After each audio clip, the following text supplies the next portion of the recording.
The Weston Shield is proudly presented to you by Ria Money Transfer, money where you need it, and supported by Dream 11, HCL Software, Rado, La Junta de Andalucía, and Victorinox.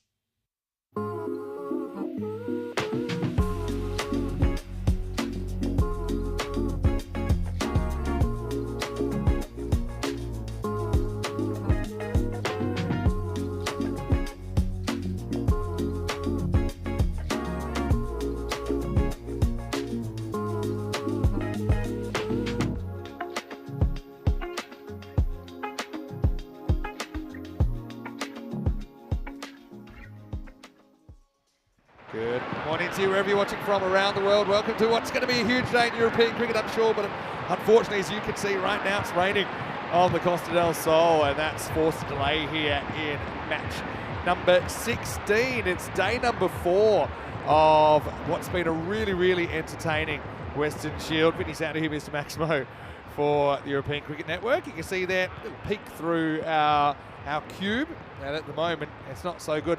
I know everyone's been hoping that we'd have a duck soon. Well, good news is there is a duck here. It's not Derek. It's good weather for ducks though. But yeah, might welcome you to the box. And you can see that we've got a couple of little friends down here. That's Rico. We've got James Pond. Good on, James. Those fan base. Anyone that remembers Hey Hey It's Saturday in Australia probably have a good idea. Anyway, obviously this isn't what we were hoping for to start the day. Now what I will say is a lot of work's gone into the infrastructure of this ground, and the pitch is well protected at the moment. The outfield, well, I suppose it's good. It hasn't rained so much before today, so a lot of work will go in to try and get the ground fit for play. Is meant to be match 16 right now. Remember, the minimum overs to constitute a game on ECN is 3 overs. So we only really need about a half-hour window to actually get this game complete. So we're hoping that we're going to get some play. It's World 11 versus European 11 in match number 16. And to be honest, the World, they need some wins, and they need them soon. So I don't think this is great for them if they had to settle for just half the points here. I think they want to get the chance to get on the park and get the win. But as usual here on European Cricket, we will give you some cricket to watch. Now, as you might realise, the European Cricket League is coming up. You love the European Cricket League, don't you? Yeah, James Pond likes it. I know a lot of you like it over there. You don't know where Derek is, do you?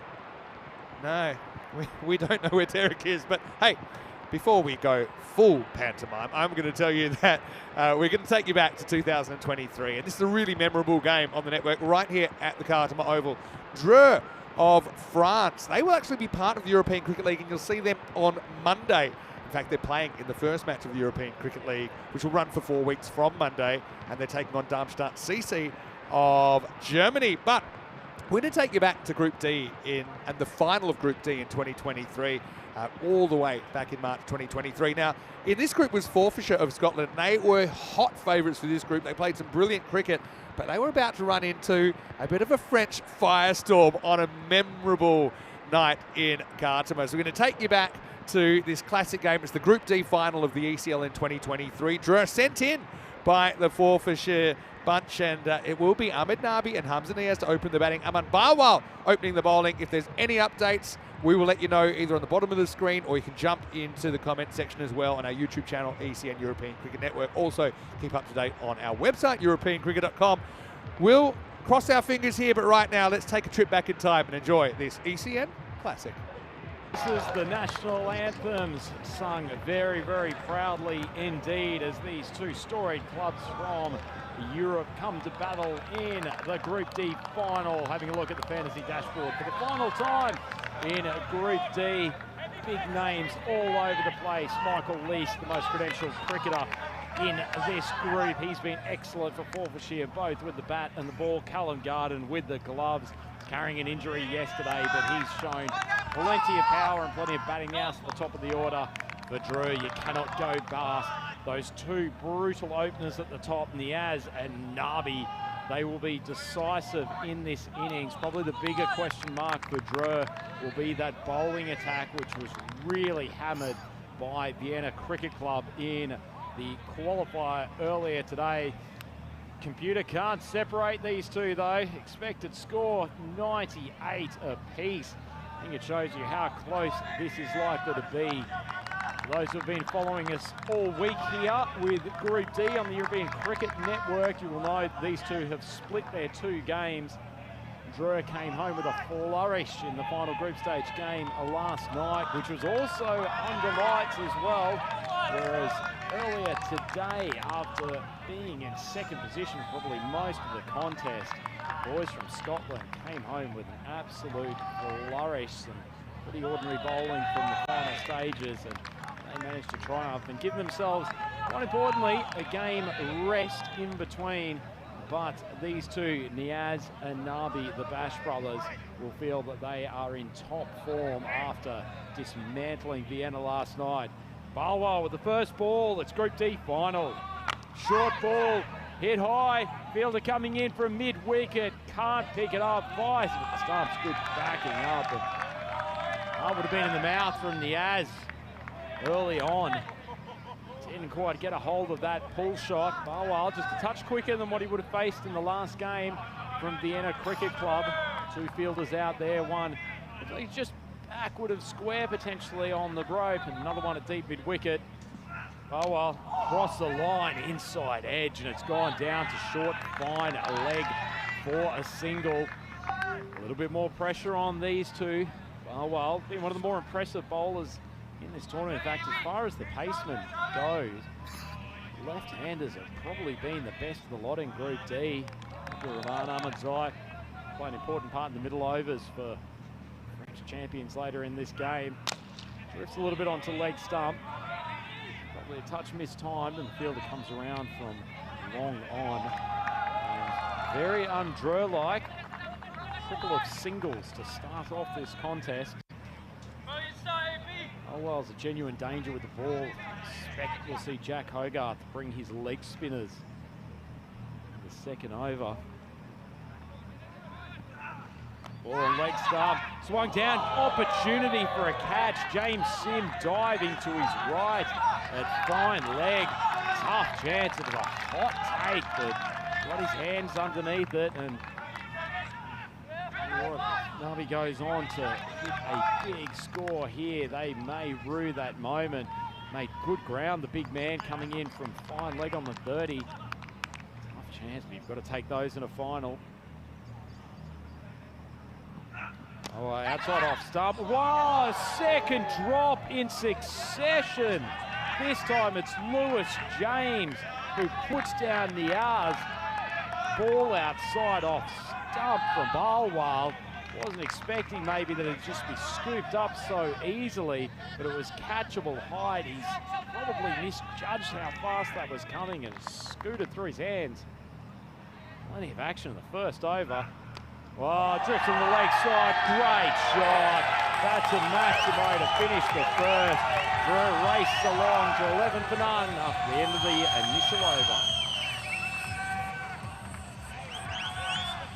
Oh, plenty of excitement in those opening exchanges. Probably not what we expected. I thought there'd be fireworks off the bat of the 2 Drew openers. As it was, 2 catches, and certainly not 2 impossible catches by any stretch of the imagination. We'll just have a look at what the stats gun powered by HCL software tells us. Absolutely no surprise that it's the trio of Nabi, Nisar and Niaz for Drew who have scored the absolute bulk of their runs. Oh, well, he's been exceptional with the ball for 4 this year. Bryce Allchin took quite a couple of wickets early on, but he's been left as 12th man for this particular game. Although actually perhaps a late change, and Allchin is actually in the 11. He's coming on to bowl this second over. Hasn't been part of the bowling attack quite as much after the opening stages. And it's probably an exceptional time to bring Mr. Maximo, who was mobbed down there on the fan zone. Oh, that's trouble. It's big trouble. It's 5 wides. Allchin being used really early here. Couldn't handle it down the leg side. Callum Garden, difficult take for him. 5 bonus runs after, I suppose, a reasonably quiet first over by French standards. That's a real tough take off the medium pace, especially with new ball. Bonus for the French. Yeah, unlucky Allchin coming in, as I said, he hasn't bowled quite as much in the last day and a half. Sprayed the first one down the leg side. Garden up to the stumps, as he loves to do. Just has to watch he doesn't lose it. He doesn't strike. Goes after it, hanging. Almost a ridiculous catch from Barwell. Well, they haven't been easy, but that's 3 that have gone down now, Rhino. Incredible. 3 going down in the first 8 deliveries of the game. So a few words being had with Nabi by the umpire. Barwell just shows it's just a small distance between success and failure. Great attempt flying with his offhand. Trying to get into this pair verbally, but it's impossible because they can't understand a word that the Scottish are saying. Anyway, now Nabi's on strike. Wants to go large, but it's another opportunity, surely. Bermuda Triangle situation, it falls safely. Unbelievable. How did that find grass? Well, if they were looking to create chances in the opening stages, the Forfeiture boys have absolutely done that. Unfortunately, this one wasn't their own fault to not capitalise. Somehow it's dropped in between 3 converging fielders. Orchin just nonchalantly chewing some gun, but he must be fuming on the inside. That's the luck factor. There's no other way to put it. He has slow to start, 4 off 4, but Orchin almost had the big wicket. Pitched up, goes for it, could take that time by Garden. You can see why Orchin's a bit of a handful to keep up too early. That one shapes out, the other one earlier kind of went down the leg side, and as a keeper, you see it going down the leg side, you're losing the body of the batter. Normally you just try to make some position there, but at the pace Orchin's bowling, that is difficult. Certainly 2 things to mention on that, Vinny. Orchin's very capable of swinging the ball both ways. We saw him start the tournament bowling in duckers, got the ball move away. Much less breeze than there has been earlier today, so it's not going to be such a factor. Pitches up, wants to go after it, it's miles in the air, and this is out of the ballpark. Maximo!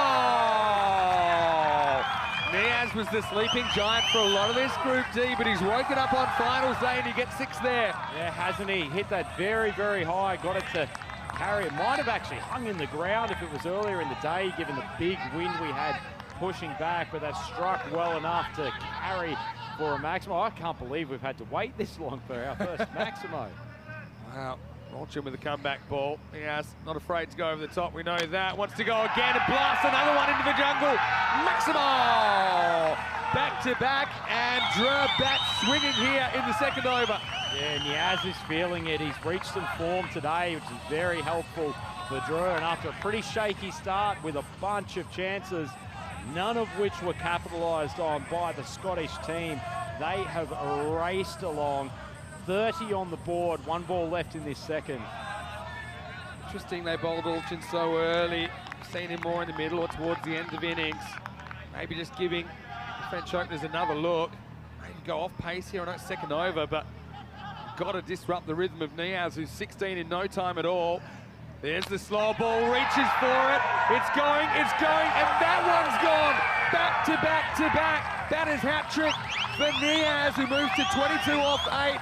Maximo time, 36 without loss after 2. Stunning striking as these two just continue on their merry way. Orchin went for the outswinger on that occasion, and Niaz has had no trouble reading it, no trouble reaching it, and smokes it for a maximum. What a finish to that over. 18 run rate after the first 2. This is how we got here. Vienna CC brave in qualifier 2, but Drew just smashed him out of the competition. These 2 teams have met 3 times, if you like, within the last 24 hours now. The 2 completed matches. It was the chasing team that won on both occasions. We saw 101 chased down last night. Drew getting over the line. Today we saw 111 chased down by the Scots. A big over now in the 3rd. They go back to Barwell. Probably wide, just with the angle. But yeah, Nabi, well, he's already had a couple of chances and a lucky break. Nothing lucky about the hitting from Niaz last over. That was clean. Certainly not. Tell you what though, tactically I'm surprised that they haven't bowled Jack Hogarth with his leg spinners. I thought for sure they would have him bowling that second over. Really good point you make. So I've got Leask at their disposal, probably for the 4th. Goes after this, that's what he likes to do, Nabi. This guy's arms are thicker than my legs. And anyone, it was almost like at a carnival in the 19th century, everyone wanted to touch them to see if they were real. Nabi, he's not afraid to use them. Certainly isn't. He is a brutal hitter of a cricket ball. It's not just slogging, though. He plays some fantastic cricket shots. Almost clever, though, isn't he? Slow ball, smart bowling. Should be cut off in the circle. Kind of knocked away. Now they're going to take on the 2. And oh my God, what's he done doing almost a U-curve as he came in? I suspect unless he's tapped the bat down really I think he's in, but he does definitely take a left turn at Albuquerque, doesn't he? Maybe to avoid the throw. This is a nervous moment for Nabi. Callum Garden whipped the bails off in a hurry. This is a big moment in the game. I feel like he's in, but yeah, he did have to take this big... Well, he didn't have to. He decided to take a big turn. He's in, just. Tell you what, if U-turns are illegal in Spain, I suspect we'll have the local constabulary down here. That's an awful bit of running from an experienced player. Lucky to get away with it. Yeah. So it was a kind of knock away from Fraser Ross. Made Cameron change direction, but a pretty good throw. Callum Garden, good work from him. He's got his favourite gloves back. You know what? His mum Tracy stitched him up in the break. Hello Tracy, happy birthday. That was her birthday present. Always good to have Mums are amazing, aren't they, though? Even on cricket tours. He's back on the rack then. Crunches this, but shouldn't beat the field. Just a single. Want to say hello to everyone in the comment section as well. To Marnus, to Shrug, to Dave. Louis Bruce in there as well from the Lathbury Lightning, saying perhaps the French should buy a lottery ticket. Some of the luck they've had. Some pretty tough chances put down, but yeah, I am surprised they've stuck with pace, but Barwell trying his best to keep the dam from bursting. Hit, they go with the hit. Forces a fumble from Fraser Ross. This has been the thing with Jer, though. We saw them race to 62 off 4, but once they lost the openers in quick succession, they were pegged back, and ultimately the Scots would chase down the target of 112 the first time they met today. Yeah, certainly don't expect them to stop swinging. Tell you what, though, the Scots just feel a little bit off their game in the field. Maybe this rest hasn't done them any good. Pins his ears back on this. Nabi will get one. Doesn't really like to roll. This would have been out. I mean, that's such lazy cricket. Nabi's gone for his little U-turn earlier this over, and then he's almost strolling to get to the non-strikers end. Well, it's like riding a motorcycle full speed without a helmet at the moment for Nabi. And that was how close he was to being run out. It wasn't a run, it was a walk. Last ball, the power play. Niaz wants it. Can he find space, but he'll only get one. Oh, edge of your seat stuff at the moment. And that is end of 3 Rhinos. 43 without loss. Yeah, I'm not sure who I feel who's the winner after that first 3 overs, Vinny. I guess probably Drew, because the longer that these 2 openers bat, the more they're likely to put a hefty total on the board. 25 runs coming off that second over for Alchin. He'll be having nightmares about that for the rest of his time here at Cardimer Oval. But the boys from Scotland, yeah, just boys saying, hi, that's only water. Yeah. Well, there we go. Those guys looking slightly less foolish than the man you saw on your screen in the first part of that aside. Anyway, here's Leask. Ooh, wide down leg side. Rory Rutgers, I mean, he's a professional interactor with the crowd, isn't he? Oh, yeah, and it's a great crowd as well. So they do get Leask in the 4th here. They kept Hogarth up their sleeve. Goes straight, goes pretty well, but is cut off by Bilewal. Yeah, so for me, Drew win the power play. The question is, can they keep it up and for how long, and how will they handle some different type of bowling here? Talk about the toss in a minute as well. This time it's not a good ball. He hits with the turn. He gets 4. Defence buster. 4 carreras. Leaks just losing his line. Fairly safe shot from Nabi. Just had to get it past the infielder, and he did. Yeah, we talked about Leaks losing his line. I think you've mentioned earlier in the week, Vinny, that it's almost like playing a medium pacer. Really not a huge amount of flight on the ball. And you can see that Nabi really got deep in his crease, gave him the ability to pull that to the leg side. This time he tosses it up, and he's hit up high. Back to the fence. Out of here. Maximo! Hurricane Nabi is now a Category 5 on finals day. That one swung away again with the turn out of the ground. Oh, wasn't that a gorgeous sight going into the Cardamom night sky? It hung up there for an eternity. I think the fielder down there, Jack O'Neill, thought he had a play. No chance. Goes again. It's a gift. It's going to be 4 more. I get what Leask is doing. He's probably had a bit more variation today than other days, but he's got to get kind of back on the offside a little bit for Nabi, who just basically it's a free hit at this. and puts it away. It's the danger of bowling around the wicket when you're not dragging it far enough across. There's been a couple of balls this over. Just sat up for Nabi to pull with ease. Come. That's the one he misses. Slide straight across him. I mean, Leeski's going to have to call on all his international experience here. He's very kind of used to the pressure, I suppose. Right now he's in the eye of the storm. Yeah, think about the toss. I can understand that Scots would want to chase because that's how these games have gone so far between these two teams. Nabi goes again. Again, he gets a bit lucky that he mishits it well enough that it doesn't carry to Cameron. And this time he decides to run the single. It's the end of 4 and it's 60 without loss. Certainly wouldn't say this is getting out of hand for the Scots, but 15 and over off the first 4. If these two can stay together for probably the next 2 overs, Vinny, it sets an incredible platform for Drurs. We see the worm. That run rate started pretty high, and it's only escalated since then. Just boundaries coming with regularity. About being in the zone, and I think they're so clear-minded. There's not a lot happening upstairs. They're just seeing it. They're hitting it. A lot of players would love to be in this kind of headspace. Here comes Hogarth in the 5th, so yeah, he's something different again. Nabi on strike, pitches up the block hole. Hogan tries to boot it, just a single. But what I was going to say, you know, is chasing, okay, carries a certain degree of risk as well, especially if you lose early wickets. I suppose their batters are pretty professional, they'll know what they have to do, but yeah, it's a risky strategy. It's a really good shot, cracked away. Knocked down partially in the infield, just a single for Niaz this time. Yeah, it was funny, at the end of the last game video, I wouldn't nominate who I thought would win this game between the two. What I did say is I thought the team batting first would take the game, and I really expected whoever won the toss to put themselves in. Swing and miss. That was a little bit slower from Hogarth. You see, I expected the opposite. I thought that whichever team won would want to chase. France did it last night against the Scots. Scotland did it this morning against France. So it's not like they've been crippled by panic in chases. But it is a final, and I think that idea of it going wrong is in the back of their heads if you're human.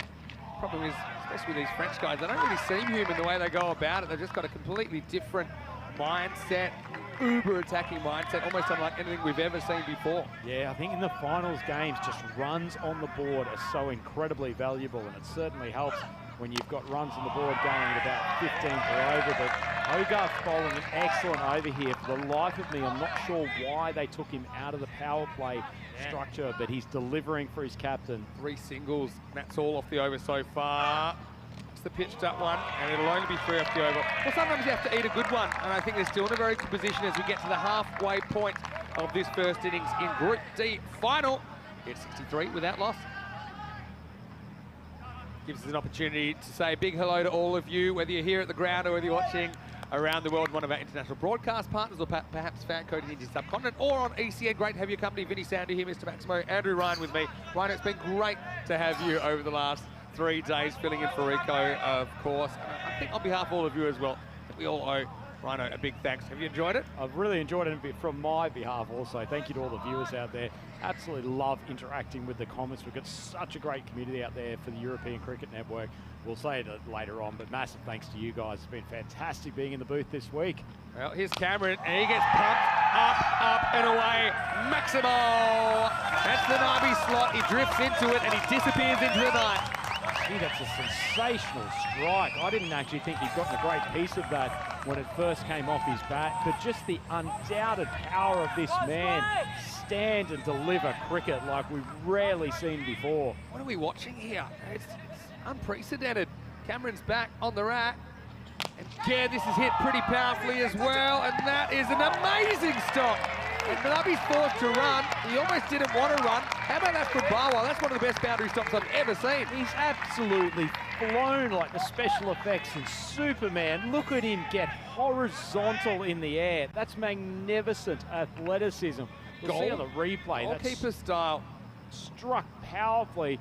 Just keeps the foot inside the field of play. Unbelievable work.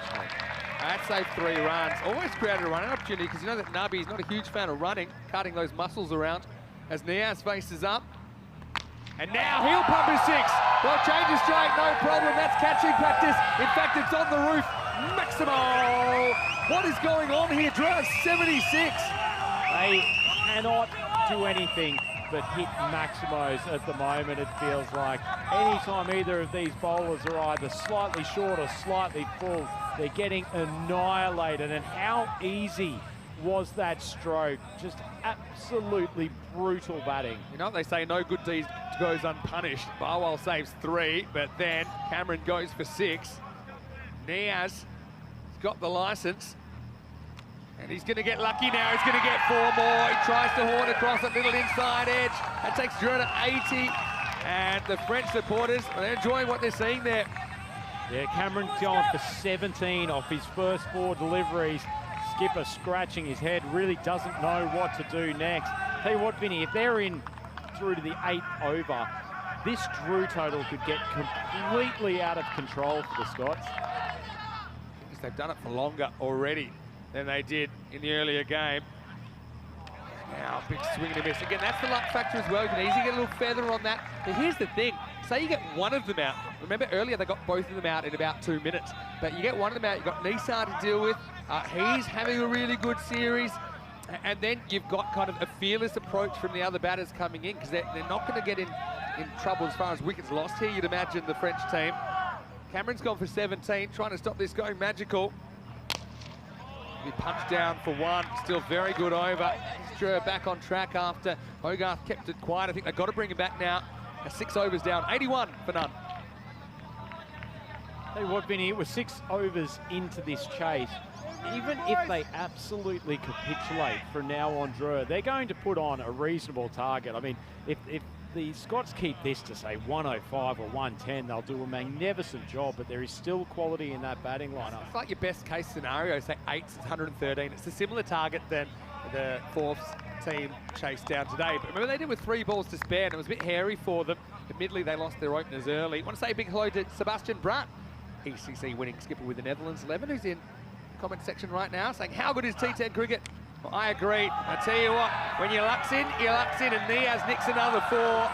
Things just conspiring against the Scots at the moment. A few balls popping into space. Well, Hoagie, he just shakes his head in disbelief, but that will be another boundary. Yeah, pretty unlucky. He bowled an excellent first over Hogarth, and he's drawn the outside edge. Unfortunately, thick enough one that it's eluded the keeper and the man at the 45. Tosses up. His length's been really good here, Hogarth. That's what I've liked. He's kind of kept the batters guessing and hasn't really bowled that slot length a lot of his compatriots have that they can drive under. It's a good example. Now, this is the battle here for me. There you got Nabi on strike. Oh, and he puts it right in the slot and he gets muscled out of the ground. Maximo! Was the first time Hogarth gets a little bit close, kind of at the front knee of Nabi, and he's so good. Unprecedented stuff from the Gardner Oval underlines. Oh, this is phenomenal hitting. As you say, it wasn't a huge error from Hogarth. He's just drifted slightly shorter than the Yorker length he's tended towards so far, but an extraordinary hit. This is wonderful, wonderful T10 batting. Wants it again. This is high. What is going on? What is going on here? Another ball disappears. We're going to run out at the moment, Rhino. Get your torch. We'll go out and find it. 6 more to Drew. Oh, Vinny, I didn't think anything could beat the barrage that Corey and I saw earlier today, but this is surpassing it. Drew, they're 2 runs off the century, and they've only faced 6.4 overs. Goes again. Just one this time. I mean, the thing is, if they could do that against this quality of bowling, they could do it against anyone, anytime. It has that feeling about it. They're so good at this. This partnership is 99 of 41. And it brings up Nabi's 50. I mean, blinked and I missed it. He brings up his 50 off 21 balls. What an innings this is. A rare dot ball, but I mean, you'd take 21 off Hogarth, wouldn't you? So 7 overs down, Drew, and 99 without loss. Yeah, I've got to say, I haven't seen too many 2-over spells that have gone for 21 that have been as good as what Hogarth just delivered there. Oh, time to relax on Monday, Vinny. We've got some big teams coming in, but hard to match up this. We'll be in rehab by Monday at the moment. We'll have to get the psychologists for us because we're traumatised. Roma CC from Italy taking part in Group E along with Sporting Alphas of Spain. UCCB is United from Romania as well as Star CC, and also Zagreb Sokol from Croatia join us. Group E underway. Now, Nabi just get the one. Just think about, yeah, okay, there's nothing too lucky about what he's doing because he's doing it so consistently, but he did have that little bit of luck, which was so important early on in his innings. I was just about to mention that, Vinny. They will be ruining dropped catches. The ton comes up. Big over from Lees, who pretty much gets the length right now. Struggled with probably bowling a little bit too short and down the leg side in the first over. Getting back to basics now. If they can keep these last 3 overs to 8 or 9 from each of them, this will be a huge victory for Forfarshire. Really good bowling, and even Nabi can't do too much with that. So yeah, and again, let's talk best case scenario for fourths. They got 2.5 overs. Maybe they could keep it to 120. Still possible. Need a wicket though. No full toss. At least when he's not getting hit for boundaries, he's so quick through his overs. That has been a pretty definite tactic, I think, from Forfarshire so far. How good has Lees been adjusting in this second over, though? Made sure he's outside of the off stump in the block hole. This time it is skewed away from the outside edge. They want two. There's never two there. There's going to be a run out here, and it's going to be Niaz, I think, that's out. Completely lost the communication. So it is Niaz that's going to have to go. Nabi, for some reason, now decides he wants to run. He came back with impossible 2, then aborted. So Scots finally have a wicket. It'll be 104 for 1. They might want to check this, but for me, yeah, it looks like Niaz is out and he's walking off the field. Isn't this extraordinary, Vinny? He hasn't been desperate to run 1 run for most of the innings. All of a sudden decides the 2's on offer. Tell you what, Lewis Jones is a little bit slow to get started to chase after this ball, but he skated around. Pretty quick throw, nice and accurate, and Callum Garden takes the easy bails off. Tell you what, that is letting the Scots off the hook. Does a lot of things wrong. He turns blind. By the time he looks, he's sold Niaz up the river. And yeah, you can see Niaz, basically, knows he's gone. Well, that's a terrible mental error. I know these guys have played wonderfully well to start the game, but if they stayed in for the entire 10 overs, they could basically bat the Scots out of this contest. So unnecessary, honestly. Rafa gets put up to number 3, so pitch hitting job. He's got 1 ball in this over, and he smacks it out of the ground. Well, everything working right now for the French. Ooh la la, can you believe what you see? Maximo for Rafa. Shades of last night, 8 overs down, 110 for 1. I tell you what, you were absolutely on the ball there, Maximo. Rafa coming out as the surprise pinch hitter. Incredible call, because they've got Mohammad Nisar, who has probably been their most consistent batter of the entire tournament. And they said, no, Rafa, who you and I in the car trip this morning both said, he is an X factor for this Drua team. He's spicy with the ball and he can hit a long, long strike. He's got form against the Scots last night as well. That was situational for me. They wanted someone to face 1 ball. Now he might get more. Nabi gets another chance. Alchin went for 25 earlier on. Now he's back. He has to face the same beast. Oh, big swing and a miss. I don't think the foot ever moves here. They'll probably have a look at it. A bad bit of bowling from Alchin though, probably a little bit of nibble away. Gutsy stuff because it's in the slot. Great work, great hands by Garden, but for me, there's something behind all the way. I never saw it lift. Top class keeping. Hasn't had too many balls go through to him tonight, Garden. Yeah, that's true. Mum's stitch-up job did a pretty good job. Anyway, Nabi, he's on Nabi time now. And he pumps this one out of the ground as well. What an innings. Oh, come the moment, come the man, Nabi. Oh, imagine if there are 11 Nabis out there. The whole all-star team might be Nabis. That's what Corey Ruckers was saying as he takes Drua past 120.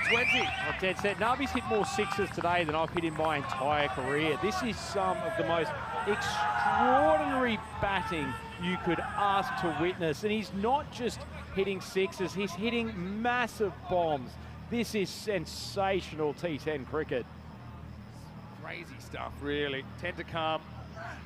Slow ball. Is this a mistake? Maybe, maybe not. It's also 6. Maximo! Says Carreras Mas. Drua firing. Alchin tries it out. Can't get it to bounce, and it never bounces again on the field. Oh, have a look at the despondent look on the face of Michael Leask out there at long on. He has played international cricket against some of the best strikers in the world, and he is left with no words and no plan to deal with this hitting. Got to hit the block hole here, Olchin. Doesn't, and he gets pumped down to the ground again. It's cruel, it's unusual, it's punishment right now. All happening in the ninth. Drew not slowing down, their supporters are ecstatic. Is there a mercy rule in the European Cricket League? Because this is horrendous assault on poor Bryce. He actually has probably beaten him with length there, and Nabi has still managed to blast him 20 metres over the boundary. Rafa is saying there too. Nabi is just focused. He's laser focused. And these are all bonus runs now. And again, this is going, and it's also gone. Nabi to 77, but he's not going anywhere. As Olchin goes magical again, all kinds of records are on the line here. I mean, Olchin's got to 49. He's been absolutely torched. Is this the home run derby at MLB All-Star or the European Cricket League? It's just ball after ball going in for a home run. The chair's been lifted. That is a sign of ascendancy if I've ever seen one. Cannot miss your length. I mean, Olchin's finding out the hard way. Cannot find that block hole. Last ball of the ninth. One more time for good measure.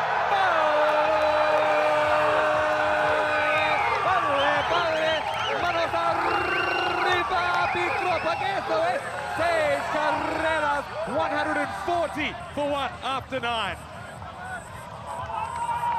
Well.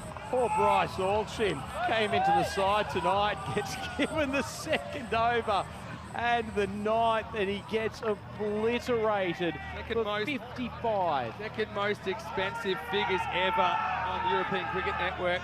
55 off 2 overs. Only Gökhan Alta of the Turkish side, Zeytin Bernazafar, conceded 57 a year ago. That was 5 on the trot. Remember, he beat him first ball outside off stump, and then 6, 6, 6, 6, 6.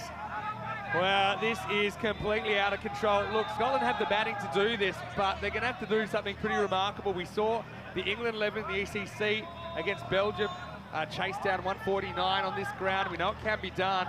Cameron, well, he's got more grey hair than he started with as we get ready for the 10th over. And it's Rafa, he's only faced the one ball. He's on strike. And he hits us about as hard as he can hit a cricket ball. I just take the one here to put down another chance. I mean, it's a tough one for Wallace. But here's the thing, if he takes it, it keeps Nabi off strike. Instead, they get one. Yeah, tell you what, the Scots have been extraordinary in the field all week. It feels like they've left their sloppiest performance under lights here in the final. Pressure, pressure, pressure. Nabi on 83. And he completely swings and misses. I mean, what does he need? 17 off 4 for 100. You wouldn't bet against him, would you? I mean, if he does this, you'd have to almost say it might be the greatest innings we've ever seen. I know Scott Edwards was pretty remarkable in the ECL 2019 final, but this could be better than Corey Rutger's innings in the ECL 2019. I kid you not. We'll disagree. Here he is again. Wide. Get that one again. Well, the head goes up in the air from Cameron, but that's missed the line by a couple of inches. Just desperate for anything to go their way. Drew 142 on the ball. Probably the only shining light here for the Scots is that the Drew bowling attack looked very shaky against Vienna. They are not out of this contest. It's true. Equal highest score of this ECL so far by Nabi. Swings and misses again. Look, here's the thing though, I mean, we're getting caught up in this whirlwind, and why not? It's hard not to, but we have seen these kinds of scores chased down before, even here at Khartoum, typically by good teams with a lot of big game experience. So there's Scottish batters, they'll be eyeing this off like Garden, like Wallace, like Leask. They'll know they'll have to go from the get-go, but they are very capable of doing this right now. Nabi on 2 strikes, wants to go again. Oh, this is a huge wide. Now, where is he going? Well, I think that's Rafa that's out. Why on earth is Nabi trying to take himself off strike, though? Nabi's pressed the wrong button on the controller. Here's a huge wide. And let's just see who's out. Tell you what, this is a pretty big call, Vinny, isn't it? I think Nabi's out here. Nabi that's out. Nubby's out, even though Ruffer's walking off. But you can see there that it's whoever's closer. Yeah, he's going to get called back now. So, tell you what, this is a huge call in two ways. I mean, I think you're right, Nabi is out. Does two things. It sends the batsman who was most destructive back to the pavilion, and we'll congratulate him for a phenomenal innings, but it also brings the new batter on strike as well for these final couple of balls. Not to overstate it, but the difference between chasing 145 versus, say, 160 is huge. I mean, I don't know what happens in his brain sometimes. He didn't have to do that, but what he does do, he'll get a big ovation. No matter where you're watching from around the world, you have to appreciate that ball striking. 83 or 32, equal top score, runs himself out. A ball that had some trampoline bounce, but 10 maximos and 2 fours in there. Only 6 dot balls in the 32. Well, the remarkable thing, Biddy, it's probably taken the worst ball of the innings to actually get Nabi out. It just happened to come from the work of Callum Garden behind the stumps. So that means the new batter is on strike as well, and it's Nisa. Can he put the cherry on the cake? Could they get the magical 150 here, perhaps, Drew? Here we go, over to Cameron. And he's just going to go, and he's going to go 1 bounce, 4 runs. So, well, Nabi, maybe there's method to his madness. He said, well, always good to get the skipper out there. So, boundary, and look, Nisa hasn't missed a beat there either. Oh, he certainly has, as he's done all week. As soon as he's come to the crease, he's got such a good range of shots, and he picks the right shot play at the right time. Lovely strike. Scott Cameron, 2 balls to go. Can he get a couple of dots? That innings, Nabi becomes the highest run scorer ever in ECL cricket as well. 2 to come. Full toss, that's asking for it, and he's going to get it. There's the 150 maximal. A terrible ball from Scott Cameron, unfortunately. He's probably looking for the Yorker on leg stump, but just pops it onto the waistline of Nassar, and he's a beautiful timer. Well, now we're talking biggest chase on this ground required. And I know they're looking at this maybe for height. It's, I don't know if it's that high. On reflection. Feels like the reasonable thing to do would be to let Cameron just have one final delivery. Oh, he slashes away, it's knocked down, they'll get 1. Then Nisa not particularly instant, coming for 2. So, what a journey that was. Drew said it was a risky proposition to send them in. You never know what you're gonna get. They're like a box of chocolates. Right now, it is Forfeiture hanging on by a thread. Drew have scored 154 for 2 in the 10 overs. There's Nabi just giving himself a bit of extra time to suck in the big ones after running himself needlessly in the last over. That's Forfeiture. It'll be the biggest chase we've ever seen here at Carlton if they're going to do it. Certainly will. I suspect there might be a couple of Scots with post-traumatic stress disorder when they get back home next week, whatever the outcome of this game. They've been annihilated by the Drur bats, and then particularly Nabi and Niaz, who were incredible at the top of the order. Nabi ended up out for 83 off 32. Niaz superb at the start, 44 off 23. Vinny, is that the best hitting you have seen in an ECL game? It has to be. I mean, this is going to be a good highlights package. Maybe not if you're a Scottish supporter. Having said that, they do have the batting to chase this down, but they're going to have to bat well, and they're probably going to have to need a bit of luck as well. Tyrone Peters and Ian Ramage, along with Suleiman Saeed, Nico Patel doing a great job during this ECL, as Biowell had that put down. And look, this was the story earlier, wasn't it? Difficult chances, but 3 chances were dropped by the Scots. Yeah, difficult chances, but you cannot afford to give second lives to batters of this quality. And when they go back and look at the tape, which they probably will not be desperate to do, and identify that they have cost them badly. And from that point on, it felt like nothing came other than at the middle of the bat. Great effort from Barwell. It was. And I mean, it had to go down as a chance. And look, no wickets went to bowlers in this whole innings. There were 2 completely silly run-outs. They were the only 2 wickets in the innings. I mean, Orchard, you see, that's the kind of length that's been disappearing. It's not quite block hole. And yeah, even the slower ball, you've got to hand it to Drew, though. Amazing hand-eye coordination. They would not take a backward step. And, you know, for all the talk that Scotland is probably the biggest lot for this group, Dre have completely turned the tables here. Yeah, it's hard to believe that they were staring down the barrel of defeat in qualifier 2 a mere couple of hours ago. Nabi gave them some chances. It looked like he might have been imbibing a few of the same things that James and Corey had. Non-alcoholic beer being given to Corey by James Cantor. Anyway, how about this? I mean, we had 16 sixes in the innings. So that's almost 100 in sixes alone. Lees just couldn't get it right in the first over. I mean, he would have loved to have that one back. When he came back, he was a lot better. But, yeah, there was just no stopping Nabi. And the only wounds were self-inflicted by the French team in the end. I mean, this is really what the ECN's all about. A clash of cricketing cultures and cricketing backgrounds. That was an incredible piece of work. You think, okay, you've done well, you've saved some runs there, but then Niaz said, well, I don't really care, and he put the next ball over the roof, and there was plenty of this. I mean, Hamza Niaz ended up making 44 off 23. Look, had a bit of luck, and look, I think that luck, it certainly wasn't because of luck that they scored these runs, but that luck certainly helped, Andrew. Yeah, it certainly did, and I'll tell you what, I suspect the Forfarshire captain will be regretting his decision not to bowl Hogarth in the opening overs, plan that's worked for them so well throughout this tournament, and he may have gone for a few, but certainly looked the most likely of the bowlers tonight. Tell you what, you talk about the amount of sixes that were hit there, Benny. From anyone who sits here and thinks that we just have sloggers in the ECL, they should watch back some of the highlights here. Some of the striking over the offside was pure batsmanship. Unbelievable. Now, this was the one that was completely unnecessary. Nabi breaks about 7 rules of running between the wickets and completely cooks Hamza Niaz for 44. But it didn't matter. It was almost something that worked out because then Ruffer came out, had to face one ball, sent it into the fan zone, and we couldn't believe that. What a piece of captaincy by Nisar, who backed the pitch hitter to do it. Then late in the piece, Nabi was not finished yet. He hit 5 consecutive sixes. This over went supersonic from Alchin, who ended up going for 55, breaking the speed limit. And, yeah, well, by the end, it looked like there was no way to get him out. Yeah, he's a guy that'll give you a chance. If you don't take him early, he can hurt you. And the Scots find out the hard way. Don't they ever? Wouldn't they love to take him one of those catches? They had early opportunities.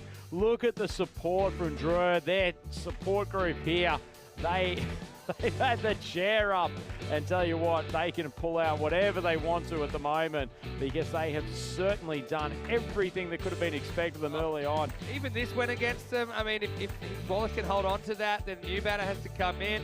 Then, for some reason, Nabi runs on a ball that was about 78 metres over his head. He runs himself out because they had it crossed. And then Nisa comes out and says, well, don't forget, I'm the regular number 3, and he smacks 11 off 3. I don't want to say perfect, but pretty close to perfect combination of skill and luck in that innings sees Drew smash 154 against a bowling unit that contains international bowlers, that contains very good cricketers, but they just didn't seem to care. And with 9 wides in there, 5 came in a minimo. Not ideal.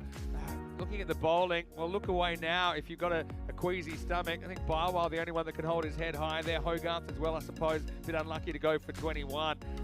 The others we probably won't speak about. But look, what I will say is that in Scotland, they do have the ability to chase this down. It won't be easy. You're probably going to need that luck as well on your side. So you need a combination of batting well, and you're going to need to have that luck on your side. I mean, France, they just got to hold their catches when they come up. Big happy birthday to Daniel Weston as well. And I want to say that on behalf of all of the ECN team, thank you so much. We look forward to celebrating your birthday a little bit later. Right now, I mean, Drew just cashing in a few gifts, but also just batting at an unbelievably furious rate. I'm still in a bit in shock. I know it was pretty crazy before when all sorts was going on, but I mean, Rhino, that was just something we'll never forget. No, that was almost sedate compared to how they went about things in the qualifier game. Look, the Scots didn't put in their greatest performance in the field. It probably wasn't their best bowling performance, but to be honest, even when they did serve up good balls, even when they got their tactics right, they were still obliterated by the opening pair. Extraordinary stuff. I'm still trying to process what we've just seen. Well, they have about 5 or 6 or 7 minutes to regroup now. They don't have to go out there. They have international quality batters. They have Leask, they have Wallace, they have Callum Garden in the top 3. With a good start, it could be game on right here. Spot in the championship week up for grabs. Vinny Sandham is to Maximo with Andrew Ryan. And Corey, well, he's over there. I think he's enjoying the action as well. We'll see you very shortly for the second half of the Group D final here on the European Cricket Network. This is the European Cricket League.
The Weston Shield is proudly presented to you by Ria Money Transfer, money where you need it, and supported by Dream 11, HCL Software, Rado, La Junta de Andalucía, and Victorinox.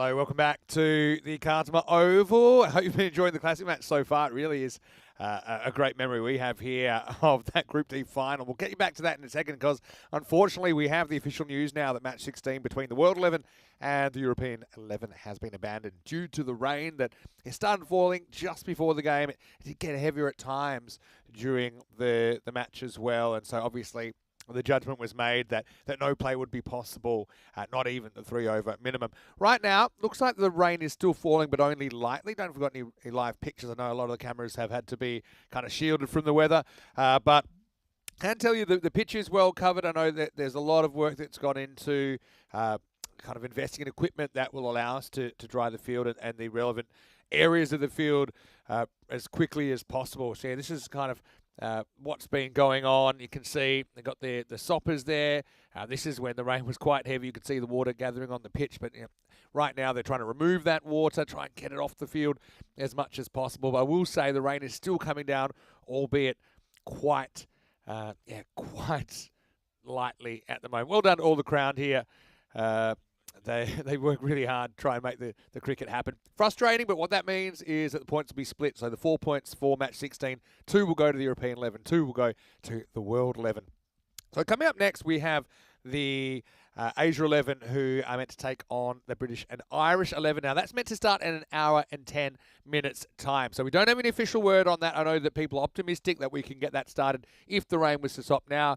I'd say it is quite likely that we'll get some sort of a delay to that, just looking at what I'm seeing at the moment, but you never really know in this part of the world. So what we will do, we'll take you back to that classic match, and we'll show you the second innings. It was Drew that had put a big score, 150 plus on the board. So Scotland's side, Forfarshire, they are hoping to chase it down. We'll take you back to that, and we'll go to the countdown time, and stay tuned for an update when the next match should start.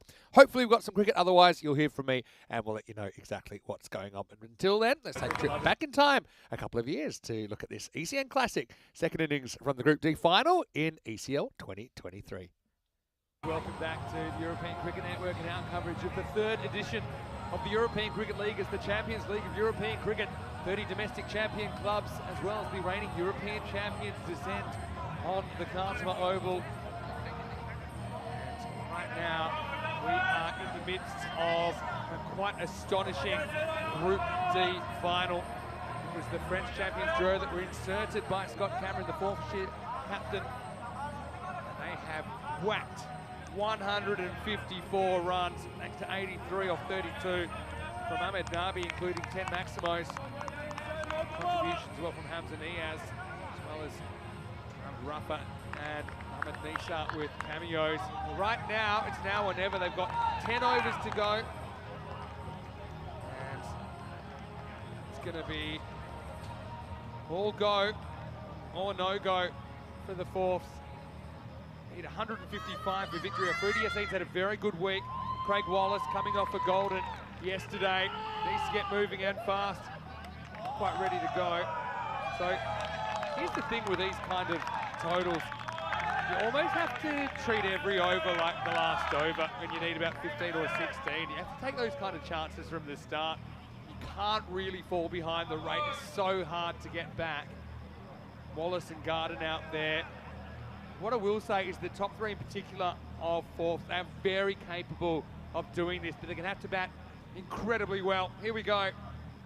And it starts with a boundary, and that'll help. That'll just ease the nerves. Wallace always loves to get the first one away. He does. Vinny Sandu, Mr. Maximo for ECN. Joining me for the remainder of this Group D final is Andrew Ryan, and a perfect start for Forfs. Yeah, certainly was. Pretty ordinary ball from Yassine, who has been an excellent bowler for them so far in this event. In fact, his bowling earlier today, which really kept them in the game against Vienna, but that's a terrible half tracker to start. You need big individual contributions, I think.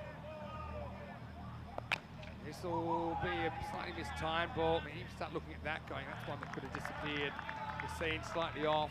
Here's a guy that Forfs got hold of earlier, Freddie Yassin. He's had a pretty good series.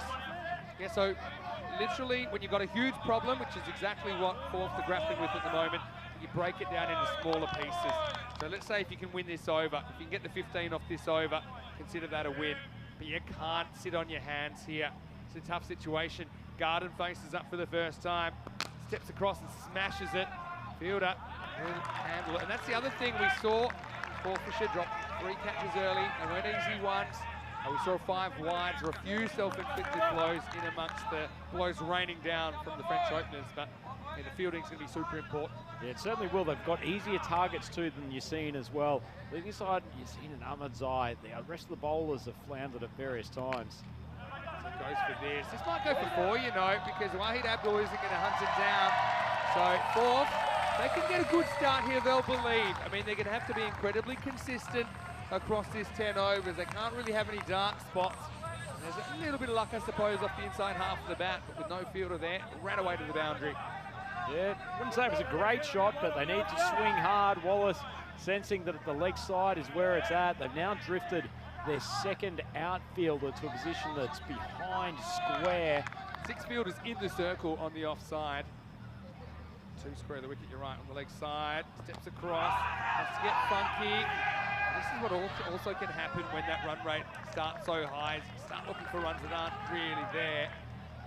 Don't want unnecessary run out either. But, you know, Wallace, he's a guy who's very capable of whacking a quick 100. He's played one-day international cricket. There's Nilkesh and Rob. I want to say well done to all the umpires and the officials. Shub as well, in charge of the players and match officials area. Shub obviously recognised that the camera was on them, just made a late cameo into that shot.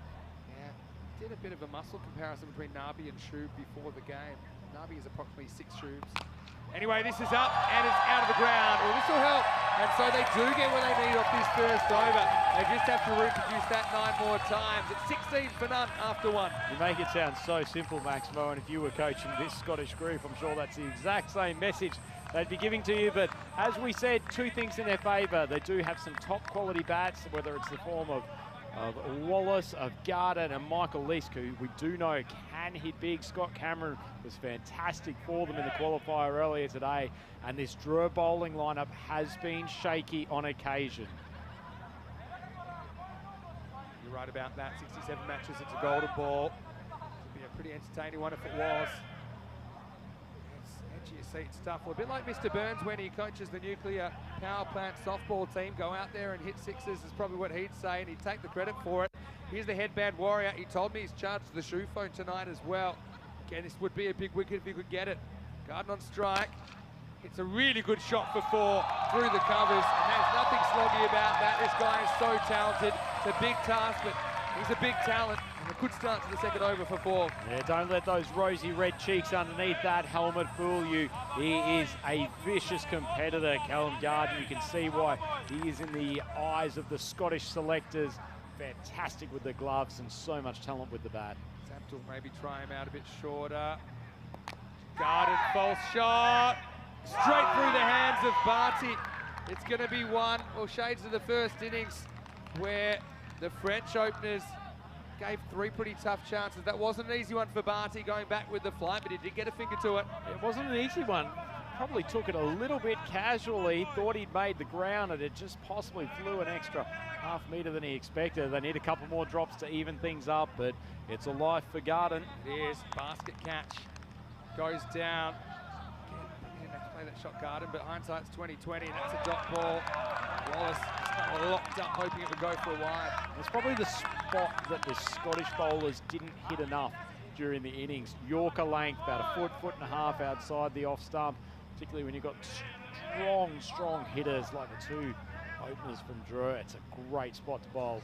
Abdul sporting the bruise from the ball, getting him square in the nose last night. Another one locked up, but hopes it's a wide. It isn't, so watches 2 strikes go past. Yeah, they're made of tough stuff, aren't they? I mean, Abdul just took a full ball to the face. I think it rebounded in his eye. Wasn't really impressed about being asked to leave the field by the medical staff. He's back and ready for business right now. He's come back well after that early boundary. Strike 3 for Wallace. Can't make contact. Strange shot from a class player. He's seen what Abdul's trying to do. He's not changing it up whatsoever. If it ain't broken, don't fix it, Wallace has got to be able to deal with that, even if he's just playing a little, not flick shot, almost just turning the bat inside and trying to get it past third man. It's the kind of ball the French openers were nicking for 4 about an hour ago. Now strike 4. So Abdul gets hit for 4, but then he comes back with 4 drop balls to finish the over. Advantage Drew. It's 21 without loss after 2. Well, no opportunity to take the bat phone out from Abdul, but that was a pretty good over. He said the rest of the Drew bowling attack side from Yassine copped some punishment in that last game. They may be suffering a few scars or carrying a few scars after that effort, but Abdul's put a nice marker down. And tell you what, Forfashire 21 for none. Obviously happy not to have any wickets lost, but nonetheless only just to tick over 10 runs and over, and which in the normal scheme of things would be perfectly fine, but when you are chasing a ginormous 155. I watch a lot of cricket. This ain't normal, what we've been watching here. Anyway, need to make up those runs somehow. Yassine's going to be bowled out. This is up in the air. Was hanging again. It's going to be dropped. Well, it was actually pretty clever from Nisa, who just thought he wasn't going to make it, so he just put his head down and ran and hoped it somehow miraculously landed in his hands. It didn't. It's another tough one going down. Yeah, really tough catch. In fact, that's probably one that you don't necessarily think will be taken. They've induced plenty of false shots in these opening overs, though. Wallace back on strike. Happy the fact that Garden survived that scare. 17 and over required now. Goes up, just gets it over Nabi. He's going to chase it down. Watch out, fence. Nabi's on the way. Wallace does get 4, breaks the shackles. A few nervous Fork supporters. This is where the Scots really need their supporters to get behind them. Certainly is. An interesting captaincy here. I mean, Yassine's been pretty disciplined being able to keep the ball on or about off stump and moving it away from the right-handers. They've got both of his defensive outfielders sitting here on the leg side, one behind square, one at mid-wicket. Gotta say, I wouldn't mind someone over on that point or cover boundary. Good feed. Wallace can't deal with it. Yassine's been brilliant this series. I know the Scots got hold of him last night. You could argue maybe they have a little bit here tonight, but he's got a mountain of runs on the board to protect. Joe, what are their emotions like? They almost don't seem to be rattled by anything, but they must be completely excited by the prospect of coming back in just over a week's time. Good shot, good power play batting. No one back there at the moment. They're running out of time in the 3rd over as well, so Wallace gets 4 more. Yassine goes to the boundary. Yeah, he's got to keep charging hard. I still don't think he's timed one, Wallace. It hasn't been his most secure innings, but good thing he's picking the right spot to hit. Opened up the wrist a touch there, made sure it got to the cover boundary. Nice play and intelligent cricket. Big gap straight down the ground as well. Mid-off's very wide. Just thinking down the ground. Side edges it for 1. I want to say a big hello to Mikey as well. Mikey T, great to see you in the comments section. Force can just continue to get the kind of 2 boundaries and over. Keeps them in touch. If they don't, I think this can drift away pretty quickly. Like I said, the 17 and over, it's approaching what I call the point of no return. When it gets above 18 and over, very rarely comes back under control. Backs away, and he's going to be gone. And Garden just can't do it in the end. Backed away, trying to get it over that wall of fielders in the circle. This time, Nisa does the rest. So Yassine gets a wicket with his last ball. And the score, 31 for 1. Yeah, big wicket for the French club drawer there. Callum Garden, he was probably the man most likely, and the man they would really have been turning to get them off to a flying start. A couple of nice shots early in the innings, but unfortunately that full toss has brought him undone. Big catch by Nassar. Yassine proving his worth at the top of the order with the ball. He's been very, very good for them in this Group D. Probably the pressure's going to come on when you get down to Barty and a few of the other later options. The Scots are going to have to go insane against them. Frustration for Garden. The approach was right, the decision making was right, but just couldn't get the middle of the bat on it. He steps aside, and well, now you've got 2 Scottish international batters at the crease. And I remember last year with Dan Lincoln and Harrison Ward, it was actually a year and a half ago now in the ECC 21. England 11 were able to chase 150 down on this ground.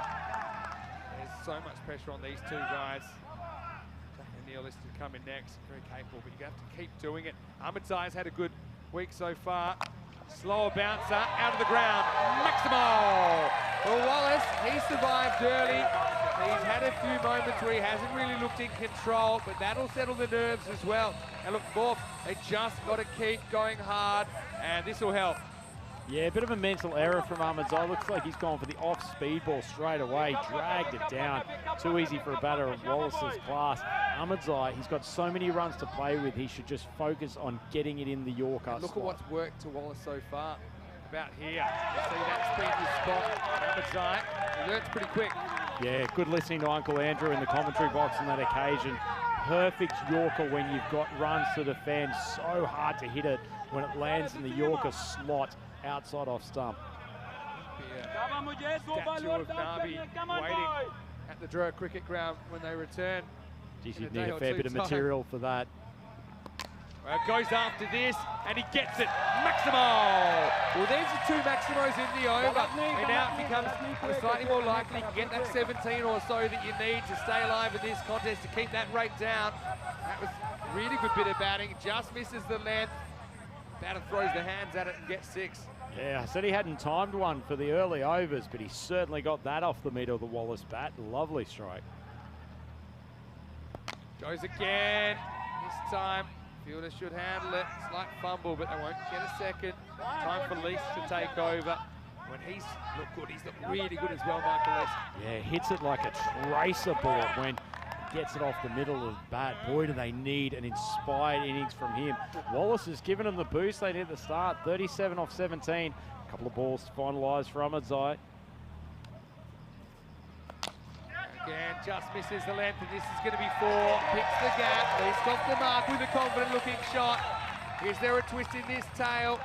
It's like they're scooting through town without a seatbelt on the world's fastest roller coaster.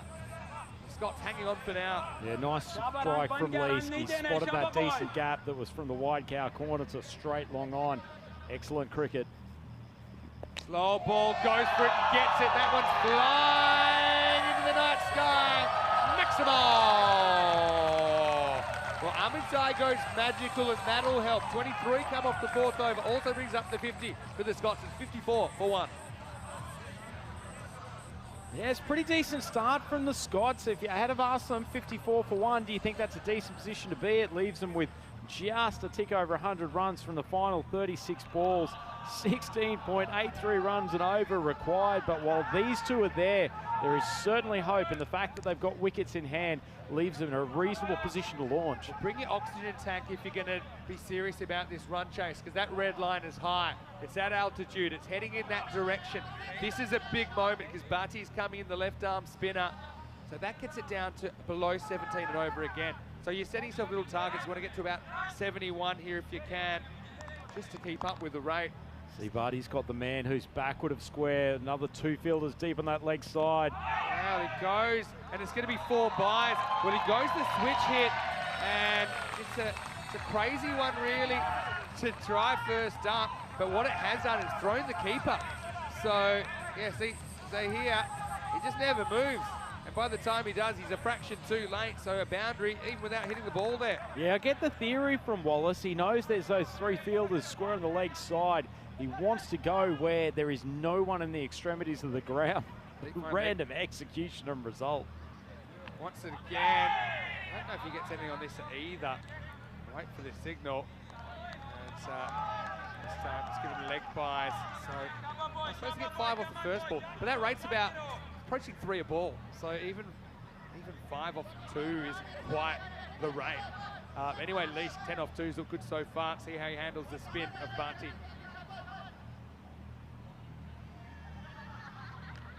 Go after it, doesn't get the length, wasn't quite far enough. I want to say hello to Brian Damage, he's watching from Iraq. He's at work and he's saying that some of the guys there watching cricket for the first time said this is better than the Super Bowl. Now, Nabi's box office, we've seen him, Leask, with the right reply here. It's pretty well bowled, but an even better shot as he generates the pace. Another boundary to the Scottish international. Gee, that's a superb shot, Vinny. Bhatti bowled an excellent delivery there, got it to spear in, almost in the block hole, but look at the strength of wrists from Leask as he drills that through the covers. Exceptional batting. Yeah, I mean, it wasn't quite block hole, but not far off. Banged that hard into the pitch. and more importantly, the placement was there. Still pretty big gap straight down the ground. I think Lees could be eyeing that off. Dead, he hits it on the full to the fielder. It's the singles. I talked about 71 after this over to stay on that kind of rate, or the adjusted rate that we saw after 4. Maximo would do that, but yeah, Barty trying to hang on. Remember 5 plus the 4 buys, plus the leg buy off there, so 10 so far. There's the reverse, tries it again. The third time he hasn't been able to get that on it. This will take us to the end of the 5th over. The score is 65 for 1. So that point of no return, we've hit it now. So 18 and over required. They need 90 in the second half of this game. They're going to have to bat really well, almost play perfect cricket from here on in fourths. Yeah, absolutely. I mean, we haven't seen an over go supersonic so far. We actually thought Barty might be their good opportunity, but Wallace insisting on playing the reverse sweep 3 occasions, didn't really make substantial contact. Be interesting to see what happens next time Barty comes into bowl. I think Drew would find that a win getting out of his over like that. Sure will. Anyway, let's get back to the action out there. Again, the fourths fans. I think their hearts are in their mouths right now. They're going to go to Usman Khan. So we just need that big over, that magical over to kind of keep yourself in the frame. 18 and over required. He's got the bandage on his hand, and so that's why he's just going to have to remove that before he gets going. Just a chance to say hello to a few people, including everyone at the Down Under in Prague right now. I've had lots of messages. I know that Joe's there, Terry's there, Danny's there as well, Phil's there. Hello to all the guys at the Down Under. Make sure you have one for me. Anyway, here we go, over number 6. Wallace on strike. Clunks this one down to square leg for 1. Lees has looked really good so far. He's only faced 5 deliveries. But yeah, he needs to pretty much go at everything you'd imagine now, Rhino, and get away with it. Yeah, it feels like at the point where you're almost needing a Maximo twice and over at a minimum, probably 3 of them. This is one of their opportunities. Usman Khan went for a few in the last game against Vienna. We know that he's got a little bit of an injury on his hand. He's been forced to take the mummified wrapping off it. Big couple of balls. Contest. Lees doesn't get it, hanging. Bowler wants it, bowler leaves it. It's caught, and what a good catch that is. I think that's covered. It's Nisa, pardon me, that skates around from cover, so the big man goes Lees. Really had no time to waste. It went straight up in the air. 2 fielders converge. They sorted it out. They get the Scottish international Lees. He's got to go on at 66 for 3. Yeah, huge wicket in the context of this game, Vinny. Boy, didn't they increase the degree of difficulty with that catch, as Usman Khan, the bowler, faked a couple of times to get involved, but sensibly leaves it for the safe hands of Mohammad Nisar. Can't blame Lees for throwing the handle at that. He needed to go aggressive. Great catch in the end for a man who's had a wonderful tournament so far. It was a good catch because, yeah, they had to sort out what was going on. So, second wicket, 66 for 2. As Lees departs for 15 in quick time. Is if they've ever needed their support crew to get behind them now for Bashir, it is at this point. They are staring down the barrel of their ECL dreams being shattered. O'Neill at the crease. And Neil's powerful as well. We've seen him crunch the ball. And yeah, the problem is, also it's Scott Ball, isn't it? With that dismissal of Lees to lose such a key batter. And Wallace is going at not quite to a ball. This is the issue. The rate required is about 2.5 a ball throughout this innings. Yeah, it's not in the unmanageable category yet, but not far off it. There's a slow ball hanging. This is going to be out as well. It's taken. And Les Bleus are loving stuff right now. Their support is up. The fourth fans fall silent once more. And that's 67 for 3. 2 wickets in the over for Usman Khan. Yeah, we talked about how the 4th and 5th bowler for Drew was so important and were likely the weaklings. Well, Usman Khan has come up with a fantastic over here. He has sent the two internationals in the form of Lees and Wallace back to the pavilion, and looking back in this bowling innings, this could very well be the decisive over. Yeah, exactly right. So, still got plenty of options with the ball. Usman gets two wickets, and surely there's no way back now as that rate has climbed over 20. Wallace was brave. 3 Maximos, 4 fours in his 38, but he is the third wicket to fall, 67 for 3. Just asking this batting lineup to do so much. There's just no chance to stand still. So much of it comes down to these 2 men at the crease. The skipper, Scott Cameron, batted tremendously well to see them home earlier today. Jack O'Neill, the bustling belligerent Australian at the other end. These two need to be the ones that take them home. Almost chops on, but he chops onto his back pad, saves the day. 2 youngsters, albeit I suppose senior players in a way, coming out trying to save the day, but they need to have a magical over now. This is where you probably bring back a spearhead next over and try to really put this to bed. What a good over this is from Usman Khan. 2 for 3. Slower ball. Neil makes the adjustment, but he'll only get a single. Right now, Drew looking pretty invincible. It's 69 for 3 after 6. Tell you what, Vinny, I think the Scottish bowlers could learn a little bit from what Usman Khan did during that over. Basically bowled off speed the entire time. Those little dropping slower balls gets rewarded with consecutive wickets. That batting total, it's not looking bad in a normal innings, but this is anything but normal. O'Neill and Cameron, 100 strike rate, but it's so far off what they need. You mentioned about bringing one of the strike bowlers back. I actually don't think this is a bad thing getting Barty out here, because these 2 batters are not set. If they can get through his over with 10 or 12, they'll be in pole position. It's called a wide. Yeah, it's an interesting one. Line ball, I suppose. Neil doesn't really move the feet towards it. It's a little bit harsh, but Scottish fans will enjoy it. Another crack at it. Go down in the middle. This will be 1. This is what we talk about ECN cricket. If you asked me 2 days ago, even last night, I think, Scotland team played their cards pretty close to their chest, but Drew had the answers. Now swing and a miss, and Cameron was impressive earlier, though he had a bit of a shaky start. Just no time for a shaky start in this chase, do they? Every time there's a dot ball, that run rate just accelerates up. Here's the thing, championship week teams, they're going to be looking over their shoulder at Drew. They're the kind of team nobody wants to play, because they are impossible to intimidate. In fact, they're the ones handing out the intimidation. Some of the things that they're doing are superhuman.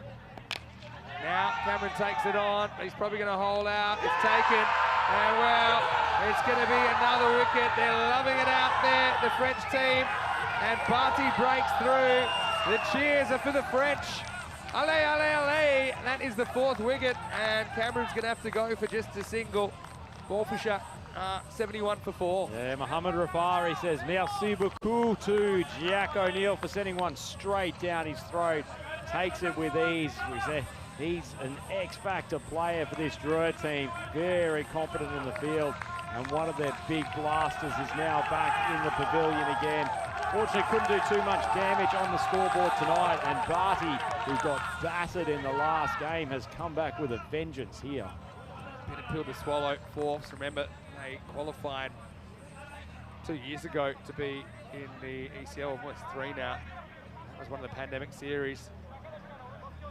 They've been really impressive, but I mean, they've just been blown off the park, really. Barwell was pretty good earlier as well. He gets an opportunity, but now we're at kind of over 4 a ball. I mean, it's quite unthinkable what we've seen, to be honest.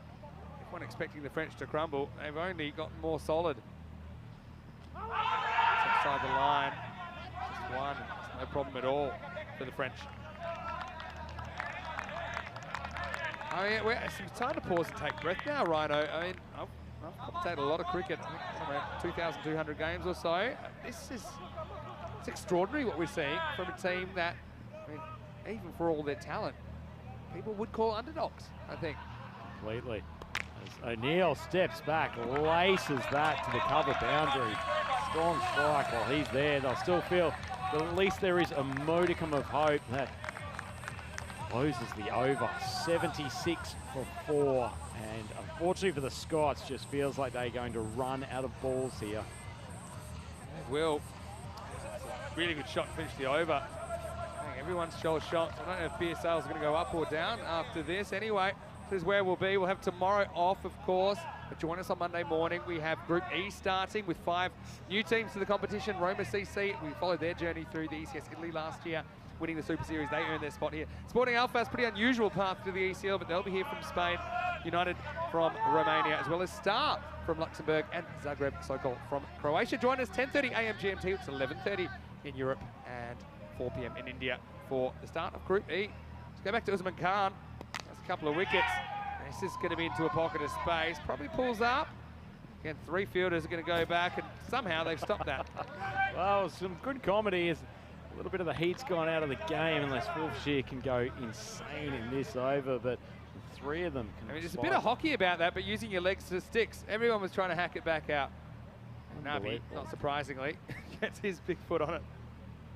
Just a gravitational force that all else revolves around. Well, pitched up, and that's a really good shot from Barwal. That's the only way they can bring the rate down. Maximo whacked away over mid-wicket. I heard really good things from the Scottish folks about his quality with the bat. Very talented all-round cricketer. 71 still required. It's likely to be out of his reach here, but I'm sure he'll give us a display of his batsmanship in the remaining deliveries. Usman Khan gone for a few in this over already after a great first over. Short, he hits this out of the ground as well. Well, is there some late drama? They need to keep doing it. About 12 sixes in 16 balls. And Barwal getting his money's worth. Well, he sure isn't giving up, Barwal. Khan just drops a shocking ball halfway down the track, and Barwal says thank you very much. Positive, nice square. A few people looking forward to the Packard Care versus Dre clash. Assuming there's no late drama here. I think you could power the Earth's electricity needs with what's generated from all the big hitting in that contest. Shot straight down the ground. Fielder can't get there for more. That one actually pushes the rate up. It's still Barwal trying his hardest. It's hard because, I mean, if he was the one, it was him that was going to be on. They'd love for him to bat earlier. Obviously a different situation. Bit of the sting out of the game, but still good cricket shot. Yeah, a couple of beautiful strikes with his bat. He's picked his spots very, very well, staying nice and calm, staying stable at the crease too. Pitches up. This one's not quite out of the middle. Just be a single. It also means we'll get to see the French-English rivalry again. Don't forget that Drew beat Tunbridge Wells last year. Ultimately couldn't get past them in the group final.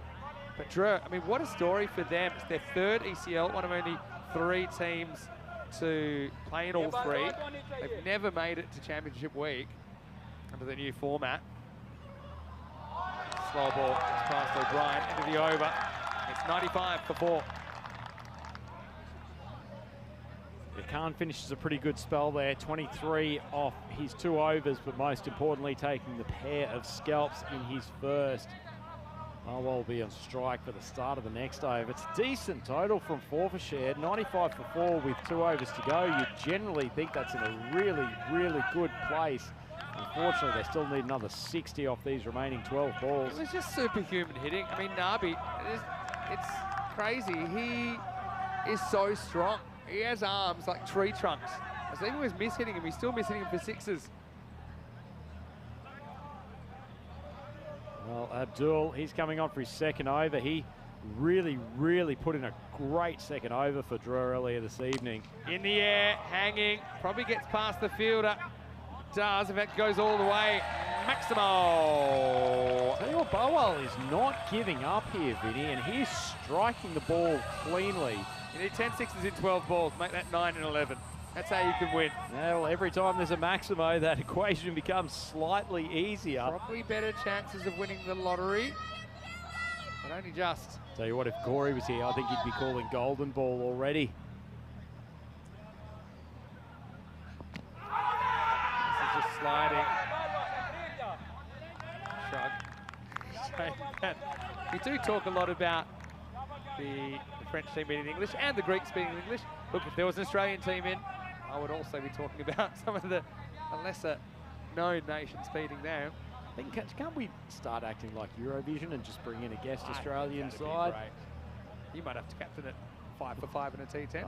I've noticed that. Anyway, 10 to come. Reaches for it. Just get a single. I mean, look, true, they were sent in. I think both teams wanted to chase. But my theory with France is because there ain't a lot going on upstairs, they don't really care if they're batting first or second. They're just going to bat the same way. Situational awareness is probably not a term that comes into their play, but it sometimes can be incredibly helpful in this T10 format. Well bowled, slips it in. That's what he's been very good at tonight, Abdul. Hitting that Yorker length, and he bowls with decent pace, and when he gets it wide of off stump, it is so hard to deal with, particularly when you're looking to smack it down the ground for maximums. Wahid Abdul, 2 chances to bring the shoe phone out. That's the only disappointment for me, I suppose. As a neutral, that Abdul won't be getting the shoe phone out unless he takes a wicket this over, but he won't have it out after the game. Oh, grab your breath. We need a day off, I think. Stay for the celebrations, though, with the French. They're going to be ecstatic. Nice ball for Wahid. He does take a wicket, but he only concedes 12 in the final. And after 9 overs, the score is 103 for 4. Just want to take an opportunity to thank a group of people that are getting switched out after this 2 weeks, and it's been great work from these guys. As we'll have a new umpiring crew come in from Monday. So yeah, big thank you to Ian Ramage and Tyrone Peters out there right now. Also Suleiman Saeed and Nilkesh Patel. And they've been absolutely sensational under pressure. So obviously we'll see them a bit more on ECN, I'm sure. They've done a sterling job. Well, the man who's done a pretty sterling job for the French all week, Ahmed Zaif, bowled the final over. And Neil bludgeons that to the offside. It's a boundary. It's only going to be mathematical now, but nice strike from the young man. Yeah, nice shot. Consolation runs only at this stage. I mean, they're getting up to what I'd say is a fairly healthy, normal-looking score. I mean, probably 115 or so, you'd imagine. But fantastic work from the French in this final. This one's up in the air, hanging a long time. It's coming down, it's gone. Here comes the shoe phone. I'm sure he'll get it off. There's party time now. And Wahid Abdul, fantastic work from the paceman. He's got safe hands, and well, the shoe stays on for now, maybe not for long. Big deep breath after that one. I think he was slightly nervous under that ball. You've let us down by not getting the shoe phone out, Wahid, but he's been very good for them tonight. Talked about the weakness in this Drew bowling lineup, but all of the 5 bowlers have been tremendous. And that man just taking the catch there, Wahid Abdul, he might have been the best of them. There's a lot to celebrate. O'Neill liked his energy and his skill in this tournament. He will have to go. It's going to be a tough night for Forbes. They set the pace, didn't they? So yeah, just one more time. I want to say a big thank you to a bunch of people, which sometimes you only notice them when you might not agree with them 100%. I said to them today, I know you guys want to be perfect. No, you'll never be perfect, but you will be excellent if you try and achieve perfection. And I think they've been amazing. And the way they've handled the players, and the players have said that they really love this group of umpires and the way they go about it. So great job, guys. This one's up in the air. I don't think it's going to carry. Just be one. So Sim comes out, get off the mark. I'm a bit worried about being in this commentary box when Drew eventually complete their win here, Vinny. There will be an absolute stampede amongst this group. I'm not sure if this construction's going to hold. Yeah, they'll be on. So, what a final. Well, that's probably a no ball, and it's going to go. I'm going to say it was 4. We'll have a look at it on the replay. It's we'll just draw things out a little bit longer. Yeah, but if they hadn't gotten this young man in a little bit earlier, Barwell's played some tremendous shots. He's timed the ball beautifully. Yeah, 4 runs called. Yeah, Barwell's been great. New umpire crew from Monday, top of my head. We'll get Charles Croucher. I think we have Joe Foster. Stephen Gooch is here. That's a slow ball. It's blasted into the night sky, and they will cash it in. I mean, Barwell can hold his head high. I think that he's been one of the players of the group for me with the bat and the ball. Moves to 35 with that Maximo. Yeah, pretty good chance of featuring in the All-Star 11, I would suspect, Barwell. This is a superb strike. Hit it a long way up. Goes for a much-needed Maximo.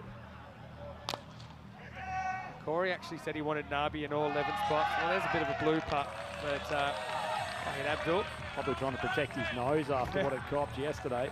maybe lost it a little bit, but doesn't matter too much, does it, in the end? Nice shot, Barwell take the runs. He's moved to 39 now. Becomes the top scorer in the innings. Yeah, Corey just wanted all Nabi in the All-Star team, all 11 spots. Here's the last ball, a memorable night for French cricket. And it's just going to be a single. But Les Bleus have blown away the opposition in Group D, and they are your qualifiers. They've come from the clouds. They've hit balls into the clouds. What a moment as their supporters rush onto the field. What a game, what a final, what a group. Andrew Ryan. Oh, love the rhyming, Mr. Maximo. We talked about the stampede. They haven't got a massive support crew out here, but they have been incredibly vocal all week.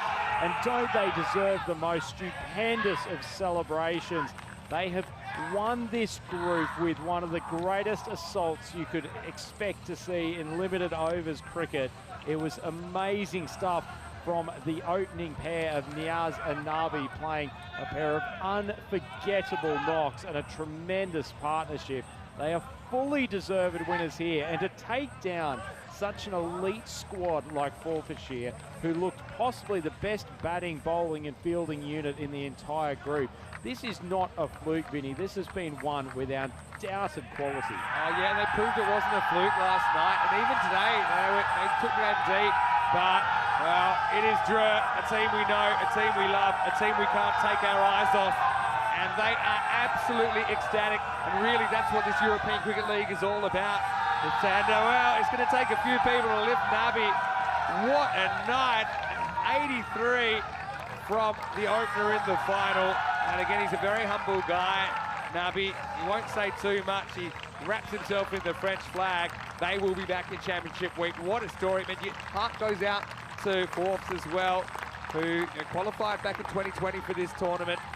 Weren't able to take part. They did everything but get to Championship Week, but Drew just too good on the night as they just swept everyone aside in the end. Had to do it the hard way up, going through qualifying too. Tricky chase against Vienna CC, but they bossed it, and now we have 5 of our 7 slots filled in Championship Week. Yeah, we certainly do. Hornchurch Farmers, Beverin already there, along with the reigning Kings Pack Icare Badalona, but Drew, the deserved winners of Group D. And I tell you what, Hornchurch Farmers, Beverin and Pack Icare Badalona have been put on notice that this team can take down anyone at their best. Well, there's the officials ready to go. Again, big thank you to them and Rob Kemmy, of course, who was wrangling the umpires over the last couple of weeks. But they needed just a ridiculous score to chase down, really. We've seen it score or two in the 150s chase down before, but never won 5-5 here at the Cardimer Oval. Certainly, I like the intent that came out. Wallace came out swinging, didn't he? Thought he was a guy that might be able to keep them on the pace for a while. Callum Garden, well, that was a nice shot, but unfortunately couldn't get too much else happening during his brief stay at the crease. He was the first man to go. Not before he had a life, though. Butty put him down. But see, those little bits of luck didn't cost him too many runs. That was the thing. We know that the French team did have the luck factor on their side early in their innings. This one went away for 4. Wallace trying to keep them on track in this almost impossible chase. But yeah, despite the boundaries coming early and the fact they kind of stayed close to the rate for a while, you just felt to do it for 10 overs would be pretty remarkable. They fell short in the end. Yeah, they certainly did, and it was just such a momentous total to try to chase that the pressure was always on the Scottish bats. Our top order did pretty well. Unfortunately, lost a few wickets and just could not find the boundary with the regularity that they need. They certainly didn't give up hope, and they had plenty of fans in the crowd, plenty of support from the Players' Pavilion, and still plenty of balls reaching the Cardamom night sky. The mouths are gapers. That was a moment they thought they had an opportunity. This was probably the big over. Barty, who had really struggled in the previous game, came on and bowled an excellent over of a left-arm orthodox despite going for the 5 wides first ball. And from then on in, there were just wickets with regularity. Super catch there from Muhammad Nisar. Hasn't he been a quality cricketer throughout this tournament? And Michael Lease going back to the pavilion, he was the one man who's probably capable of getting them close to this score. As soon as he departed, you felt like the wind went out of the sails of the Scots. Yeah, definitely. And, well, big crowd in, pretty vocal French crowd in the minority, but maybe not in noise by the end. And you can see they were loving it. Even the little celebrations coming out, there they were. They believed, you know, they had to play out of their skin. They had to take down some pretty big fish here. And the question with Drew is always, but can they do it consistently? Well, they really showed today. You know, in the first game, they really pushed forth. Okay, didn't get the win. This was a little bit of a tag team effort. The old 3 Musketeers saving the boundary. It's a funny one because the stop was made eventually, but in the end, despite some late runs from Barwell, the ship had flown, hadn't it really? And it's just quite an incredible performance. So they did then chase down at 120 plus against Vienna CC. They also were able to set an unbelievable target at 150 plus in the final. Yeah, the Scots, I mean, did take a wicket, except for the 2 run-outs. Found themselves chasing leather all night. And Wahid Abdul, shoe stayed on for most of the week, but I have a feeling he might keep it pretty loose in a week or so's time when he comes back for Championship week. Yeah, I suspect so. But congratulations to Barwell, who came at the end. Cracking innings of 40 off 15 for him with 7 boundaries. Really showed a clean strike and probably did what a few of the top order needed to do, but that is all she wrote. And look at the happiness on the French boys, Dreux Cricket Club, who have been well-deserved winners of this game and of the Group D final. Turning our mind to next week, coming Monday, there's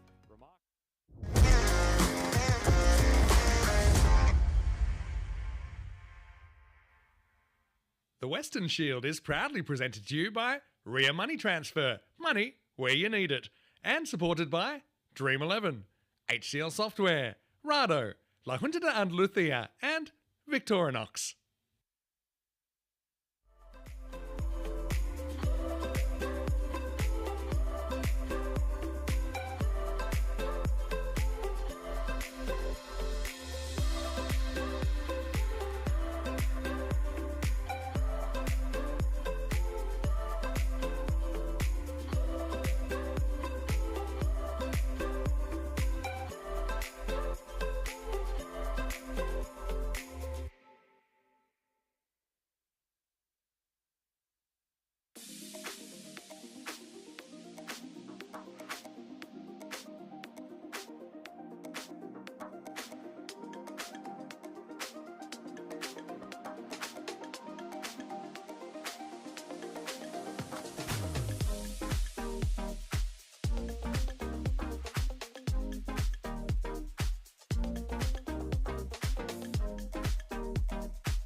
The Weston Shield is proudly presented to you by Ria Money Transfer, money where you need it, and supported by Dream 11, HCL Software, Rado, La Junta de Andalucía, and Victorinox.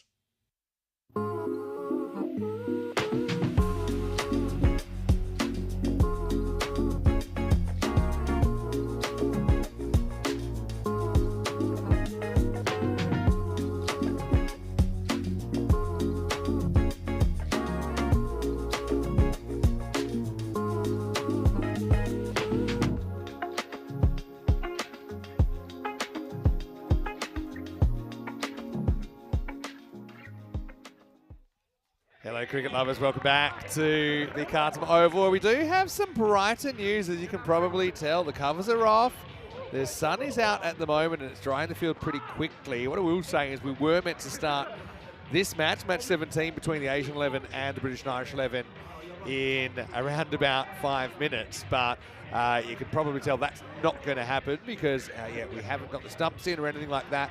The decision has been made at this stage to delay the start of the match. That will mean we will lose overs. At the moment, the earliest play will be in about half an hour. So that is the good news, I think. And we've only really got good news since we last saw you here because, like I said, the sun's out. Like I said, the umpires are going to give the ground an inspection right now as well. We're not expecting any more rain. So touch wood, we're looking at a start in about half an hour's time. Off the top of my head, we're probably looking at then maybe a 7, maybe a 6 over game.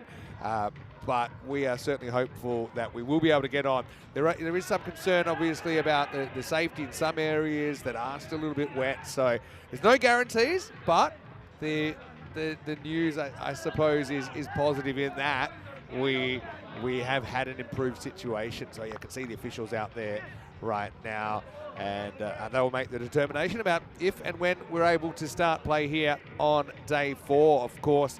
It's a 4-team series here. We have a final day tomorrow, culminating in the final tomorrow night. And right now it's wide open as to who will get the top 2 spots and get the right to play off for the Western Shield here in Spain. Right now, though, we're going to go back to a classic game. Hopefully we're not on this one for too long, but it is a good one. We just showed you Drew winning Group D back in 2023. That was an amazing game. And we'll see Drew on Monday morning in the first game of the ECL. And, of course, the ECL runs for 4 weeks. I'm going to throw you another game now that has 2 teams you will see this week as well. So Drew actually played Darmstadt CC of Germany on Monday morning. So it's only fair you get a look at Darmstadt CC. They also played in 2023. And this is their qualifier 1. So it's the 1 versus 2 of their group. They're in Group A in 2023. And they're against Byron of Greece. Now Byron are in Group B of this European Cricket League. So you'll also see them during the week. So I thought this is a good one to come on. We're going to go back to the 1st of May 2023, so about 2 years. I hope you enjoy it. If there's any news, we'll let you know. Keep an eye on the bottom of the screen as well about if there's any updates, especially to the earliest start time. Also, you can have a look at our website, europeancricket.com, or our comments section. But for now, Vinny Sander here, Mr. Maximo, with some brighter news from the Carlton Oval. But until we get some actual play, here's a classic from the archives in 2023. Enjoy. Thank you very much, Vinny Sandu. Welcome back, everyone around the world. Game 2 on this, well, finals day for Group A. Yes, it's early in the week, but this time, this year, it's a singular round robin, so a lot to play for straight away. And I have to admit, I do love the format. Here come the 2 umpires. They'll be excited to be out there officiating this game because this is 1v2. And well deserved from these 2 teams. They played some enthralling cricket in the group stage. Good to see the support there from the kids. And it should be a good game of cricket. The Greeks of Byron, they'll be versing the Germans, Darmstadt. Both teams finishing 3-1. And will Byron be able to get enough runs on the board to stop this dangerous German batting lineup? Have a look at the 2 lineups right now, and there are plenty of good players and names there. But Mumtaz at the top for Byron. Everyone likes to watch him with the bat. And the supercomputer is telling us it's going to be a doozy. A 2-run victory the supercomputer is predicting for Darmstadt. So we'll have to wait and see. Either way, good bit of sun on the field today. The fielders are ready. So deep mid-wicket, deep mid-on in place. Really excited for this one. Welcome back all our viewers all around the world, especially those in India via Fanco and all our network partners out there. And everyone on the chat. Always good interacting with you. If you want to get any questions in, always feel free.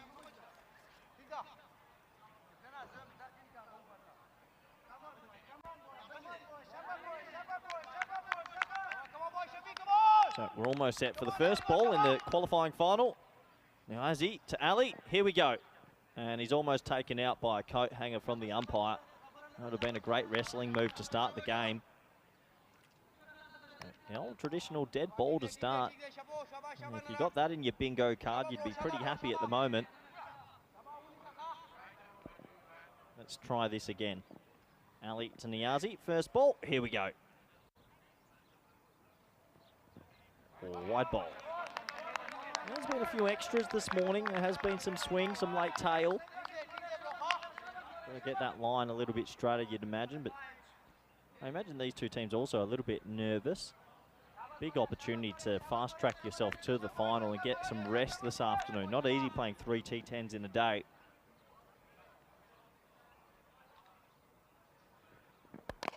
Shot. What a shot that is. It's wide and it's a 6 over extra cover. It goes up the steps. Ali, wow. What a way to start this game. That's a proper cricket shot.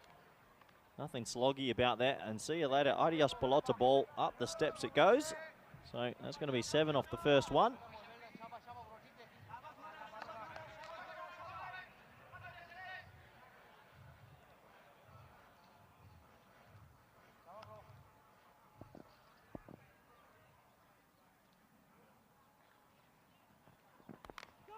Underneath edge and it balloons over the keeper. Look at him go. Wow, he's quick. He's the quickest keeper I've ever seen. He got that like a tracer bullet. Just a single. What a running technique. Not always easy to run with pads on. Keeps it to 1 in the end. So it means Mumtaz is on strike.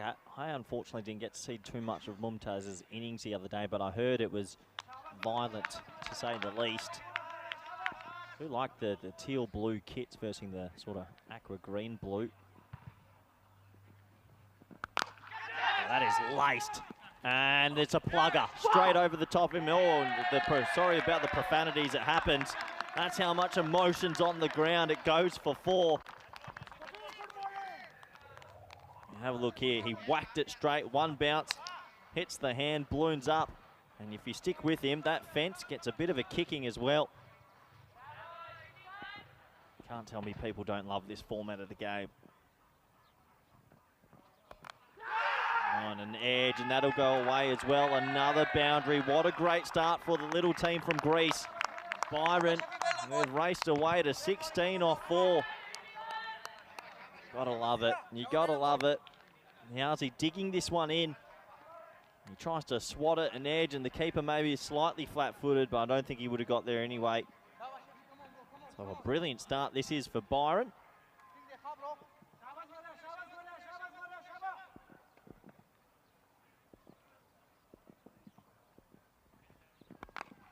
And a half of the bat this time. Oh, it's a misfield. It'll go for another 4.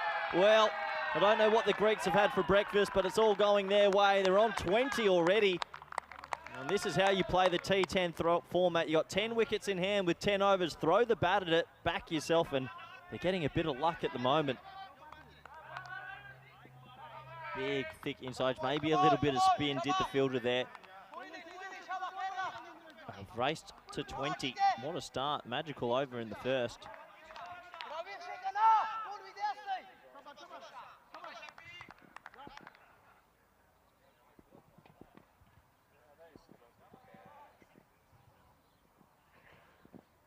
That'll be a wide. 1 ball still to come. They're on 21 at the moment. Great start, really good start. And this is where you want to get yourself fast-tracked to that final. Enjoy an afternoon off and then play under lights tonight.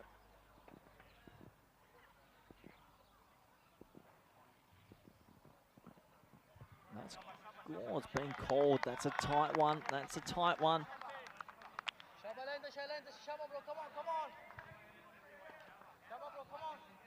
Yeah, good call. Good call, actually. That's touching the line. It was a tight one, but the umpire gets it right. So 22 off 5. Still one ball left in this first over. Boom. Shakalaka. See you later. That's massive. Well, 28 off the first over. Byron from Greece. They're smiling. That's a huge Maximo to start us off. And at the end of the first over, it's 28 for none. As I welcome back good friend, co-commentator, Mr. Maximo. Wow, what a start. The Mummy final challenge. That's what you're watching right now. Have a look at him there. Mumtaz leading run scorer for Byron, the Greek champions. Virkali behind him. As for Darmstadt, they've got some firepower of their own. I think their captain, Azman Ali, has been brilliant, hasn't he? Muhammad Umar, a bit of a shocker yesterday, but he'll be back. Niazi is a top wicket taker. We wouldn't have known it from that over. Got taken to the cleaners. 28 without loss after one. Game on. And don't forget, Darmstadt sent in the Greeks, and that's the worst possible start, really. Well, it is the worst possible start. You wouldn't have thought of that. Anyway, we're into over number 2 now. Umar Khan with the ball. Right, we're going to spin here. Pushed into the offside, and it's a loud call of no. So dot ball. Vinny, the Greeks are wearing some black armbands. It's something you want to touch on quickly about why? Yeah, I know there was an incident with a train in Greece last night, and obviously it was a significant loss of life. So, on behalf of everyone at ECN, I want to send our thoughts to everyone watching from Greece that's been affected by that. So I think it's a nice touch from Byron. Oh, that's a no ball, and 4. Well, it's a Gundy ball. It's a 5, and it's going to be a free hit, Vinny. Yeah, it's not getting much better, is it? Even though they take the pace off, but yeah, we've seen so many full tosses here in Group A. I don't know what it is, and that was chest high. What's worse, it's just out of the reach of the fielder. Nazir. Free hit coming up. Not ideal. It's 5 free runs and a free hit. 33 off 7 balls. What a fantastic start for Byron. Not many people would have tipped them at the start of the week to be in the top 2. How about Monday night cricket, where they got absolutely castled by Independence? Now it's Independence which are ordering the Cervezas, and Byron's still out there, and they're motoring. If they keep batting like this, they can play their way right into the Group A final. I mean, right now, the run rate is 28.3, and there's a free hit coming up. It's going to be another free hit because he goes defensive, but it's a wide. Say hello to Marnus, who's in the chat. Anyone I might have missed? Had a nice little by-play with Virat fan in the chat, and of course we did have a 15-minute delay to this game. Give you an update about that in a second. Laced. What a shot. Another boundary. Well, these 2 openers have come out and they're on a heater, Vinny. Yeah, what a good shot. I mean, had the immunity, didn't he? Couldn't be stumped, so he could really make his way out. Don't like that rule. I like it. You might as well just start running at him. Yeah, there's ways you could get around it if you're smart. I don't mind it. I want to see attacking shots. You want to go and dance down the pitch, let them dance down the pitch. Here's a brave decision from the captain. They've moved mid on in and cover back, so no one deep on the leg side, bowling off spin. Brave. Yeah. He wants to make him hit a cross one. He needs to keep it outside off. Doesn't. Oh, that was there to go as well. No one back on the leg side. And if he had got any elevation on that, would have been safe. He's lucky that hurried on a bit, isn't he? But yeah, I want to say hello to Yannick Bischoff. Hello, Bishy. Hopefully you're well. He's watching from Germany. Yannick involved in the initial ECL in 2019. Thickest inside edge this time, and they'll scamper through for a quick single. That's, yeah, hello to Virat fan. We had a bit of fun, didn't we, in the chat? And David Robson's got a very important question. How's the beard game, Vinny? I called him Germany's answer to WG Grace. I still stand 1888 again. Party like it's 1888. Vinny, here comes the mummy. Watch out. High in the air. Will he be able to track back? I don't think so. 1 bounce 4. Good batting, and Byron, they're really racing away. Well, the mummy's putting the power in power play, isn't he? And that's one that he doesn't get much of. But all you have to do is get over the infield, and over the infielder, even though he tracks back, can't keep this in the field. It might have even been a wide, but the mummy's got such good reach. 4 more. Good movie, The Mummy, back in the day. Brendan Fraser, yeah. You liked it? He's making a bit of a resurgence, Brendan Fraser. Yeah. Preferred him in Tarzan. Good movie as well. Bit of Tarzan about. I did like Mrs. Tarzan, actually. Jane. Hello, Jane, if she's watching. Last ball, the over coming up. Hit hard into a pocket of space and he can't get down. It's another for Mumtaz. Races to 26 and Byron, well, they're 47 for none after 2. Well, I will say this, if you send a team in, this isn't what you're looking for. And the only reason I can think that the Germans sent in the Greek team is that yesterday the Germans hit 140 odd and Greece chased it down, so they didn't want to chase him. But I don't think that they're worried if they're chasing or not, the way they're batting. Got to get these guys, and you've got to get them quickly. Vinny, they're on world record ECL pace. Who does have the ECL world record? In the ECL high score, VSC Rotterdam, that we'll see tomorrow. Wow. So hard to believe. Tomorrow we're into Group B already. No gap between the groups. It's so weird. I guess for people that don't know, the highest score we've seen on an ECL is 222. But for none. It's no longer the ECN record because Badalona Shaheen scored 229. Badalona Shaheen are no longer recognised as a club. Bow. It's stricken from the records. Now 3-1 these two teams. Though Byron still had a net run rate because they got a bit of a touch-up Monday night. Here we go with Mansour in over number 3. See if he can stop it. That's a nice little...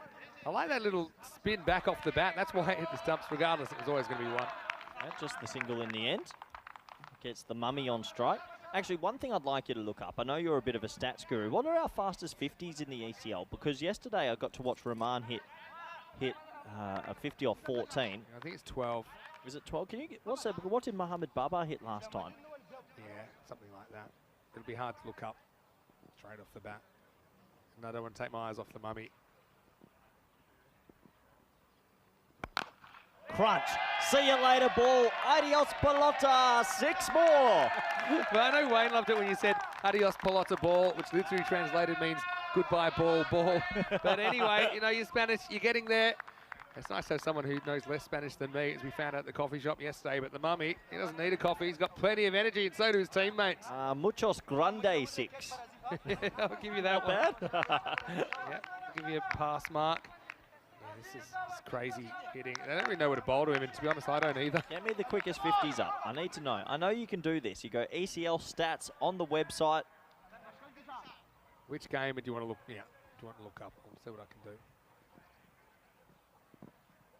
Slow ball, and he picks it. He laces it. He's 38 off 8. Adios, Pelota, ball, ball. Yeah, well, keep adding him. Keep the Pelotas coming because right now, Mumtaz is on crazy pace. He is actually on fastest 50 pace in ECN history, which is 50 off 10. If he hits 2 more 6s, he's going to hit 50 off 10. Look at him. This is crazy. He doesn't want to leave the crease, does he? What a start. Surely not. This guy is so on. Oh, he's left one. Well, if you took me to the calendar and you said, Corey, what shot's Big Mummy going to play next? I wouldn't have selected leave. Oh, he thinks it's a wide. That's why. It's not a and wide. It's almost a wide. It's about a ball away. If you had to pick any shot he was going to play, the leave was the last on my list. I would say reverse. I can see you leaving a ball you think's wide. It's clever bowling by Mansour.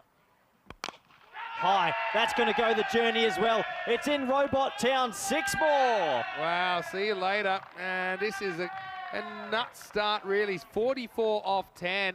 And yeah, I just don't know where you bowl to this guy. You're the coach. All right, what are they going to do here? You go up and you roll the ball like Greg Chappell did against New Zealand and hope they forgot the rules. Thing is, yeah, I thought maybe didn't look too convincing against the short ball. And he shut me up in the first over tonight with some of those. Well, Vinny, we might be witnessing 11 ball 50 if this goes. Toes it. He toes it. Oh, he doesn't go for the catch, but he does keep it to 1. Yeah, that'll also be the end of the over. Mumtaz will retain the strike. It's 67 without loss. Into the power play, of course. And so it's a tough one to pull back. It's hard to see what your best case scenario is. What I will say is Darmstadt, you have, you batted well all the way through, but have a look at those 3 overs, 28, 19 and 20. They are skyscrapers, Vin. It's like being in New York. Yeah, it's big. This is incredible cricket. Yeah, so they're from Greece, Vin. I don't think people, this is a club team from Greece. Yeah. I've got a bit of Greek blood in me. I'm all for going it. on. Well, I think if you can keep it to 140, how do you do that? You keep it to 10s from here. You got to hope you get a wicket. You got to get Mumtaz out now. Even 10s from here is 137. But look, Darmstadt have the batting to do what Byron did yesterday and chase that big score. Now that you've seen all the teams, you got a favourite kit of Group A? Because mine's Darmstadt. I love the teal blue. Talon Stallions. Yeah? Power Rangers for me. Good hitting though. Let's rock and roll. Good luck, new bowler. Zada. He swats it away disdainly, but just for a single. Power play end couldn't come quick enough for the Germans, who now get 5 outfielders. Pretty impressive power play, 67. Last year we saw a power play, it must have been, I think it was 83 from the French side versus the English side. It's not something we're not used to. 82, and then they hit a 6 off the first ball, the 4th to win the game. Hard down the ground, it's a one-hopper and he takes it in the chest but keeps it to 1. Well done. I like that he's looking to turn that into a catch. I think a wicket changes the game at the moment. Yeah, I think you've got to be aggressive in the field because if you don't take a wicket, you're chasing a lot. Yesterday, Darmstadt CC hit 143 in match 7. Byron chased it down with 3 balls to spare, but at one stage it looked like they chased it down much quicker than that. High in the air, this is the moment. He's got to hold on to it. He does, and the money goes. 46 off 13, and that's a big wicket in the context of the game. Yeah, you can see they're fired up, and they want the free pass into the final. They don't want to have to get past Hornchurch, who is starting to hit their straps. And well, neither team does really. Big moment, you called it. I mean, all the pressure in the world on Virk down there at long on, but he held his nerve, slight crocodile style. In fact, that's Nasiri that takes the catch in the end. And he does like to show his emotion. That's the end of a blistering opening partnership. It's 69 for 1. Yeah, very good innings. Nice to watch from Mumtaz. He's got his team off to a flyer. 46 off 13, 5 fours, 4 sixes, striking at 353. Came down a bit, actually, in the last 2 balls. So it leads me in. Do you know the best strike rate in ECL history, Vinny? It would probably, 600. ECL. Okay, hold on. The best career strike rate. You're going to get back to this. Yes, you hold the record. You face 7 balls and you hit 29. 414. And you save this for Group B. I know we're in ECL. I only get 1 chance a week to speak about this. One chance a year. Once a week is fine. All right. Akuzada, well, he was thrilled as well. He's removed 1 threat. Here's another. Kazim Mohammed. Pushed offside. Bit more conventional cricket. And they'll get through for a single. What do you think about that in the chat? And the robot in the chat calling this team the Greek Freaks. Incredible cricket. Yeah, it's amazing. From Greece, you wouldn't expect cricket to be big there, and look what they're doing. Freakish hitting, wasn't it? Anyway, chance to turn the page for Darmstadt. Toad. Oh, they're good in the field. Just a single. That's the direct hit, though. Don't forget, Asma Ali had 2 of them the other day. Yeah, Darmstadt, Bundesliga champions in Germany. Also, they're the reigning T10 champions. They've won that the last 2 years. You can see why. They've certainly got all the elements of a good T10 side. Yeah, this feels like it's going to be a hot contest. Everyone wants that free ticket to the final. Hit hard at the bowler. Good work. And what an over. You say that last name for me, Vinny. 1 for 4. Akuzada. Akuzada. That's the end of the over as well. Very good one. Only 4 come off it. It's 71 for 1. So yeah, mentioning the robot with a question. Vinny, you wanting a robot update? You promised me. You told me when I came to ECL, we had bought a mascot from the viewers' money, and I want to see it. And where is it? I'll give you an update. I've got an update for everyone. Are you ready? Yeah, go on. Don't know if we'll get it in the next minute or so, but just stay tuned. All right. But you're calling that the robot zone down there over long off, right? Well, that's where the robot's going to be situated. The robot lives in that little castle over there. Allowed out of the castle though. Go to the bar, have a hang out with the crowd. Will she? Okay. It's a pity he's not here today. Nasiri took an important catch. Now he's got the ball over number 5. It's going to be signalled wide. Tight call, but good call. Seems wide. Doesn't like it, but straight over the line. My book. Yep. That's a wide. Nasiri, I like the way he plays his cricket. Oh, bold, that's a bit better. Here's the update. Okay, the robot update is.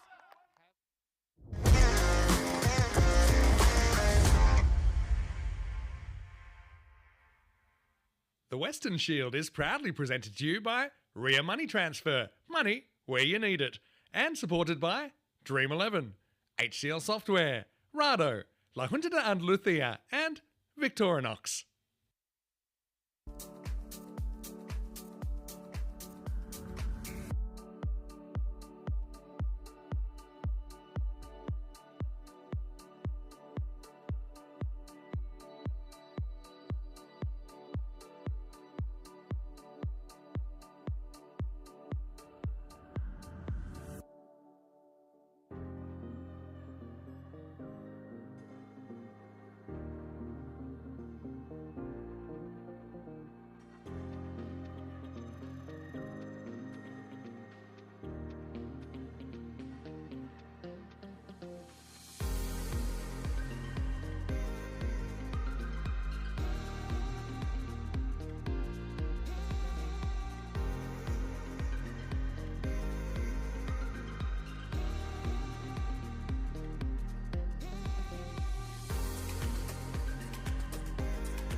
The Weston Shield is proudly presented to you by Ria Money Transfer, money where you need it, and supported by Dream 11, HCL Software, Rado, La Junta de Andalucía, and Victorinox.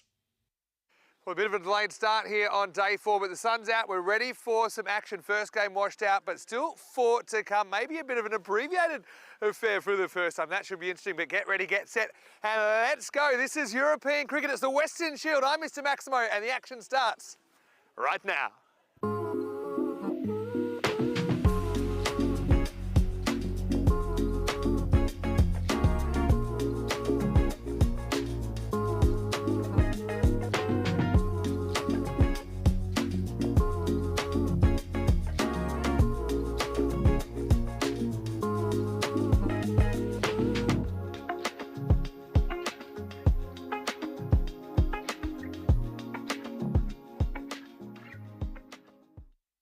Hola, hello to you wherever you're watching from around the world. Welcome to another huge day in European cricket. It's the beautiful sunny Costa del Sol. Unfortunately, the sun wasn't out this morning. We had a few weather issues that washed out the first game, but we still have 4 matches to go and there's still plenty of action to go. I tell you something, that is for sure. Anyway, let's get ready for match number 17. And this one will see the Asia 11 taking on the British and Irish 11. I think this will be very, very interesting. Asia last night, they made some history, didn't they? The highest ever chase, or equal highest ever chase on this ground, and the equal second highest chase ever in over 6,000 matches on the European Cricket Network. So they are back on the park. And the British and Irish 11, they have recovered from a rough start. They lost all their games on the first day, but they've been on a bit of a heater ever since. Firstly, let's see what happened at the coin toss when Ian Ramage had the giant coin and the 2 captains. Asia 11, you're the home team, you will toss the coin. British and Irish 11 is the away team you're going to call. Here you go. European cricket. It's been called European cricket, it's come down Dream 11, so you've won the toss. Okay, toss from Asia 11, who're going to bowl first. There's the news from the centre, and the news from the atmosphere around the Cardamom Oval is we got blue skies. That's exactly what we hoped for. Persistent rain this morning unfortunately meant we couldn't start the first match of the day at all. But yeah, Asia winning the toss, electing to field here against the British and Irish 11. And this is such a tight table at the moment. It's hard to believe, but tomorrow night we'll have to make the cut. The top 2 will make it through to the final. The other 2, unfortunately, won't get the chance to play for the Western Shield. Arachetti comes in, and I would imagine he would open the batting for the Asian 11 in the second innings. Shahan Aga will do the keeping on this occasion. Manan Ali, though, had an absolute heater yesterday. They've listed him down at 6, but I don't think he bats that low. I think he probably bats 4 in the form he's in. And I don't see Najib batting 4 there. Like you can see on your screen there, plenty of sunshine. Asian 11 coming out, electing to field. They probably feel they can chase anything down, because last night they were able to chase 183. It's the same target that was chased down by the Netherlands 11 against Spain in a memorable ECC Euros of Cricket match back in 2023. It got the Netherlands through to the final and knocked out the host nation. So yeah, plenty of action coming your way. And Jula's been brilliant, I think, for the Asian 11. And oh, I love to see this 50-50. And that isn't just done by someone that pulls the numbers out of their head. That's a lot of statistical analysis that goes into that with the supercomputer. So yeah, I would agree this is a 50-50. B&I had a bit of a shocking start, as we've mentioned several times, to their campaign, losing all 3 games on the first day. Asian 11 had the exact opposite. They won all 3 of their games on the first day and were looking untouchable at that stage. But they then went on a 4-match losing streak before chasing 183 last night. B&I, well, they haven't lost since the first day. They've won their next 4 games. So you've got 2 sides that have had different kind of histories, but they arrive in kind of the same place, because if you look at the table, there's really not much between them. Asian 11 1 point ahead, but they have played 1 more game than the British and Irish 11. So plenty happening today. You can see a little bit of sawdust has been applied to certain areas of the ground, but I will say that the brand new covers seem to have done their job. Quite high quality covers to not just protect the pitch, but also the run-ups, the surrounds, the whole square really. So Smale and Connell to open up for the British and Irish 11. Yep, that's, might call that quicksand corner. Hopefully we don't have too many through there, but I mean, that's, again, just doing everything they can to try and improve the conditions for these players. zoom on to get us going. I'm sure that these two teams are pretty happy to get going as well. Only 8 matches now before we have to make the cut. 10 overs aside, we should say as well, this match hasn't been reduced. More about that in a second. Here we go with match 17. And Smale's going to funkify things first ball, and he think he's going to get it all the way. Maximo! Oh, worth waiting for. Smale, economy of energy here, just kind of hangs the bat, lets it hit him, and off it goes. Out of the blocks quickly, 157 expected. Maybe that's gone up a touch after that first ball's gone for 6. Smale likes to live dangerously. The Welshman. Yeah, I like what Kevin's saying, and hello to everyone in the comment section as well, saying supercomputer's basically predicting a golden ball. Yeah, you're right there. This time plays orthodox and bangs it right into the inflatable cube. Well, I'm glad that one doesn't have the car inside. Maximo! 2 out of 2, over pitch there. There's Daniel Weston talking to Noah Crows. And Dan, even though he is the ECN founder, I suppose you could argue he's the top dog. He was still out there. He was helping with the getting of the water off the covers, and yeah, also got to say big well done to all the crew, and I will say a lot of the player group helped out as well. And conditions actually looking pretty good now. 2 balls, 2 sixes. And now this is the top edge. It's flying, but how far is it going to fly? It's going to plug, and it's going to be fielded just inside. So it's a high backward single. Give us a look at Johnny Connell. Hello to everyone, and thanks for being so patient. Hopefully you enjoyed some of the classic matches that we showed. We showed Drew, who we'll see on Monday morning. We showed their opponents on the Monday morning Darmstadt CC briefly against Byron, who we will see in Group B. So you got a bit of a look at 3 of the teams that you'll see in week 1 of the ECL next week. Oh, that one is banged, and it was way too fast for Khan to be able to react, and that's going to be 4. So shows you how quickly things can move, because the British and Irish side, they started at 50%. Just after 4 balls of play, they're 64%. Connell hit that so hard, there was no reaction time at all, really. But hello, John Higginbottom, who's in there. Hello to Johnny Heesum as well. Hello to Steve Creed. Thomas Martinez from Madrid. Still 2 to go. This first one looks like it's going magical. Down the ground, beats mid-on, and that will be 4. So it does go magical now. Both openers have started well. We'll say for British and Irish 11, scoring runs lately hasn't been too much of a problem for them. After a bit of a shaky start that we documented, but their last 4 games, they've scored 203, 137, 188, and 148. That was off 9.5 overs because it was a successful chase against the World 11. Last ball the first over. Wide, so it won't be. Now you might wonder, well, how can this game still be 10 overs when we've started half an hour late? You might know that there is a half an hour kind of extended break which is scheduled after match 3. They've decided to forego that lunch break, I suppose, to allow this game to be the 10 overs. So I've got to say I'm happy about that. My stomach has mixed feelings about it, but I'm happy that we will get more cricket on. That's hit really well, well timed, and that's going to be 6. Maximo on a biggie first up. They dished some of this out last night, did Asia. Now they're getting a bit back. End of the first over. It's 28 without loss. Well, I'm really thrilled we're getting this game on for many, many reasons. And one of them is that my co-commentator, it's actually her last game before she has to leave us. And it's Christina Goff, who is coming into the commentary box now. Hello, Tina. And I bet you're happy that we've got the sun out. Yeah, my prayers were answered to the rain gods, and they moved away because they were really up and at it this morning. Quite heavy rain, but what a turnaround we've had. Proper blue skies now. We didn't see too many blue skies yesterday, but I'm hoping they're here to stay tomorrow and today. Yeah, let's hope it's here for a while. These are some numbers. 150 average score batting first, but we've seen even 180 wasn't safe last night. It was a crazy chase. where we saw Asia getting up last night. Wins batting first versus second, not too much of a difference, really. I was talking to Kevin O'Brien before the toss or after the toss, and he wasn't too upset about batting first. I think B and I are quite happy to put some runs on the board, serve them well in their wins so far, but the Asian 11, they'll think that they can chase anything after last night. Well, that's gone very wide. It's a bit of a task for Aga down the leg side. Does well to make the stop. But yeah, we've really enjoyed having you here. I know we wish you could be here a little bit longer.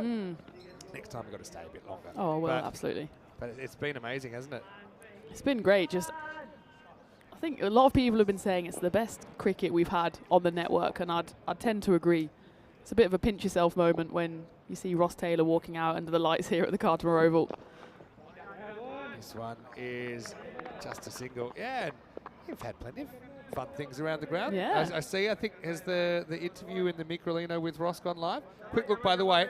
I looked at the amount of sixes, and it's gone like this. 145 first day, 160 second day, 155 third day. Okay. So 16 sixes per innings is average. Almost twice as many sixes as fours. Quite a few wickets, though. There's still, around about 6 wickets per innings, but shows you the depth in these lineups. It's going to be 4 clipped off the pads by Connell, and Basharat's coming in. Tends to bowl one at the front, one at the end, but this full toss gets picked off. Yeah, the video with the Microlino, that's live, so check it out on social media. Fun little joyride I had with Ross Taylor, and I know there's some other joyrides still to come. Vinny, I know you were in there in the Microlino as well. I had a couple of thrill rides, actually. Kevin O'Brien. Put his foot down, did he? Don't think he's got a license. It's got to say, it was a fun ride, though, and I actually had one with Max O'Dowd as well. All right, this is a breakneck start, isn't it? More than 4 a ball so far. Both batters contributing as well. They've only faced 4 each. Both well into the teens. That one's going to be checked for height because it was a full toss. I think he might be struggling here, but Connell is definitely not struggling as he puts that into the jungle. An early visit to the jungle for the Grizzly. Hasn't been called yet on field because they will use the benefit of the replay, and I think he's kind of struggling there. Have to look again on the side on. Here we go. Frame by frame, yeah, it's one of these marginal calls. It is dipping, it's whether it just dips enough. In any case, it's a 6, and I think it has been called a no ball, so 6 plus a free hit, plus a warning, so triple jeopardy here for Basharat. It'll be Connell on strike for the free hit, which I always like. If you've been subjected to a full toss coming flying at you, you should get the free hit as well. This is the case for Connell. And as has also been the case for most of the week, the free hits, there's some kind of voodoo curse on them because they are not getting hit to the boundary. But you can see by the maximum rate, there is a lot of balls that are being hit to the boundary. None more so than by the European 11, averaging 18.4. World 11, well, that kind of reflects the table somewhat with them being rooted to the bottom, but they've still got games to come. I'm sure they'll fight back. That one's just squeezed away for a single, and you can see after that blistering start, we're still only in the second over. The win predictor has the result firmly in the Bixie camp, but still a long way to go. It's a lovely action from Basharat, isn't it? The classic left arm over. That one just over pitched, but equally missed out on that.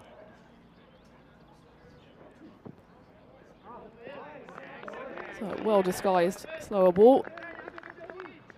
Smale about half an hour early on that shot.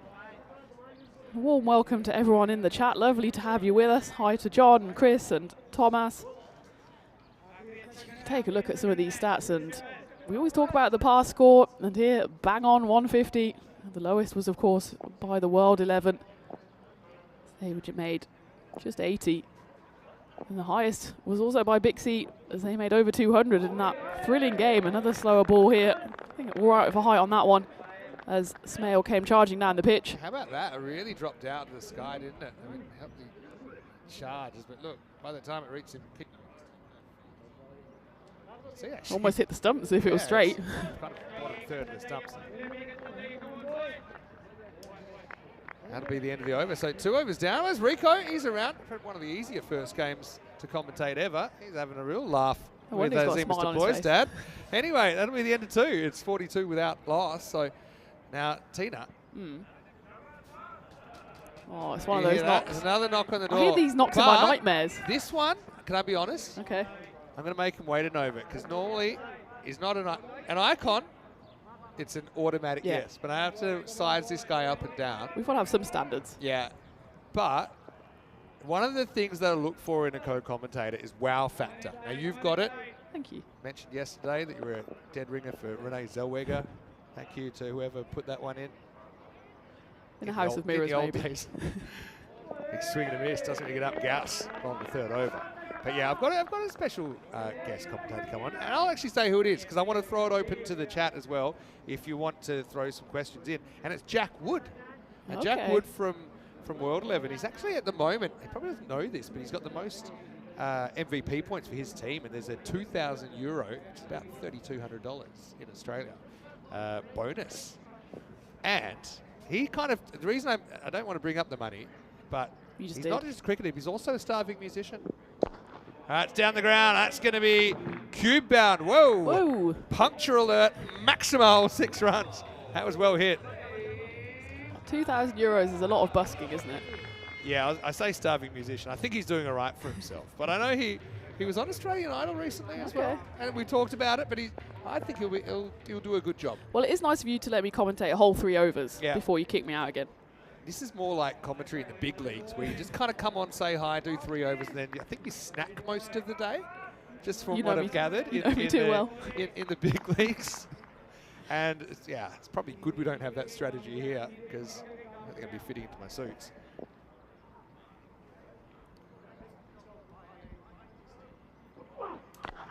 That's going to be up, and that's going to be 4. So Connell, despite Smale hitting the first couple, Connell's taken over, and he's brought up the 50 with that blow.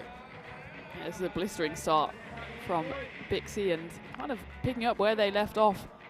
They're on a 4-win run after losing 3 in a row. Now they've won 4 in a row, so they're really finding their stride in the tournament. Adnan Gauss has come on for his first over. It's down the ground, but not really time. Have to settle for a single.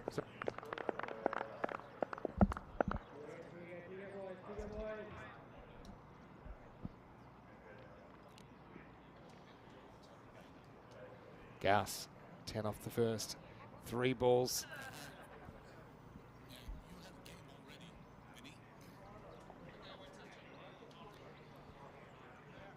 Trying to just find that over to bring things back a little bit. Oh, no ball called. I wonder if this is for too many outfielders. It was one of those kind of delayed calls where there's a bit of discussion. So, yeah, free hit coming up. It's not what you want if you're Asian 11. Already going for a lot of boundaries, and now another free hit. But we say there's a bit of a curse on the free hits at the moment. Yeah, that's true. Let's see if it puts Smale under the spell. It does.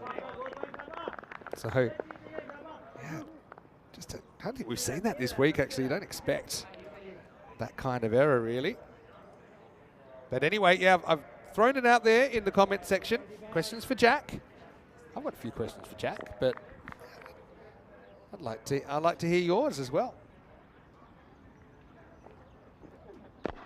Low full toss, doesn't really get it away. Furkan that will do the fielding out there. So yeah, we haven't really had the chance to chat yet. It is your last game, but don't slack off too much because I think I will get you back in a few overs, okay? I will allow a small snack. I was going to say 1 or 2 snacks always. Yeah, because I think you're headed for the big leagues, so you got to get your snacking game up. Some of these snack tables are pretty good in the commentary area. I need to come in with a commentary rider, you know. Bowl of yellow M&Ms. Oh, good choice. All right. Fake ramp there, just has to eat it. Almost runs out his partner. That'll be the end of the over. Gauss comes back pretty well and had to bowl the ball. He probably wished he didn't because of that field indiscretion. End of the third. It's 57 without loss. Big welcome to everyone. Just repeating, this is a 10-over game, despite it being the 30-minute delayed start. This is a look, and there's actually prizes. I just mentioned it with World 11, but for every team. So there's 2,000 euros for the top MVP point getter, and so Johnny Connell's actually leading right now. This is going into this game, and runs and wickets. There's also 1,000 each for the top run scorer and the top wicket taker.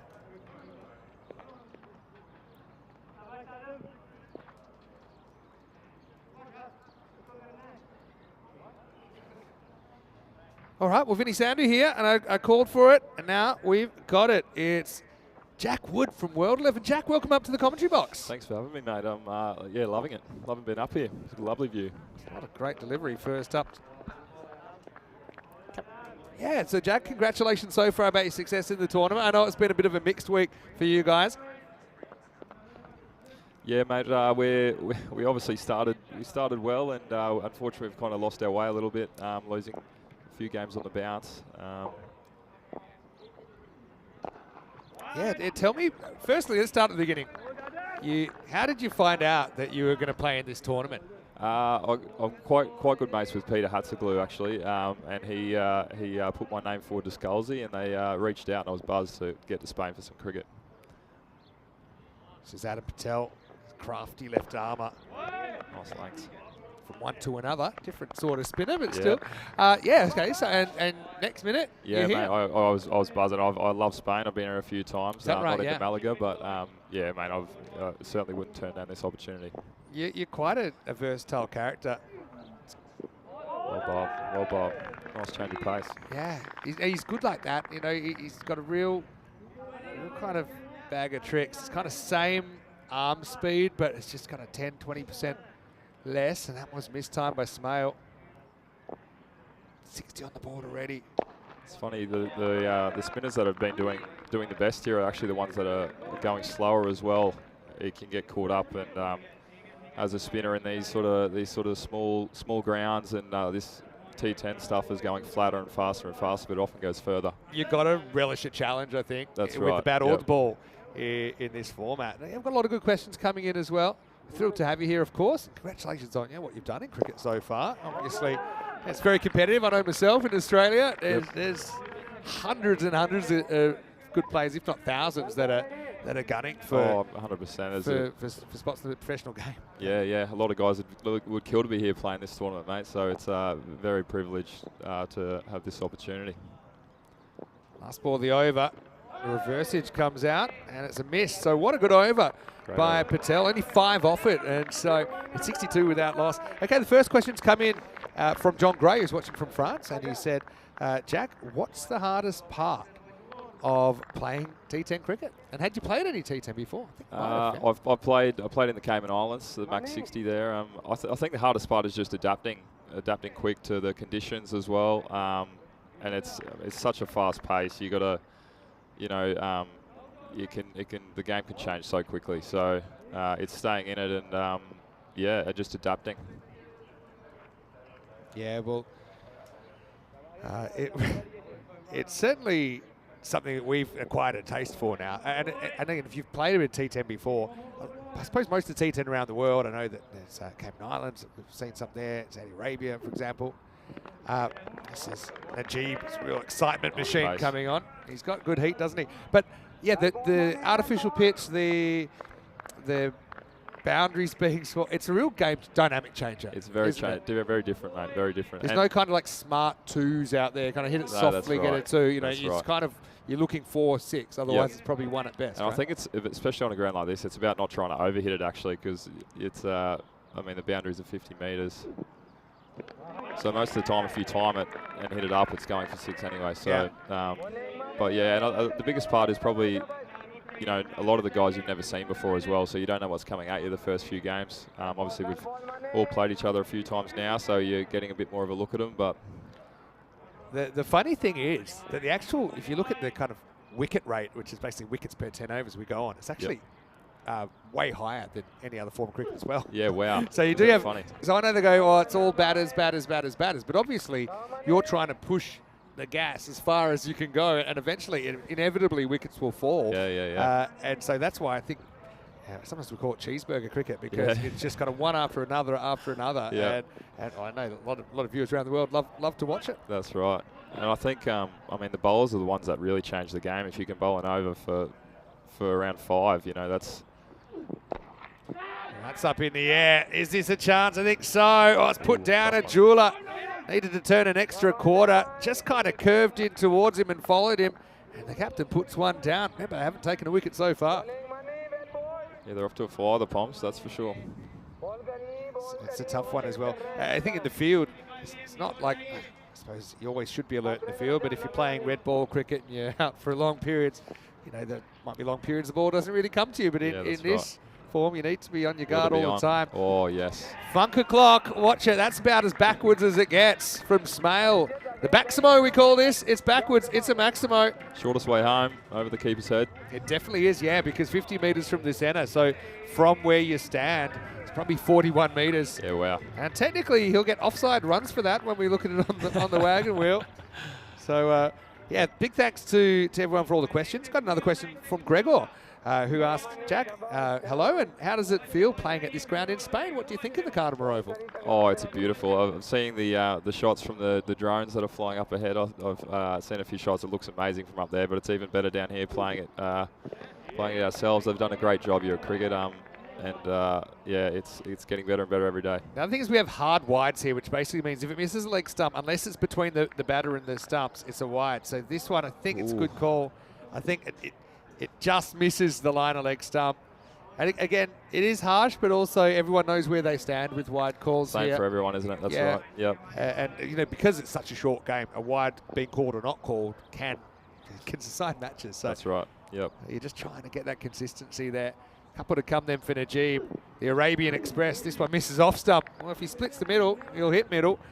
Thanks for all the questions. I know there's a question from Kevin. Have you been in the micro car yet, the Microlino? I haven't. I'd love to get in there. I was just thinking that it'd be lovely to scoot around in the city with going all my gigs, mate, with the guitar in the back. It'd be easy to park, easy to scoot around. 100%. So this is Smale, who's batted through the first 5.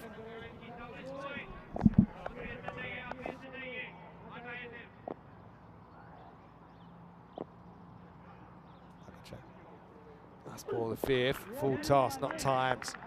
And that will take us to the end of the over. So, 5 overs in.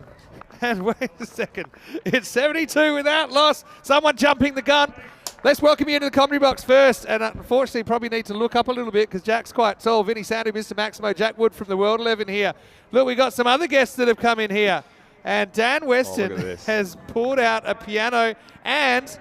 Oh no, it's a guitar. This is unbelievable. But Jack, you left-handed. You play. left-handed. Oh, it's a left-handed guitar. There you go. Wow, so look. Yeah, we've got a piano for you. Is this for me? Is it? Yeah. We've. All right. I didn't know this was coming. So this is amazing. Can't play guitar, but play the old guitar sometimes, So yeah, wow. Okay. Well, we're on TV, but we'll get a photo as well. Dan went out yesterday and he went shopping for you because he was really excited that you're here. That's and obviously you are so versatile. Yep. And so. Yeah, there's a little something for you, Jack. That's awesome. I'm buzzed. Is this for me?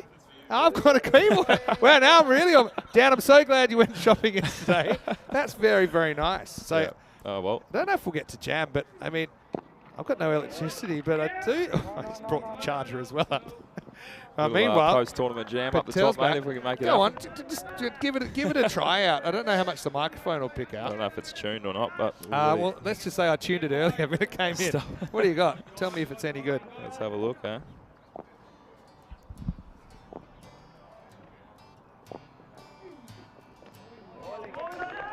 The only cricket in the world where you have live music commentary. Keep it going here.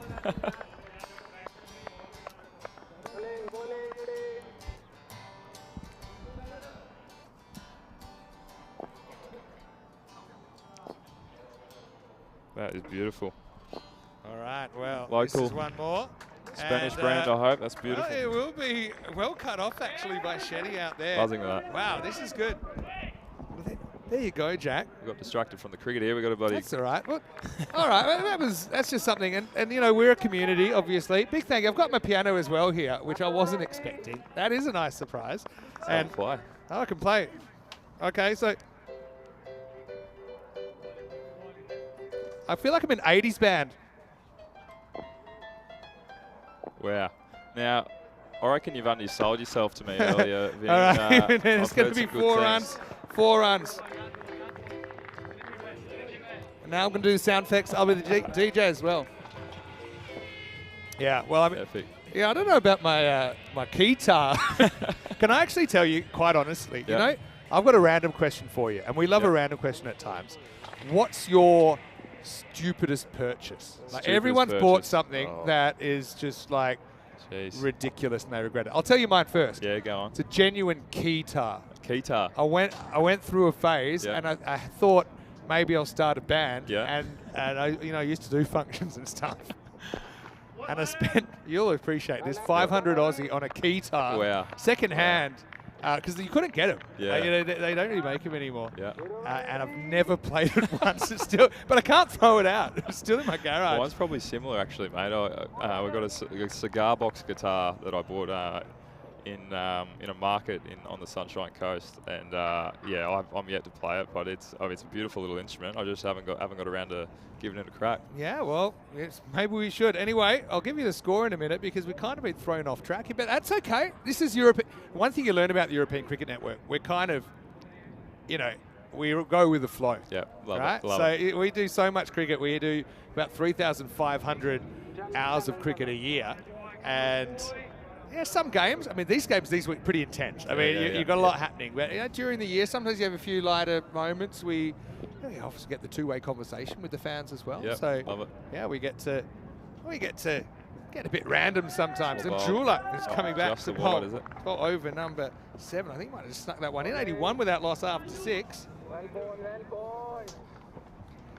Anyway, do you want to talk a bit of cricket now that we've? Yeah, might as well. You know, I've done over 4,000 matches commentary, but that's the first time. That's even a first for me. 4,000 for you, 1 for me, mate. So they wheeled out the piano, and that's Jula an goes OE high, as well, I reckon. and that's going to go over as well. So we're looking at potential 7 up here. But yeah, it's been called on the field, so that's going to be a no ball, and they only call it if they're pretty sure. Even though he's on the walk, I think it's a pace on delivery, and you know, benefit goes to the batters on those ones. So Smale, it's actually gone for 4. So it's going to be a no ball plus 4. The other thing is, you know, sometimes you get your scorers. You would have played it, like, been a great cricket, I'm sure. And some of the scorers are pretty good. Yes. Yeah, but the scoring in this is incredible. Well, there's a classic no ball plus 4. Free hit, this will just be 1, but yeah, got all sorts of stuff. Our scorers do a great job actually to keep up with the action. I'll tell you who wouldn't be a good scorer, and that's myself, man. I'm a bit of a space cadet. I drift off, missed a few balls, and then I'm constantly chasing it up. All right, now let's try and get back on track here. That's a beautiful little gift that we've got. I'll actually have a bit of fun in my room with that. Yeah, that's a beauty, up. man. It's out of here. Maximo for Connell. Gut swing. He's just batting through the music, and he's going to move to 47. Cashes in that low full toss. Actually, one of the things I don't get any time to play, really. I mean, I learned from very little. Yep. And I taught myself in the very beginning. But occasionally, you know, at airports and stuff, they'll have pianos. But I don't often get to learn new songs. Yes, yeah. I can kind of play by ear a bit. But I'm actually going to use this in my room because I've been wanting to learn a new song, and it's quite a hard one. It's that Jula. Slower ball, well bowled. Gets away from the keeper, though, so they'll scramble by. And it's Bohemian Rhapsody. Stop it. That's your go-to, or that's the one you want to learn? It's the one I want to learn. Yep. I mean, I can play bits of it, but I've got the music for it. Yeah, awesome. And I think that would be a bit of a showstopper. That's a great song, mate. And what is your go-to if you get put on the spot? What are you pulling out? If I am on the spot, I do a really good kind of stripped back Living on a Prayer. Awesome. Kind of a bit more of an acoustic. That's lovely shot. Or is it? Starting to see more of it. Man versus ball, and ball wins. Well, that's 4 runs. Gauss put in the big one. There's Tina out the back, probably wondering where her present is. Her last game, by the way. Anyway, that'll be 4 runs. Smale moves to 42. This opening partnership continues. The soft stripped back acoustic stuff, that's my jam. I love a slower version of a song. Yeah, and you can always quicken it up That's if you right. want to. That's Yeah, right. you know, Change the pace, mate. I don't think your showmanship's in question. I think you know what you're doing. Anyway, last ball, the 7th. Gone again. He's gone the fake round this time and missed it. Oh, it's very interesting. Actually, I think they run because it's a slower ball. Yep. And they felt, okay, in the time it takes to get to the keeper and get back, I think they want to check this for a wide because the umpire might have been unsighted. But I think it's been caught. So, yeah, it is close, but I actually thought it got a bit of the line first up.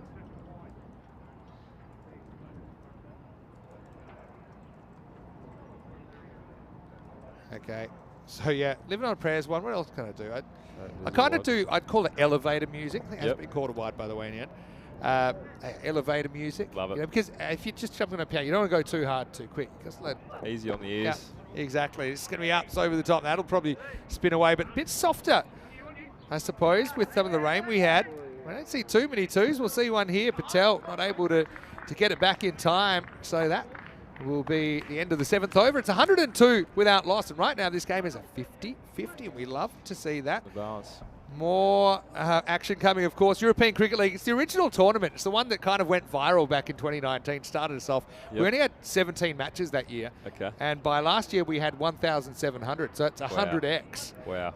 And we've had, I think now, over 1.25 million runs. 20-team World Cup's pretty big. We have a 35-team Champions League of European Cricket, and it starts on Monday. We were showing some of the classic games earlier during the rain delay. That's epic. Are they all here at Cartermore Oval, or where are they? Yeah, they're all right here. So we'll be here for 4 weeks from Monday. So this is like a bonus 5 days, a treat for us, actually. Awesome. Starting with Drur versus Darmstadt. CC Drur won it back in 2023. And the good thing about that tournament is a team can kind of come from the clouds in this format. In the internationals, sometimes it's a bit more, to qualify for international cricket, you need to fulfill certain criteria. Whereas in the clubs, you'll just have these smokies that'll come in and they could win a group, they could win you the tournament. So that's epic. You're really excited. And you'll have to tune in. It's on Fox Down Under. When Certainly will, mate. I know you're spending a bit of time in Barcelona first, you said? Yeah, mate, going there for a couple of nights after this, which would be great. I haven't been to Barcelona before, but I've heard amazing things. So I've been many times, and you will love it. Yeah, very good. And actually, if you're into your music, you'll find things like you'll get on the metro, and someone will just break out a guitar and start busking. You've got that kind of thing. Yeah. It's very vibrant. You'll enjoy it. But then, that was a question actually that came in saying, what are your plans for the rest of the year, cricket-wise? Yep. And even outside cricket. Yeah, so obviously that one could actually be caught. Should be the first wicket. It will be. That's Yunus Ahmedzai takes the catch. So Connell miss out in a half century, goes for 49. Suman Khan with a wicket, 103 for 1. Yeah, mate. So lucky enough, I'll get to Barcelona for a few nights, and then I'm off to the States for a little holiday. So beautiful. Going to get to Vegas. Watch the rugby league's actually there in Vegas. They have a few games every year now, which is great for the game. And then I'll get over to Nashville and sort of dive into the live music scene there, see as much of it as I can, and then I'll be back to Brizzy. Have a couple of weeks off, try and rest up, and get ready for, we got T10 in Cayman again in end of May, hopefully. So yeah, that's the plans, mate. And beautiful. Yeah, and then get ready for the Brisbane season again, which starts in August now, which is there's long seasons.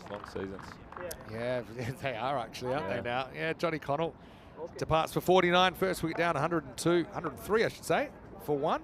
Yeah, Brisbane, I think they start their great season a bit earlier than the other cities, something Certainly I've noticed. Do. So obviously in Melbourne and Adelaide, and that's they share their grounds with the football team, so they can't get on for a lot longer than us. Even I played in Perth. In Perth's the same. We would never play before probably first or second week of October. Yeah, and I suppose the weather helps as well in Brisbane. It's beautiful in August. So yeah, definitely. So that sounds great. I suppose I have to ask the question.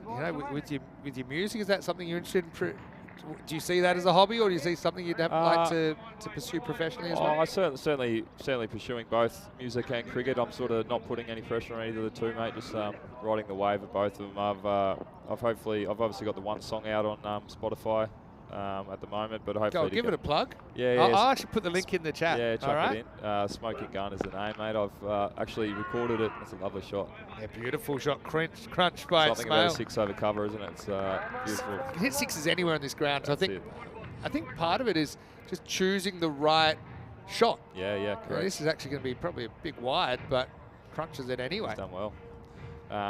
Yeah, so Smoking Gun is the song I've got out, but hoping to get another EP out by hopefully the end of the year, but it's probably looking more like next year now.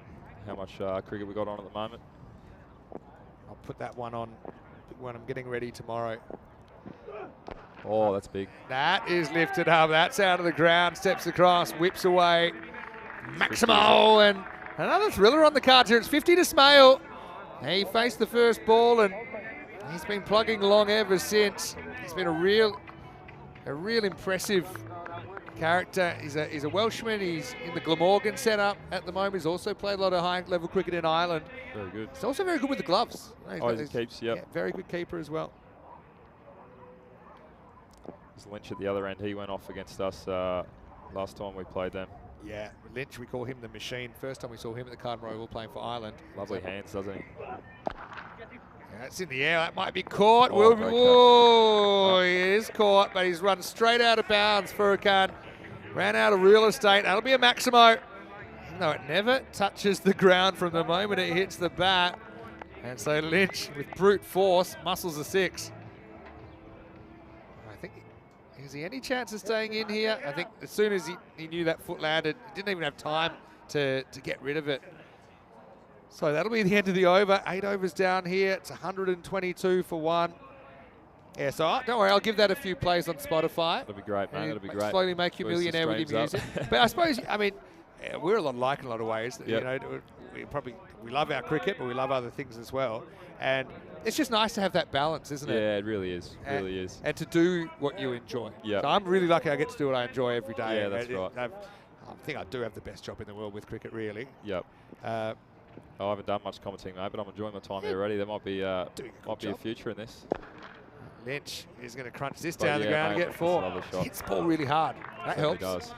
It's, does in this format, that's for sure. Yeah, mate. It is a lovely balance. I've had a lot of bad days on the cricket field, so it's nice when you can get off the field and go to a pub and play some music for some people. Escape a little bit. Yeah. Yeah, definitely. Yeah, so here on the European Cricket Network, obviously we have the Champions League, which you saw there, the ECL. Yep. We also have the Euros of Cricket internationally, and so that's a really big tournament as well. 32 countries. Bold. It gets to 32 countries. So we have, we basically have 28 kind of full national teams, but then we have England, Ireland, Scotland, and the Netherlands, and they have what we call their 11 teams. So you have England 11, Scotland 11. England 11 essentially is a little bit like this. Yep. The British and Irish side, a lot of them come from England 11, so not really quite into professional cricket, or maybe on the cusp. Scotland and Netherlands and Ireland. Oh, Do you think hard. that's hit very hard again? Ireland sent normally a young development team, and Lynch was part of that. Yep. Sometimes with 1 or 2 kind of mentor players. Scotland and Netherlands typically send A teams, but still see players that might pop up at a World Cup, for example. So it's just great for the development of European cricket, because some of these players come from countries where they might not even have nets in the whole country. And they're expected to play at this kind of level. Yeah. That one is an that's pretty umpire cool, killer. isn't it? Yeah. And some of the guys here get to play against Ross Taylor, like 100%. Let alone play with him. It's pretty awesome. 4 crack down the ground, 132. 154 expected now, which is more or less par. For example, from the World 11, young Mohamed Atifi, he's actually from Barcelona. I should give you his number because he'll show you around there. Yeah, that'd be great. He's a lovely young guy, and for him to come from his kind of no infrastructure, they just play games. They play games wherever they can, and to get out Ross Taylor, nicked him off yesterday. That's Certainly awesome. one of his highlights. But this should be a simple catch. And Furkan's got the heebie-jeebies out there. That was a real clunk by Lynch.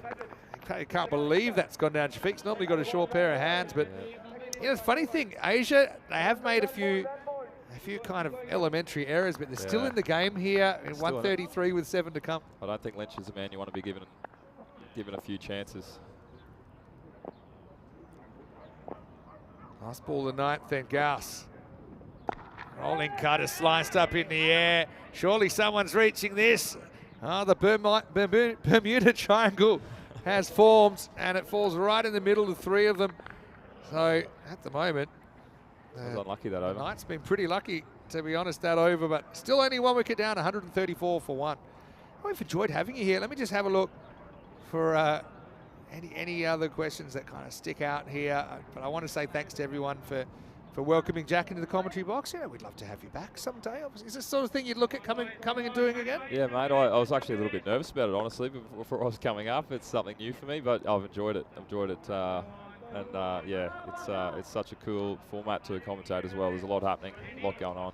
But you know that now, when you go back to Australia, when you end up in Australia, or actually any time, because we're on our YouTube channel, ECN European Cricket Network, or if it pops up on Foxtel or KO down there, you can turn on, you can say, I've been in that commentary box, I know exactly what that's like. And I suppose, spreading the word of European cricket with limited resources is something that we've enjoyed doing over the last few years. Right, Najib is going to come out and bowl rockets, and he will go for 6 first ball. Maximal for Smale, who moves to 69 now. And like a flat bat smack there, just kind of took the pace and held up the mirror to Najib. They call Najib the Arabian Express because he's the fastest to 50 T20I wickets for Saudi Arabia. Wow. And here he comes again. Yeah, it's quite it's a slingy action. It's quite hard to pick up, especially at the night games. Yeah, it's very difficult to definitely. face. Hey, no, it's been a game changer. 2019 is when the ICC said, look, all affiliate nations, all nations that fulfill the ICC criteria, we now consider your T20 internationals T20 internationals. Yeah. There's no difference. Australia, India, that's great. or Romania, Bulgaria. But what it's done, it's allowed there to be more resources to flow organically and more prestige, more people wanting to play cricket, because there's a big carrot for these guys to play international cricket. Yeah, 100%. Now, albeit, sometimes on artificial decks and all that. But yeah, I just think cricket's such a unique sport in that it's the second most watched sport in the world, but it's only really known in 10% of countries of the world. Isn't that funny? Yeah. And there's no other sport like it. No. So obviously a lot of things go viral, a lot of funny things happen, but also, as you know now, it's not as easy as it looks. Oh, man. You get out there. It's an unforgiving format. Najib attempted ramp, straight over the stumps. That would have been out. This might have been out. He doesn't throw it. I love the old last over chaos. All happening. Could quite easily have gone for 5 byes if he'd thrown that and missed. So let's throw something over you, over your way. Just a random question for you. Tell us something about yourself that people wouldn't know. We know music's not a hidden talent now. You can't use that one. That's why I use that one. Righto. What have I got for you? There's 2 things I've retired from in life right now, and that's I was a Sparky. Really? Electrician? Translate for you? And I'm a retired surfer because I'm scared of sharks, mate. Are you really? Yeah. When I say retired, I go out very, very rarely. Los tiburones. Yeah, I had a bit of a rough trot there at one stage. I'll tell you after this ball goes down. Well, this is the last ball, but I still want to hear it. Here's the last ball, 143 plus this, up in the air. 6. Cracked, mid-off was up in the circle. So 149, pretty much bang on the par from the British and Irish 11. It'll be 150 required. Well, they like it.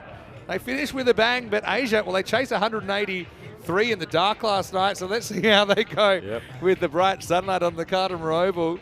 But, yeah, I think this game started 50-50. It hasn't really left it for me now. Still in the balance, tell us just quickly what you were going to say. Why? Yeah, well, you have a close call. I was surfing in Moffat Beach on the Sunshine Coast, and I clipped a rock on the headland and put a little dent to my board. Nothing too crazy, but got home, had to get my board repaired, and that night my housemate's dog chewed up my wetsuit. And then the next day there was a guy eaten by a shark in Kingscliff.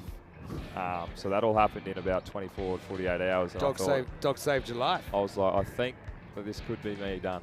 Dog's gone full lassie on you. Well, there's Alistair Priddle. Hey, do you want to talk through the highlights with us here, Jack? Tell us what you thought of this first innings.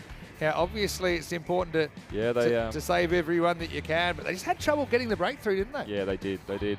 Although they did well to hold them back to 150. I think they were off to a pretty big fly there at the start, the UK Irish. So I think they'll be happy with 150. obviously batting with the full sunshine. I think they'll back themselves to chase these down. Yeah, I mean, Smale's interesting.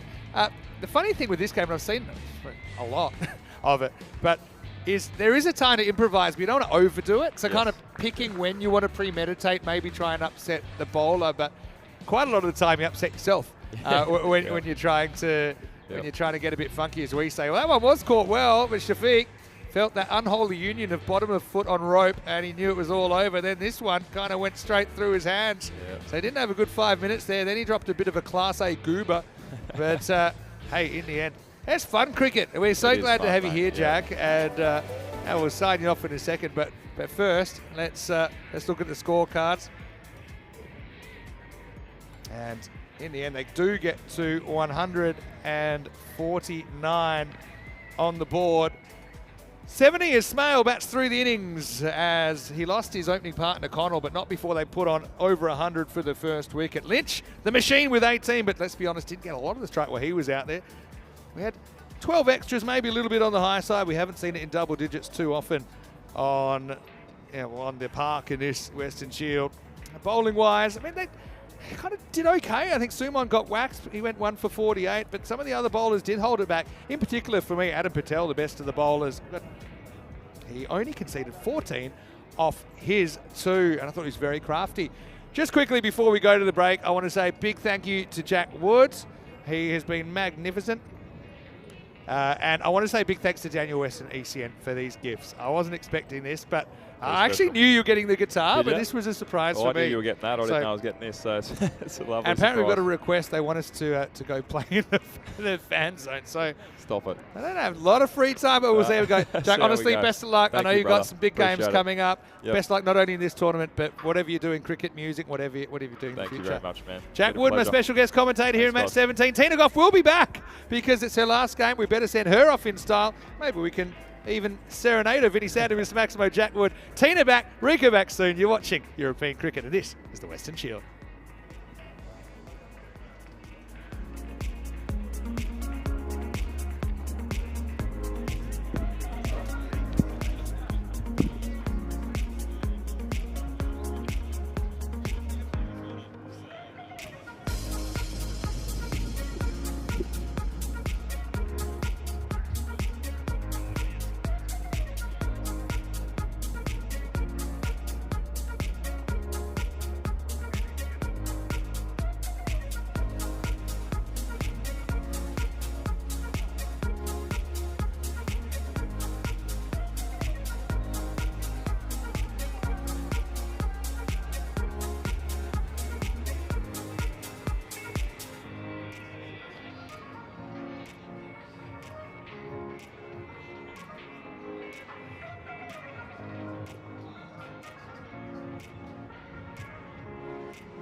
Just you and me.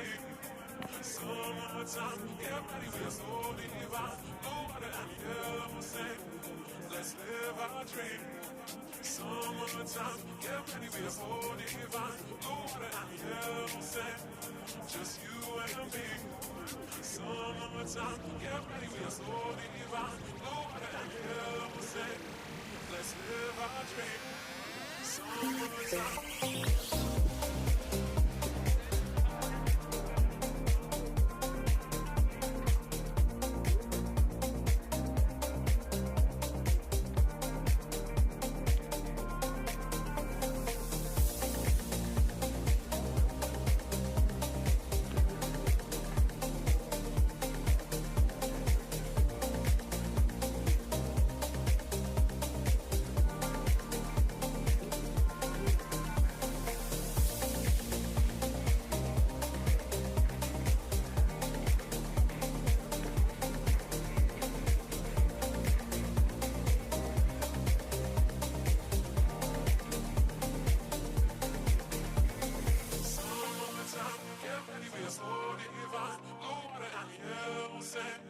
Just you and me.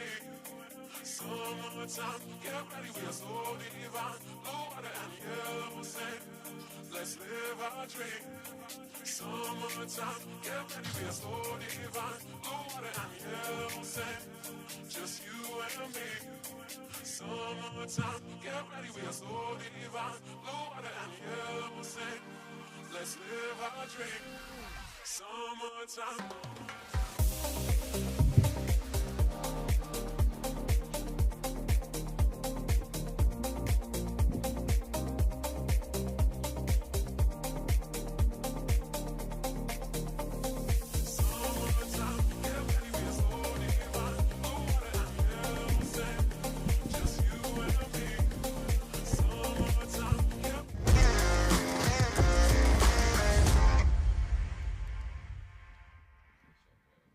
The Weston Shield is proudly presented to you by Ria Money Transfer, money where you need it, and supported by Dream 11, HCL Software, Rado, La Junta de Andalucía, and Victorinox.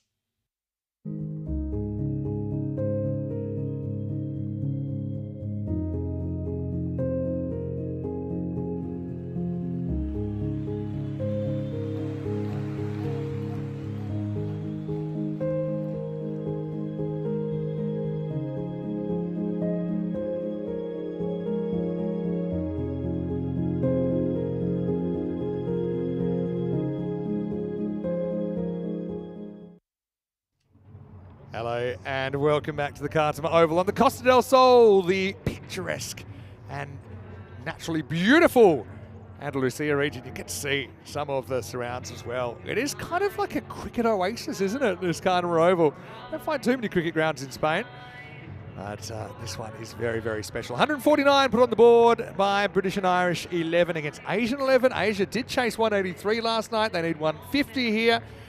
104 or less is what the Knights would hope to restrict the Asian 11 to take all the points. Is Kevin O'Brien. He was in good form with the bat yesterday. It wasn't required to bat. In fact, they only required 3 batters in that first innings. And Asia, a bit of the Jekyll and Hyde with the bat. They've been good. They've been really good. But they haven't always been good. And I suppose one of the criticisms leveled, they were relying on kind of 1 or 2 batters, but I think Mananali has kind of emerged as a genuine threat. This guy's also very, very dangerous. Yunus Ahmedzai started with a bright half century in the series. Since then, he's had a bit of a mixed time. Big thanks to Jack Wood as well for his impromptu stint in the commentary box and impromptu jam session, as he's a very talented musician. Big thanks to ECN for gifting him a left-handed guitar, and I've also got a new toy to play with. But right now, it's kind of with a heavy heart that my co-commentator will be back in a sec. It's our last inning, her last innings with us for a little while, not for too long.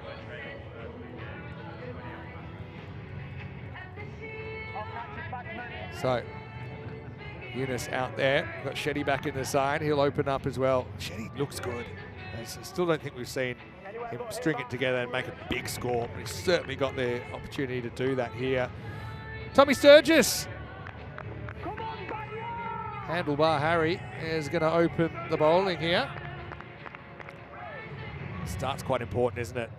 Love to get these two in the power play. One thing about Ahmedzai, I would label his batting as aggressive. Here we go, over number 1. Oh, just to take evasive action there, but let's get called to wide. Come on, Banger. Come on, Banger. Yeah, above the head. Will also be the one for the over. Joe Foster at square leg there. Check-based umpire. Stephen Gooch, Estonian international cricketer, umpiring at the bowler's end. It goes fractionally short, but hit a long way. Maximal! Well, that's Ahmedzai. And there's your first 6, and Ahmedzai wants it to be the first of many. Remember, it can't be over the shoulder. Oh.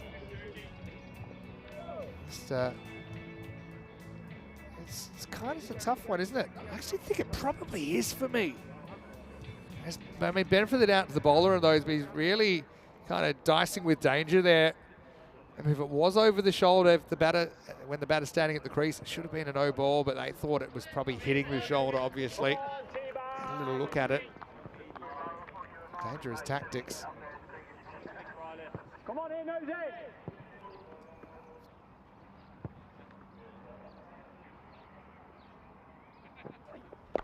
That's going to be 6 as well this time. Rolls one out. It's the start that Asia wanted.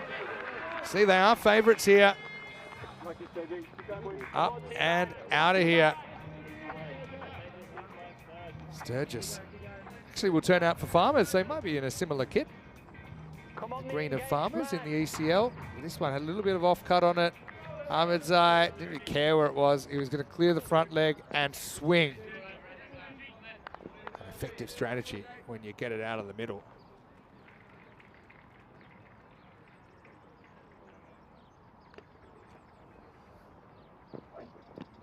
Ooh, he's gone. Oh, he's been given out.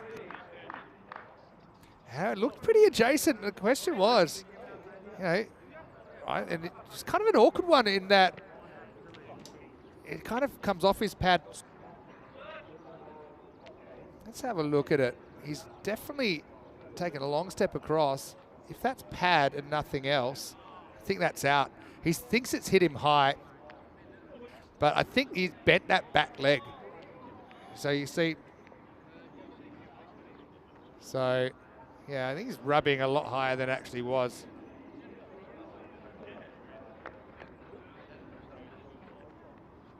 One of the good men.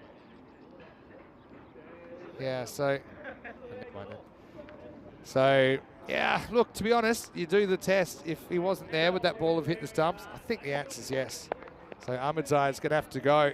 6-6 and out for 12. The score is 13 for 1.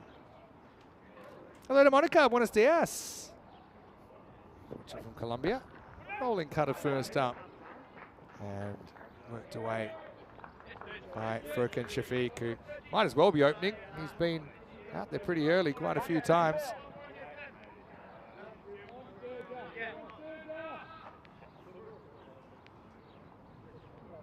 Shetty.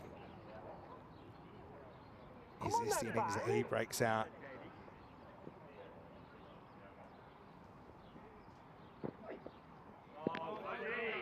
Sturgis goes pace on, gets one over the top of his bat. See the 105, that's the target Asia would have to get to at least keep their point. I think they want the whole thing here. 15 and over required. It's a pretty simple equation. They've got 14 off this over with the ball to go. Goes short again and flat batted by Shetty for 4. So they do get what they need off that first over. Asia 18 for 1. Kind of heavy length there. Shetty was ready for it. Stood tall and cracked it straight down the ground. Easy shot to play that one. At end of the first. As by now you must know, I'm Vinny Sandu, Mr. Maximo, joining me in the commentary box once again. And for the final time for this tournament at least is Tina Goff. Tina, welcome back. And Thanks for letting me back. Yeah, well, you were actually on guitar guard, but I never knew there'd be a piano as well. Nor did I. That was Jack Woods, he's an interesting guy to talk to, though, isn't he? Thought I'd never get back in with you two chatting away. Two musicians. Like old friends. You know? Lucky we didn't start chord chat. What's your favourite chord? You would see the viewer number just going plummeting down. Hey, look, we built this. If I want to take it down, I'll take it down. Now, welcome back. We've loved having you here, obviously.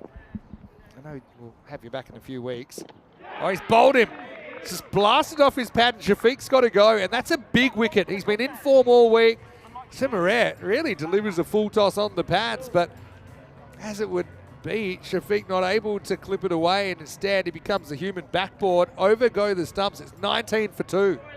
Shafiq has more or less been the opener for Asia with all these early wickets they've lost, and a bit of an unfortunate one because had he stepped the other way, it would have been a wide. That's it. I mean, he's technically very good, but you can make the argument there, you know, by not kind of getting inside the line of the ball. He kind of brought that on himself. So Simiret will take a little bit of luck. Furkan is fresh out of it, 19 for 2 in the second. It's well bowled by Julius. It's interesting to see him bowling a bit earlier on. I think earlier in the tournament he was maybe a bit underused. He's struck early here, just the second ball of his spell. And Asia in a bit of trouble here, 19 for 2. All right, here's the in-form batter. It's Manan Ali. Is this his day? Day's a long time in cricket. Simiret won't bowl this one. Bit of a late pull-out. It's a dangerous game.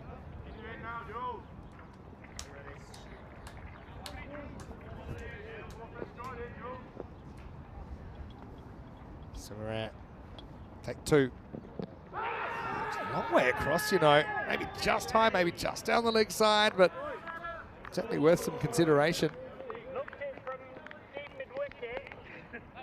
As you can see, Manan does like to get across his stumps. He's not doing it as much as he was by the end of his innings yesterday and last night, but it might have just been missing by a coat. Yeah, a bit too high, a bit too wide. Not much going for that appeal. Great start here by Julius. All right, that's miles high. And it's O'Brien that's under it. He's aged a year under it, but he's taken the catch. That's a duck for Manan Ali. So I suppose the answer is it isn't his day, and Simiret's got 2. Geez, he took that cool as a cucumber, didn't he? But that was about as high as he can hit the cricket ball. I was wondering if he knew where the ball was because he was just standing as if he was waiting for a bus, but safe out of hands. I'm sure he's taken a few steeplers in his time, and nice catch by the icon. Bit of trouble here for Asia, 19 for 3, and could be on for another 4-pointer because that 105 for the bonus point is looking a bit in jeopardy here. As good technique from O'Brien, taking it right under his eyes. Yeah, well, the thing is, I mentioned 3 players that are kind of the 3 danger players based on what we've seen so far, and they're the 3 that are out. With Manan going, as I thought, he bats 4, but he only lasts 2 balls.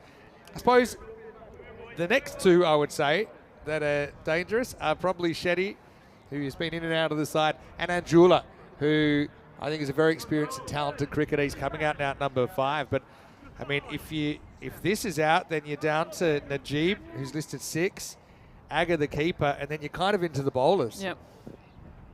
So I actually think B&I, if they were to get these 2, they could be eyeing off taking all 4 points here. Having said that, we know they've got big hitters down the order. I mean, Sumon's hit some bombs. We know Najib, he can hit the ball a long way, but sets an opportunity here. 2 sides that had very contrasting opening days. Oh, the latest of cuts there from Anjula, and that's the intelligence. Basically runs it down past the keeper. Cuatro carreras. The knock-knock as it knocks into the production van.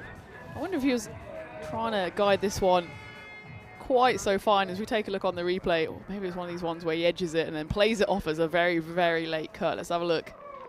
Yeah, no, I'll give him the benefit of the doubt. Yeah, I'm with you. Originally, I was mildly suspicious, but I think it's what he was going for. Hit quite high on the bat, up near the splice. But it's a risky shot because you're not really giving the full face, and so if you misjudge it slightly, you can easily tickle it through to the keeper. Simiret, 2 wickets in just his first 4 balls. Get worked for a single here. So yeah, you're going to have, what, 4 weeks away from ECN? I think we've got you on Portugal, which is the ECS after, and we'll actually get to do a day together in Portugal. Yeah, looking forward to that. It's your first extended stint, because if you didn't realise, Tina did some of Malta before this as well. How's it been so far? Give us your review, your crew review. Crew review, I'll submit it later in writing. But it's been great, and I'm happy that the sun has come back out, because I was a bit worried that I wouldn't get another chance on the mic, and that's the end of the over. Meanwhile, good over from Samaria as well, 7 from it, but more importantly 2 wickets, 25 for 3. Yeah, I was worried this morning that I wouldn't get a chance to say goodbye to everyone because it was pouring with rain, but yeah. Look at this now, as you see that wide shot as well. The sun is coming out. The sun's shining on the Europeans at the moment as well. They'll be annoyed that they didn't get out this morning, and they might have fancied that win. But, you know, 2 points doesn't do them any harm. They stay at the top of the table. I think the world needed the win more than Europe. Yeah. You know, they're forced to split the points, 2 points each in match 16 due to rain. Yeah, has anything surprised you? I know you did a week with us after the ECCW last year, but you're already here for that. So this is kind of your first specialist commentary stint. I think it's very intense. Like, there's no getting away from the fact that it needs a special kind of person to listen to the sound of their own voice for 8 hours. But it's been good fun. I like listening to your voice for 8 hours. It's I hope just the specials in inverted commas. Anyway. Special good. Yeah, special good. Just like funny good or funny bad. And Jurula ticks this out for a single. This is Mackenzie Jones, the big young Scot who's coming on. I know his dad will be watching, so a big hello, and I'm sure he's very, very proud of Mackenzie. Actually, Mackenzie showed a bit with the bat as well in a tough situation early in the tournament. Now, we've been so happy to have you, Tina, and I know we'd love to have you more. Oh, I'd love to be here more. Uh-oh, trouble with a capital T. Shetty tries to punch this one high elbow, but he doesn't get the connection, and O'Brien hovering takes another catch. And this is big, big trouble now for Asia. They're 26 for 4. Yeah, slightly easier catch for the Icon than the one that went halfway to the moon. That one straight at him, and for Shetty, it was just a bit of a mistimed push. I'm not quite sure what he's trying to do as we look at that. Yeah, he was trying to elevate it, but Kevin O'Brien's a tall man to try and elevate the ball over, and he didn't get anywhere near, in all honesty. So it's already the 4th wicket down for the Asian 11, still in the power play. This is looking like trouble. Yeah, it's looking like 4 points for Bixie. I can always fight back, we know that, but yeah, it's about as bad a start as you could have hoped for. I mean, they always look bad when you miss-hit those, because it looks soft, doesn't it? Looks like he's almost giving him catching practice, but you can see what he's trying to do, just trying to time it. Mid-off was up in the circle. I will say those shots look great when they pay off, where you just punch it, stand and deliver, but that was just standing and delivering a catch. Risk style points to get style points. That one's pretty well timed, and Aga, well, don't count him out. He's batting 6. I thought they would bat him above Najib in this situation as well. Najib came out in the power play and wasn't that effective earlier in the tournament. But yeah, just the timing on this was perfect. He just picked the exact right moment to push. Watch him hold back. And then, I know it looks easy in slow-mo, but in real time, that was a very pretty shot. Yeah, there's definitely no doubt about that being right off the middle. Come back from Mackenzie. Yeah, we haven't seen much of Aga yet. I mean, he's been behind the stumps a lot. I know he hasn't played all the games, but he'll have a chance here. Got a lot of time still, over 7 overs left. Yeah, still time. That's the thing. They'd want to be 45 to be up with the rate at this stage. Obviously, they're not going to be that.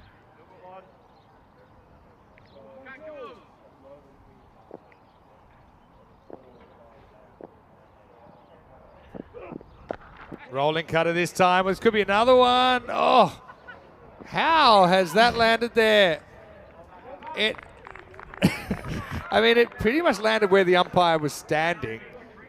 The fact they ran straight away meant I thought maybe there's a run out on, but well, that is probably the first bit of luck that's gone the way of the Asian 11 in a while. Well, we almost had an umpire catch yesterday, and that would have been an easy catch for umpire Steph there. He decided not to take it this time, and it just went between the two, and there's some fancy footwork there, but not so fancy because he missed the stumps from about half a metre. Steph's got a very good pair of hands. Taking a few hangers out here on the Cardamom Oval for Estonia. That's driven, doesn't quite carry to cover. They won't get a run. So that will take us to the end of the over. Good one by Mackenzie Jones, just 6 off it and a wicket. And Asia 31 for 4 after 3. Once again, one game, it can be a completely different story one game later for these teams. They're up, they're down, they're swirling around. Asia chased 183 last night. They did it with over and over to spare, which was absolutely unbelievable. Right now they find themselves in a bit of bother. 31 for 4 after the power play. The trouble is that almost all the batters who scored runs in that game for Asia are already back in the shed. They only actually needed 2 wickets to get that 182, but it was Furkan Shafiq, he got 89, not out, and Anjula, captain 25, Manan Ali 54. And they're all went the wrong side of the boundary, apart from Anjula, but he's currently at the wrong side of the strip. So he'll have to repeat his antics of yesterday and then some if they're going to get the 119 off 42. Yeah, here's Sam Keeling right. You can see him back in the side. The first one will get caught, but it's given. It definitely hit the thigh pad. It must have taken some bat on the way through. Or maybe it just clunked off the glove. We'll have to see it, but Smale, child's play for him. Another one goes. That's the end of Aga. It's 31 for 5. It was a smart take from Smale. He kind of had to run across. They've got first slip in as well. Let's have a look. I think it might have been a bit of glove. Yeah. You think it's just clunked off the glove? It made a real paddy sound, like a thigh paddy sound to me, but yeah, I suppose it's similar to glove. Yeah, let's have a look. I think the way it comes off looks like it maybe loops off the glove. Yeah, maybe you're right. Yeah, you're right. Good call, umpire Joe. Yeah, very good. A good call, umpire Tina. Yeah. You're right behind that. And should get down there. You called that perfectly. But nothing perfect about this start. 31 for 5. Have you done much umpiring? Cricket umpiring? No. I just spent too much time playing, and I'm not sure I have the patience for it. I'll probably just try and get involved, I think. Like we had the umpire catch almost yesterday. That was more self-preservation than anything. That's true. That's lifted up in the air, and what a catch! Unbelievable catch! Seamus Lynch robs a 6. I can't believe my eyes. Neither can Sam Keeling right. Well, the machine has gone into overdrive, and he's got Najib first ball. A catch that was miles over him. Sam Keeling right looks like he's just seen a ghost. That was an unbelievable catch. The machine just puts up his right limb, and it was right on the rope as well. So not only did he have to leap up in the air to take the catch, he had to make sure he was still in the boundary, and take a look at that. The cameraman didn't think he was going to get it. Oh, what a catch. We'll stop the voting. There's your HCL Software Player of the Day. If anything beats that, I'm yet to see it. Have a look at Sam Keeling right. He thought he'd conceded 6, but he's got a wicket. It's Najib out for a golden Derek. Derek not included. It's 31 for 6. And a hat-trick ball coming up for Sam Keeling right. And that's one he maybe didn't expect, and I think Najib, he could feel a bit hard done by, because that more or less came out the middle of the bat. It was 6 for all the world. Seamus Lynch had other ideas. Here we go, hat-trick ball. No, can't. Says, I'm not giving that to you. Okay, that's the equation for a point. With 6 down, remember, we're only 3.5 overs in. So to even hold on to their point here, they need 11.2 and over. Well, the Asian 11, we've written them off a few times, and they have shown themselves to be the comeback kings, or the almost comeback kings on that first occasion. But this will be a big, big task from here, even just for the point, as you said, Vinny. That run rate over 11 with just the 4 wickets in hand. Outside leg stump. Jula can't get it away. What a grab. Can't wait to see what the fans think of that. You see some amazing cricket highlights here in European cricket. That's definitely up there. I'm sure he'll be replaying that on YouTube tonight. I mean, I would be if I took that one. And HCL Software Player of the Day wrapped up in game 2. Makes it easy for the guys. Well, that could be another one. Oh, just tips at the last moment. Great bit of fielding. Smothers that out there. It's Johnny Connell, JC, doing the fielding. Right. What do you think? What's Asia's mindset here? Are they now kind of Are they giving up on the game, or they still think they can do it? They're just kind of focusing on holding on to their point. We just bat. Just bat. I mean, Anjula's still out there. He's been a bit starved of the strike, but it's a good chance for the lower order to get a bit of experience out there. Half-hearted appeal there, but nothing on it, says Umpire Joe. So it's Saturday, but if you go back to Wednesday and Wednesday night, and you saw these two teams playing, you just wouldn't think that this would be the scoreline. But I think that's what's made this Western Shield so interesting to watch, is the fact that it is so unpredictable and that you never know what's around the corner. No, you were the only one, Vinny, who was firmly saying this is still wide open, and that one's wide open into the tent. Actually, Charis in the Grizzly tent takes cover. It's one of the Grizzlies who's coming to say hi. It's a homing Grizzly as it goes back into the tent. Big 6 there. Well, eyes wide open. That's Danny, by the way. He's one of my Spanish teachers. But maybe eyes wide shut. This one might have to carry an R rating, because that was an outrageous strike from Anjula. Puts it up in the royal box. Danny goes straight through the forest to get there. And, he does a great job. Might not be able to tell from that. Hasn't played a lot of cricket. But can he chase a ball? Yeah. If he ever does get to field, he'll be... We should have be very useful. Ball retrieval 11, and they would be the absolute menaces in the field. Occasionally when we do have the sponsors game that we do televise for YouTube, we get them playing, and it is entertaining, as you would think. 40 for 6 after just 4 overs. Just 10 of them running after every single ball, because that's their duty. But that one does go all the way, actually. It's kind of cut straight down the ground through the covers. And Anjula, that's actually 2 4s in a row, 2 boundaries in a row, so a mini fight back of sorts. Yeah, I mean, look, I think you're still back with a fairly positive mindset. That's well struck. That's going to be 4. That's a class shot, really, from Anjula. Just kind of gets back and across and strokes it through cover point. Yeah, I think the strategy here, my strategy would be like, pretend we're batting first. If we're in this situation batting first, how would I bat? And if you do that and you do it well, then I think you're getting past the 105. I don't think I'm hyper-focused on the win. But you never know. 18 and over required for the win at this stage. So with 6 wickets down, I don't think it's necessarily smart to put all your eggs in that basket, because that would involve taking risks every over that might result in a 7th or an 8th wicket. Well, I think just batting and spending time in the crease has served Asia well so far. In their chases, they kind of seem to not be too disturbed by the big run chases, more just keep on hitting and see where that takes them. Yeah. And then maybe that's the plan here for Anjula. He knows he has to put a big shift in here and guide this chase, at least to get that point. 55 off 32 needed for that. This one could be gone, and the partnership is over. Anjula took on the mid-off and lost. Hindley takes the catch. Sumare's got 3. He's been outstanding this week for the British and Irish Knights. And Asia, despite bringing up their 50, they've lost a 7th wicket now. Well, even the lowest score of 80 might be in jeopardy here. 50 for 7 now with the ball to go in the 5th. Well, I'll take that one on the chin, because that was a classic commentator's curse. Anjula was needed out there to guide his team, but he just guided the ball straight into the hands of Tom Hindley. I don't think he's dropped one all week. He's not starting now. One of the easier ones he's ever going to take, as the captain has to depart for 16 off 10 deliveries, leaving the Asian 11 on around 50. 7 wickets down. 100 still needed then as well for the win. So 55, 55, 3 wickets in hand. I mean, if you had unlimited overs, it's no done deal, is it?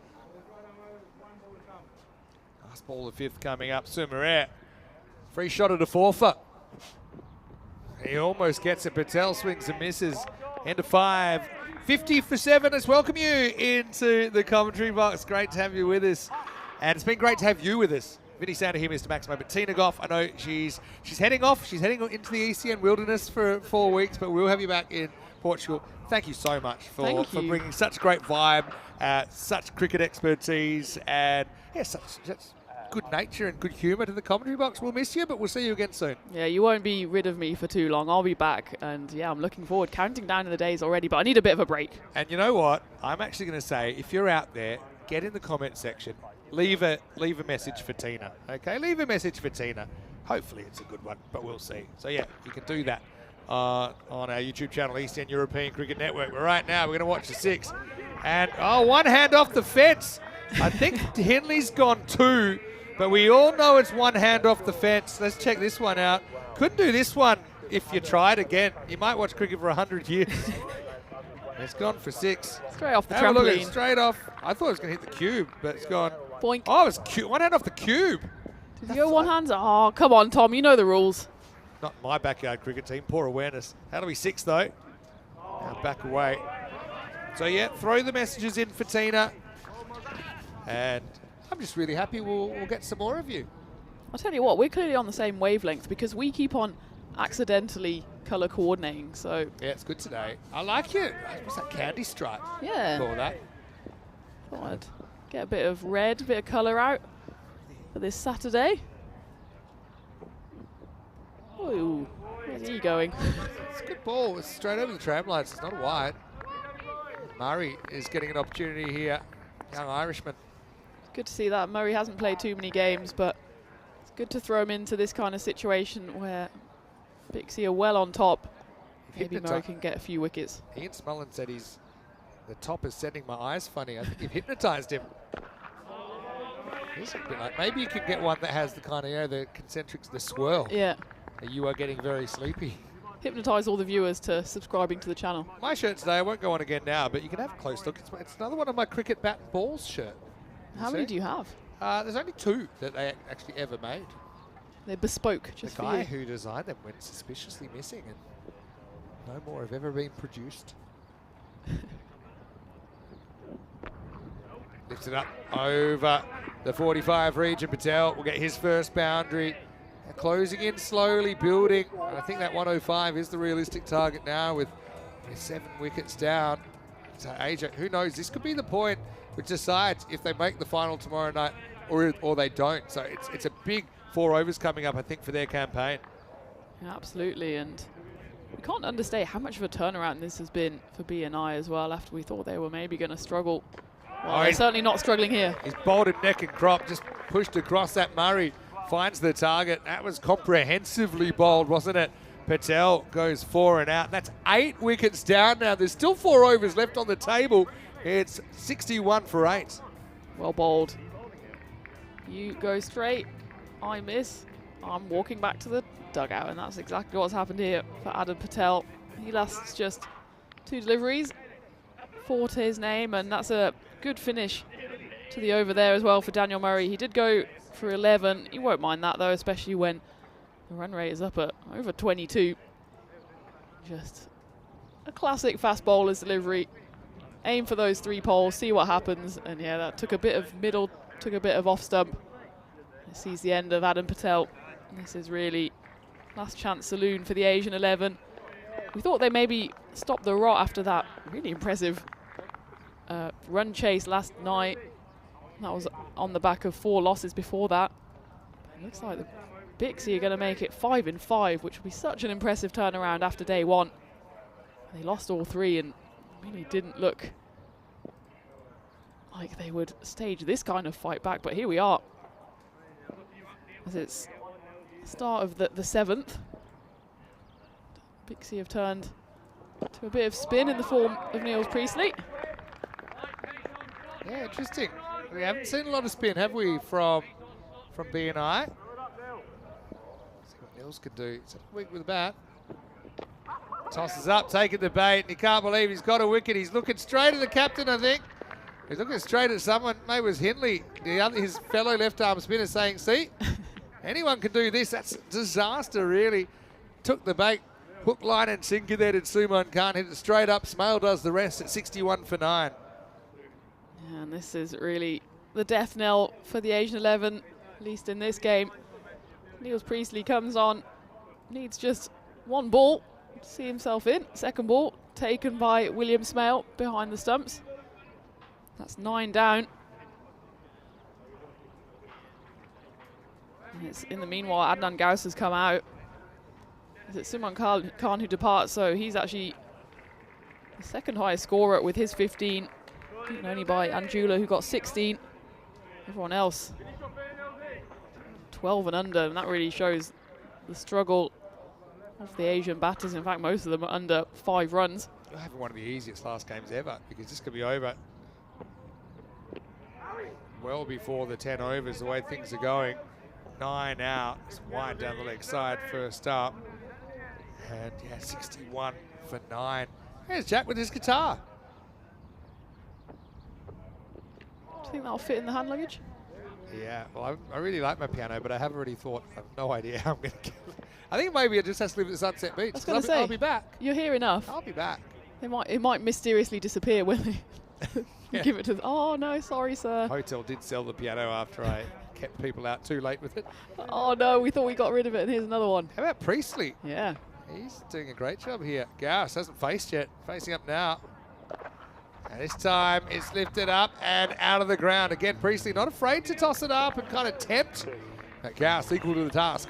Maximal 6 runs. Who knows? A few more of those. Maybe they can still make it at 105.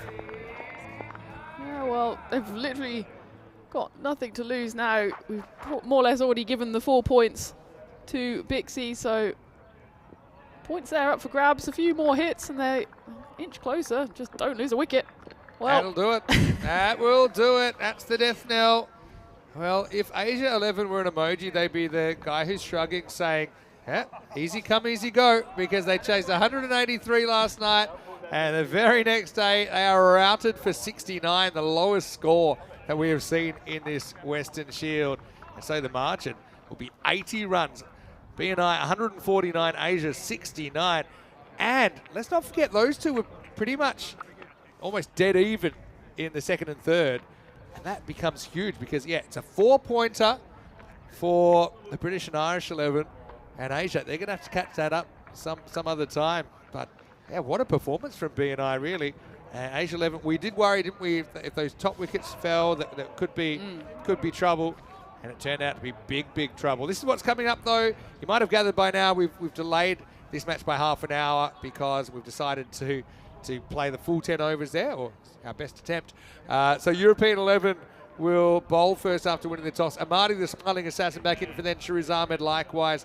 For BNI, well, they ring the changes with the bowlers. Wilson comes back in, Seb Allison comes back in, and the left-arm spinner, Ollie Davidson, although maybe he's part of the left-arm orthodox twins. Now Priestley, who's getting amongst the wickets there, but let's have a look for Asian 11. 150, pretty much bang on the par to win, but pretty much nothing went their way, did they, in this 6.5 overs. Not often you see a team bowled out within 7 overs, Tina. Yeah, absolutely not. And after the world fell for 80, it's now the Asian 11 who have that, well, not so great record of having the lowest score of the Western Shield 2025 with just 69 on the board. 80 runs is the margin of defeat, but what a turnaround it is for BNI. And we never saw this coming after day one, but William Smale, he kind of saw everything coming. He took a lot of catches behind the stumps. 2 of them, 3 of them, as well as Kevin O'Brien. He chipped in with a few catches, but the catch of the lot was there. Seamus Lynch on the boundary. Keeling right, the bowler, couldn't believe it, nor could Najib, the batter, and he had to go first ball, and that was kind of the story of the day. BNI held on to all of their catches, easy and hard, and it was the end of the captain who put up a bit of resistance, and we even got catches off the big cube, so you know things are going your way when the furniture is playing with you. And there we go, Smale took another one, and it was just a procession at this point, as there was a little fight back. We thought they might be on for at least 1 bonus point, but it wasn't to be. As wickets kept on falling. It was Daniel Murray, Niels Priestley, who chipped in with 2 wickets at the end, both bowled, and high fives all round.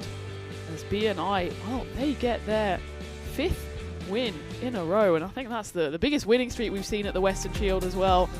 All smiles for them, and all smiles at the Western Shield as well, because the sun is out. Look at that glorious sight. The rain this morning is a long forgotten memory, and we're hoping for definitely 3 more games coming up. And well, not such a glorious sight there for the Asian 11.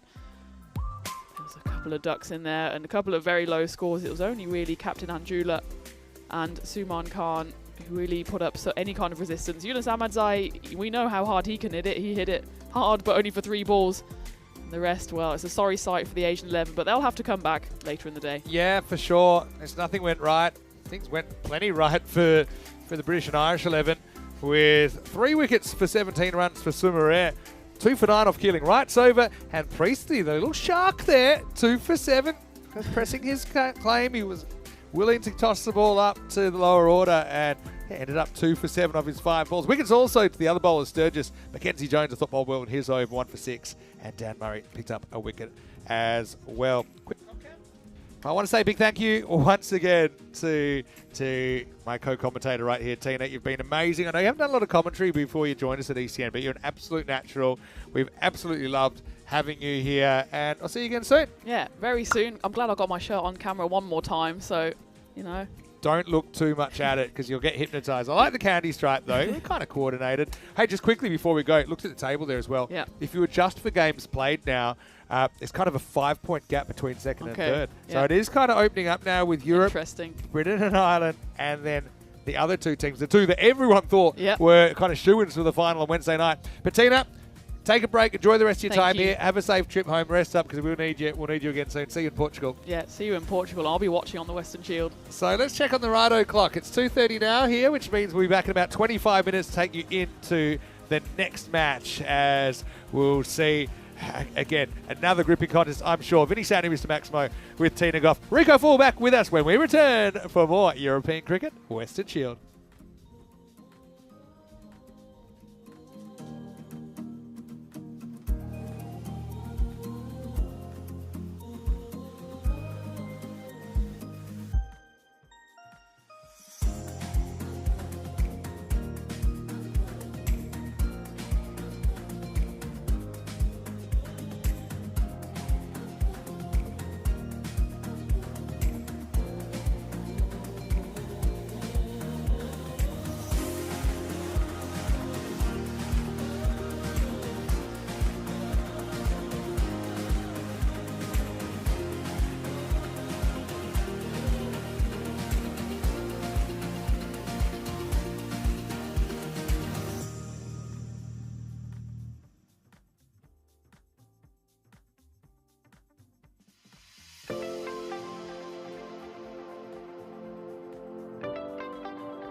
The Weston Shield is proudly presented to you by Ria Money Transfer, money where you need it, and supported by Dream 11, HCL Software, Rado, La Junta de Andalucía, and Victorinox.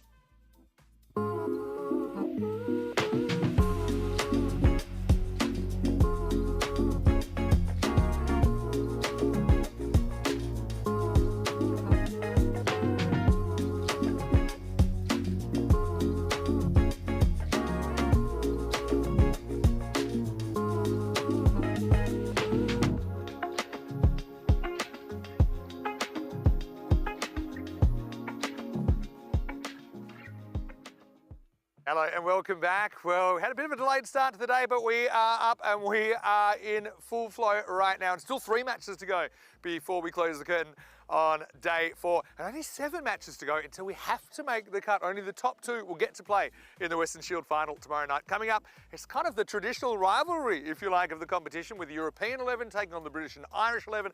Match 18 on the way a little bit earlier. Ian Ramage had the 2 captains. Let's see what happened at the giant coin toss. European 11 as the home team, you will toss the coin. The British and Irish 11 as the away team you're going to call. Here you go. European cricket. It's been called European cricket. Whoa. Oh, it's come down Andalucía. So you've won the toss. I'm bowling first. Okay, toss won by European 11. Who're going to bowl first? So Europe have won the toss and they have elected to bowl first. They've been pretty good on the chase. Let's not forget, they actually chased 1 score down in under 4 overs. And I've got to say, the double Dutch delight has been a bit of a feature for the Europe side this week. Not to say there haven't been other contributors, including other Dutch contributors in Sakanda Zulfikar, but really I'm talking about Max O'Dowd and Noah Crows. I think that when they've won big, they've often been a part of that.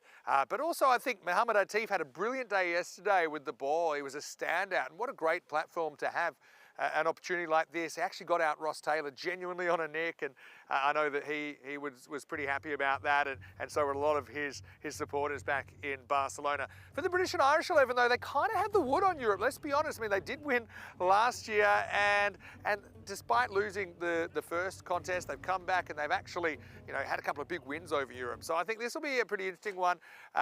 Europe bowling first, but they know that they haven't had the answers actually to the British and Irish batting, going for big runs. I think 203 and 188 the last 2 times they have met.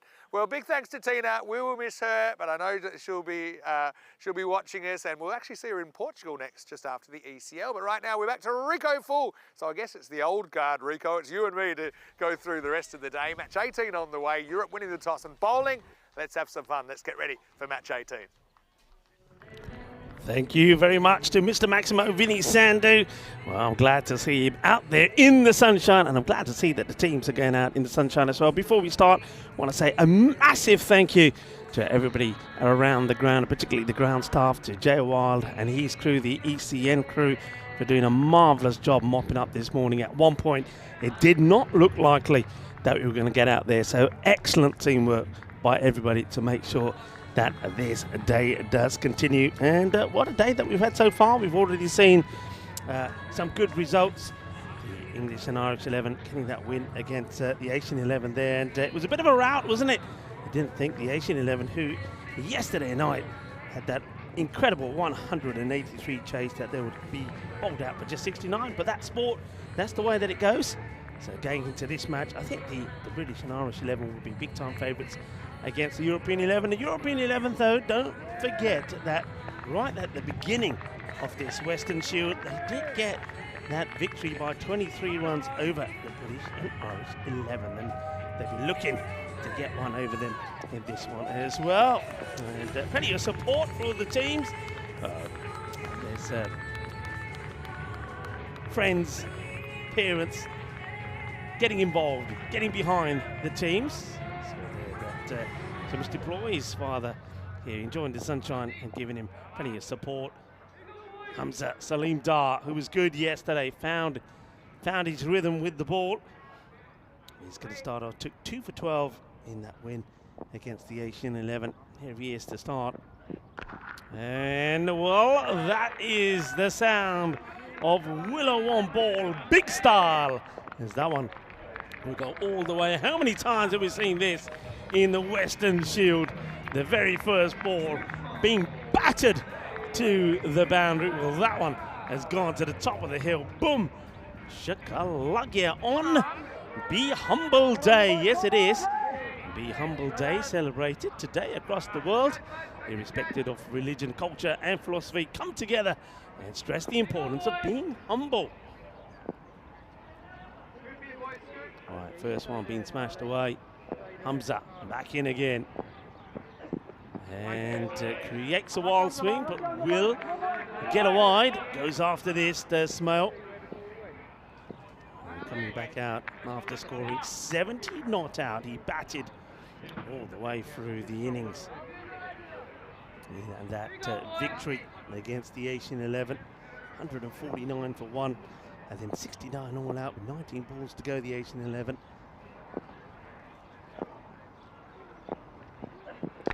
That's going to go outside the off, and that will go all the way as well. And, well, it's a cheeky grizzly. He's ended up inside one of those marquees. And, maybe he's finding the sun. It's too hot for it now. Well, that's a cracking shot. Gets given a little bit of width. I think he saw that was coming. Gets it out of the middle. It's another one. Gets smashed away.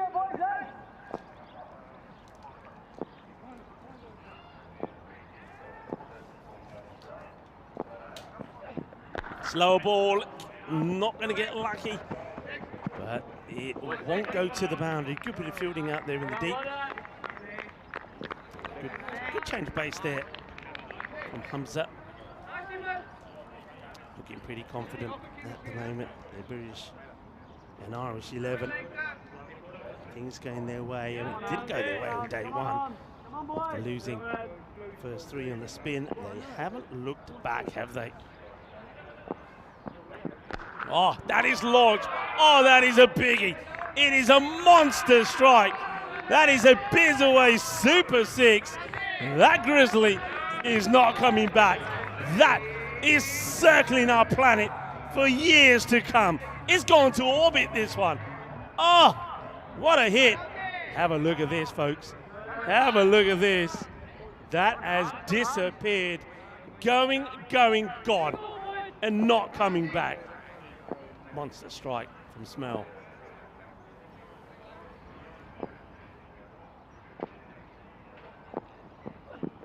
And he'll go again. Boom, boom, boom. Chacalagia. Manos. Arriba, Vitro. Porque eso es 6 más. Qué guay. Qué genial. Qué fuerza tienes ese hombre. Boom. 6 carreras más. 27 with a ball to go.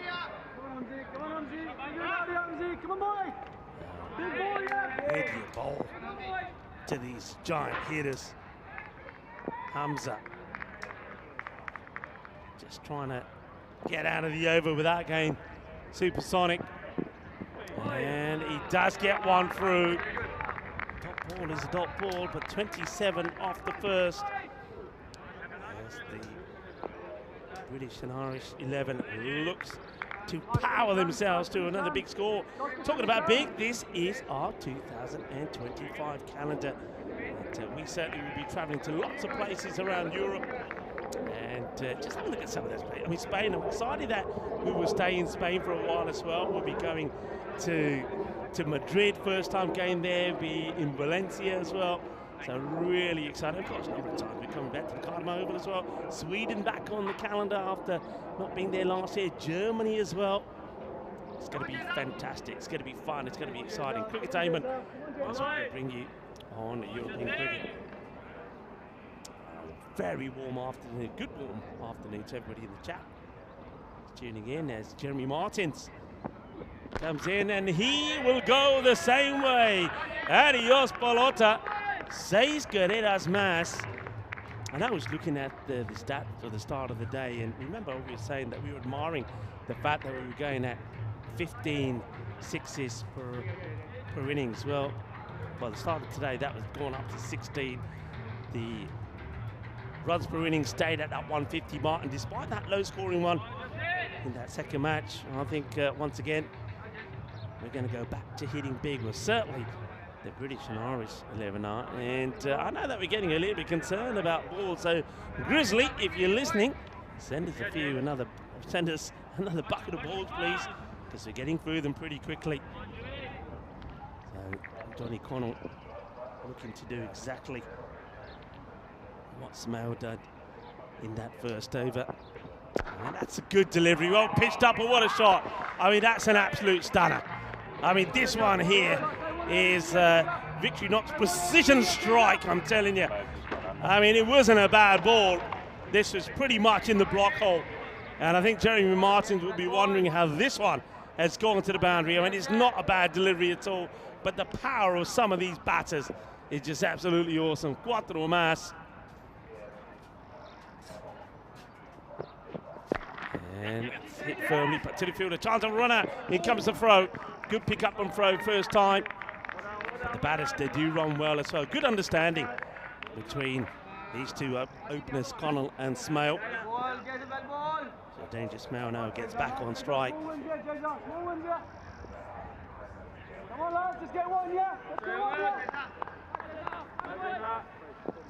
can hear the European 11. Come on, lads, let's get one here. The thing is, though, it's not just the one you want. You've got to really be looking to get at least the top 3, top 4 pretty quickly. Otherwise, there will be a big score. Chris Smith in the chat saying hello. Yeah, hello to everybody in the chat. Let's have a look at some of these, some of the key players for the European 11. Max O'Dowd is right up there with the most MVP points at the moment. Also, the most runs scored in that European 11. And Mohamed Atif, no surprises there. The leading wicket taker with 10.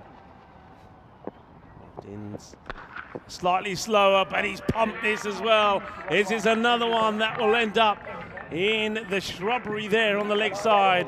6 more. Shaba, shaba, bole, bole, bole. Inna sona. Ajitana. Etena. The bad nu patake chal pe aa dekh lo. Boom. Otra pataka mass as the Maximo comes in. Time after another Maximo. Yeah, well, I'm going to come in, but just for a short time, Rico, because actually I got another knock at the door. And one thing about the knocks, when the knocks come in, I told you, the pecking order goes icon player, coach. Yeah. And coach is higher.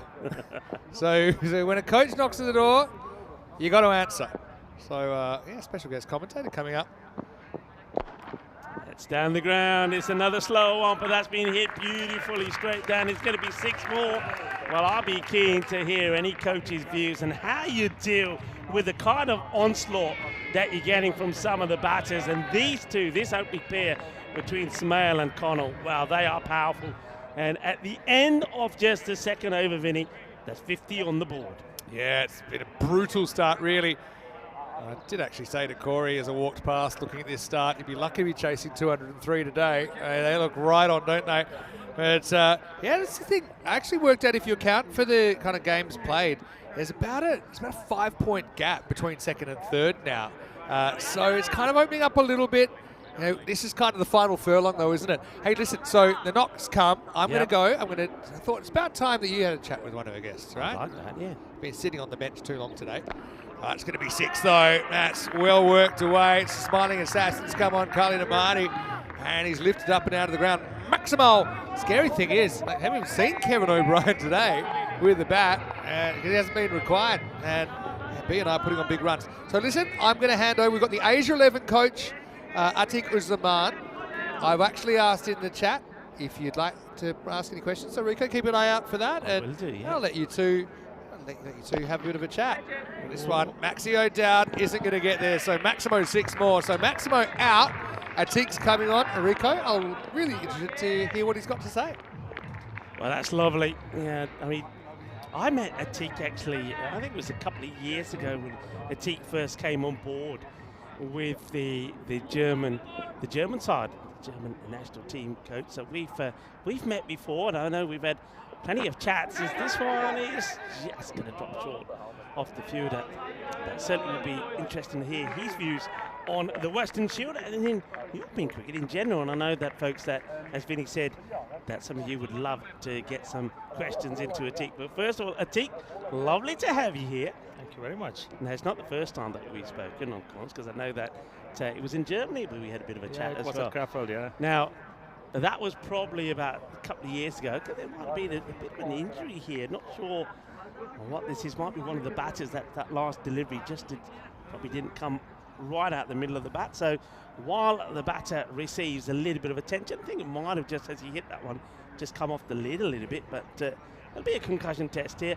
But look, when we last met, it was probably about 2 years ago. You'd, I think, just taken the German team on board. A lot has happened since then. Talk us about your own experiences of the way cricket in Europe has changed in that short period of time. It's been amazing so far. When I joined German international team, I didn't know what to expect. When I came in there, I got a lot of surprises, and there was very good surprises because I've seen such amazing talent in Europe.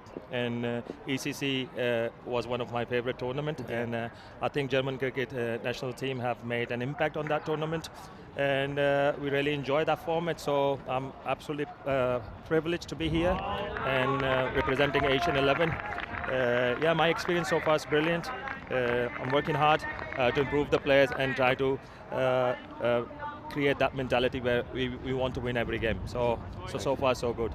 And what's it like to be the coach of this Asian 11? Amazing. It's a great experience. We found some players, we haven't met with them, and start building the relationship with them. It was very important, and I think we've got such a great bunch of players, and they're all very friendly, and they're all very, very good players. So it's a great experience for me as a coach, and a great experience for them as players. Well, you knew this question was going to come, and I'm quite happy I'm not asking it. John Hisham is saying, Atik, how do you get the team's confidence up after that last match? Well, we've been playing good, some mix and match cricket so far. We won 3 games on day one. Yeah. Then we lost 3 games. Then we nearly lost the third one as well. So we won the third game. Yeah. So the guys' performance is up and down. But what I said to them is, look, T10 cricket, 2 players can come and change the game. If we lose the game, at least we try to work hard. Obviously, the last game was below the par. It wasn't a great performance overall. You know, we bowled okay. I think we bowled really well after power play, especially 6 over. We went for 61 runs, but we dropped a couple of catches. We had half of the chances. We didn't take it, and when we don't take them, it's difficult for you to survive in this format. But I think batting-wise, we were poor. We're depending so much on 1 or 2 key players. They didn't perform today, so it was completely different scenario happened with us. But the guys are focused. They still want to win the next game, and we won 2 games against World 11, so hopefully we'll do the third one. Yeah, I think you showed that yesterday, didn't you? I mean, after going down to that close game against the European 11, a lot of debate, of course, about one particular decision. We don't want to go into that and open a can of worms, but it could have gone either way. But the way that the character that the side showed to come back, as you see this one, which is, well, we know who's coming on here, Mohamed Atif. We saw he's the leading wicket taker for the European 11. A good player, isn't he, Mohamed Atif? Yeah, the European 11 is a good side. We played a lot of games against these players in ECC, and they know how to play here, so it's a good advantage for them. Yeah. And it's a skill work, you know, it's very hard. You have to carry on performing better than your opponent on every ball, not 60 balls. But after that, you're playing 3 games, so most of the time you're playing 2 games as well. So it's not hard to execute the skills all the time. Yeah, you're absolutely right there. But what I was going to say, that power play, by the way, let's just mention that 69 came with the first 3. But the way you came back, the character that the guys showed to pull off that run chase yesterday, and it's our second highest on the European Green Note. That was quite amazing. To be part of that, I mean, try to explain in your perspective and also the perspective of the players, the atmosphere in the night to be part of that run chase. What was happening last night? It was good. When we conceded 182, obviously we were disappointed. I thought in the night time the par score is about 160. But I've told the guys, I said, look, I have experience of chasing 180 runs in this tournament. I've experience of seeing team scoring 180 over 180. So let's believe in yourself and see how do you go. So 2 overs changed the game. So we hit 6 sixes, and then another over we had 4. So it changed the game completely for us. So that was great, and the guy was very happy. Obviously, I was happy. Yeah. And we all celebrated. Yeah, I mean, I was at the hotel base at the Sunset Beach Club as that was happening. This one is one that's going to get away maybe from Afridi, who does very well, just flicks his back. And they will come back, though, and take a couple. Yeah, I was watching that, and if memory serves me right, he hit 64 of 15 balls. 15 balls, That's quite exceptional. Yeah, that really is. I think that partnership of Furkan and Manan was 100 and something of 30 balls. Yeah. So it was amazing. It was game changer. That's what we expected over here. You know, there's some great players playing around, and the talent is huge. The skill level is huge. So it's a skill versus a skill. It's very hard, but it's very competitive and enjoyable. Okay, well, this one is going to sail away as well. But that's 6 more, and that sort of leads me on to my next question. I mean, some of the batting that we're seeing here, I mean, this is awesome hitting as William Smell brings up another half century. Now, bear in mind that he was unbeaten in that last match, 70 not out. How do you prepare the bowlers for this sort of onslaught? Because it's going to happen. It's not because they're particularly bowling badly. It's just at the moment, I mean, a lot of people do say that this format is the batter's game. The boundaries, of course, 50 metres, a lot shorter. I mean, how do you prepare a bowler? It's very hard to prepare them. I think mentally they have to prepare better because they've all got a skill. They can bowl Yorker, they can bowl short, they can bowl slow one. But reading the mind of the batsman is very important. And if you win reading the mind against the batter, you overcome it. So we have done it plenty of times, but sometimes we can't execute it.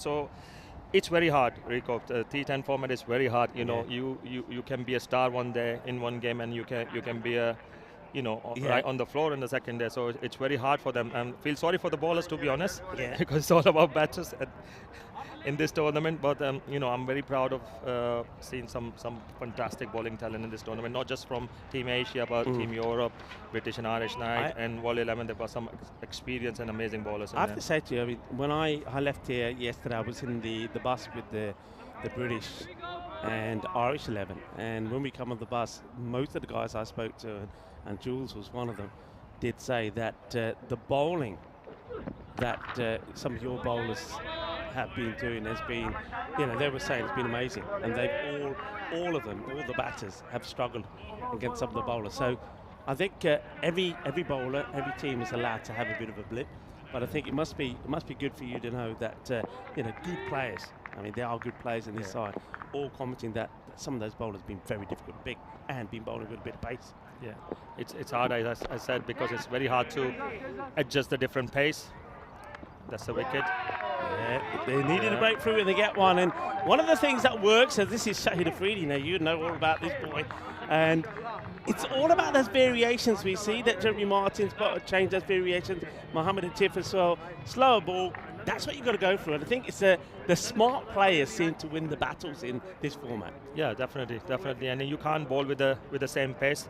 I think when Team Asia started really well as a bowling unit, but I think we become more predictive. So I've spoken to the guys have spoken to themselves and said, look, I think our pace become more predictive to other team. So let's do a little bit different. Let's change the length. Let's do some variation and stuff like that. And Shahid Afridi is a very good bowler, and then he's got a good pace. He can bowl short. He can bowl very good Yorkers, and he's got a good slower one. You must be very happy, for putting your German cap on for a moment with his performances, particularly because I think he's really shone in this Western Shield. He's always been a good player. We know that. We all know about the mini boom boom, but I think sometimes his performances for me, for Germany, have been perhaps sometimes a little bit inconsistent. But I think he's shown his true talents in these last few days.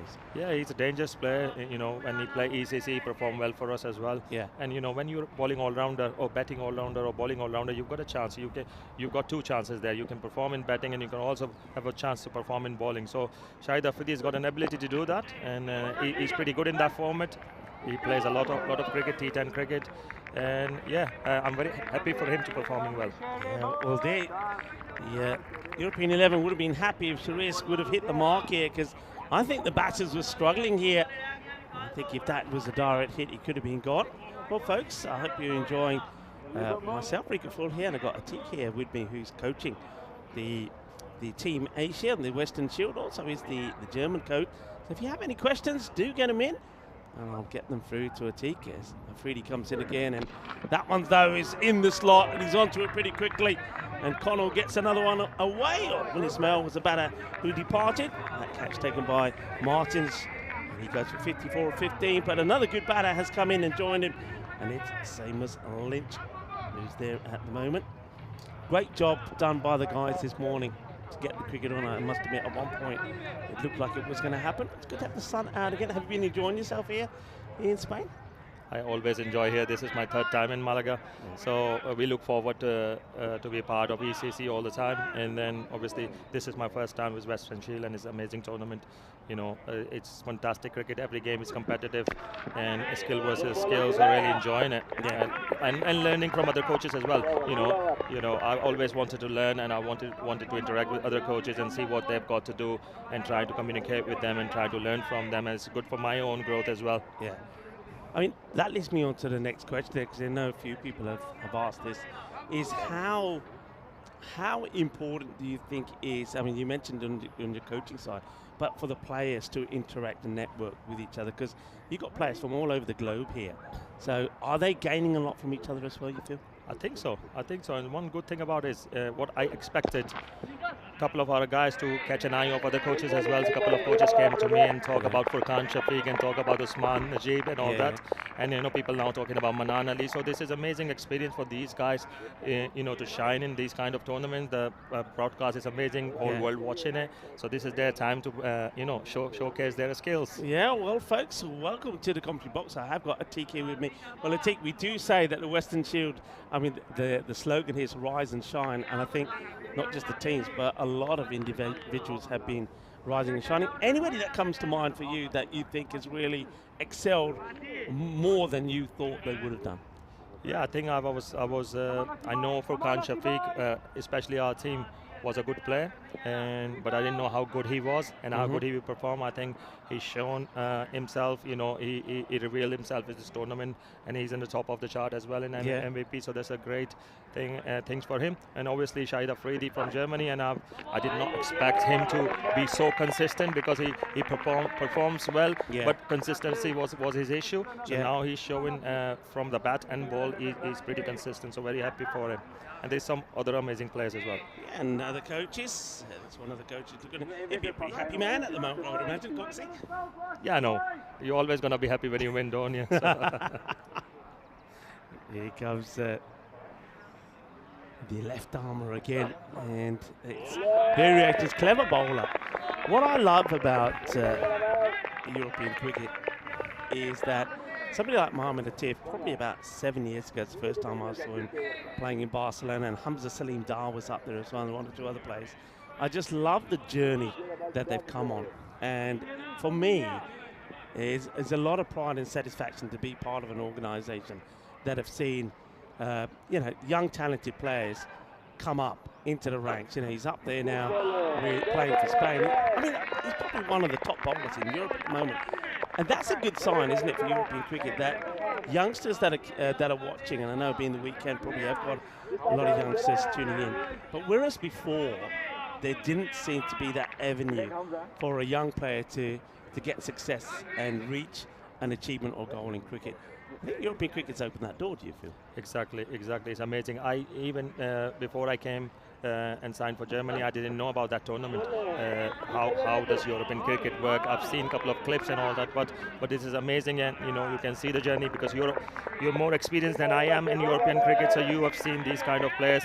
For example, this left-arm bowler, I've seen him for the last 2 years, and I've seen him performing day by day. He's very good in variations. And one good thing about variation is when he bowls with the pace, he does not bowl too slow. It becomes so obvious to read that, but he bowls a little bit slower than what a normal pace, which makes it very hard for the batters to pick it. Yeah, he's come a long way, and a lot of other players have had, and it's great that we're going to see a lot more of that. The Western Shield, I think, is fantastic, and I think it's great that you can have that the mix of players from around Europe coming together and playing together. I think that's great as well, because it's about learning, it's about being with some of your idols as well. For some of these youngsters to be on the field there with someone like Max O'Dowd, it must be something special. No, there is another opening batsman for the World 11. He's very good. I can't remember his name at the minute, but he's an opening batsman and a wicketkeeper. Really impressed with him. He's so young and he hits so cleanly. So there are some amazing players. Is that Manan? You're talking about Manan? No, the Trump is his son. Yeah. So I really like him. Really enjoyed watching him playing. Yeah. That was a great effort there from Matif. I mean, if he holds on to this, this would have been an absolute sizzler. And well, that's great work. And they're all coming round. And let's have a look at this. I say if he holds on to it, let's have a look. Here's the hit. And he gets down. Let's see all of this. Here we go. Gets down and, yeah, great effort. Now, what about your own? Let's talk a little bit about yourself, your journey. How did you? What brought you to Europe? Coincidence, I would say. I was working in PCB during COVID time, and then I worked 1.5 years. I was supposed to be working till 2024, but I've resigned because I was struggling with all living in a bubble all the time. When it was very hard for me to travel back home and doing all the quarantine period and all that. So I done it for 1.5 years, then I had enough, and then I've resigned. And then I was working in one of the private schools in Ipswich. When I got a phone call received from Vice President Vignesh from Germany, and then I thought somebody's just having a laugh or something, because you normally don't get a job offer over the phone. That's so right. You see the advertise, you apply, and then you get interview. But so he actually got my CV from ICC somewhere, what he said. Oh, that's gone, isn't it? Well, that's outstanding. Well, he did have a chance early. Well, this is great, and maybe this is the Victorinox precision strike. He picks it up and knocks the middle stump out of the ground. And maybe that, I know Vinny was saying earlier, was a great catch we saw taken on the boundary by Lynch. He said that was a HCL Software Player of the Day. Well, this is going to challenge it as well. This is just outstanding. Let's have a look at this again. And I think this could be HCL Software Play of the Day. Have a look at this. Clean pickup, throw on motion, absolute class. I think it's an action replay, what he did last night against us as well. To Shahan Agha, exactly the same angle, momentum going on the right side, and he pick it and throw it with one hand. Yeah, that's great. Excellent. What a lovely moment that is for the young player. So another wicket goes, and it's a big one as well. So a few people in the chat saying that, yeah, they're just slowing up a little bit here. And that's down to some really good bowling. I think Mohammad Atif started it off. Shahid Afridi bowls a really good over. So pressure starting to tell here. Another wicket will go. And same as Lynch. The El Mekina getting run out there for 2. So he goes before he can get going. But brilliant there from Shariz. Shariz Ahmed gets his man. Bit of bowling, a bit heavy length here. And dangerous batter though comes in. Must be a bit soul destroying as well for a bowler. Yeah, you're just taking some wickets, or for the team as well. 2 wickets down, and then someone like News Priestley comes out, who is just an awesome hitter. The very big, powerful left-hander. Here he is here, and normally he starts with a 6. What do you reckon? I take 6? I'm not sure about it. I think the bowler is very experienced. He's got, you know, a skill to bowl wide off stump, so I think he's going to hit a wide of off stump for him. That's what he did. Oh, it's been caught wide. Caught wide. This one probably would have been a bit of a close call. I wonder if we can have a look at this again. We have the advantage of this. Let's see if he... Ooh, I don't know. That's close. Close one, isn't it? Close one. The umpire. I think umpire should be a little bit more kind towards the bowlers. Yeah, I think everybody's been saying that. It's a batter's game. Be kind to the bowlers. Anyway, it's got to bowl it again. And that's well bowled and well fielded. Just a single, so you're right. No 6 this time for Priestley. Yes, the European 11 keep applying the pressure. It's another super talented European player, Fayaz Khan Nasiri. He's not started to showcase his skills yet, but I'm sure he's going to perform well for them. Yeah, he's such a good talent, very good hitter of the ball. 6. Yeah, it just overpitched. I think you saw that at the same time I did. You can't overpitch. And that's the difference, isn't it? Again, we go back to the bowler. Get the Yorker in. You're not going to get hit away from the boundary. But if you get it wrong, it's a small margin of error. Get it wrong, it's going to go to the distance. Gone. Yeah, the margin of error is very small for the bowlers. Okay, let's talk a little bit about your side here for the Asian 11. You've got a good spread of guys from all different parts, of course, of Asia. Some of them are playing their cricket in the UK at the moment. So we've had a few days with them. Come on, talk to me about some of their characters. We know you got some very good, talented cricketers. Tell me about some of their characters. I mean, who's the joker in the side? Oh, Araf Shetty and Adnan Ghosh by a mile. Really? Yeah. So Araf Shetty is one of the best ones to mimic other people, and then he does it all day. Actually, he winded me up just before because he was supposed to be in the field and he was start joking in the changing room. So I informed him. I said, "Look, you can be a joker after the game, not now." Yeah, but they are a good bunch of lads. Very good guys. Look after each other, and we make sure everybody communicate with each other. We're not like Asian play, like Bangladeshi plays one side, Sri Lankan play one side. We try to be all together, and which is good. Things are really slowing down here. Remember the pace they started off at? They were 69 at the end of the power play. So here we are in the 7th over, and the 100's only just come up. So been terrific work. Mohammed Atif, that over 6 from him. Only the 2 runs coming from it. And this is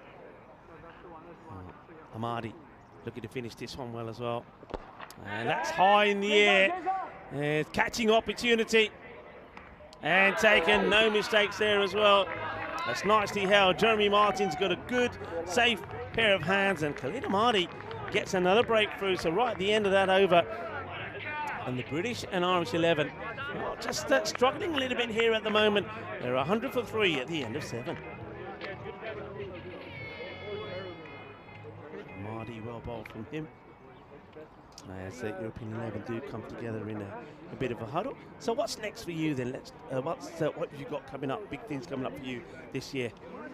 Well, it's Ramadan is starting soon, so I'm going to go back home, and then we're going to have 1 month break, and then we've got the series. I can't tell who we're playing against because it's not confirmed. So we've got a very good series coming in June, and against the higher ranked side than Germany. So we're looking forward for that. So we're going to play 7 international games in there with 2 teams in Salland Cricket Club Holland, which is Germany's home ground now.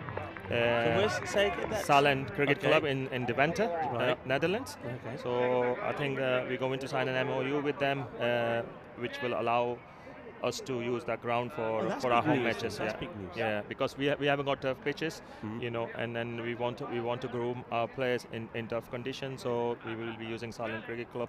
So that's our next assignment as in international cricket, and we've got a lot of training camps this year. Unfortunately, we did not make it to the main Europe qualifiers, so we've got no ICC event this year, so we're investing all our budget towards development of our players. So there are a lot of training sessions, and I will also be working with under-19s this year, so my role is enhanced. So I'm looking forward to do that as well, because I think it's important for under-19 players to grow themselves in the same philosophy as what they're going to get in German national team. So I will have a little bit bridge between German national team and under-19. So I'm looking forward to do it. Yeah. And does that mean that will that take you spending more time now in Germany, or like you say in Netherlands, with the groundies now? Yes. I will be spending more time this year in Germany, and which ideally I wanted to do it, but you've got a limited budget, and then you have to do it according to it. But this year we're going to have more facilities to provide more training time for the players, which is required for them. That's exciting news. I know that here on the network, of course, where there's a lot of talk about having. Oh, that's been absolutely picked up beautifully. Well, Tom Hinley, we know all about him. So 2 big hitting left-handers out there at the moment, and if they get going, maybe they can get back on track to getting this 150 kind of score. But that's gone a long way. Hinley just picks it up from outside the off, and he just sends it big as Hamza does come back, but it's not quite the start he wanted. Remember, he went for 27 of his first. Hamza under pressure, the bowler. It's getting harder for the bowlers now because batsmen are starting to adjust with the pace and bounce of this pitch. I think first day everybody struggled a little bit, and then now you can see more clean hitting.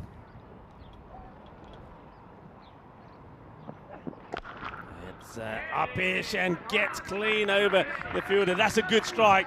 Shaba, Ginna Sona. Bully, 6 more, big hit.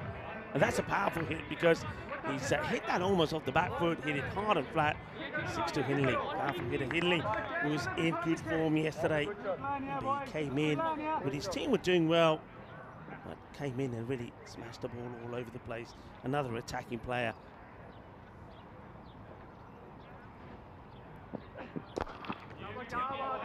Just be a single good ball, but Hamza is just checking his fingers here as that one's being crashed back in. Tom Hindley, 58 of 14 in the win yesterday between these two teams. And then don't forget, there was the 5 wickets there from Oliver Davidson as well, who is in the side. So European 11 will have to compete with him. One question with your coaching hat on. One thing we haven't seen a lot of from all 4 teams is spin. Yeah, it's very hard for the spinner in this tournament. I'm not sure if you remember that when we brought German national side, we had 6 fast bowlers in our team. Yes. So my first year experience, we had a spin bowler. Unless you're an extraordinary bowler, you won't get away with it here, because it's very, very rare to survive and save 2 balls in 1 over for a spinner. So I think Adam Patel in our side has proven me a little bit wrong, to be honest, because we had a good fast bowling attack and we did not really give a chance to Adam Patel to bowl, and I think he hardly bowled in first day, but I think he bowled really well. If you got skill like Shariz or there's a few more bowler in World 11, the leggy is very good. So if you got skill, and you can still be very good, but it's very hard, small margin for spinners. Yeah, I was going to say, I suppose if you take a gamble, I mean, it could pay off. I mean, Adam Patel, those 2 overs and only 14 runs, that's quite remarkable. Yeah. But it could go horribly wrong as well. Exactly. So you've got, if you've got good fast bowling side, you're going to believe on your fast bowlers. But, sometimes it becomes so predictable. So we change a little bit and allow Adam to bowl, and then he bowl really, really well. So somebody else who's having a good day, well, having a good tournament, I think, is Afridi. He comes back onto bowl here. His first over was nice and tidy, just a 9 from it, picked up a wicket. That one from Hamza also, just a 15 from it, so keeping the pressure on. So Afridi, see if he can keep it nice and tight and not allow these powerful hitters to get underneath him. And that's hit straight down the ground and just over the fielder. It's going to be 6 more. Good timing, good hitting.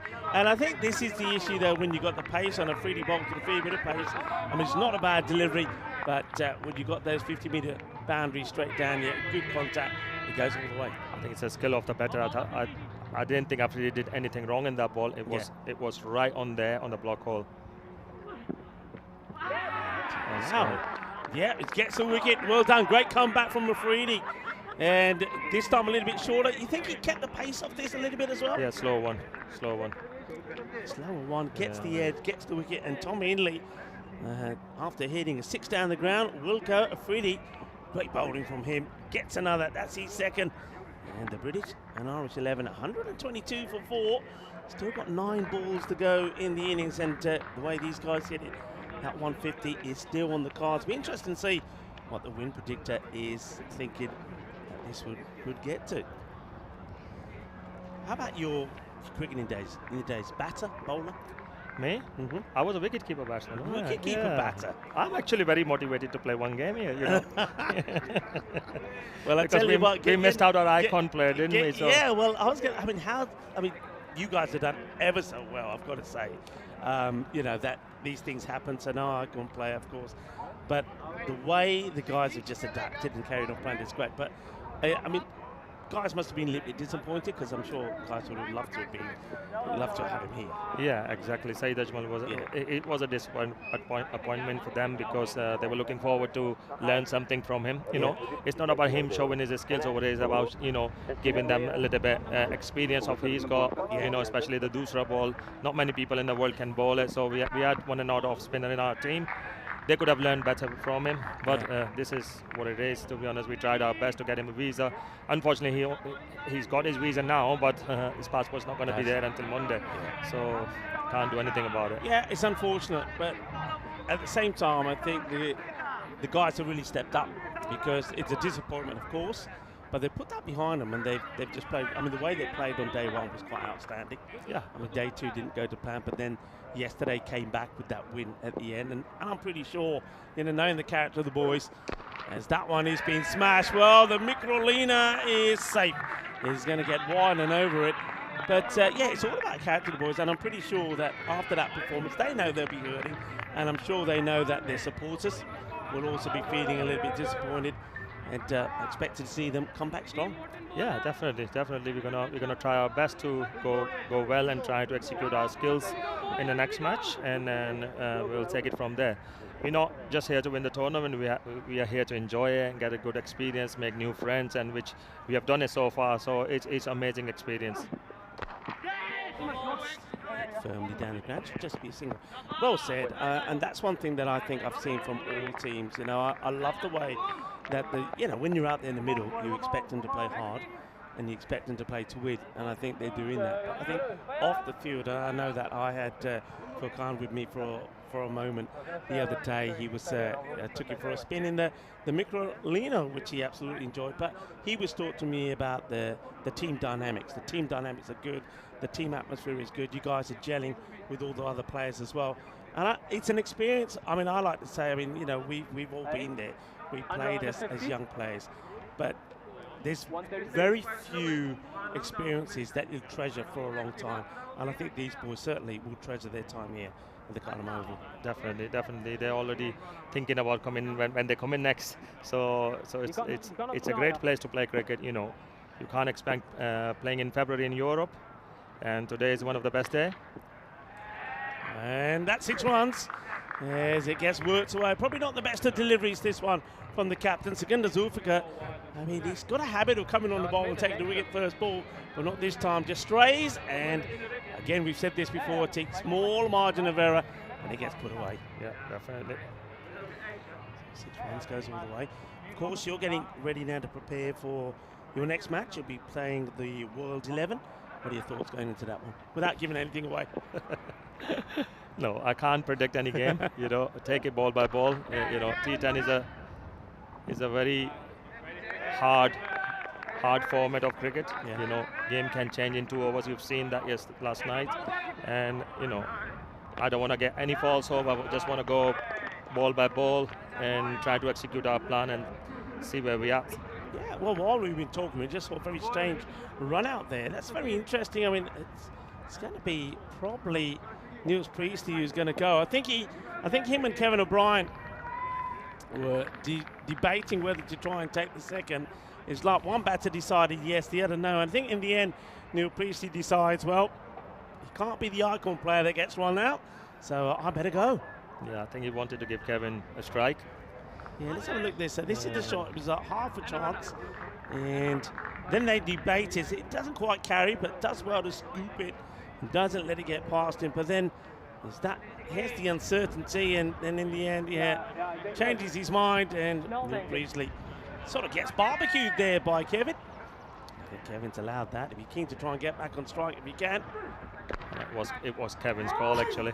High in the air, could be 2 and 2. And it will be team catch, and he's got the balance, and well done. Ahmed will take it. Well, it was Max O'Dowd, I think, who was going backwards here. Feels that he was going to go over the rope and then had to flick it back, and Sharif Ahmed then plucks it. How about this? Talk us through this, Atiq. In these days, we practice those skills, so it was completely the situation awareness and awareness of the boundary line behind him. So it's a great effort. And a great catch. I must say, Sharif's done really, really well to keep his balance. Yeah, well, stronger together, that's the motto. Yeah. And, well, they were stronger together. Let's have a look at this again. So, here's the catch. So, he's going backwards, and he just flicks it up. Let's just slow that down for a moment. They may want to look at this. In fact, it was Zima's deploy. I thought it was Max O'Dowd, but Zima's deploy, there was that. Yeah, he just releases it in time. The foot doesn't go down. And I think that is going to be given out. Let's just slow it down here. Just watch the foot here, that left foot. Yeah, he releases it before. Yeah. So it's out. It's out. Yeah. Well, we're giving it out here. Let's see. And yeah, given out on the field of play there as well as Joe Foster, the third umpire. Having a look at that. Well, that's going to be a lovely moment. I'll certainly be playing that on the highlights again as Zima's deploy. The thing about that is, hey, we've got to change the game in terms of the scoring system, because all the credit will go to Ahmed for that catch, but Seamless Deploy does all the work. We've got to have assists, don't we? Yeah, 0.5 catch or something. Yeah, you've got to have something. I mean, somebody's got to come up with a way to so that the person who does all the hard work there, Seamless Deploy, actually does get into the book. Well, it will be a team hat trick. It will be a hat trick of sort that tells reminders of the hat tricks that we have had on the network so far. So team hat trick on play.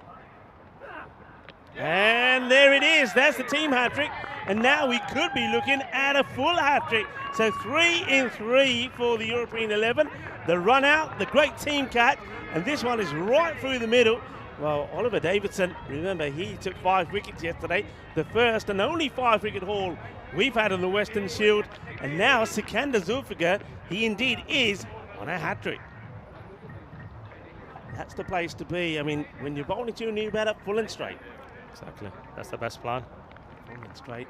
It's a hat trick ball, and the British and Irish 11 is stuck on that 140.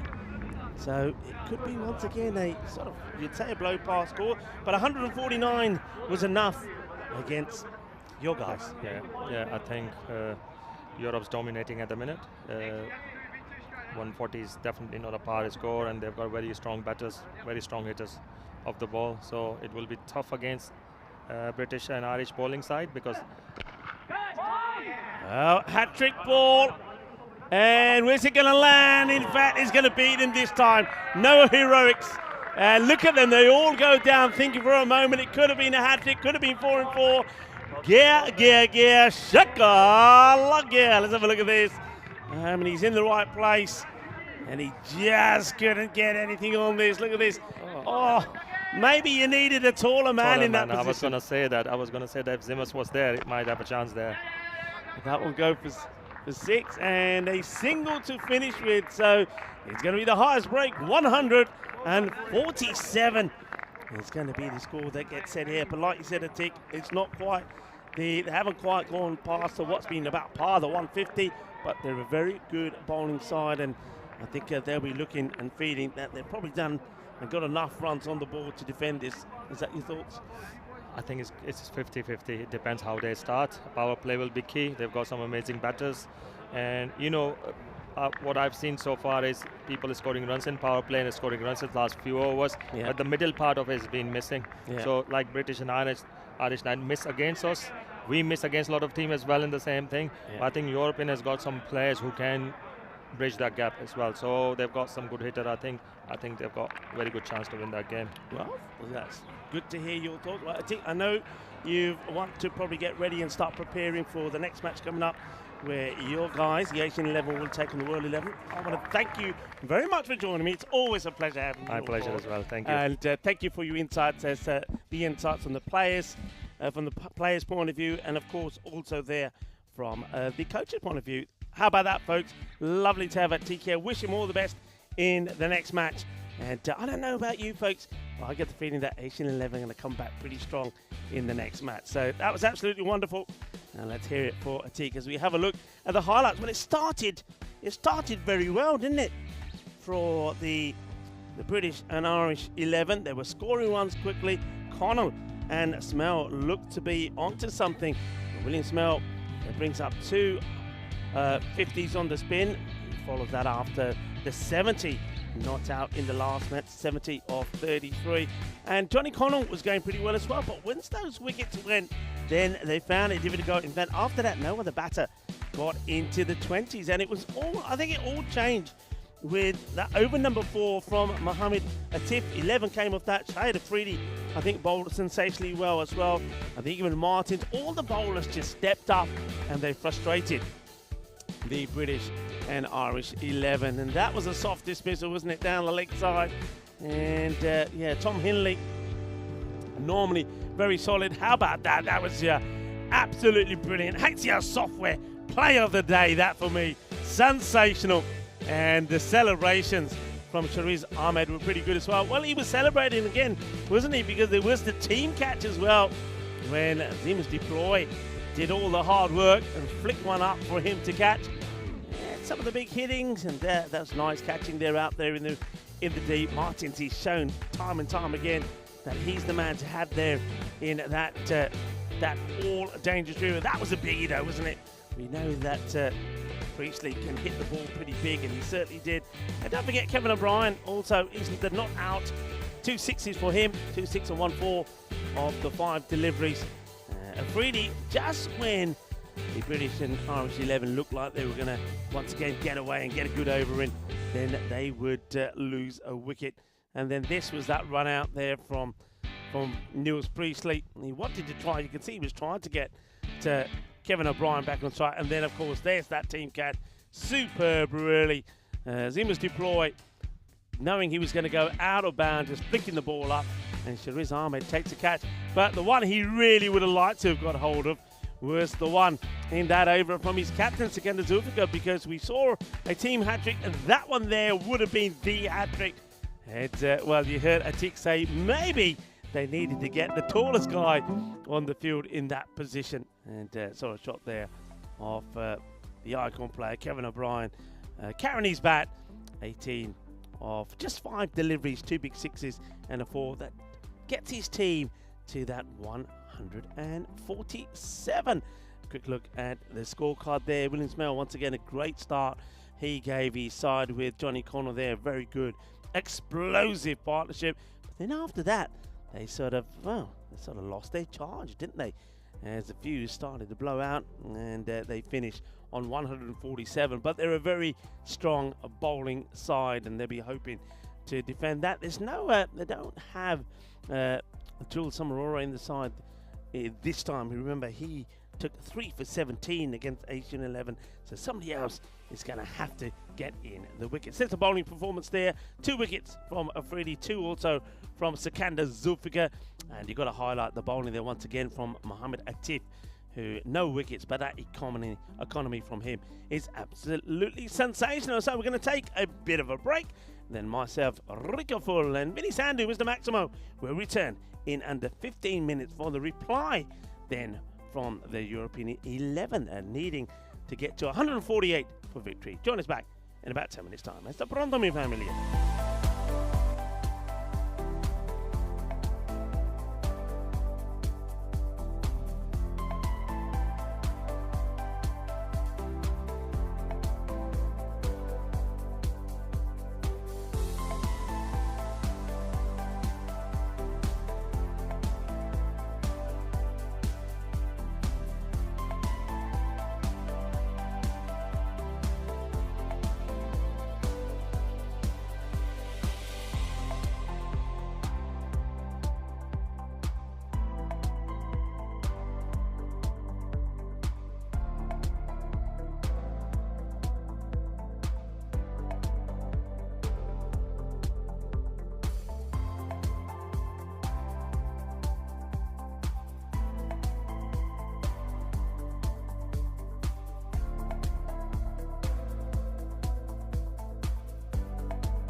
Weston Shield is proudly presented to you by Ria Money Transfer. Money where you need it. And supported by Dream 11, HCL Software, Rado, La Junta de Andalucía, and Victorinox.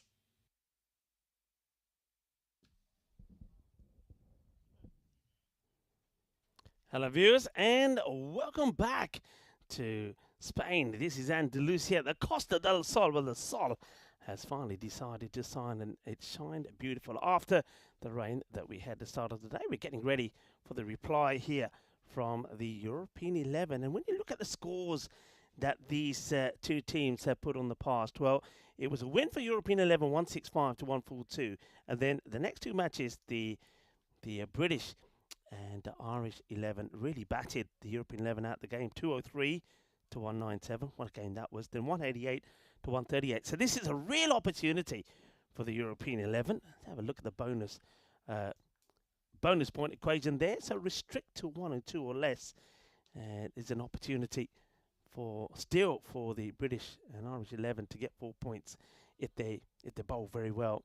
And maybe, well, if Team Robert really go big with the bat, if they score 140, if they get the score, the 148 inside the 7 overs, then they get all 4 points. So that's a bonus point equation. I always like to talk about days in the past. On this day, 1963, was the birth of a scattergun fast bowler, Devon Malcolm. His 40 test career was a wild one, wasn't it? He was hot and cold, and on his day he could destroy even the best sides. Remember the 9 for 57 that he took against South Africa at the Oval in 1994. But there were many others, 19 wickets in the West Indies in 89 and 90. And, well, when ditching those Clark Kent spectacles, it certainly did improve his radar. Yes, so born on this day in 1963, Devon Malcolm. And we also, a day to remember, the highest test score by a number 9. Anybody want to have a guess at this? This was in 1990. And the highest test score by a number 9 after Mohammed Azharuddin put New Zealand in at Eden Park on this day. It was going to plan where it was not going to plan, say, with 131 for 7 shortly after lunch. Enter Ian Smith, who smacked a sensational 173 of only 136 balls at the close of the first day. New Zealand had moved on to 387 for 9. Smith's 100 came up of just 95 balls. So there you go. The highest test score by a number 9 by Ian Smith. As we get set for this one, the umpires are ready, waiting for, of course, our time partner, Rado, to give us the heads up. Here we go. First ball coming up. Allinson. And, it's a good delivery. Allison has tormented the European 11 with his bowling. Remember how it started, match 1 of the Western Shield. It's all about rise and shine. And Allison, he did rise and shine when he took a wicket off his first 2 deliveries. Sikander Zulfiqar at the top of the order. Not one to mess around. You know, he's a exceptional hitter of the ball, and he's got Max O'Dowd, the icon player at the other end. That's hit pretty well, and that ain't going to be stopped. It hit hard and hit low, drills it to the boundary. It's going to be 4 runs. Well, he likes it. Got a nice smile on his face. Gentle applause from his teammates, and a nice crowd gathered here in the fan zone as well. What could be better? The Costa del Sol, the sun is now shining. You're surrounded by the Sierra de Catamarca, the mountain range, and enjoying some wonderful cricket as Allinson comes back. Edge, but flies over. It's going to be 1 bounce, 4 runs, a little bit of suerte. Hay montón de suerte. And that's going to be 4 more for Zulfiqar. Yeah, big thank you once again to the coach of the Asian 11, to Atik. Always nice talking to him. He's got such a wealth of knowledge about the game as a player and also, of course, as a coach. And he'll be hoping that he can inspire his boys to come out fighting in the next match. Remember, they are next up up against the World 11, who would have been disappointed that their earlier match against the European 11 had to be abandoned because of that rain. But haven't things turned up nice in the end? Beautiful sunshine here, nice and warm. This is what the boys were expecting to find when they came to the Costa del Sol, a bit of sunshine. It's a good heavy ball, well bowled. Will be the one for the over. Signalled there by Stefan Gooch, and now and by Shub. We'll get that message across to the scorers. Come on, Naguba! 8 so far. First 4 deliveries.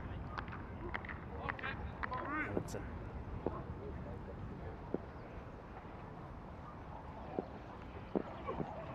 And now this one through as well, and a little look from Sikander at the square leg, who says, no, that's okay, it's about that. It's that chest high length, this again, so it keeps it under the shoulder. That's absolutely perfect, isn't it? That's the ball that so many batters have struggled with. And he doesn't give them any width either, and that's what makes it so dangerous.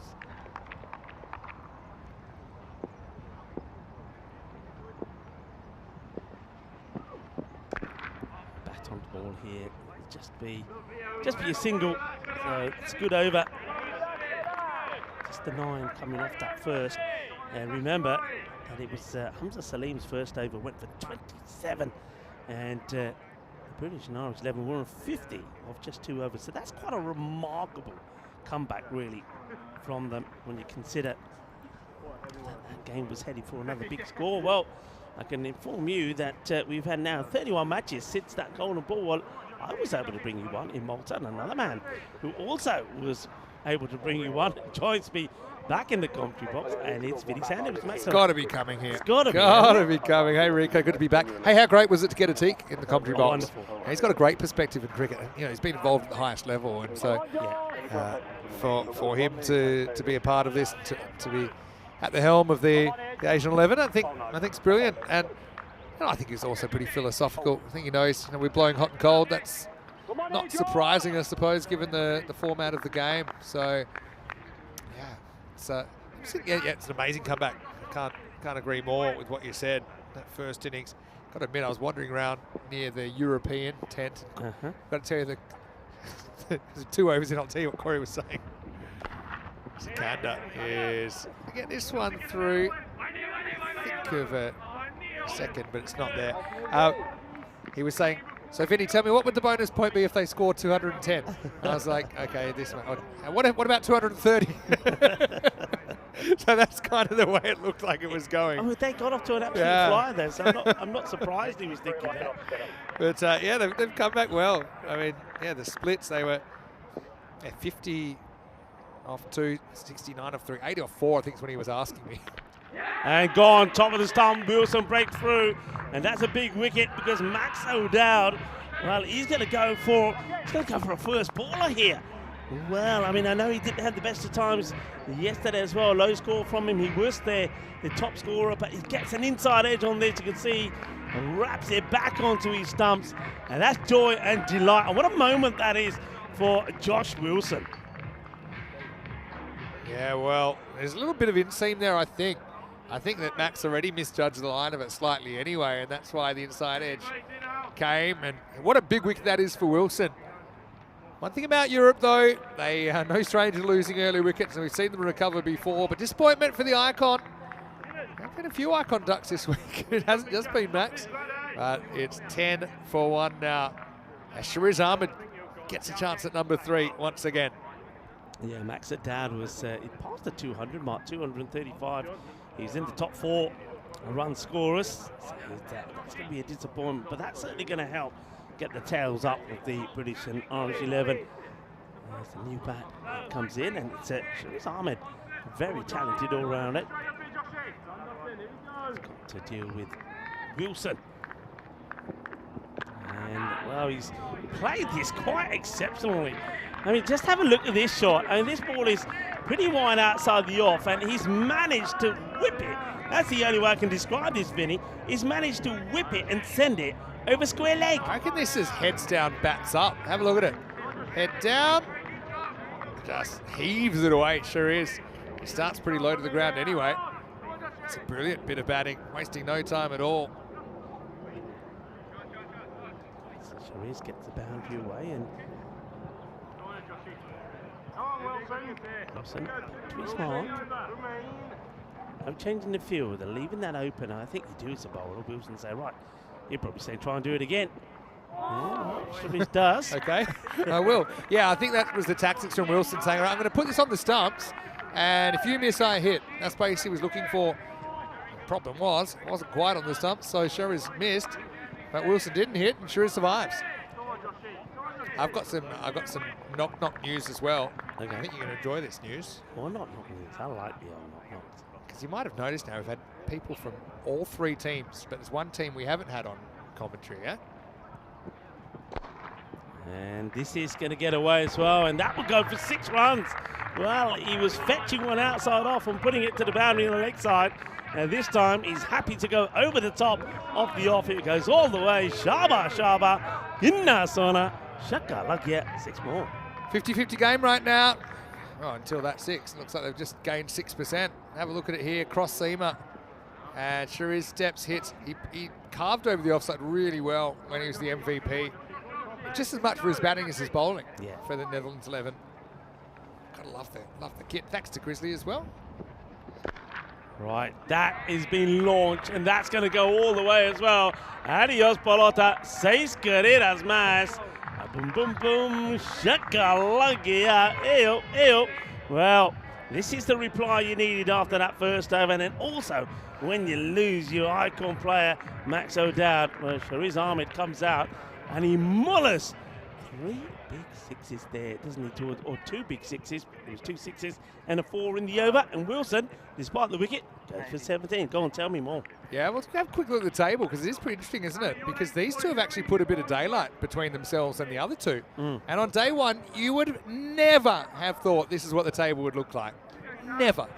But by the way, tomorrow night we might be saying you never would have thought 24 hours ago that Asia's stormed back, or the world, or both have stormed back. So anyway, I won't go into it because I actually can't say anything yet, but you can have an early night. I've got the last game off. Have I now? You got the last game off. Not because I want to replace you, but just I've picked up somebody, possible new recruit,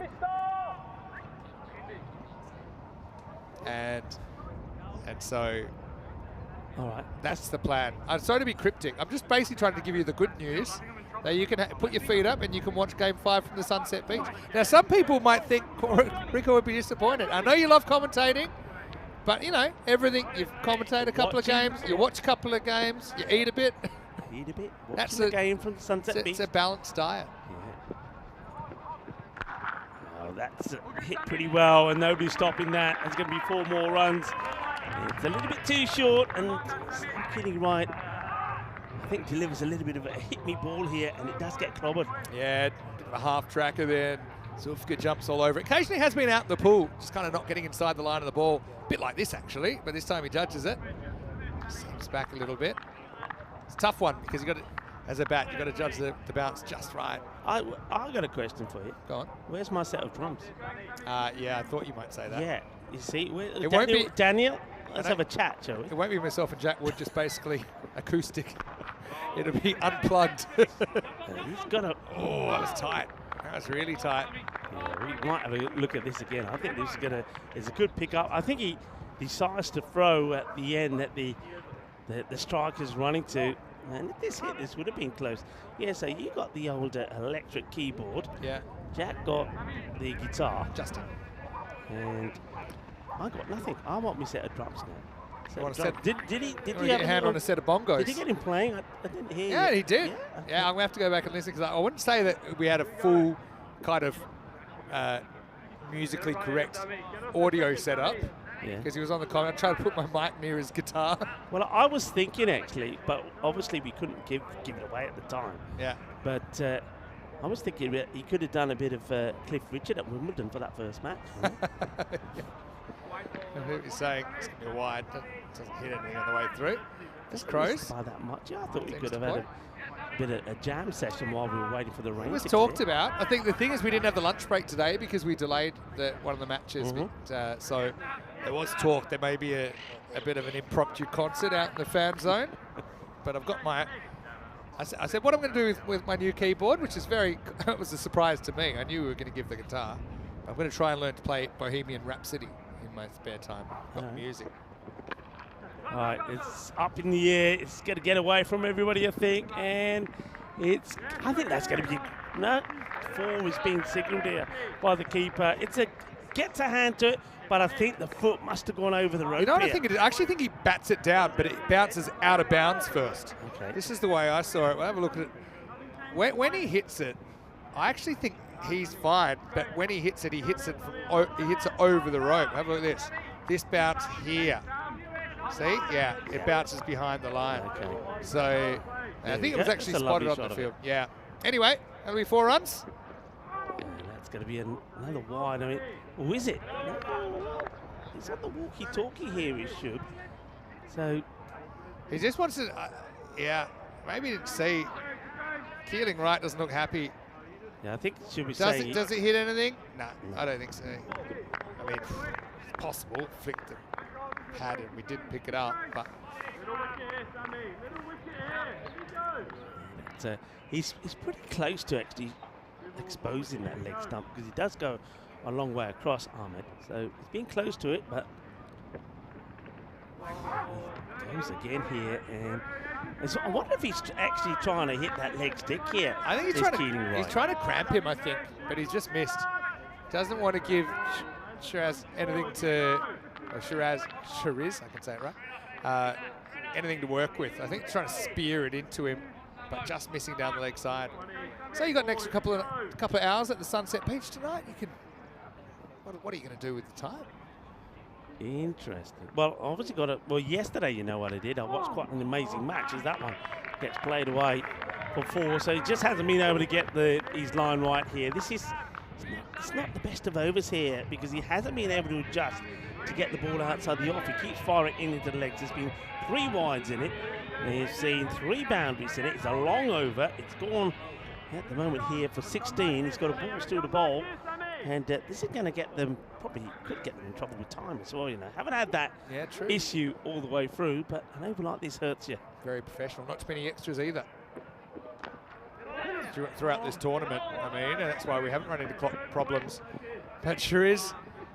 Yeah, Cricket God's looking after him. He chopped on and could have easily gone onto the stumps, ended up chopping to the boundary. When Max O'Dowd chopped on, he chopped onto the stumps. It's the end of the power play and more or less on the rate at the moment, 43 for 1 after 3. Yeah, they'll take that then, but you will see that they're way behind where their opponents were.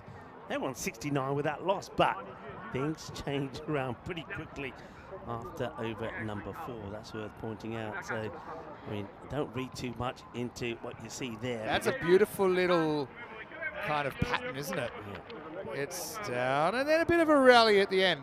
It would have been amazing if that had continued and they ended up with like 100 or 110. It's quite amazing. Law of diminishing returns. But, hey, Europe, they've played themselves into, seems like a winning position here.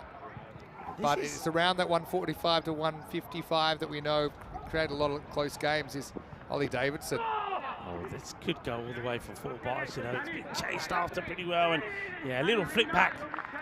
And the rest will be done there by Kevin O'Brien. Oh, it's a little nick, actually. Was it? So, yeah, that explains why it wasn't gloved, because Smale doesn't miss too much. Must have been a tiny edge. Yeah, it's a little one, and it bounces over the gloves of Smale. It doesn't look like it moves a lot, but it does if you're down there. Right now, catching opportunity. The cap comes off. And the catch is held. He holds it in the gut, doesn't he? There's Daniel Murray. And once again, it's Oliver Davidson who comes on and takes the wicket. I was talking to Atik about how I was kind of a little surprised that we haven't seen too much spin from all the teams. And, you know, he did say that obviously it's a big gamble, but for the British and Irish 11, the gamble was paying off because Oliver Davidson, who's the only player to have taken 5 wickets in a Western Shield. When he starts with a wicket here, gets another breakthrough. And that's a big wicket to get because Ahmed was hitting the ball well. But now, Zima's deploy comes in. Now this guy, he does like to lay into the spin. Comes in as Sharis goes for 27 after 9 deliveries. I'm sure he's a bit disappointed. He's not quite had the week that he would have wanted, but I suppose still at this stage there's several games to go. And hopefully more opportunities for him. But hey, Davidson once again, he's been brilliant. Oh, that's going to be worked away, and gets a bit of bats on this. And look at Davidson, because I think he knows here that we'll have a look at this again if we can very quickly. But I think if he doesn't make contact here, that would have been curtains. Yeah. I mean, he almost gets outside the line, so I think it would have been an interesting shout. Actually bowls it from about 2 meters further back, but I just felt, it was going to hit him in line, and it was going to go on and hit the stumps. But luckily he hits it. Sends it back there, doesn't want to take a risky single on. So, okay, I'm not going to give it away. There's a few ideas in there. Yeah. None of them are right, I can tell you that much. But, you can actually... Is it Derek? Is Derek coming back? I wish it was Derek. It's not. And, slower delivery gets worked away, but it's not going to get to the boundary. It'll just be a single. So Derek's all right. I mean, I haven't heard from Derek. I feel he would have called by now. Let's go, Davey. You're not going to get that keyboard in your rucksack, by the way. Yeah, I think it might have to live at the Sunset Beach Hotel. But it's been a day of surprises. A bit surprised by the rain, I suppose. Yeah. Maybe surprised by how quickly it dried out as well, and that's big thanks to mixture of the equipment and the manpower down there. Uses his feet, but doesn't get to the pitch of it. Just gets scuffed away to the leg side. That's a very, very good over. And Oliver Davidson, 1 for 8 in 11 after 4 overs. Very similarly to the same way that the British and Irish 11 did after the power play. They've slowed down a fair bit, but will they be able to pick it up or not? That's the question. 51 for 2 at the end of 4. Yeah, so a little bit behind, but only a little bit. Maybe one swing of the bat behind. You can see it there on the graph. There's the golden ball line. And the question is if Europe can climb above it. If they can and stay above it, they'll win the game. You can see the red line there, which is the line you have to stay above to hold on to your point. And we've only had 2 4-pointers in the whole tournament, haven't we? Both dramatic bowling outs of good teams. Anyway, this is going to be first ball of the over, and I think this has gone all the way. A smack down the ground. In fact, it is 6. Máximo, 6 carreras. Yeah, he's hit this well, hasn't it? Hit it flat and hard. You can see that teams, they do prefer to have the straight men a bit wide. I think only the European 11 have deployed that called the Southern Cross field every so often, but keeping the straight pretty wide. Shorter one, banged in, probably will be a wide. I think this goes over the head of the batter, and it has been called. Yeah, I think I'm a bit surprised we haven't seen it used by more teams. I think you're trying for any advantage, and that's one thing you could do to players that are kind of professional players is do something they wouldn't expect, and you're trained so often that straight is safe. So I'm a little bit surprised we haven't seen it a bit more often. Europe do like to use it. Very open stance, looking to latch onto anything, and he swings and misses in this one, so it's a bit of a wild hoik, really. And I think one thing you've got to be careful with here, the European 11, of course, we've seen already when we have a look at the teams and the number of sixes that they've hit per innings, and that seems to marry up. Hang on a minute, this is a retirement here. Vinny, we're seeing a tactical retirement. So after another swing and miss, Sikandar Zulfikar, the captain, has decided he's not going at the rate he needs to. And just as I was just touching on it, dot ball Turcher, and obviously they're thinking the same, but Sikandar Zulfikar, the captain, thinking the same. He's retired himself out, and he was striking at about 170, 22-13. Interesting.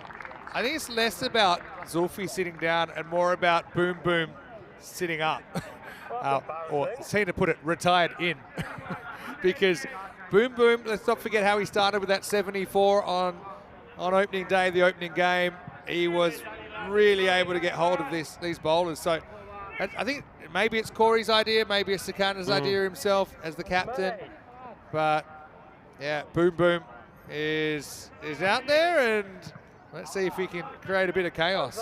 Yeah, I mean, what I was about to say there, if you look at the team hitting most sixes, that's how the table looks. It represents it really well. So you've got to be able to hit the ball well.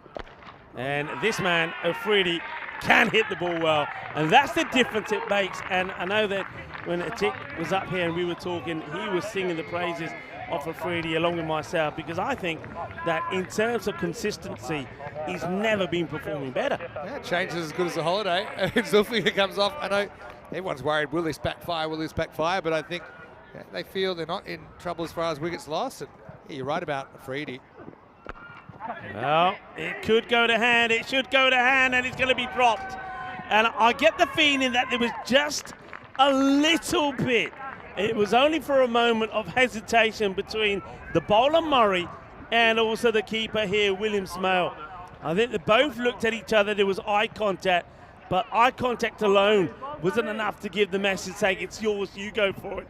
In the end, I think the bowler has to throw himself forward to get there, and with the momentum, he pushes his ball away from him. He's bitterly disappointed. You can see he thumps the ground. What are your thoughts there, keeping the bowlers? I don't think it could have been more in between them, if I'm completely honest. Come back to it in a second. Freddie gets super lucky. He's just a single down the ground despite the slip. I think in the end, Smale could get there. I think that was the issue. He wanted to call it. We know he likes to call off those high balls, but the ball was just drifting away from him, so the bowler kind of was expecting the keeper to go for it, but then I think they both realised at the same time Smale wasn't going to get there comfortably, so the bowler could get there, or should have gotten there comfortably, but then it turned out to be quite an awkward kind of lurch forward, and it just crept out of his grasp. Yeah, that's an opportunity. It's a big opportunity. Afridi, well, he comes back on strike here. Daniel Murray will get another chance at him. Last ball of the fifth. And adios, Palota.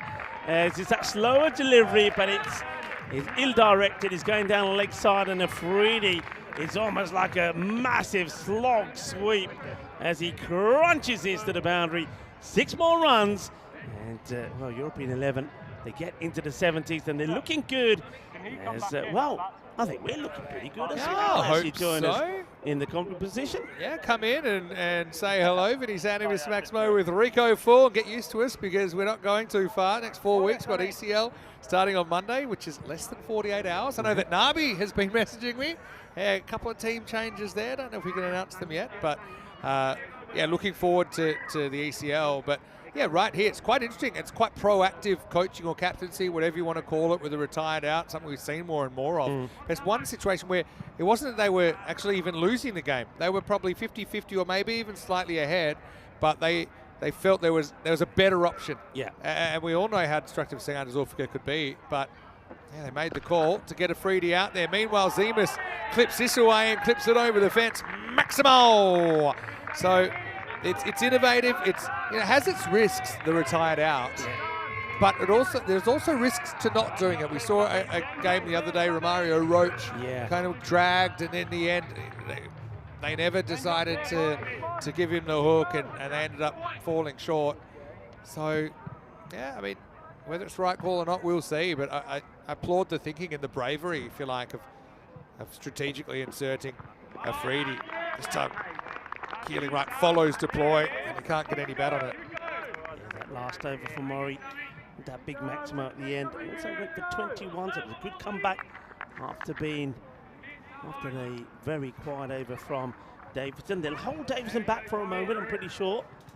But they go straight back to Sam Keeling Wright, who also was very expensive in his first. It was a lot of wides in the over. Oh, that's tucked. Oh, that's tucked him right up. That is a really spicy delivery. Remember that, well, Zemus did get one on the shoulder yesterday, which had him in all sorts of trouble. But this one, I think he gets more sort of front on. This is about chest for me. Watch chest, this. Yeah. Oh, it's nasty in anyone's language, but at least it wasn't where it hit him on the point of the shoulder the other day. It forced him to retire hurt.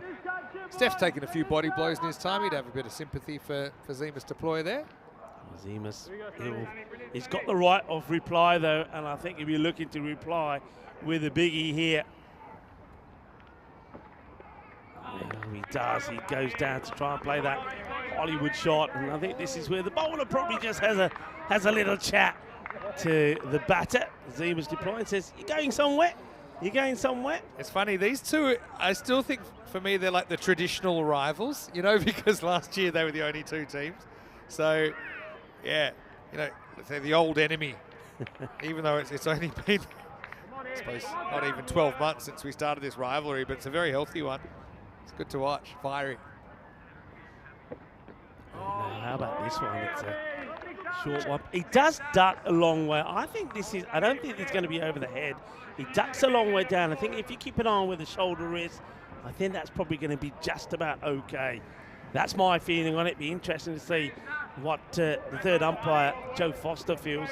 But he ducks under this. I think that's probably the one for the over. Yeah, I mean, if you haven't ducked that much, it's probably a sign it was going to hit you. And so, I don't think it's above the head. Good call. What a comeback after being hit for 6 with your first ball. And, well, it'll be a sandwich of dots in between 2 sixes. 12 come off the over, but I think you still take that if you're Sam Keeling right, because they're needing to go around about the 16s. So that's you'll take that as a good over for the British and Irish 11 and off the 6th. And the score is 84 for 3. Yeah, again, look, he tries to keep his head down as much as possible. Doesn't follow the ball with his head. That's good rock climbing there. Ball retrievers landing there. Keep, that's for sure. So 84 for 3 off 6. So right now that's exactly 14 and over. That's 140 pace. They need one high 140, so they're not in bad shape at all. Look who's still to come. Fayez Khan, Noah Crows, Hamza. next to, and then Hamza. Yeah, of course. It's just crazy. It's crazy the batter's gone, and that's why I think if you do go, I mean, I think Zemus Deploy there, if he didn't hit that ball for 6, the 4 balls before that were dots. Yeah. So he would have been, you know, again, they probably would have said, right, it's probably time for you to come back. All right, has he got enough here? I don't think so. And he doesn't. Caught. And disappointment for Shahid Afridi in the end. It's kind of a soft dismissal for a powerful giant of a man. He goes for the unlucky 13 or 4. And a good wicket, that one, for the British and Irish 11 after a pretty tardy and successful over from Sam Keeling Wright. And Oliver Davidson has done it again. Kind of build up a pressure in a way, but I suppose he's going for this shot regardless, and he just doesn't get all of it. So, is that a success or not? I don't know. Probably depends on how. Is it Crows who'd come out now? About to find out. No, it maybe looks a bit more like Martin's actually. That's coming out. Yeah, it is. It's Jeremy Martin's coming in, so we didn't mention him yet. Obviously, he's a very, very good option for Europe. Afridi does hit a couple of bombs, but he will have to go for 13. 84 for 4. Niels Priestley was going to put that down. He's a good catcher in that area. I think, look, 13 or 4, you take it. 325 strike rate. He does the job. I mean, the thing with the retired out, and here's why there's nothing really patently unfair or unsportsmanlike about it. You are taking a risk because now Zulfikar is out. You're not retiring him hurt or retiring him not out. He is out. So you've basically said his game's finished. Now this is going to work well for Martin. He's going to go up and over the top. Maximo! It's very European, isn't it? The way that they lose wickets. Sometimes they give you wickets, but they will keep swinging and they will back themselves to hit enough sixes to win ball games. Yeah, Martin's after dotting up the first as he hits the back to the bowler. He goes after this, he gets it. Ollie will come back and he goes flat, and this one is going to be a teaser, but it goes all the way over the giant European cricket ball. It's going to be 6 more. There may not be too much pace on the ball from Oliver Davidson, but there's plenty of fire and ammunition there from Martins, who goes boom, shakalugya, and another one clears the boundary line. This is such an insane tournament, really. It's not the best of deliveries, but it could get a wicket. It will get a wicket. And it's very similar, actually, to the way that Afridi just got out. So 2 big sixes from Martin. And then just as Afridi did, he doesn't really get hold of this one and places it into the hands. It's probably Priestley who's out there. So Priestley takes another. And, well, it's a wrong time to lose the wicket. But once again, the good news is he doesn't chew up any balls he hits. The ones he hits, they stay hit. But this one just tries to time this and almost just guides it into the hands of the fielder. End of the bat, really. The difference between this one and the Afridi one is the Afridi was more a sweep to a fuller ball. This one was short. To be honest, I think it was too short. But Martins didn't get the timing right. Got it right down towards the toe end of the bat. And Priestley's been busy. Holds on to the catch, 96 for 5. This is where you've got to back your game plan and say, we have whoever's coming in now. Let me have a look who it is. Is it Hamza? Must be, yeah, Hamza, left-hander. He's got to come in like it's 96 for 2, not 96 for 5. Yeah. He has to forget the wickets column and just bat and not stress out about the fact that it'll look pretty ugly if he gets out. It'll be 96 for 6. Because look, you've still got Fires Khan to bat. You've still got Noah Crows to bat. So they will live it. They will play this way, won't they, Europe? Yep. Maximal brings up the 100 as well. End of 7, 102 for 5. It's the way they play. And what a match we got here. It's going to be an absolute cracker, like for like at the moment.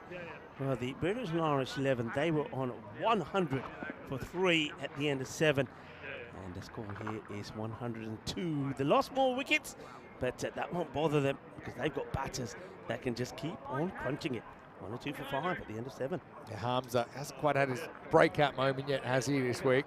7 overs down. Let's have a look at what's coming up with Asian 11 to take on the World 11. And it looks like to me, well, World 11, are they going in unchanged here? Of course, they should have played first up this morning, but I suppose, in a way, we've seen all of them before. But this is what's coming up. Match 19. It starts in around about 25 minutes. Asia winning the toss, selected to bowl. They probably feel they could chase anything against the world. They chased 183 last night. Just loses his footing. We've seen this before, haven't we, from Josh Wilson? Every so often he just gets it wrong. But he's bowled well here today so far. His first over went for 17, picked up a wicket. So it's going to be a three overs of pace to finish with Davison completed.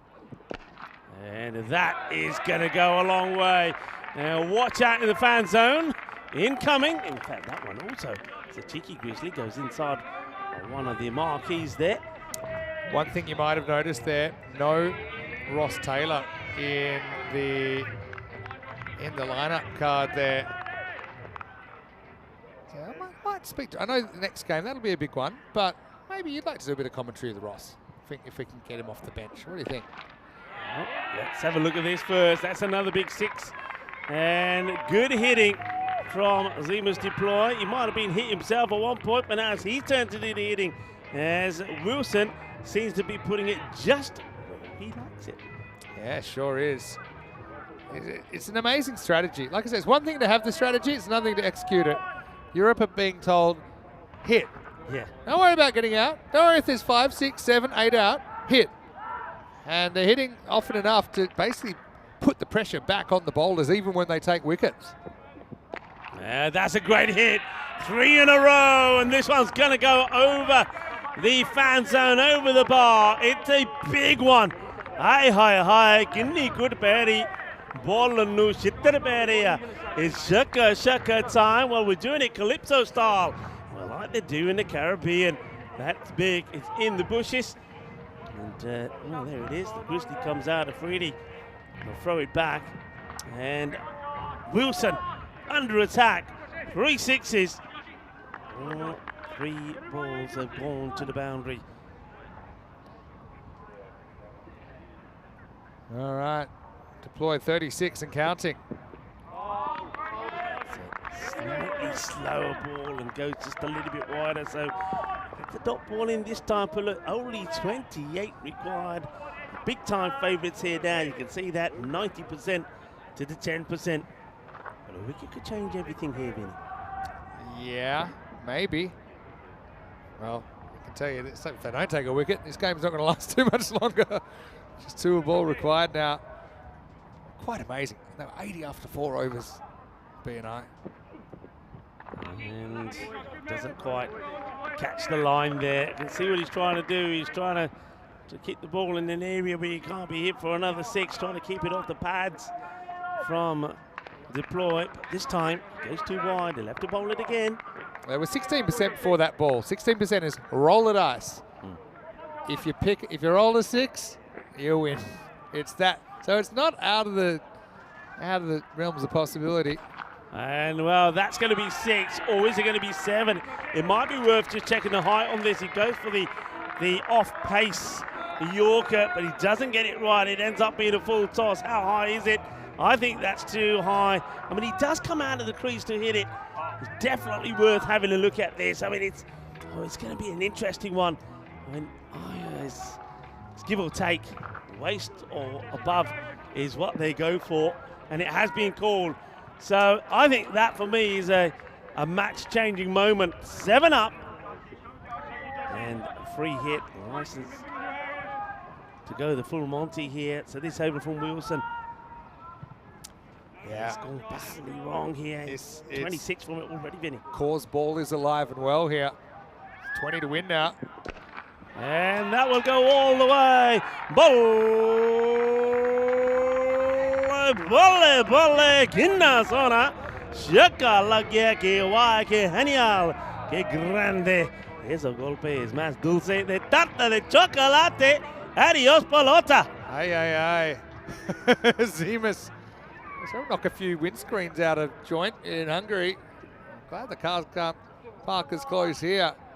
That was a powerful strike. That's his shot. And sometimes he still think he gets a bit lazy and tries to search for leg side when he doesn't need to. Wilson in danger of going for the half century here. Last ball for him. And that's going to be 6 more, and that's the 50 for Zima's deploy as well. And he brings it up in just 17 deliveries. Well, he might have been in the wars at times, Zima's deploy. We saw him take one on the shoulder yesterday, a nasty one. He took one in the chest. Well, he's taken it for his team, but he's given it back, hasn't he? And he's put them in the driving seat here. He's almost done. 140 for 5, and that over goes for 38. What an insane innings that is from Zemus. He took a nasty body blow, but he's recovered and he's just unleashed a raft of 6s. So the score now, what is that? How many is that to win? It's 140 for 5. They only need 8. 8 runs, 2 boundaries will do it. 2 boundaries will do it. And Hamza, you're right, he hasn't had the best of times, but look, even if he's out there to see a win through for his side, that would do his confidence the world of good. And you can see that the British and Irish 11, they're just trying to get the field set here as we wait for, well, 2 balls come at the same time here. It's like the London buses. All right, which one do we use? They say, which one? Well, this is one for Chub to sort out now. Do we use this one? Do we use the other one? I don't think it matters. I think you might as well keep hold of it. I get the feeling that we're going to need it. And, this is going to be Sebastian Allison who comes back. I think he was hoping to come back with a few more to defend, but he's not. And Hamza got all the fielders pretty close in here. And it's good delivery outside the off. Hamza just trying to guide this away.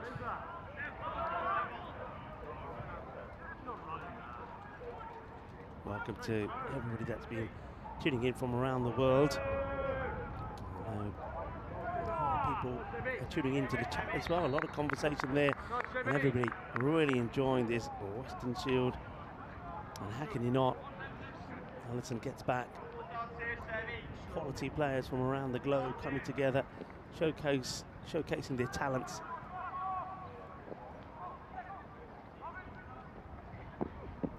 It's another one that's wider, but how wide? And Paishub feels this is okay. Hamza is looking in his direction. Have a look at this again. I think he does just sneak this in. Yeah, no issues for me there. I think it looks wider than it is because Hamza likes to give himself a little bit of room. He goes a fair way down the leg side. So a couple of dots. I suppose keeping the game alive. You take it into the last, and anything can happen. So 2 dots. Hamza, he'll be swinging at this one. No doubt about it. Hit or get out. And he hits. And it will go all the way. Shabak in the zona. It's another Maximo. Miles Riba Vitro.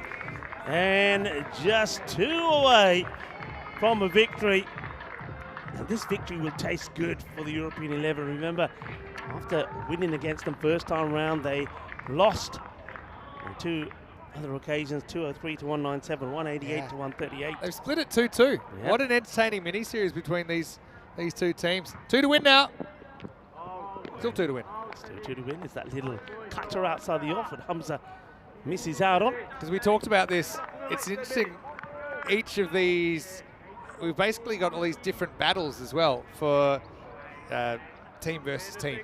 So it's interesting that there's 6 different kind of 4-match series happening all in the same tournament. So yeah, 2-2 seems fair between these teams. They both had their moments. And really, British and Irish seem to have the wood on Europe after the opening loss, right up into the 4th over this game. Well, it could be out here, and it will be out, but no no called. Ball. That'll be it. No ball called, and that No, they won't run. They didn't run. Oh, no ball called. Had to be a foot fault here. Had to be a foot fault. Allison. How alert was the fielder there, I have to say, to throw that in straight away. Let's have a look. See if we pick anything up on here. So how far over is he? Yeah, great call, probably, actually. Probably. I mean, I'd like to see where he lands. Maybe. I mean, the umpire sees what he sees. All right, score's tied. Free hit. Hit it to win it. And he hits it, and he will win it. And the Microlino is okay. Don't worry. No trouble. Microlino is safe. Well, that's my ride home. I hope it's safe. That's the match. It's done and dusted. And like good teams do, they'll do it with plenty of balls to go. So well done to the European 11. They will tie this little series between them and the British and Irish 11. And it was just never enough runs. I did feel that when I was up here with Atik. Atik was saying that they're a good bowling side, so they might be able to defend it. But I did feel that in this Western Shield, unless you're hitting that 160 plus score, you're leaving the back door open. It was left open, and the European 11, they charged in, and they do get the victory. And let's see, Juan Carlos is enjoying the action. He's, of course, the president of Cricket Hispania. Nice to see him here enjoying the action.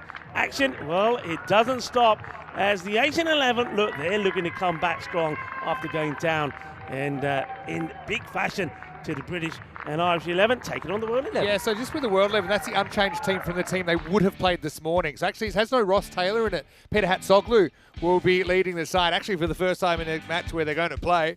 Western Shield time, you know what that means. It's action, and Max O'Dowd, well, double duck for the icon.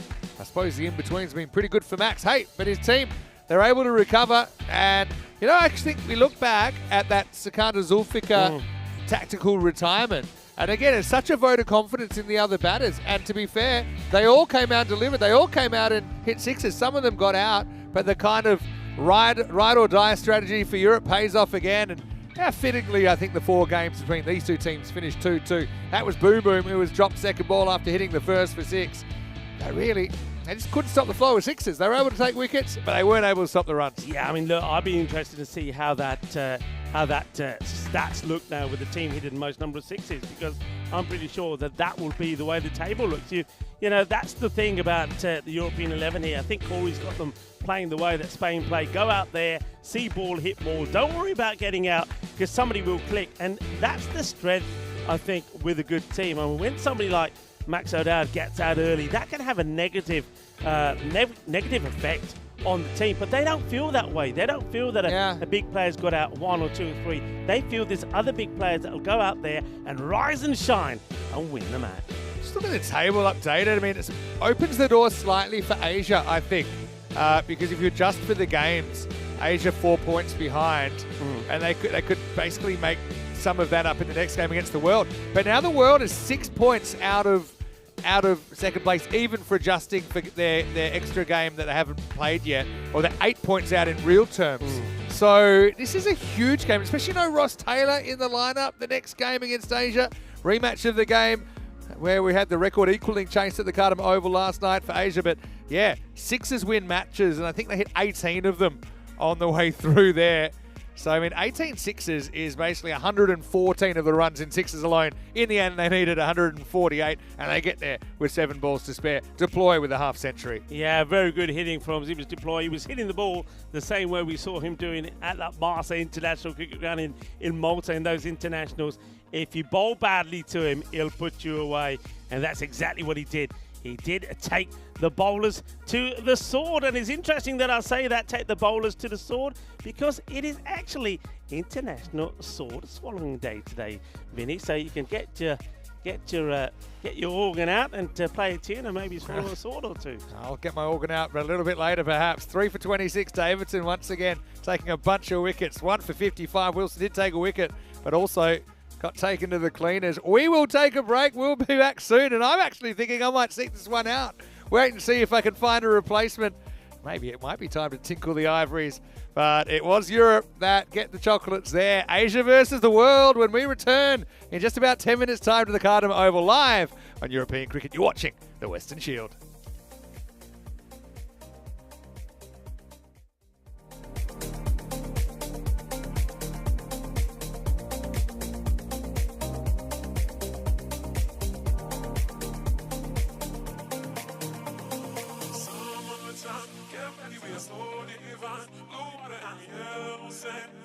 Just you and me. Summertime, get ready, we are so divine. Blue water and yellow sand. Let's live our dream. Summertime, get ready, we are so divine. Blue water and yellow sand. Just you and me. Summertime, get ready, we are so divine. Blue water and yellow sand. Let's live our dream. Summertime.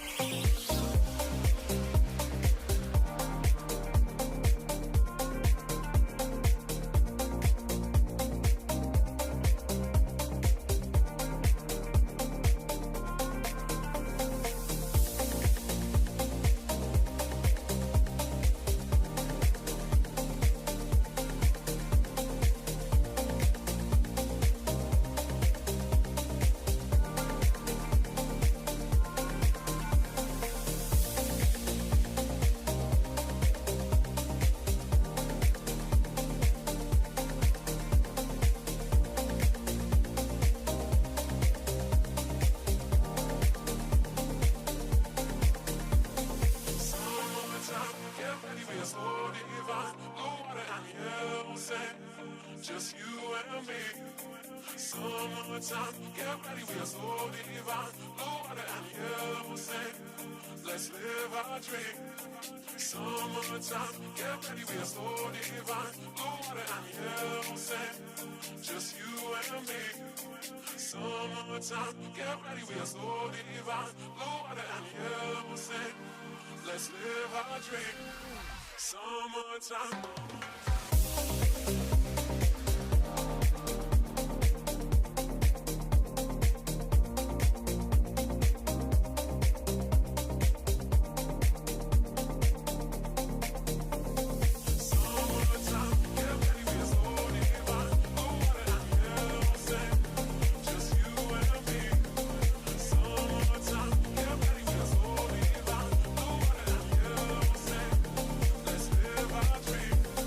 Summertime.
The Weston Shield is proudly presented to you by Ria Money Transfer, money where you need it, and supported by Dream 11, HCL Software, Rado, La Junta de Andalucía, and Victorinox.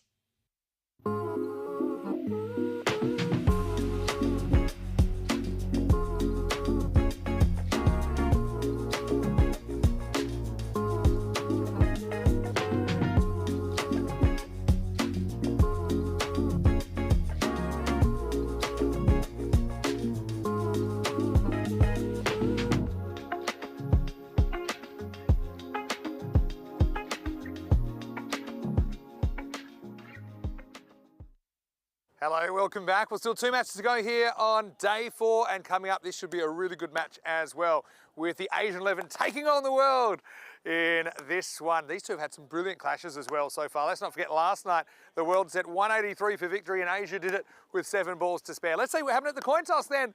And I do think if Asia win the toss, they probably want to chase again, given that form. Let's see what happens with Ian Ramage and the two captains. Asian 11, you're the home team, you'll toss the coin. Okay, World 11 is the away team you're going to call. Yeah. European cricket. It's been called European cricket. It's come down Rado, so you've won the toss. Okay, toss won by Asian 11, who are going to bowl first. So Asia do win the toss, and they do elect to bowl as expected. So they just probably feel they can chase whatever is set. And the World 11 just didn't have any answers, did they, with the ball last night? But Asia, we know they blow hot and cold. They got bowled out in their 60s in the last game that we saw them play, and it all kind of just went the other way, didn't it? So, look, anything's possible. I'm looking forward to this one. Rico Full, I think we'll get to spend some time together now in the box once again as we get ready for the start. It's the world putting these runs on the board. They've been sent in by Asia. Let's get ready for the start of match 19.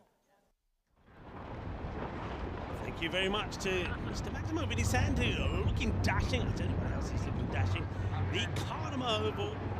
Complex this is. It's not just cricket, but football as well. Of course, football is a big thing, and on the up here in Spain, especially here on the Costa del Sol, looking absolutely beautiful. You can see the Sierra de Cardamom there in the background. Now from range. And as we get ready for this match, the umpires will make their way out, followed by the team. So, well, Vinny was right. The Asian 11, they want to do what they did yesterday and chase. First thing is to be looking to restrict the World 11 to probably a slightly lower score than what they did last night. 182 the World 11 got, and I think they must have felt that they'd done enough maybe to get a victory for themselves, but it wasn't to be. As the umpire Solomon Said and Shub Navjot Singh making their way out. I think we're going to have another cracking game, and what a change. Remember the World 11 are looking to take on the European 11 in the first match this morning, match number 16 of this match day 4 of the Western Shield, but the rain played havoc, so I think they're going to be happy to be getting out there. They've had a bit of a rest as well, of course. Let's see how they fare. Some changes in there, so Sullivan Safi coming into the side, and Harun Ashad hasn't he been bowling well? The only man who's taken a hat-trick on the Western Shield. And once again, no surprises. We're talking about the Goldilocks range again. 54% to the 46. And getting ready for another cracking match here today at the Cardamom Oval. And I wasn't joking, by the way, when I said it was International Sword Swallows Day. That's celebrated globally, and I think Vinny Sandu Vinny to go and find a sword somewhere. It's a holiday that was specially created to recognise and appreciate sword swallows. I remember when I was young going to the circus, I found it absolutely fantastic. And ready to go here. Also, it's a big day celebrated by many in sports today.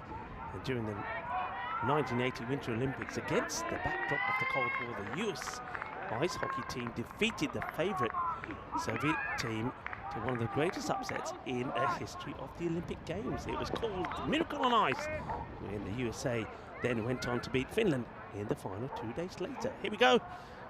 Here's the first. And it's high, but catchable. Could be a royal duck. And oh, what's happened? Oh, well, this is Charlie Chaplin moment, this. Oh, I reckon he's tripped him over. Well, the fielder's gone to take the catch, and as he's gone back, I think his teammate has tripped him over. Oh, I can't believe this. Have a look. Well, not quite tripped him over, but Furkan Khan was there, but I don't know what's happened there. He's almost like getting ready to take the catch and decides not to. What a let-off that is. Oh, Joshua Trump survives. The bowler, spare a thought for Suman Khan. He's probably thinking, yaar ki kar rahe hai? Catch isega? Oh, haath mein nahi laga. And I thought for a moment he tripped him over, and down he went, and the ball falling right between. I don't really know Furkan Shafiq what he was doing so close to the field in the first place. But that could have been a royal duck.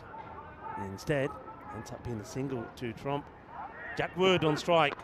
He goes up in the air, doesn't really know too much about this, and he's going to get a couple. Good save from the fielder. Hope he hasn't hurt himself there. He sort of went down in an awkward way as he stopped that, but yeah, I think the batter gets beaten. Goes inside out, and gets squared up actually. Good work there from the fielder to make the stop and then come back inside. Big welcome to everybody that's tuning in around the world. Buenos días. Bienvenido de campo de Cártama aquí en España, Andalusia. Edge flies away. 4 runs. Well, sometimes your luck is in, sometimes it's not. And they say that fortune does favour the brave. And he's got lucky. Yes, it's an interesting start this. With Asian 11 just not getting the rub of the green here. First one was certainly down to them.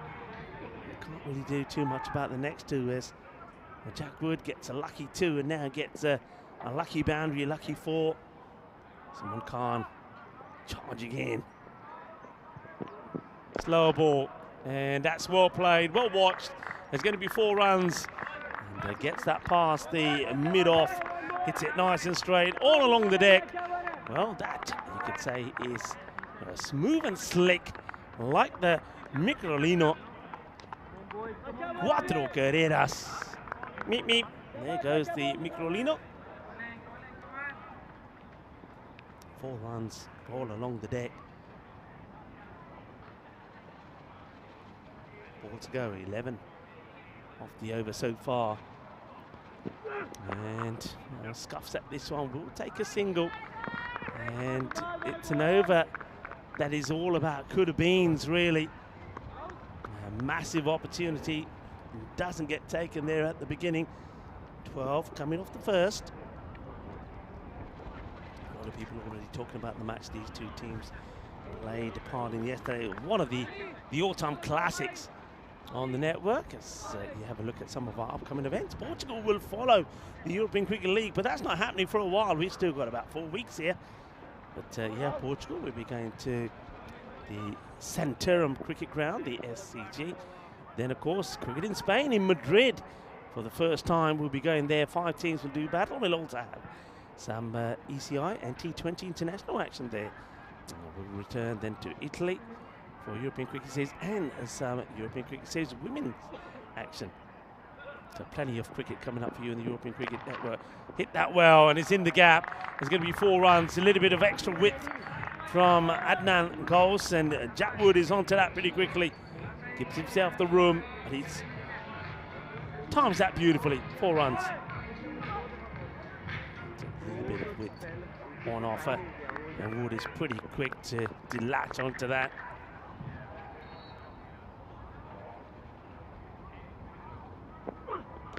That one actually stays a bit low. We'll have a look at this again. We haven't seen too many that have not popped up. This one is like a bit of a skidder. Good old-fashioned skidder that doesn't really come up. Batter does well. Stays a little bit low.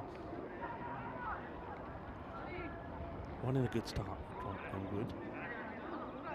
Jack Wood scored 47 not out of 20 yesterday in helping them to get to that 182, but it was Ben Glitz who was the main run scorer, 78 of 22.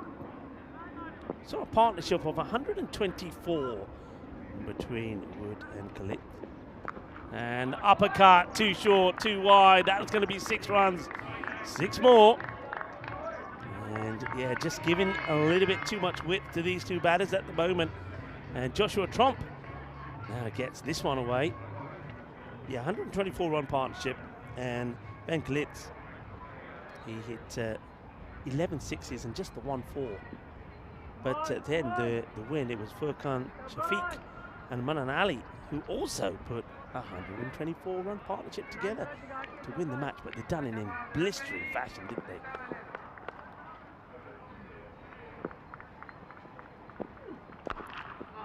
It's dragged out.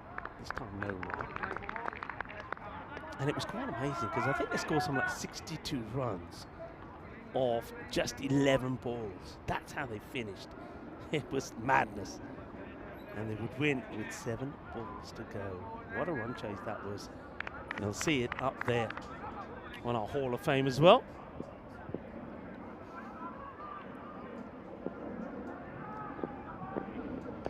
It's that extra width again, and every time he's gone and given width, the ball is being punished, and that's been the way these two have gone at the moment. Joshua Tromp gets another one away through the offside, and those goals just can't get the ball right. It's going to be 4 more runs. Tromp and Wood going well. And I suppose they know they need to go well.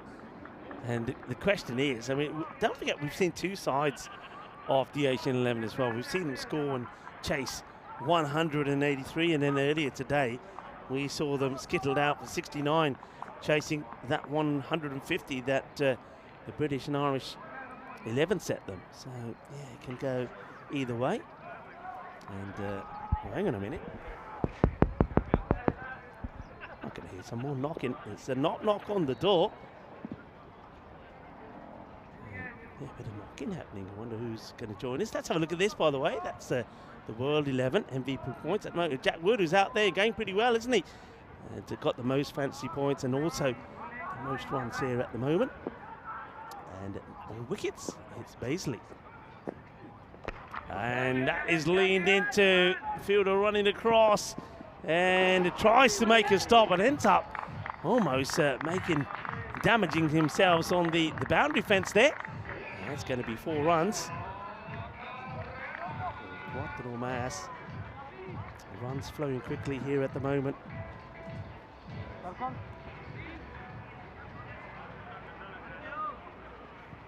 End of the over. It's another expensive one. It's a good start here on the World 11. 33. Without loss. That's goals goes for too many. And well, I have opened the door. And oh, we have another special guest.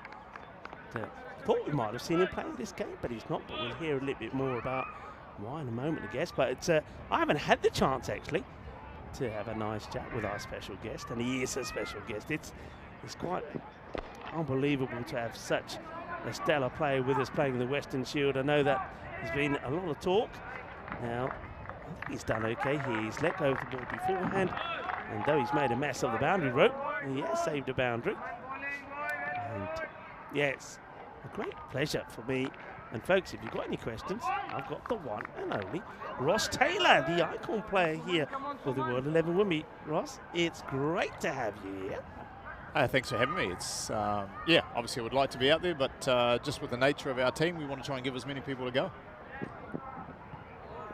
Swing and a miss. Good start so far. I mean, thing is though, this is a question a lot of people have been asking in the chat, and maybe I'll ask you it.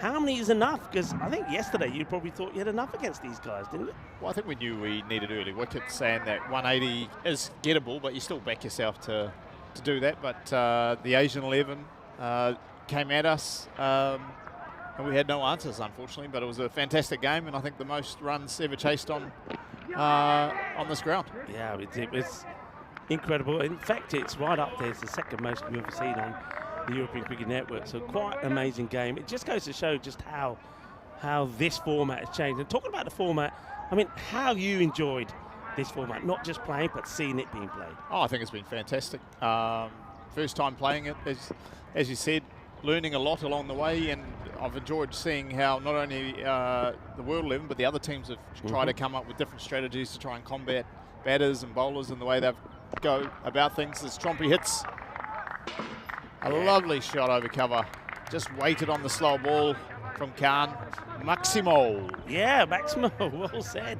And one thing I've noticed from these two, they seem to be capitalising on anything with a bit of whip. And both of them at the moment are just matching each other with hit after hit outside the off. So it's a good start from the two openers. Comes the next. This is now Simon Khan. So he's bowling himself out. He's very unlucky not to have got a wicket to his name. This is high and mighty. Gear, shakala gear. And that one, well, it buries itself in the Tesla hill. About almost halfway up. Big hit. Oh, I mean, you got to make your own luck in this game. Trompy got a reprieve on the first ball, and he just hits it through nicely. Yeah, had the pleasure of watching Trompy come through the minor leagues in the States, and coached his brother, twin brother. Shorter one, pulled away. There's a fielder out there, and well, it's a strong arm. The wicketkeeper's not too quick to get behind the stumps, but no extras taken there. And I know the chat are going to want to ask some questions. One's coming through already. We'll go to that in a moment. 49 then the score at the end of 3 overs. No wicket loss, so on for a good score here. And Dave, who I know is a bit of a musician himself, and we've had a sort of music theme. As you can see, even Vinny's got the keyboard out here. But Dave is asking, what instrument do you play, Evan? Oh, no, unfortunately, none. Okay. But if I did, I'd love to play the drums. The drums? Yeah.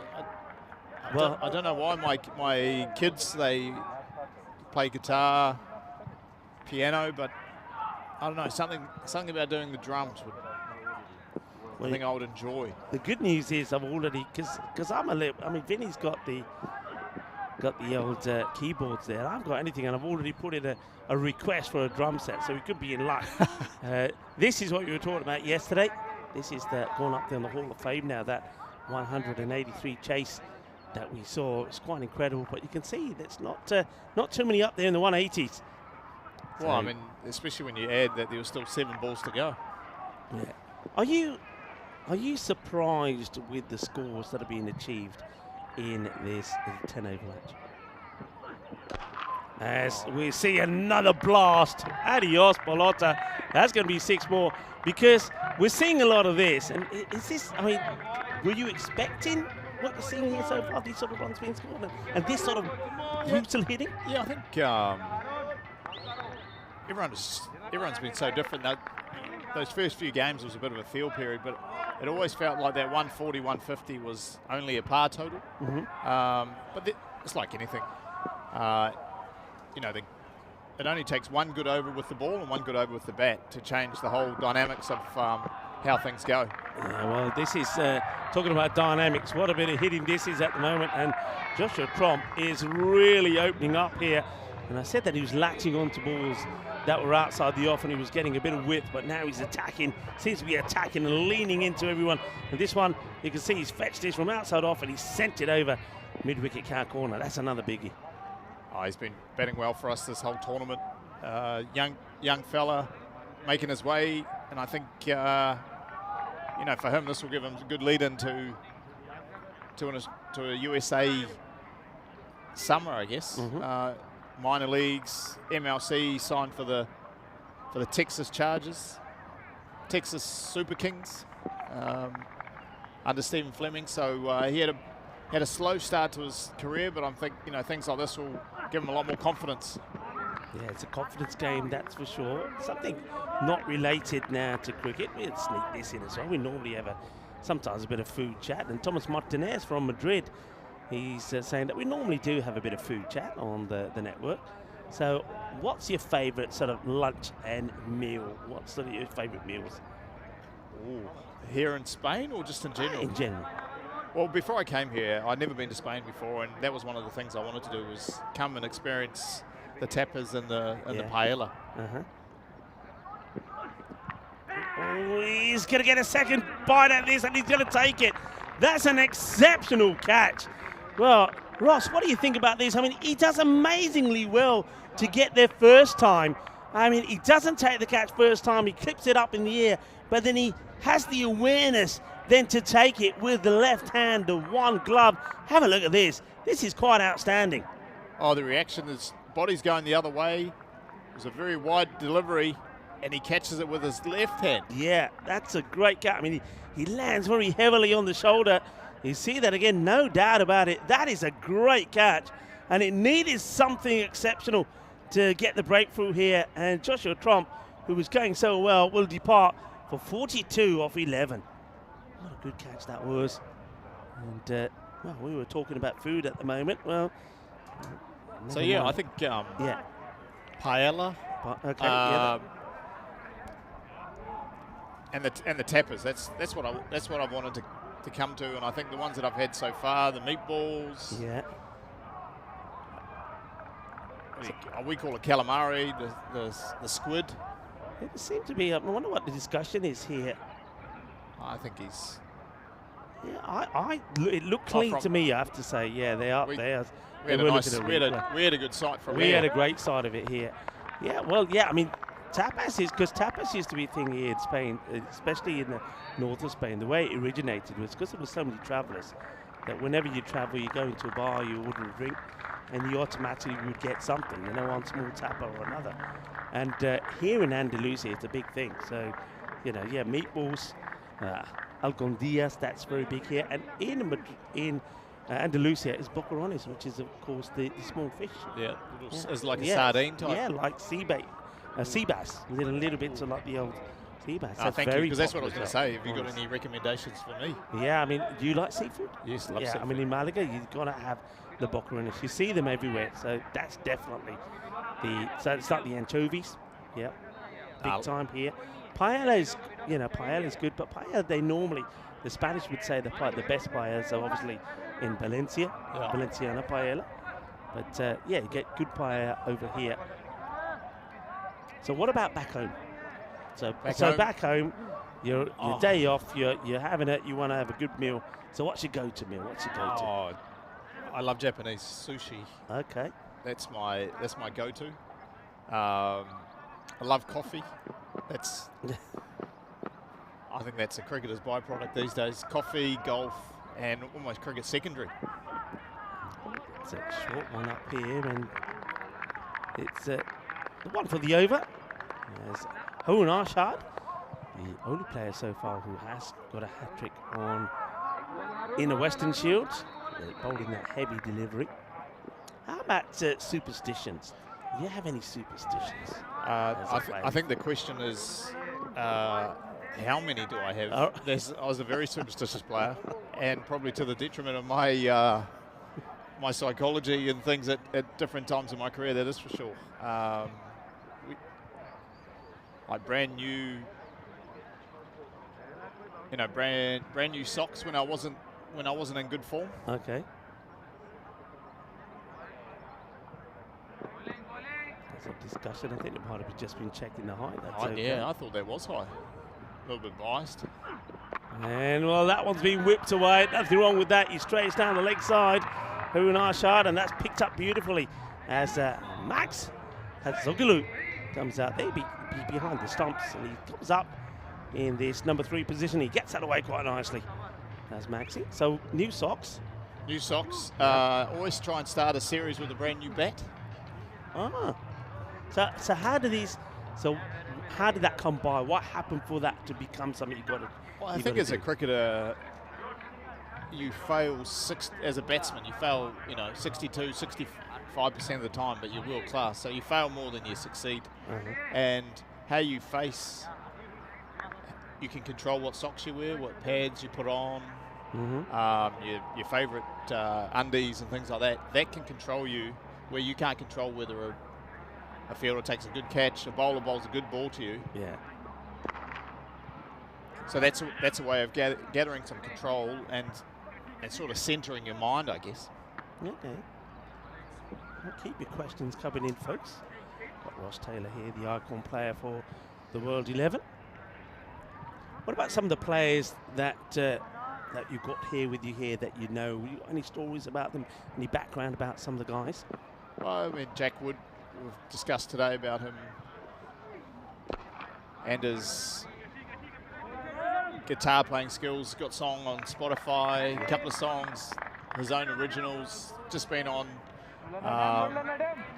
He was on Australian Idol last week. Yeah. Obviously got filmed before Christmas, but had the pleasure of. That's a good looking shot. That's going to be 6 runs, you know. I think this is flat. It goes all the way. Lovely shot. Well, Jack Wood, we know he handles the guitar pretty well. Well, a different piece of wood. The old willow, the bat, he handles that nicely as well. It's a good shot. I thought when I first saw him, I was saying to Vinny, he looks a bit like Brad Pitt to me. Is it the long locks? Yeah, there he golden is. Look. Hair. The yes, I was able to coach him for the Brisbane Heat this year. This time. And today, as we're coming out there, one of his bats is broken, and that bat he's using today is a bat that his captain Colin Munro gave to him. So seems to be going all right. Well, it's going pretty well at the moment. And just sneaks that one in. It's good bowling here. This is Adam Patel. Didn't get any wicket in the last match, but he bowled well. Only conceded just the 14 runs. We haven't seen too much spin, have we? I suppose when you got boundaries 50 metres, teams tend to shy away from spin, but he's been pretty productive. And I think he's, and that's another Maximo for Jack Wood. But I think he's been, in the last 2 games especially, I think Patel's bowled fantastically well. He was only going at 10 runs and over, where I think in this form of the game, if you're going under, anything under 13 or 14 is fantastic. Yeah, I agree with you. I think the last bowling spell from him was absolutely fantastic. Just the 14 runs came off his 2 overs. No wickets, but I think one thing you learn about this format is wickets don't matter. It's keeping the run rate down. And well bowled again, taking on a quick, sharp single. They will get there. And rotates the strike here. So 65% at the moment in favour of your guys. You see it that way at the moment? So good time to welcome you into the commentary position. And yeah, I have got the icon player here with me. Ross Taylor, is an absolute pleasure. I'm loving having chatting to you. I mean, seeing you here, I think probably a lot of people are the same. I know that there was people that were in the fan zone yesterday when you were playing, and they were saying, "Is that Ross Taylor?" I was saying, "Yeah." Haven't you heard the news? I mean, what's it like for you? I mean, you've travelled a lot. You've had a lot of following. I mean, is it something that helps keep you going and perks you up when you see a lot of people there wanting to see you play and turning up to see you play and wanting you to sign their bats and things? Yeah, I mean, it's humbling. It was nice to have represented my country for a long period of time, but when you come to a non-cricketing nation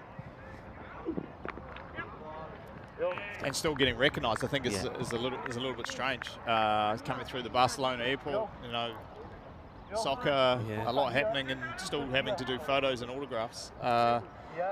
There was a little bit strange, but also very nice and very humbling for obviously having cricket fans all over the world. Yeah, I suppose there's another thing, because you're coming to a part of the world where you wouldn't associate cricket with it, and to come here and be recognised and see this cricketers here, that must be a lovely moment. Very much so, and I think for this game of cricket to continually grow, I think we need Europe and a lot of these other associate nations to continue to grow the game. Yeah. And who's to say in the next, like the Soccer World Cup, that we are now having 20, maybe 24 teams. Yeah. In the 2020 World Cup. I think T10's a great way of playing more games and getting them more exposure.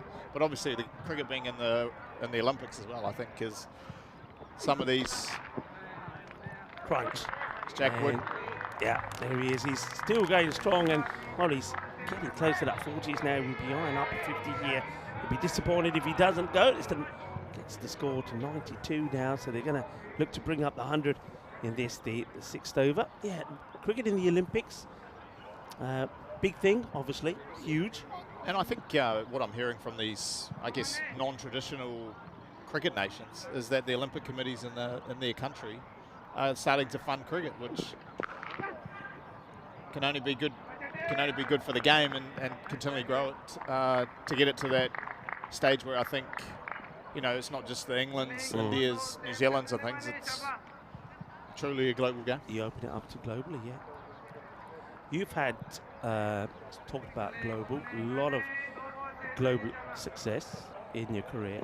If you asked what sticks to mind, what's the one moment that you would say would be the highlight of your outstanding career, what would you say that was? I think probably winning the inaugural Test Championship in Southampton in England against India during COVID. I think it was a little bit strange only having 25% full stadiums, but you know, it was a 2-year campaign that was fantastic, and being able to hit the winning runs and to say you're a world champion after what happened in 2019 is something I'll never forget. Yeah. The over. Yeah. I mean, it's great that we've been able to move on, of course, from those COVID times, because I think that affected a lot of people in many ways. It must be very difficult, of course, on the sporting side, the way that you had to travel, the way you had to stay. Quarantines and things like that. But then I suppose, in a positive light, that's probably what made you know, European cricket be where it is today. With you know, obviously Europe was a little bit more open than other parts of the world, and here we are having a professional league. Yeah. Played out in the offside. Ravi Pancho, hello Ravi, he's got a question, and he's asking, first he's saying hello to you, and he's saying, how does this event compare to other events that you've been a part of around the world? Well, I've never played on artificial for professional cricket before, but I think the scenery, you know, and the ground, just as picturesque as, you know, playing at some of the grounds in New Zealand, you know, Cape Town, Adelaide Oval. It's just got something nice about it. Yeah, well, speaking about nice, that's a nice shot, isn't it? Straight down the ground. Beautifully played. Max had to go. It's a Maximo. It is, I like that one. Yeah. It's good hit, straight down the ground. Keeping the, yeah, look at that. Holding his shape nicely, and just got over the rope, but whether it goes over by a centimetre or 10 metres, it's still the same result. Yeah, it's a good shot for Max. He's looking to make it count.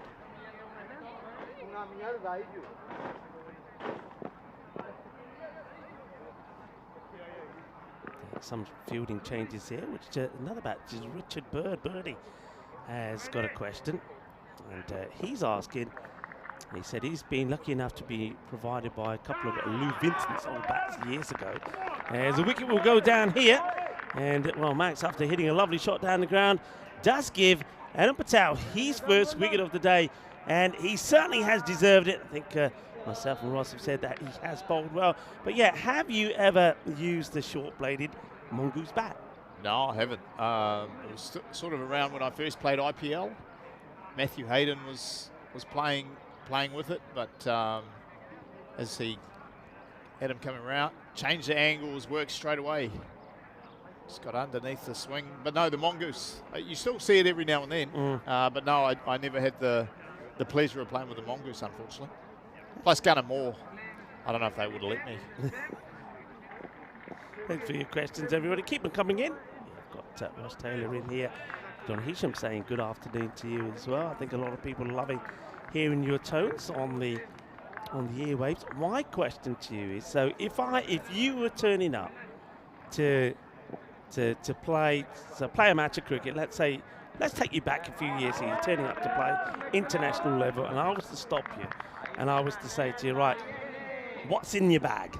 What's in your bag? So what sort of things would you have in your cricket bag?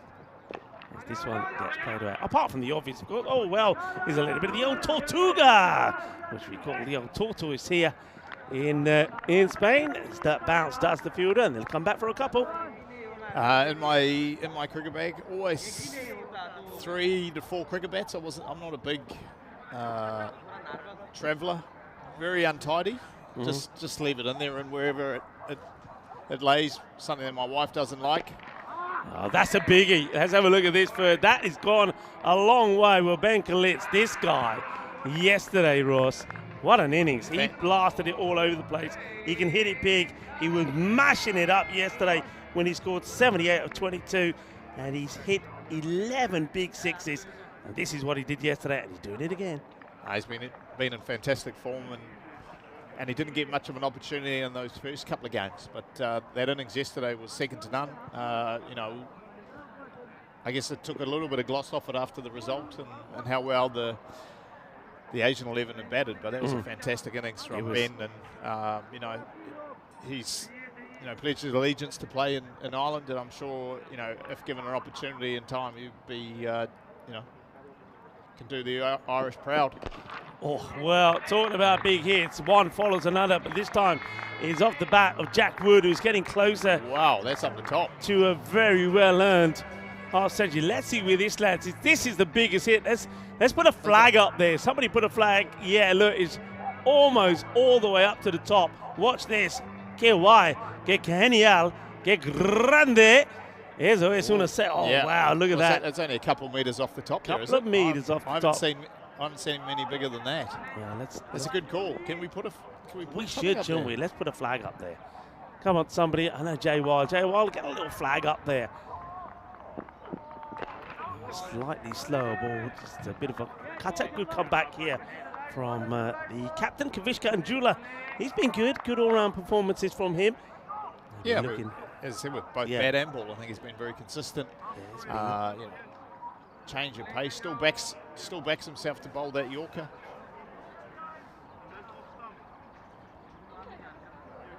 There's a bit of talk in our change room about the Dream 11 points. Is there a table of the top points? Yeah, we've actually been showing them per innings, per team. Yeah, so per team, each team has got fantasy points. Jack Wood must be up there. He's right up there, yeah. That's nicely played down the ground.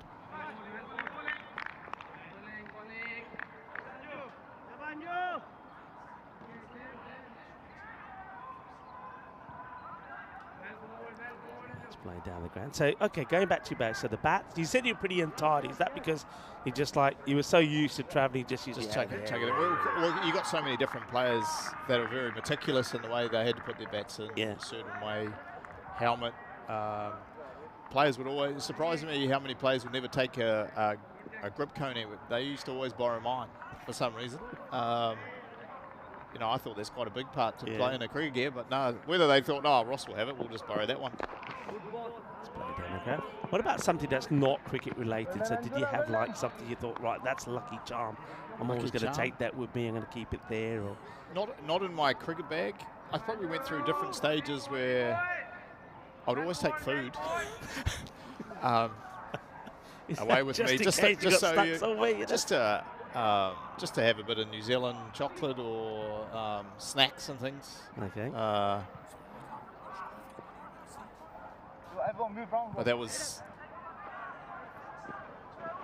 that's probably one of the stranger things that I would do. That's played nicely. And it's going to be an interesting sort of target here. I mean, a big finish will once again get it probably close to that 140, maybe 150 mark. This is what we're talking about. So before the start of this match, you can see, you mentioned Jack Wood. Most points at the moment, fantasy points, is at the top there, and also with the most runs as well. Joshua Trump there, and you can see the other side, James Paisley. He's doing pretty well with the ball as well. Good bowling. I'm liking this line that's being bowled. Kavishka and Jula keeping it nice and tidy here towards the end, making it difficult for the batters to get underneath and put him away to the boundary. Good over. Good finish to that over. Nice and tidy. I mean, when you consider there's been some big overs here, that one only going just for the 11. And, 11, 190 for 2 after 8. So a few snacks. Go to snack. Is that your, so, most people have like, what's your poison? What's the bad habit you have? Is it chocolate, it depends. Sweets? Yeah, like chocolate. And I've loved my wine as well, especially red wine. So I used to have to take a couple of bottles with me. I think, not as much now, but those early years of playing, you go on a tour and you'll be away for 2.5 months. So, I mean, that's a long way. That's a long time to be away from home. So a nice bottle of wine and some chocolates to remind you of what you're missing out on.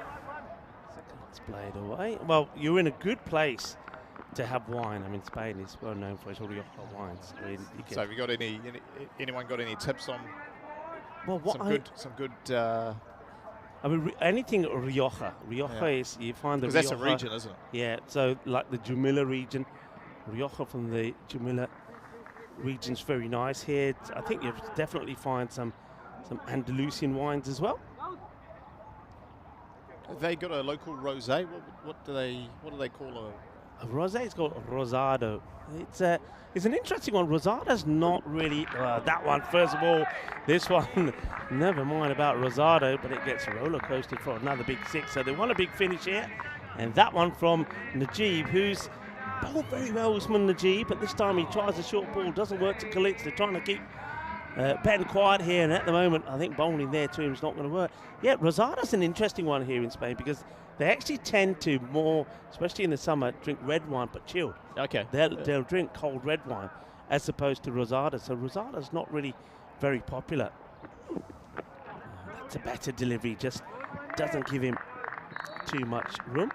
But it just seems like their slow balls are just catching us off guard a little bit here. Yeah. Well, you said you mentioned wine. Did you know this is an international day? It's actually Open Phobia Day today. And this refers to wine, funny enough. And it's basically, the day is all about people, because everybody's got bottles of wine that they put away and never want to open them. Yeah. And today is about, open that bottle of wine and enjoy it. So there's a tip for you. Bit of FOMO. Because a lot of people have got this open phobia, just don't want to open that bottle of wine, and it is actually that's a any general day. fear. Yeah, that's every day. So get out that nice glass of wine. But there you go. I'll certainly be having a nice glass of wine later when we get back to the Sunset Beach Club. And have you got a tipple of choice apart from a Rioja? Is there a special? The grape I really like. I love the Merlot grape. Yeah. And the Cabernet Sauvignon. And I have to say, it's got to be like either Australian or South African. That's Bordeaux blend.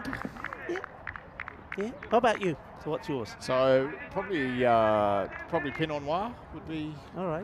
But New Zealand Pinot Noir from Martinborough or Centro Otago. Marlborough, good. But yeah, Bordeaux blend, Chardonnay, Burgundy. Yeah. But to be fair, I love it.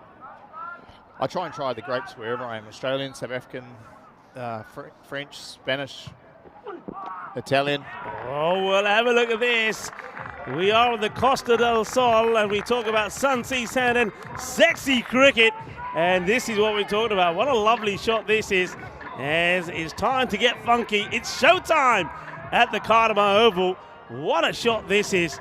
Absolutely beautifully played. That's class. What we be talking? Jack Wood has also moved to his 50, 52, 25.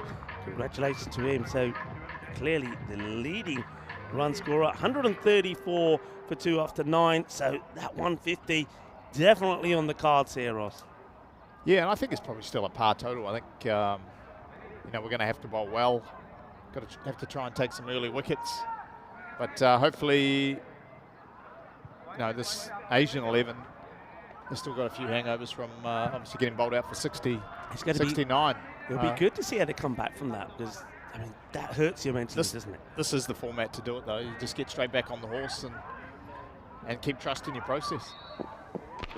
It's up-ish and it's going to get in the gap. There is a fielder out there, but in the gap, 6 more, 140 on the board. As Wikipedia's got a question for you. It's a good one as well. Why are you so good at playing spin? What's your thought process? And which spinner was the worst to face? Oh, I definitely had my struggles against spin, but thank you very much. And I still haven't faced a spinner in this tournament yet. No, spin, the way you play spin in New Zealand is totally different to the way you play spin in the subcontinent. Oh, that's huge. That is big. Well, 6 on any ground, I'd say. Yeah, very much so. I think that's sort of the gauge that we've had, is if it goes over over the top of those trees, Yeah. that's a big hit. Yeah. And there's a lot that have gone that way, yeah. Sorry, so back to the spin. This is the second Maximo in a row from Jack Wood. But I think, picking up length well, fortunate enough to have played IPL with Coley and Dravid, great players to spin and picking their brain. I guess that's the benefit of playing in those tournaments, is to, be able to pick their brain and to learn off them. And you've got to fail a lot too, I think. That's where, Kevin Peterson's been talking about training and the England team learning at training, but they seem to have done all right today. They got 350. But just continually trying to learn and pick up the length. Yeah. But the hardest bowler I faced, I think Muralitharan was phenomenal. I think, when you played him, the way he bowled, you almost neglected who was coming at you at the other end, which made, Raganahera was, very hard. Yeah. And Murali would. You quite often would, you wouldn't get out to Murali, but Ranganahera would blow your front pad off, and then you move on. And then I've been thinking about Murali this whole time. Yeah. This is a fantastic ball from Anjula. Yeah, good comeback from him after being hit for 2 big sixes. He's just a single and a dot. Should also just be the one there. Coming back for 2, you've got to take it on, I suppose. Big, strong arm. The keeper's end. He makes it. The keeper doesn't take the bells off. Would have been interesting whether he would have been in there. I think it would have been close. Interesting what you say. I know we're coming to the end of this match, and I want to thank you in advance for spending your time and answering the questions, my questions and the chats. But interesting you say about some of the other top players, the names you mentioned there, like Kohli, etc. But would you find that they were very open in sharing things with you? They didn't feel that, it's like, you're the opposition, we don't want you to be able to play spin well or whatever. No, they're very, very open. And we were sharing the dressing room. It was at IPL, RCB days. And when you talk to Tendulkar and Ponting and all these players when I was coming through, they were always very forthcoming. And going to have to go, aren't they? It is the last ball, and they're going to make it in the end as well. So it will be, once again, that 150 mark. 151 is being put on the board. And happy with that? Yeah, I think it's probably a par total. I think we're still going to have to bowl well, take our catches. And, that's been the difference. 10 overs, 60 balls, high intensity. It does come down to 1 or 2 balls, whether you take that half chance or whether you can, get a string of dot balls together, 1 or 2, and then take a wicket. All those little things do play its part. But runs on the board during the day, I think you'll take it. Okay. Well, we were talking about a lot of things there. You mentioned some current players that are doing well. You mentioned lots of Sachin Tendulkar as well. Is there anything, as we finish and then as we look at these highlights, anything that any players ever said to you that you thought, I'm going to remember that, and that's something that you pass on to some of the younger generation? I don't think I could just say one thing. There's been a lot of different things that world-class players have passed on to me that I've passed on to other players. From Dravid to playing off spin and hitting them through the offside, to Subramanian Chanderpaul telling you to play straight in those early on in your innings in English conditions. How to bat in Australia, South Africa, and New Zealand. It's nice to be able to pass on that knowledge that they've passed on to me, and that's how players learn, because you end up playing a lot of games of cricket, and even to this day you're going in and batting in different situations, which I guess makes this game as great as it is. Yeah, well, Ross, it's been an absolute pleasure. I've loved my time up here in the commentary box with you as we have a look at some of the highlights, and I know you probably want to mingle with your teammates before they go out there, and you're hoping they can register a win, because you're long overdue one, whereas I suppose the Asian 11, they know that if they want to stay up with the likes of the European 11 and the British and Irish 11, they really need a win here as well. So exciting conclusion coming to this match. Ross Taylor, thank you very much for your time. Thank you. Well, isn't it absolutely wonderful? It's been great. Time flies when you're having fun, they say, and I certainly did have a wonderful time here talking to Ross Taylor. What a lovely chap he is. He's so down to earth, and no wonder that he's made so many friends along the way. Just absolutely wonderful to have him in the box and giving you some insights, of course, to his wonderful career. The legend himself, Ross Taylor, as we go over to the scorecard here. And I think, as Ross said, very much a par score. They get to that 151. I think the Asian 11, I don't think they're going to be too disappointed. They're going to be pretty, I think they're going to be pretty happy that it's they've managed to keep it to that. And they'll feel that if they can click the way they did yesterday and they know that their batters they can get there. 65 then from Jack Wood, well batted. Joshua Tromp early on, 42 of just 12. He was crunching it, wasn't he? And on the bowling front, well, I think Anjula bowled very well there towards the end. He does go for 28, 2 overs from Usman Najib for 24. Once again, I think Suman Khan, he'll be looking back at his spell and thinking, well, why was some of those catches not held? Remember, we could have started with a royal duck, but it was not to be. So we're going to leave you with the mid-match stats there. This is the mid-match summary. 151 for 2, the World 11. Asian 11, well, if they want to keep themselves in the hunt, they really have to get a win here. They're needing 152 for victory. Join me, Rico Full, and maybe Vinny Sandhu will join me for the second part of this match. And we'll be back in about 10 minutes' time. Hasta pronto, mi familia. Volvemos en más o menos 15 minutos.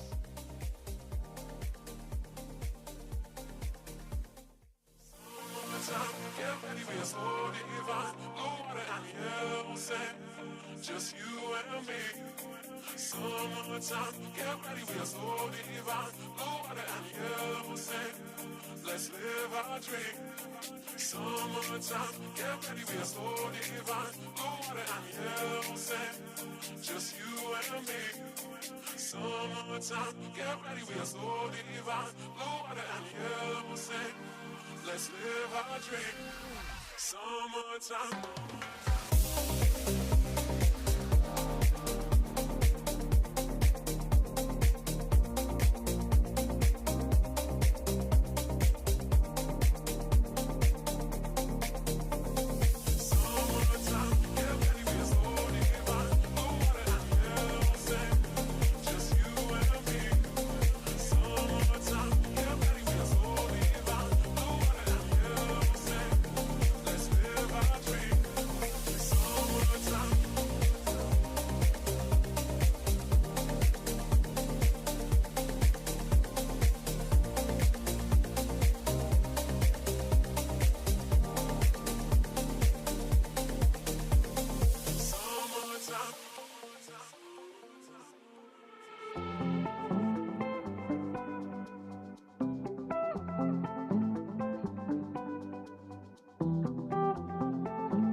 The Weston Shield is proudly presented to you by Ria Money Transfer, money where you need it, and supported by Dream 11, HCL Software, Rado, La Junta de Andalucía, and Victorinox.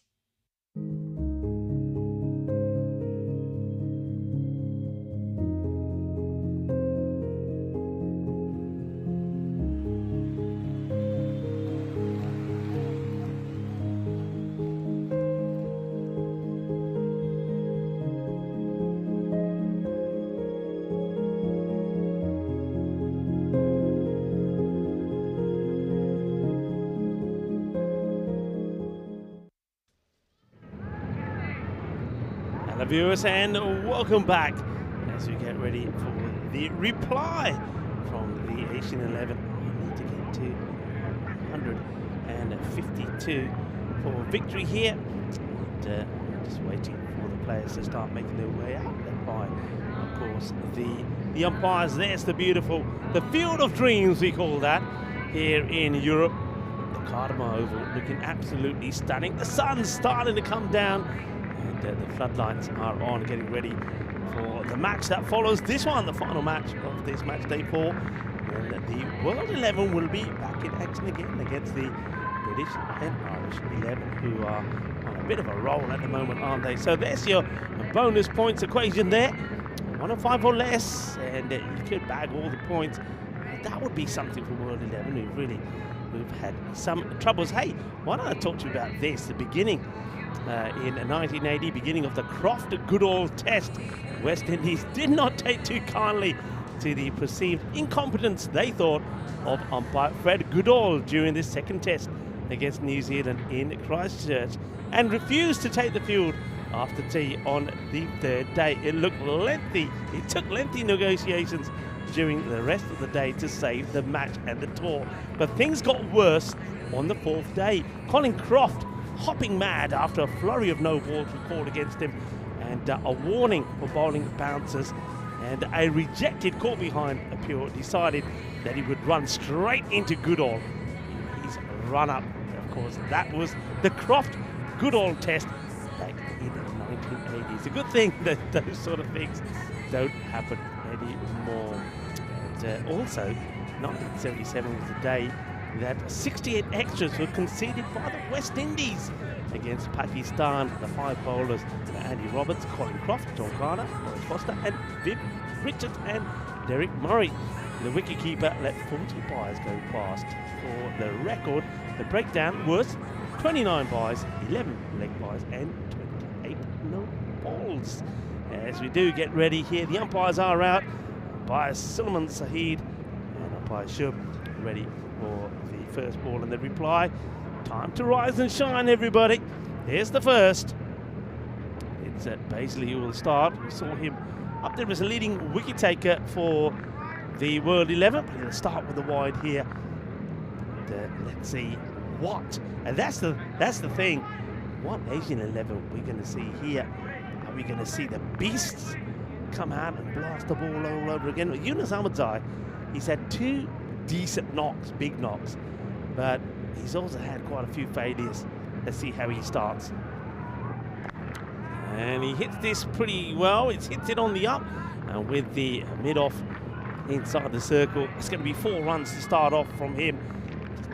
It was a bit shorter but slower from Paisley. I think he was hoping that Yunus Ahmadzai might go on the leg side, but he hits it on the up, and you can see there it just bounces just before the rope. Welcome back to everybody in the chat, and everyone's saying that they really enjoyed having Ross Taylor on. Yeah, I hope you're enjoying not just the icon players coming on, but some of the other players coming and sharing their experiences, not just cricket related, but non-cricket. And that's what Yunus likes to do, and that's where his strength is. He picks that length perfectly, and he dispatches it over the leg side for 6 runs. Boom! Shaka lag gaya. And here we go again.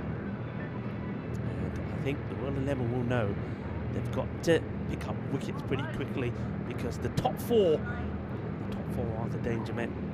And if this guy gets going, Yunus Ahmadzai, the game could be over pretty quickly. Oh, gets beaten outside the off here. Good comeback from Paisley. everybody wherever you're tuning in from. कितना दोस्तों ठीक ठाक है चलिए देख लेना fan court ਦੇ ਵਿੱਚ welcome enjoy करो again and, oh that has gone. Oh, he's got his proper sweet out of the middle and that is sweeter than a bowl of rasmalai. 6 runs. That has gone a long way, right up there into the Pampas grass. And, that may take a bit of time to find, but he's onto it pretty quickly. And when he hits it, he stays hit. And this is the sort of guy, Yunus Hamadzai, you just want it to stay out there. Let's work on Shafiq. He's been very good as well, hasn't he? Started the day as the top run scorer.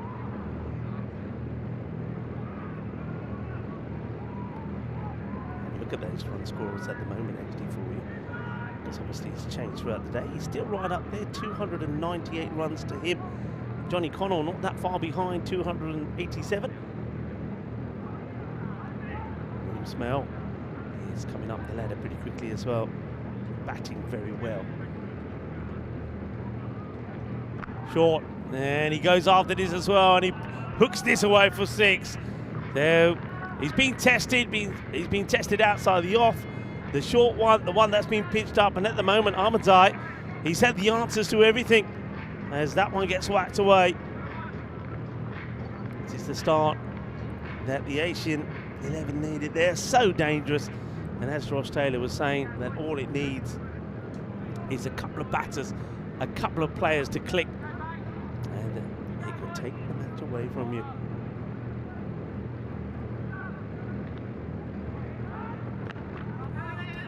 Slightly slow on. Oh, it gets through. It's going to go for 4. I think there'll probably be a bit of disappointment here from the World 11. I think you'd expect them to be able to stop this one. I think he leaves a little bit of a gap, doesn't he? And it goes through him. I think that was Peter at Zugalu. Gets down, but he leaves a gap, and the Grizzly finds a way through. And he goes meep meep and goes all the way to the boundary. Chokka lag gaya, kafi koshish kiti field ne. But it's Cuatro Carreras, 32 matches then since the Golden Ball. Of course, the Golden Ball, for those of you that are new, is when the scores are tied. One ball settles it. The teams stay as they are. The batting side need 2 to win. And then the bowling side have to defend that too. As Vinny Sandhu joins me back. I hope you enjoyed your little break. I enjoyed my little break. Yeah, got around a little bit. Nice to see a lot of kids in and playing a bit of plastic bat and ball cricket. So we had a bit of a go in the middle. I think you'll see at the coin toss. We had a few special guests. Anyway, good start for Asia. 27 off 1. Here's Dodd. And there goes Dodd, because that's 6. As Arav Shetty says, I want to get in the act as well. He blasts one away. Well, that's the teak. It was lovely, of course, to have him up here early as well. Yeah, around the wicket. It's very tape ball style, isn't it? But I think Shetty's more than that. Shetty's got a really good technique. Can hit through the offside as well. Mid-off's up, mid-on's up too. That's a nicely played shot. You see, it's not just a slogger like you said. I mean, yeah, if it's there, he'll belt it, Vinny, but he's happy to respect that. He knows he's got a good start. I think that's one thing that the Asian 11 sometimes have been guilty of, is maybe losing wickets unnecessarily when they don't have to. Maybe they can respect the odd delivery a little bit more than what they do. Ahmadzai, it's fun to watch. Plays that away beautifully. That's a good shot. He leans into this. He knows there's a gap between where that sort of quite a wide long on and the mid-wicket is, but he leans into it, gets it in the gap, and he'll get 4 more runs. Nicely played. Really good shot. He didn't try to overhit it, did he? He just knew, got on the full. Okay, I know where the gap is. I'm not going to be able to get under it, hit for 6. So just make sure, make good contact, get it for 4. And he says 4's no good. I want 6, and that's another delightful hit. They're going to have to think about this field here pretty quickly. How long will they wait before they push the long on back? Because that's the area that's being targeted here at the moment by Yunus Ahmadzai. He has raced, and I mean raced, to 36 with just 8 deliveries. Yeah, I mean, that one he did get under, and he's absolutely smashed it. Hey, got to say, it was great to have Ross in the box with you. I enjoyed listening to you. I was over in the fan zone. Of course, we've got the sound up over there. It's Dodd. And It's, I think it's 6. I think it's 6. I think he's put his, it's been called. I think the feet go down. I think he's probably surprised he's caught it. He runs out of territory and ends up stepping over the rope. Just keep this going here. The foot goes down and then it's released. 6 runs, and that's under the watchful eye of the umpire, Suleiman Saeed. He's clocked him. That's going to be 6, and it's 42 of 9. We could see a really quick 50 coming up here, Vinny, as the next one gets carted away as well. Yeah. 4 runs this time. Well, actually, the ball before brought up the 50 partnership in just 11 balls, and that's now the end of the second over. It's 54 without loss, so power play, they say it's make or break. Dodd also goes the journey, doesn't he? So we had 27 off the first over. We have 27 off the second over. It's 54 without loss. May I remind you, Rico, this is the team when we last saw them. Yep. They got bowled out for 69. Yep. Which is, it's crazy, but it's true. Table, like I said, I've actually calculated there's about a 5-point gap, even if you adjust for the games left. So it's really opening up. So you've got kind of a 4-point gap between second and third, which you actually have anyway because they've played the same amount of games. So, yeah, some big games coming up. Asia, if they don't win this one, then that's an ideal result for Europe and Britain and Ireland, because then they know the gap's even bigger between them and the rest. Could put it this way, you can't see an Asian 11 World 11 final anymore after the first day. Maybe one of them can break in, doubt both. Here's Hatsoglu, who's captaining the side in this game. But think about Ross Taylor, though. For a guy that's done so much in the game, he's such a down-to-earth guy. He's genuine about his intentions and what he wants to do for the game and the game here in Europe as well. I think you got to say, when you meet people like that, it really is a great ambassador for the sport, without fail. Definitely. Lovely chatting with him. And he's loving his time here in Spain as well. And it's a good, if he hits, he's gone, but he misses by a fair way here. This is one of those times when Max Hatsoglu kind of made his position in front of the stumps, which I'm not a huge fan of, because if the throw's off, that's it. He just had to watch it go past. Maybe could have got behind the stumps, maybe could have made a play on that. But yeah, you got to make quick decisions with keeping. It's time to do it. Maybe that wasn't it. Hatsoglu, Peter, bowling right now. Yeah, it's in the gap. Good runs, 4 runs as well. Threads the needle. They know that they've got to try and tighten up that gap. They've got 2 guys there, but he's placed that beautifully. That's going to be 4 runs. It's a very good cut shot. I love the way he gets on top of this. Gets on top. He knows he can't hit it aerial. Hits it aerial, it could be in trouble. Top shot for a rough Shetty.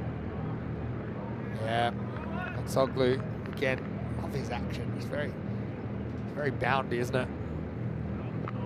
There goes, same area again. Well, it's not an action replay that you're looking at. It's the same shot again. And yeah, that is slick and nippy. It's like a little car, the little tic-tac car. As that one races away. The lovely shot. This is where Hatsoglu had the big ripping leg spinner. That's one thing I'd love to see him develop, just to create a bit more doubt, because these batters know it's kind of coming straight onto them, or maybe even a bit wrongish. Yeah. So just if he could maybe perfect that, and obviously, no matter how, he's already playing professional cricket. There's always things he can work on, and maybe the batters would be a bit more in 2 minds. That might be an attempted leggy, but it's also been pounded to the fence. So this is class batting from Shetty. Kind of think with Shetty, he's looked good at times. He's never quite put a big innings together.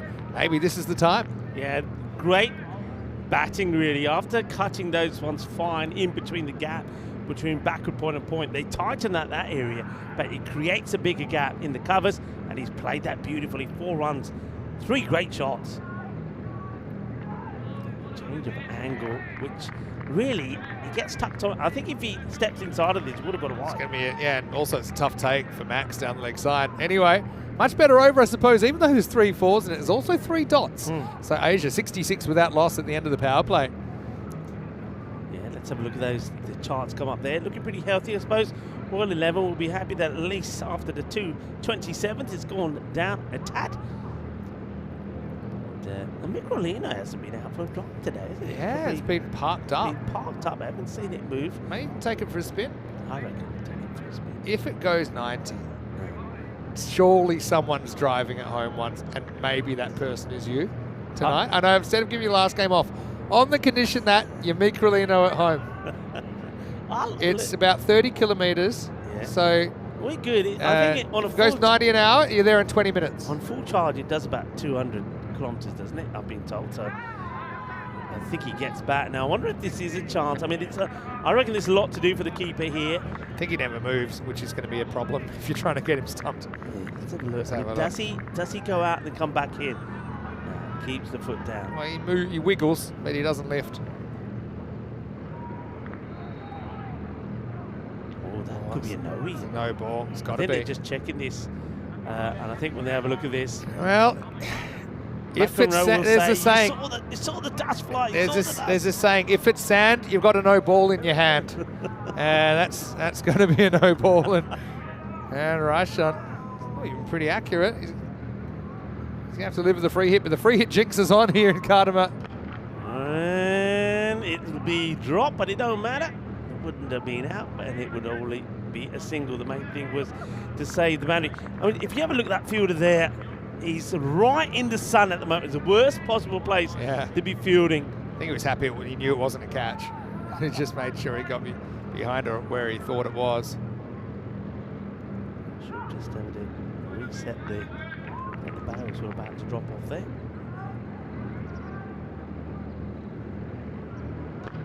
And takes it on and gets it right. Doesn't go big, but he goes big enough. About 54 metres will do. Thank you very much. Nice shot, good footwork. He's got his dancing shoes on here as Araf Shati, and he's played some very nice shots, including this one. A little dance down the track, keeps the head nice and still, and he gets it clean out of the middle.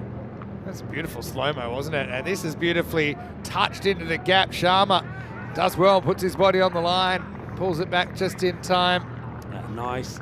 This is good cricket. This is what you expect to see. It's a quality shot, just guides it away. And you thought the Grizzly was going to get away from it, but Sharma, he says, oh no, you don't. Gets down, gets dirty, makes the save. Yeah, love it. Well done. Williams. 9 off the over so far. 2 to come. And that is going to be 6. He's going to smash into the sight screen. He just goes fuller this time, and it's in the hitting zone, clobbered. And Yunus Ahmadzai has brought up his 50 in 14 deliveries. He just quickly acknowledges the bench and says, all right, I'm just going to get on with it.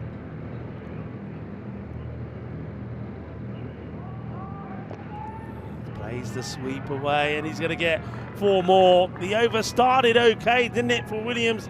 But now it's ended disastrously. There's a 19 come from it, and Yunus Ahmadzai has moved on to 57 of just 15 balls.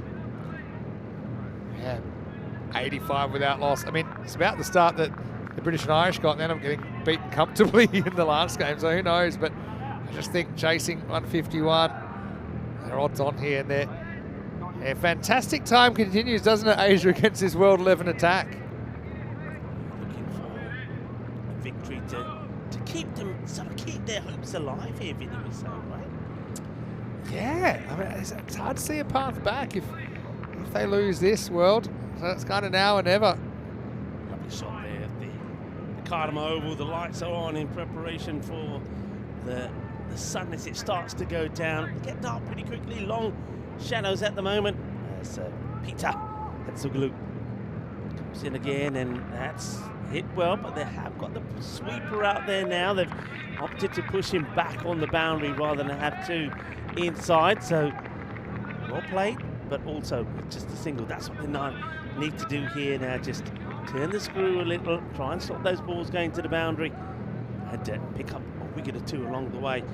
Get out 2 set batters here. Oh, that's gone completely wrong. That's come out of hand completely wrong. It's one that's got away from him. And luckily, the backstop comes in handy. Otherwise, that could have been 5. Just almost bounces twice. But gets a glove onto it and stops it. Brotherly love. There's the chase. Doesn't quite get this clean off the bat. Scuffs it a little bit, but will rotate the strike. That's also important thing. When you've got two batters that are going well, you don't want one sat at the other end. So I think if one's having a hit, gets a boundary, gets a single, that works well, and that'll work well for this pairing at the moment. Aravachetti so played some lovely strokes. Well bowled. I was waiting for the arms to come out, but they shouldn't have. It was straight over the line. Hatsoglu sneaks that one in. Be thankful for small mercies at the moment. Are they just checking this? Because the umpire seems to have stood up. They might have been just checking and said, no, it's fine. Yeah, it was all right. Checking it here if you like, but this definitely goes over the line. Definitely gets over the line. Well, he wants to get funky, and once again, it may be a better throw there, Vinny. Could have been a little bit closer, but it's a risky shot to play with the field that's been set, really. I mean, you normally see batters trying to execute this shot with the reverse Malachi when there's no fielders there, but when you've got men there waiting, it's probably not a good idea. He'll get a single. Yeah, it was pretty good fielding in the first place from Cowlitz. Had to go to his non-preferred side and knew he had to get rid of it quickly. The throw was a little bit off target. I think if it had hit, it would have been a run out. Oh, short and clubbed. Captain Caveman style. Bolle. Seis carreras, 6 runs. Shaba. 6 more. They needed that boundary just to stay in touch. It was a pretty tidy over. Still could be from Peter. I don't know what it is here, but in the last 12 months, Cardham has been a leg spinner's graveyard. Normally they're super tough, but yeah, I mean, that's such a good shot. He had to judge the bounce exactly, and we know Hatsoglu gets a lot of overspin, a lot of bounce, but he just couldn't have picked it any better. And now, who's going up there? Baisley's gone walkabout to help find the ball. And he knew where it was. He knew exactly where it was. Oh, well done. He's found it. Who was in there with him? Is that Danny down there? Might be. So you can never tell when it's all that far away. All right, so still a decent spell this from Hatsoglu, but just time's running out, runs are running out here. Last ball of the 5th. And this is going to be a chase for the fielder, but can't get there. It's going to be another boundary, so just lets himself down with the last 2 deliveries, really. So 14 come off the over, and it's 99 at the halfway point, and a great time for you to join us in our commentary box. Yeah, thanks very much to all of you out there as well. Hopefully you've enjoyed this tournament as much as we have. We're only just beginning though. We have tomorrow, which is final day of the Western Shield, and then Monday morning we start the ECL. I think everyone loves the ECL. And I've actually got a little bit of a peek at some of the teams earlier with Drew, Darmstadt CC and Byron being involved in the classic matches we showed during the rain break. Now you have just kind of won the commentary lottery because you get to have the last game off, because I've got a special guest commentator. I can't tell you who it is just yet because we have to confirm he can actually become available, but I think he can. I might even tell you. So does that mean you're going to keep me hanging on then? Yeah, you're going to take the Microlino. Don't speed though, okay? I won't speed. And gone. 6 runs. No, I'm not going to speed. You know, I'm a very careful guy. You'll be tempted to in the Microlino, but just look after yourself, okay? We need you because finals day is tomorrow, and it's going to be a biggie. I'm going to be good. Yeah. You know, I like that. I've got a soft spot for it. And somebody told me that it might be staying here in Cardamom for a while. So, I'm just, because, I'm only about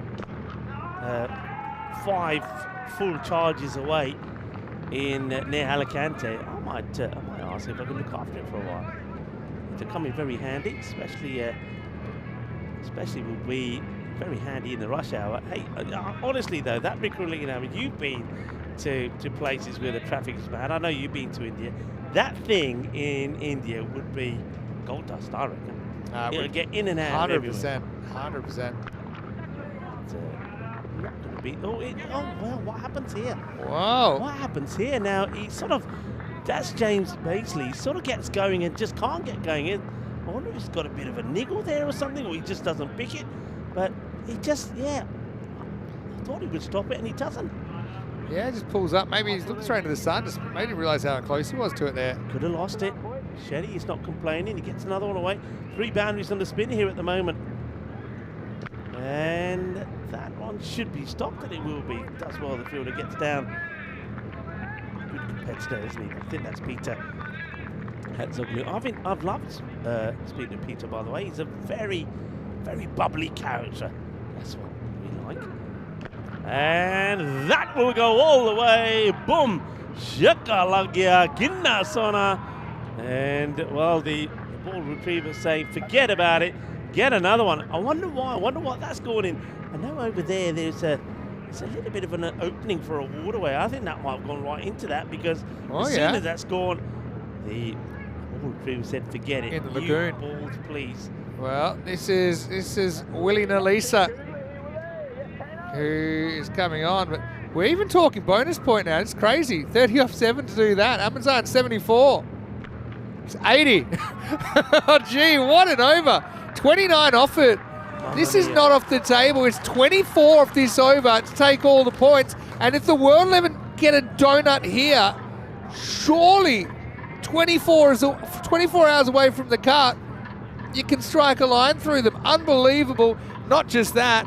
And I won't put the jinx on, but he's 80. And so obviously he's 20 for the century. There's 24 runs left to win the game. So if there's a single here, we could be on century watch. Well, what is going on? You're up for an even earlier night. Jeez. Hey, charge off the Microlino. Keep it on charge. I'm on my way. Oh, well, that will be something. So 24, if they get the 24 in this over, then that's all the points. That will be something incredible. And I think that's a message.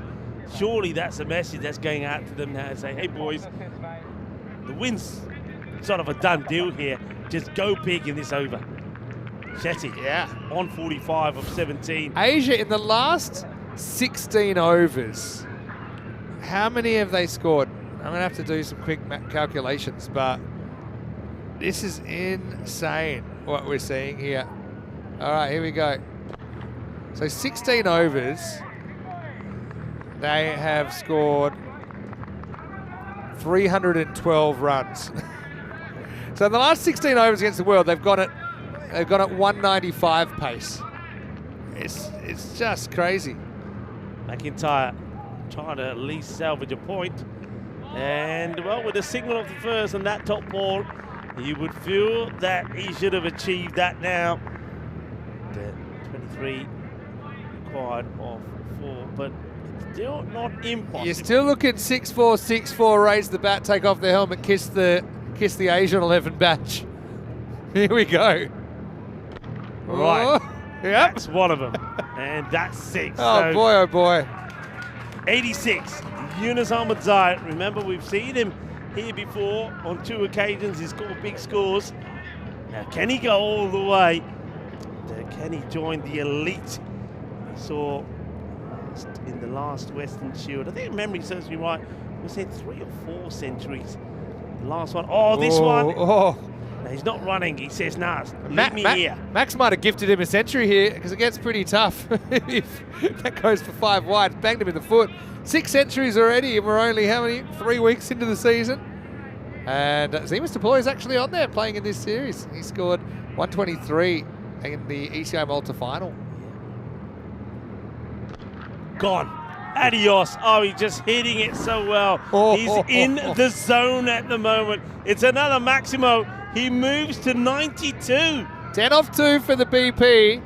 8 off 2 for the century. Funny thing is, if he hit 2 4s, he'd probably be disappointed because he's missed out on the point, but he'd still have a ton. He's 92. We're into the 90s for the first time in this tournament. This guy, where's he come from? He's just smashing everything. Oh, remember when he headbutted the first ball? Remember he forgot his shoes? All right, 92 for Ahmadzai. He goes for another one. This in his boundary bound. Where's it going to start? It's going to be stopped. They'll come back for a couple. Well, what that does do, it takes the point off the table now. The bonus point off the table. Because unless this is an extra, at least the world get a point. That's something they'll salvage out of this game. But they went so close to making 150 and walking away empty-handed. McIntyre just has to keep it on the straight. No extra now. But, hey, 94 for Ahmedzai. Is this our first Western Shield century for 2025? It will be. Bulle, bulle, bulle. What a moment. The 4th century that we've had on a Western Shield. The first this time round. And it's Yunus Ahmedzai who has done it. And look what it means to him. What a moment. What a memorable moment. And what a knock. It's one of the fastest centuries that you'll see as well. It's come off just 25 deliveries, 12 sixes and 6 fours. Vinny, what a knock. What a knock. 84 runs out of 100 on the leg side. Look, there's still no certainty that we'll see Asia 11 in the final tomorrow night, but if they do get there, it's a big thanks to this guy. What an innings. And it's the 150 partnership as well. Game's pretty much done. What a way to bring it up, and wasn't he thrilled about it? Just amazing. It really is. I mean, that's what it means to him. He's performing on the big stage. We always said this Western Shield this year was going to be all about these players wanting to rise and shine. Well, I tell you something, Yunus Ahmedzai, he's done just that, and he ain't finished yet. And that one is whacked away. It's going to be just bouncing short. It's going to be 4 runs for Arif Shetty. He also brings up his 50. They're standing and applauding again. It is 50 for Arif Shetty, and it's also the match. It is done. It is dusted. And the Asian 11 have shown the firepower that they have. What a weird team. I mean, when you think about them, yesterday night they chased 183. Then today they stumbled 69 all out. And yet here they are again, smashing and absolutely thrashing the World 11. But with 18 balls to go, is it in the end? Actually, it was a no ball, that ball. So I don't know why. But they don't get the bonus point because it was the start of the 8th over. So they don't. That's not how it works. So once over's called, they'll be asking, you know. I'm sure they will. That extra. No, you're right. They won't because it is technically the start of that over. But that's quite outstanding. When you look at what they've achieved here, I mean, whether they make it through to the final tomorrow or not, it's unbelievable. But that guy there, I mean, this is amazing. Going to be greeted by all his teammates, and then he's going to go up the famous Carter steps, and he's going to be a hero to many. And European cricket is all about making your dreams come true. And Yunus Ahmedzai, his dream has come true. He scored a blistering century in just 25 balls. And yeah, alo japiapao, laddu khalao, and get the box of jalebis and matai out as well. That is just a sensational knock. And he's going to be greeted up there to warm applause as well. Outstanding. What a knock. What a moment here in the Western Shield. What a player. He's perfectly suited to the game, isn't he? And he's got to tip your hat. I mean, Yunus Ahmedzai has certainly done himself no disservice. I'm sure a lot of people looking at him right now. Coming up in the last game, Ross Taylor comes back in for World 11. Can they salvage something out of this day? British and Irish 11.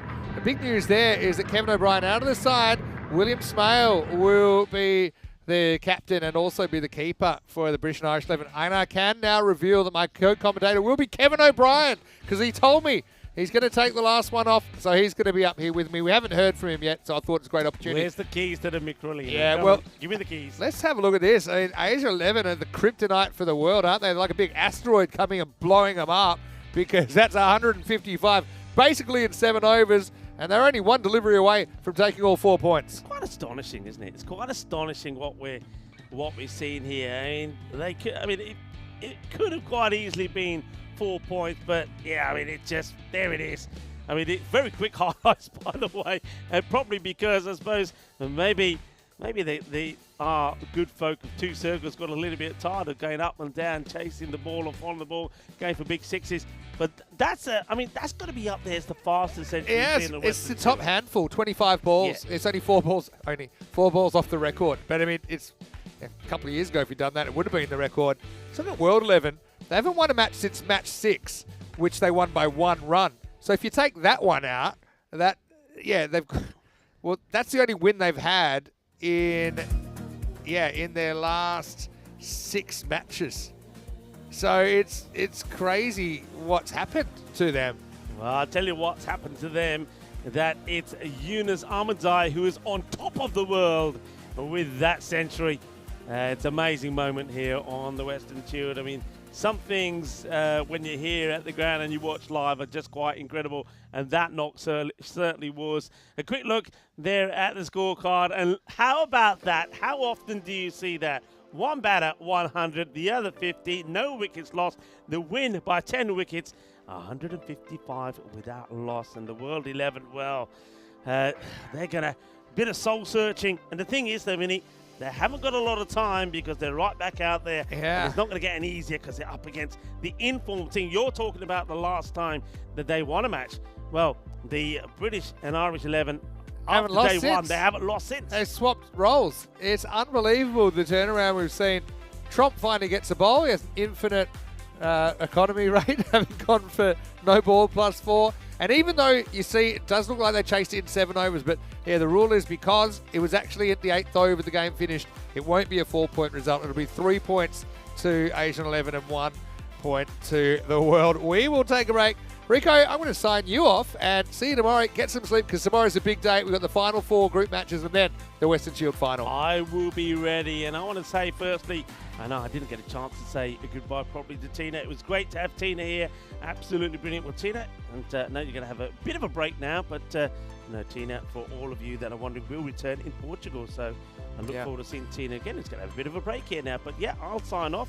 You have some fun. Maybe get the old keyboard out and I know a few Irish classics. I know Kevin would appreciate them. Kevin wouldn't mind that. He'll have a bit of. Don't you love the song-song scorecard for Asia as well? The even 100, the even 50 for Shetty. So it all came up. The only thing they didn't get was the bonus point, but they did get a 10-wicket win. World 11, really. I don't know. Mathematically, there might be a way, but I think one thing that was a certainty, I think, is they're going to have a big win and hopefully a 4-pointer to finish the night. We'll see what happens to that when we return in about 25 minutes for match 20. It will be the British and Irish 11 to take on the World 11. Vinny Sandu, Mr. Max, on behalf of Rico Fool.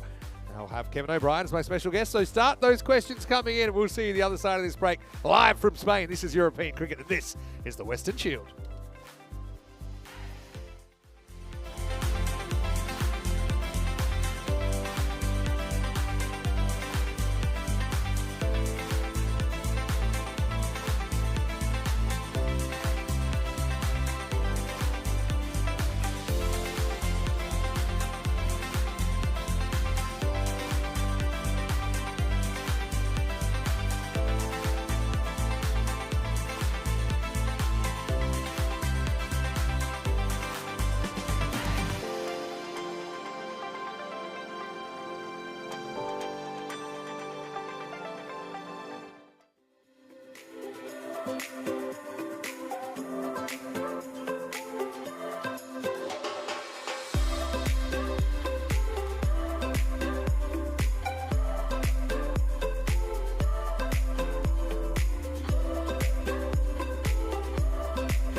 The Weston Shield is proudly presented to you by Ria Money Transfer, money where you need it, and supported by Dream 11, HCL Software, Rado, La Junta de Andalucía, and Victorinox.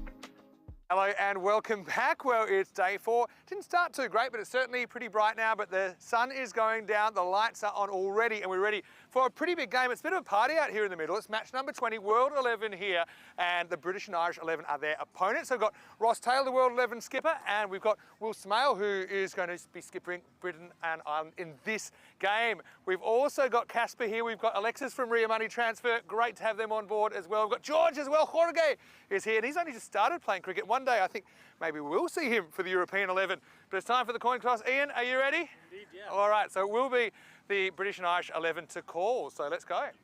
Casper's going to toss the coin. Ria. Ria's the call. It's European cricket. Ross, you can choose. What would you like to do?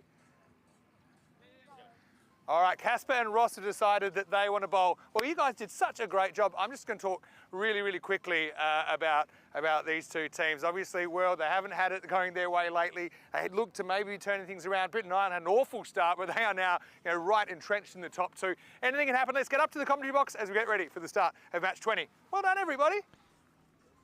That's right. It was a fun coin toss out there, and yeah, Casper basically elected to bat for the World 11. I'm curious because Casper does live in Germany. I thought he'd be a big European supporter, but he's already told me that his favourite player is Peter Hatzoglu, and he's all about the world. So yeah, nice aerial view of the Cardamom Oval at twilight. And you can see here World 11 make a change, or 2 changes actually. Ross Taylor comes back in to captain the side after he set out the earlier game. Romario Roach also comes back in. Julius Summerer comes back in. So 3 bowler changes. B and I have kind of done this.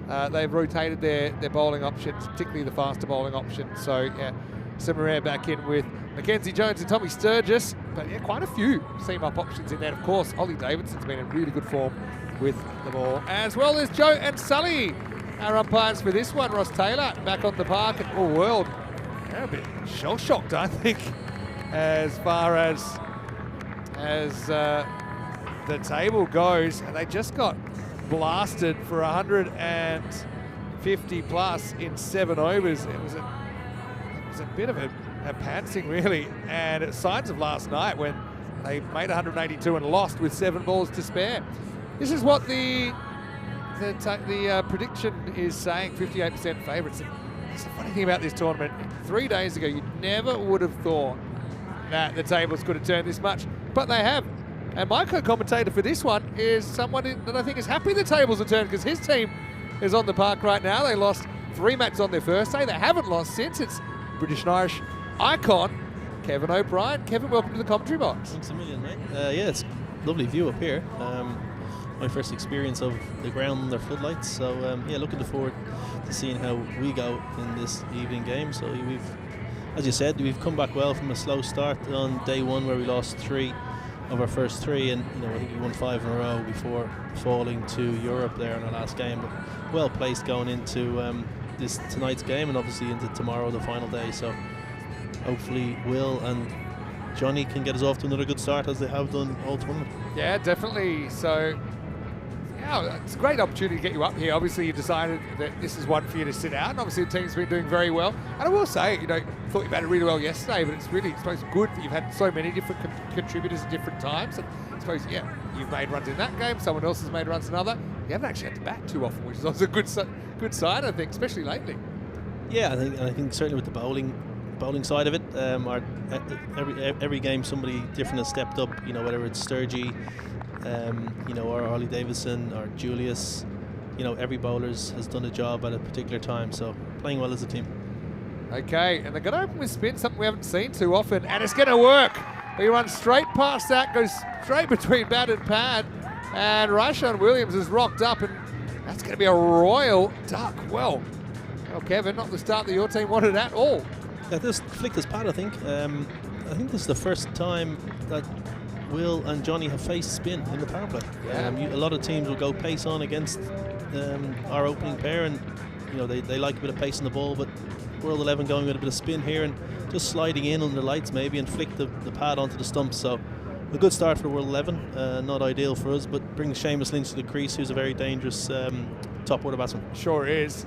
I mean, it's a while since the World have actually taken a wicket. They went none for 150 in the last game in only 7 overs. So Ismail, the weight of the captaincy armband weighing on him perhaps, because he looked good all tournament. That one actually came in a little bit. You can see it just went with the arm, maybe actually grabbed the seam and went in a little bit as well and middled it off and displaced.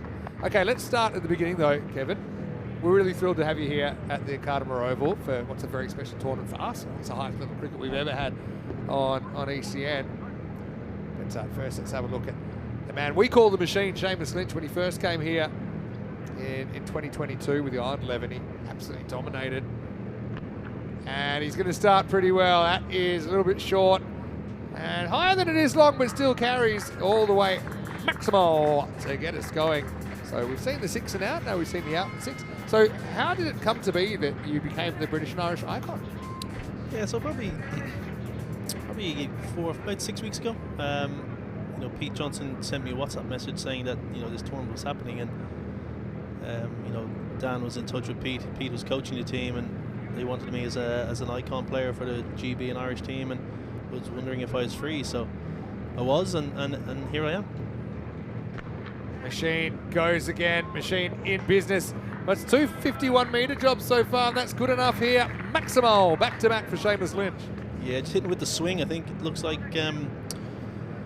Williams is trying to swing this in with the new pill, and Seamus is just getting that right hand into it and hacking it over mid-wicket. But as you said, 51 metres is just as effective as a 60, 70 metre 6. Take what you can get. Williams with a comeback. That one is more than 51 metres. That's a bomb from Lynch. It's funny, he's had some innings where he just has found a way to get out early, but when he's been there for an extended period of time, he's always got a good clip, and he's 3 balls, 3 sixes right now. Yeah, this is T10 cricket to a T. Lose a wicket first ball, next 3 balls, 6, 6, 6. Just into the arc for Seamus, and he's absolutely clubbed that one over mid-on, long on, just watching it sail over the ropes, and this is the start that we want, despite losing a wicket first ball. 18 off the first 4 balls. Sometimes the golden duck, it doesn't hurt you so much as long as the replacement batter can come out and score quickly. It's these innings that are kind of like run a ball, or not too much better than run a ball, 10s and 15s, 20s, that actually can hurt you in this format of the game.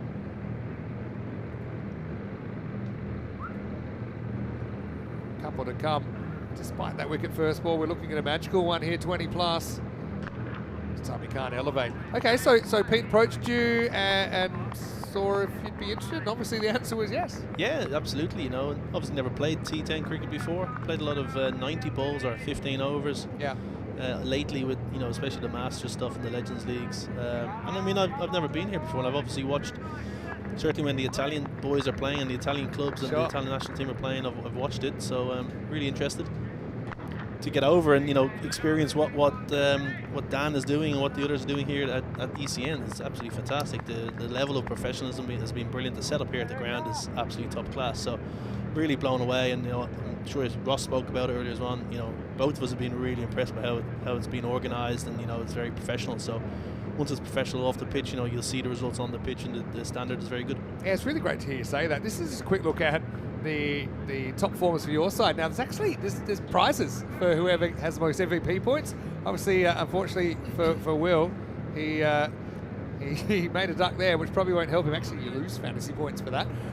But runs and wickets also. So Connell top scoring at the moment, and Sturgis leading wicket taker. This is our calendar. We are going to Italy. Actually, we're down to do it twice. Once in April, once in October, maybe even Bologna, the Pianoro ground, which is a beautiful ground. Been there a couple of times. That's potentially on the cards for April. But yeah, I mean, it's just exploded from 17 matches 5 years ago to over 1,800 that we scheduled this year. So it's a bit of cricket factory, we say, with a bit of soul. Well, this one is going to be a little bit of trouble for Connell, who's not going to get more than the one here. McIntyre comes on. The first one didn't have the elevation. Simple catch for Peter Hitzoglu, and that's 20 for 2. Yeah, good length. I think the big thing I've noticed is how the bowlers have adapted throughout the week. You know, more hitting back of a length. You know, not giving the batters any width, or not giving them, you know, the half volley that can hit over the rope easily for 6. So something that the bowlers have adapted well over the, you know, the first 2 or 3 days, and you're seeing the results today. Yeah, that's the way it goes. Anyway, mid-off up in the circle, and a simple head-high catch for Hitzoglu.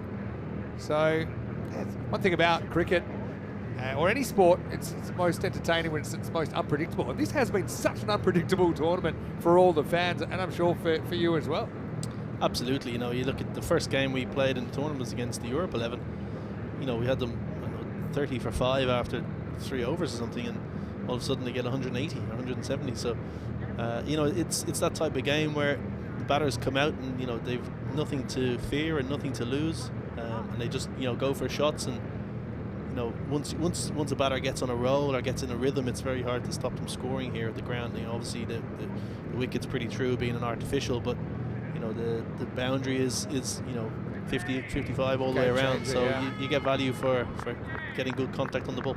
I think shot selection is even more important here, because if you choose the right shot, you probably can't hit it for 6. But you got to still choose it. It's a wayward one first up.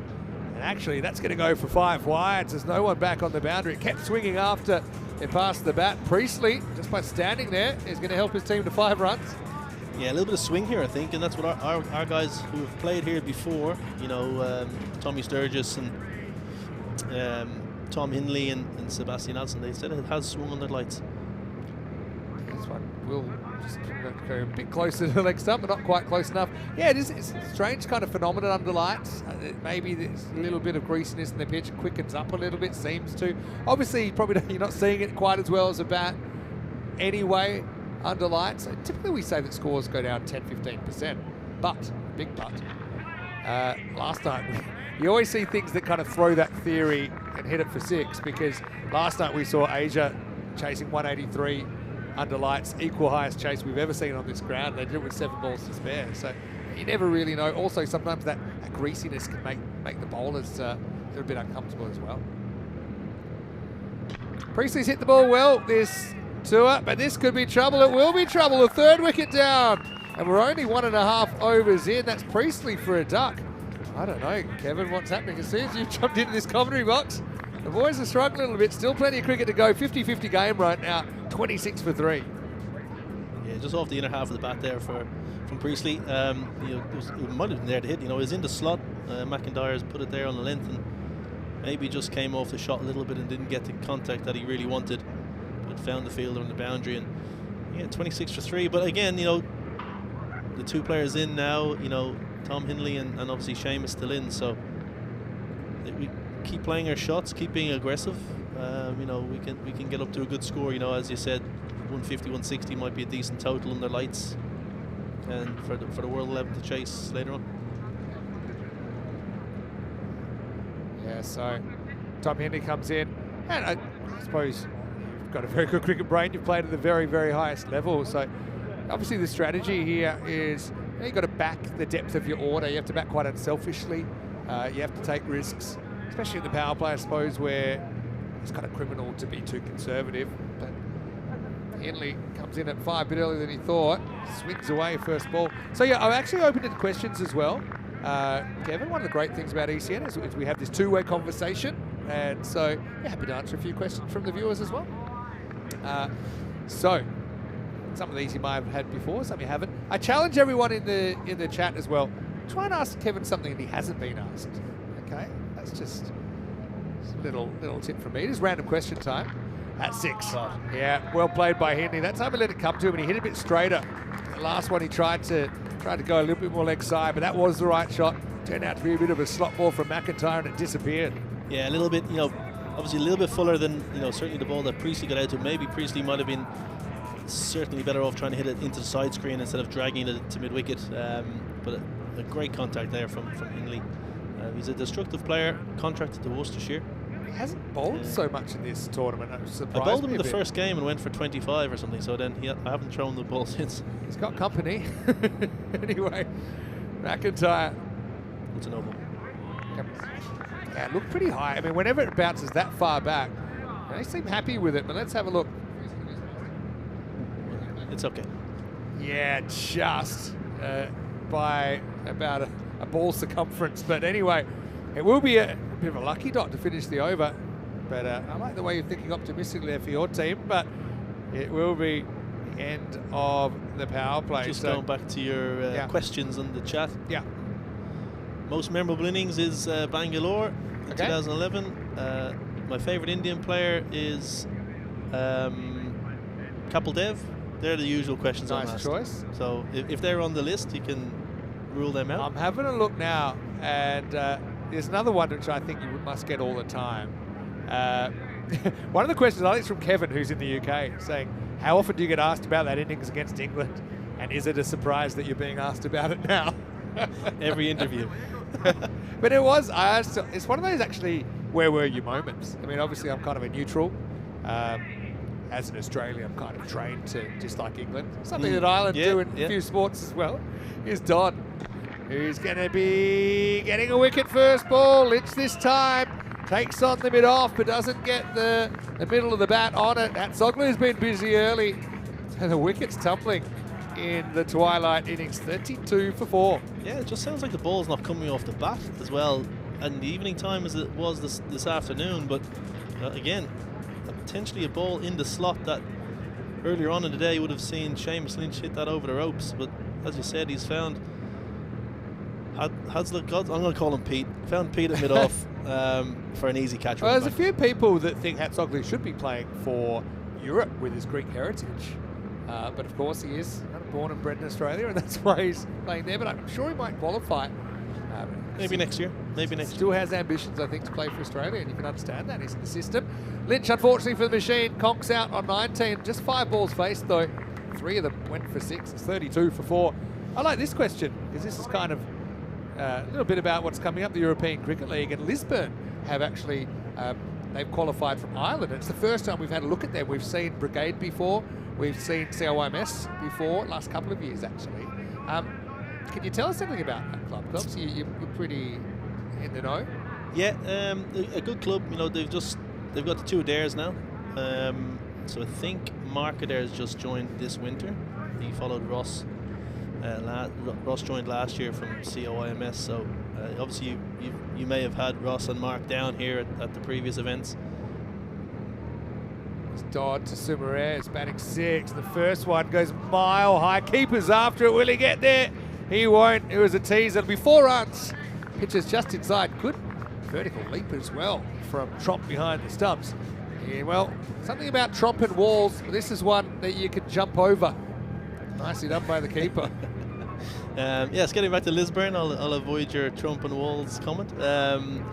So obviously Lisburn won the T20, the Irish T20 competition last year. So a good club. You know, I think they've invested a lot in their youth over the last 4 or 5 seasons, and they're obviously getting the rewards now.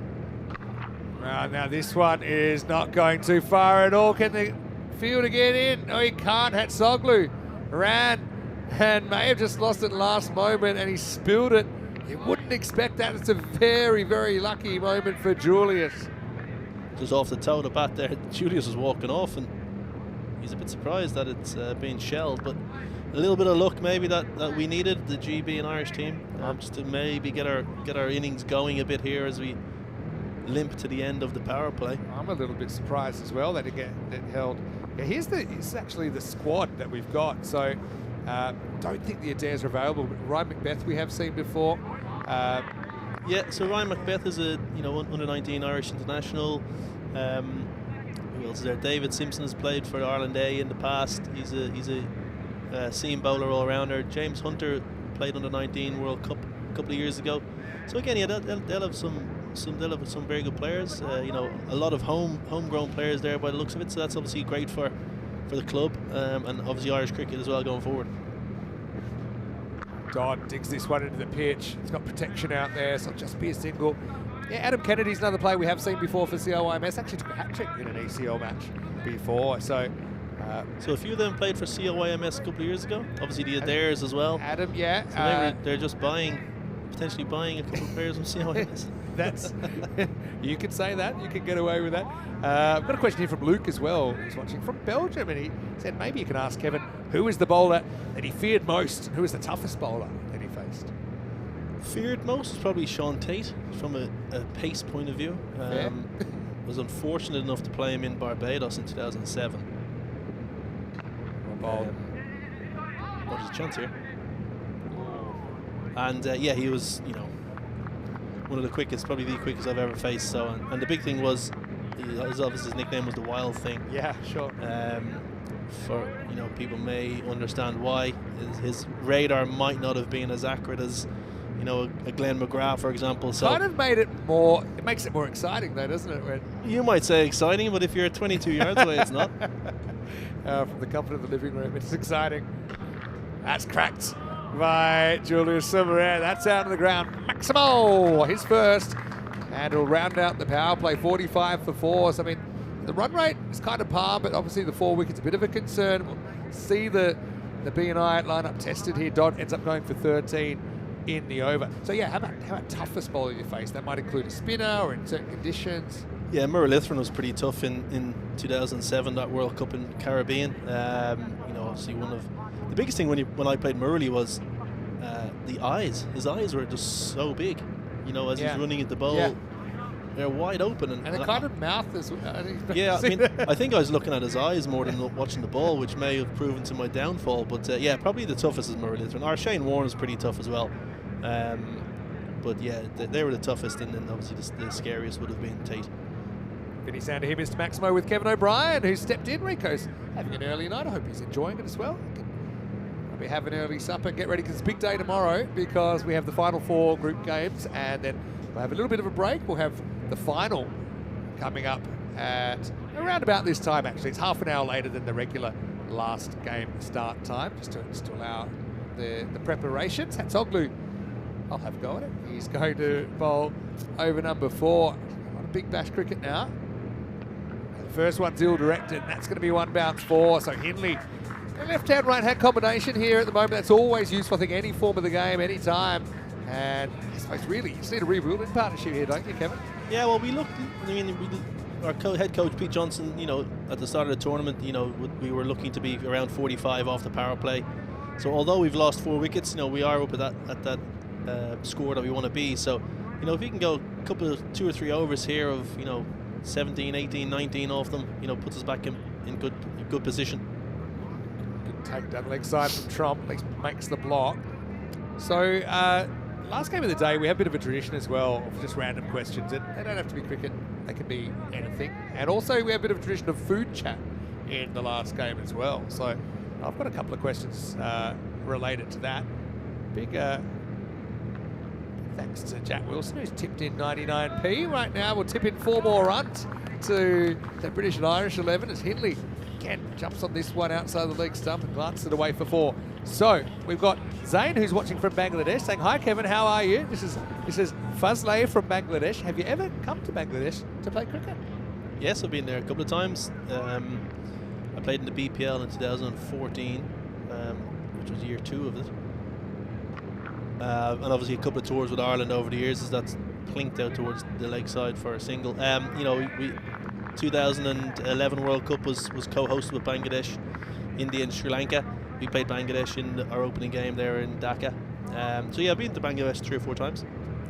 Lovely place, very passionate about cricket. Great people. We have so fans many, are absolutely crazy. Viewers, that are really passionate. And they support European cricket. I think they probably remember, it's only a generation ago really, maybe 25 years ago, they were the real minnows of kind of top level cricket and test cricket when they broke in. And I think they've got a special relationship with European cricket. It's better, I think. Hatsoglu probably needs to get a bit full. His bounce is actually working against him a little bit because everyone's settling on the back foot, pounding him. But yeah, this is a more difficult length to hit, I think. Hello also to Jack Wilson, who's Josh Wilson's brother, who's playing right now. And my favourite comment here is from Mohammed Shagor, saying, "Where's Kevin? Watching out for you in the middle order." Well, Kevin's here with me, Shagor. So he says hello. Cracked hard, just testing along off. He's up to the test, is he? I think so. Lucky he doesn't have long fingernails there, Max Hatzoglu. And I think this boundary stop. But, Max is fighting a battle against time there. I don't see, does that rope move there? Well, we'll never know. I think they think it's all right, benefit of the doubt anyway. But is he going to be in the action straight away? And now it's the Hatzoglu combination. It's a 5th wicket down. So BNI 57 for 5. Can't seem to take a trick at the moment. Can't build this partnership. Yeah, another one bites the dust, as they say. Obviously tried to hit it over a long on, and just got to kind of slide her outside edge of the bat, outer half of the bat, and easily taken by the younger brother there, long off, and you can see it again there, easily taken. And yeah, 5 down. Not ideal positions, but this format of the game, we just got to keep being aggressive and being positive, and hopefully one of these batters can get the momentum back for us over the next couple of overs. Yeah, I mean, we've seen teams come back and post competitive scores from this kind of situation. So you just got to hope someone comes out and has a heater. I'm loving some of these random questions coming in. And I think you enjoy answering questions that are not normal. So what's the worst Christmas gift you've ever received? Or the worst gift you've ever received? Out 'em and shame 'em. You don't have to say who. It needs to be fit for air. Well, say as well. Something's obviously come straight into your minds. I'll have to have a think of that, because if there's people watching and people listening, and I say something, they might know that I'm talking about them. But give me an over to think about it. And I'll come back.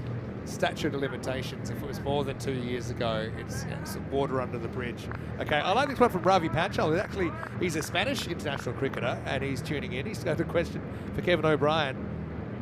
What was the best perk of being a full member international cricketer? As Williams makes a good stop there, actually shovels it across the boundary.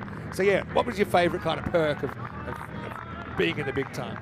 Yeah, I think the opportunity to play World Cups was pretty cool. To play against people that you've certainly grown up watching on TV. Whether to play in international cricket or the franchise circuit and stuff, and really to be able to play with them and against them. It's pretty cool. As a young kid growing up in Ireland, I think being able to play World Cup, 50 over World Cups and T20 World Cups, it's obviously a great opportunity. But yeah, probably that, and to be able to certainly someone like Ross Taylor, who I've played with and against since 2013. First played with him in 2013 in CPL for Trinidad Red Steel. So, myself and Ross will be pretty close. Pretty good friends. So being able to shot. Wow, that's up, in, and out of here. That's almost knocked the music out there. The DJ booth has been hit before. In fact, both things have been hit here. Luckily, we haven't had too many serious injuries. We can imagine how many balls fly into the crowd. Paisley's come in and tried the short ball. And a pretty nice shot there, turned on by Hindley, who's flying the flag here. 24 off 10 and counting.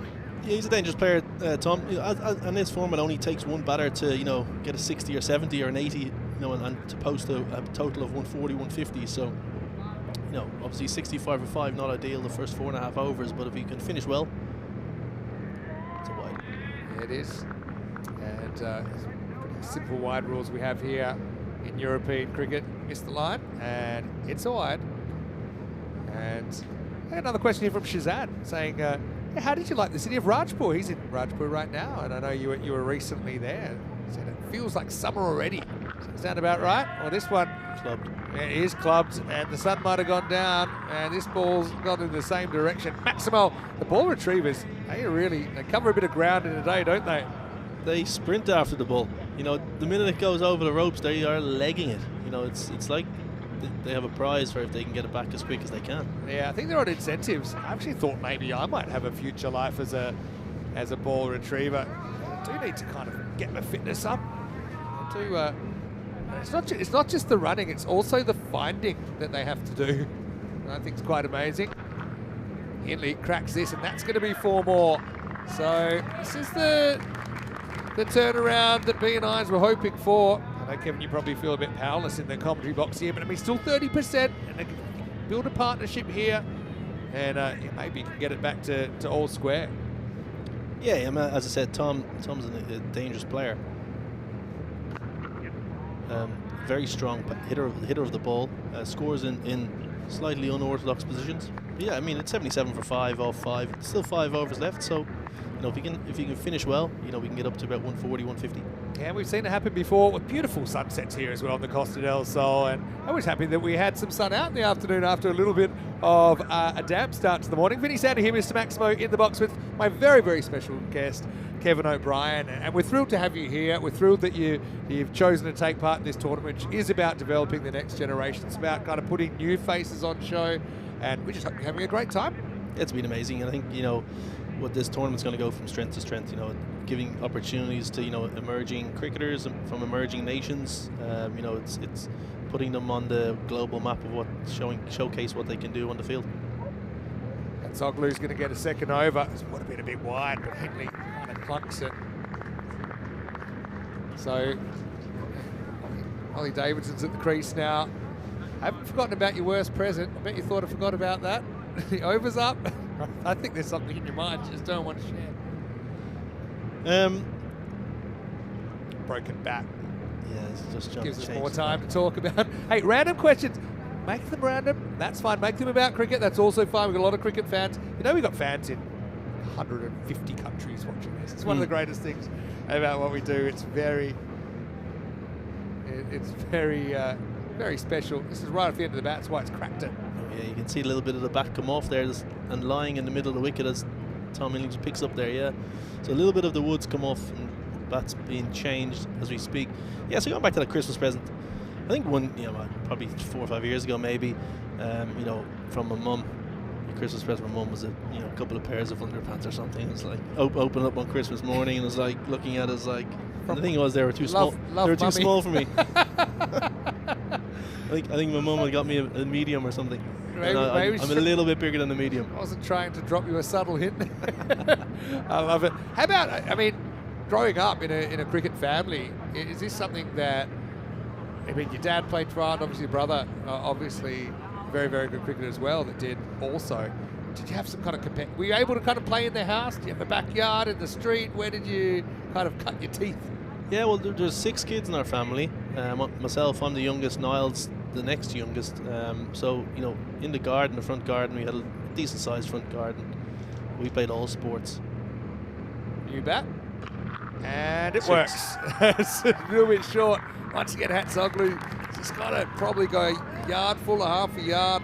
They're loving just settling on the back foot. That's my bat. He's using your bat, is he? Is it? Oh my God! I'll have to get a word back there to the change room. So growing up, there he is. He's saying, "Yeah, I know this." And it's got. You'll see on the back. You'll see on the back of the bat there. You'll see a little sticker. If the cameraman can zoom in, that's a sticker that my daughter made. Is that right? So she got a little sticker machine, like a sticker making kit, and about 6 months ago, before I went off to play in the league in India, she made these stickers, and I stuck them on the back of my bat. So can we have a look at the bat there? Zoom in on it. The back of that bat. Right now, it's being used pretty well. That's a biggie. I think it was a roofer. I think he's using the bat better than I did, so fair play to him. So going back to, we played all sorts in the garden. Cricket, football, hockey. My sister and my 3 older brothers were exceptional hockey players, field hockey. Quick one push through, and it disappears as well. That's Microlino territory, actually. Luckily, the protective net's up. We had a ride in it the other day, didn't we? Beautiful little car. I think I'm going to buy one for the golf course. Right now, Henley's taking your bat for a ride. He's brought up his 50 off 17 balls. He's done it in very quick time. Of those 17 balls, 6 have gone for 6. He's hit 3 fours as well. He's striking at 312. If I'm not careful, that bat's not going to be in my bag after the game. I think he's going to try and stick it in his bag and go home with it. Maybe your daughter will put a couple of extra stickers on it for Tom. You never know. That's one thing I think about my friends that are pro cricketers. Everyone always wants some of your gear. Is that, don't they? Yeah. Yeah, well, he worked away. Clever. Use the angle. Yeah, Henley just ticking nicely. There's a guy, as I mentioned earlier, he's actually bowls left arm wrist spin as well. I think he only had one over in the tournament. But I suppose, B&I on a winning streak and batting themselves out of a tight spot here thanks to Henley. Yeah, again, I've said it a couple of times. This is a type of format. 1 or 2 good overs, all of a sudden you're back, in a driving seat. So Tom's obviously playing very well here. Fraction slower. This is up in the air, and it's been mischarged. It's going to be 6. I'm not sure if Roach had a play on that.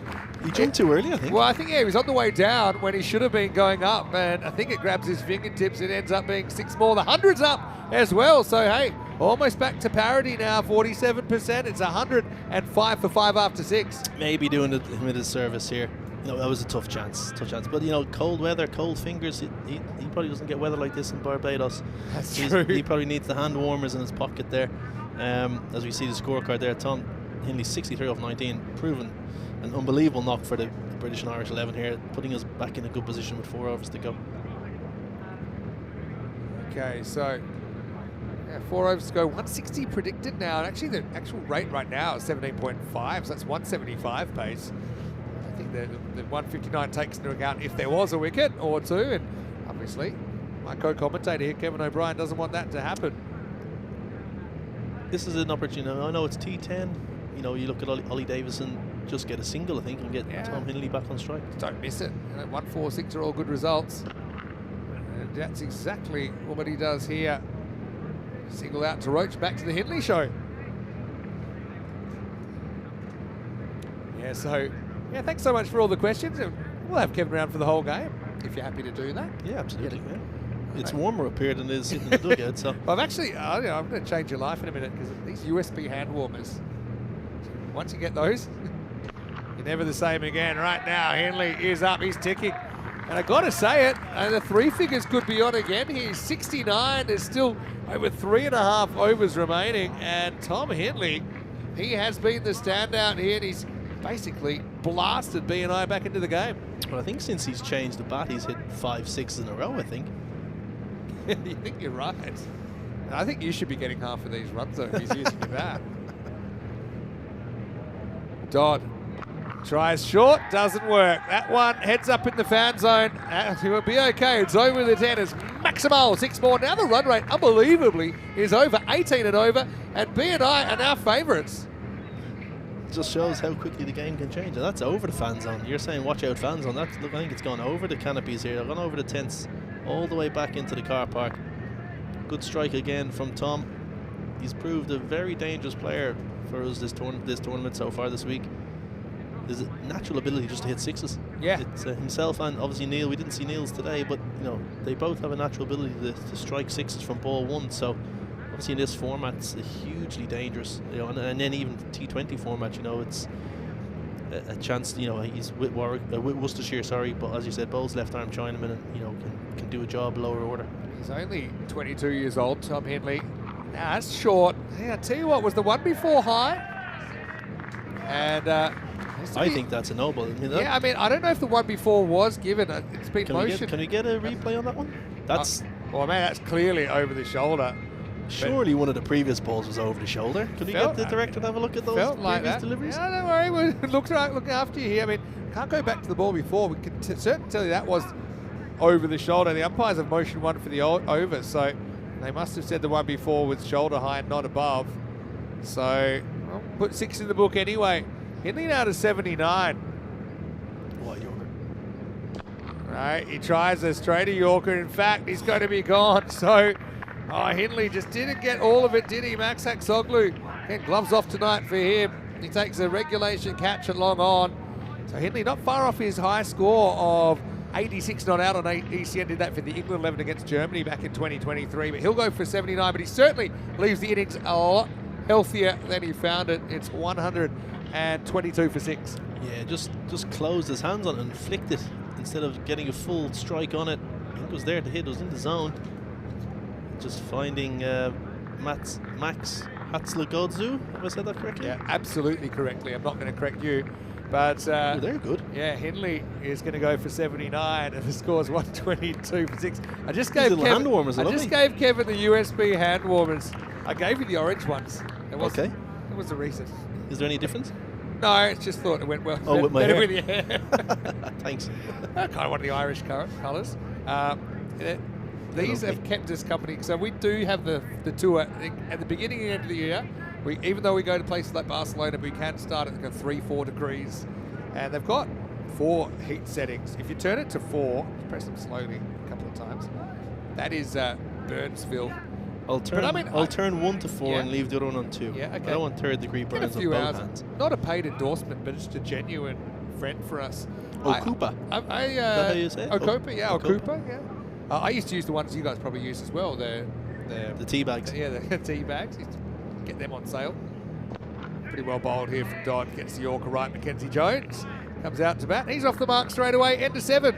And the score is 1, 2, 3 for 6. Let's have a look what's coming up tomorrow, because it's a huge day on the European cricket calendar with 5 matches, but slightly different because we have the final 4 matches and then we have the final, which is simply 1 versus 2. And I'm sure that you would like to be in that final, but there's no guarantees at this stage.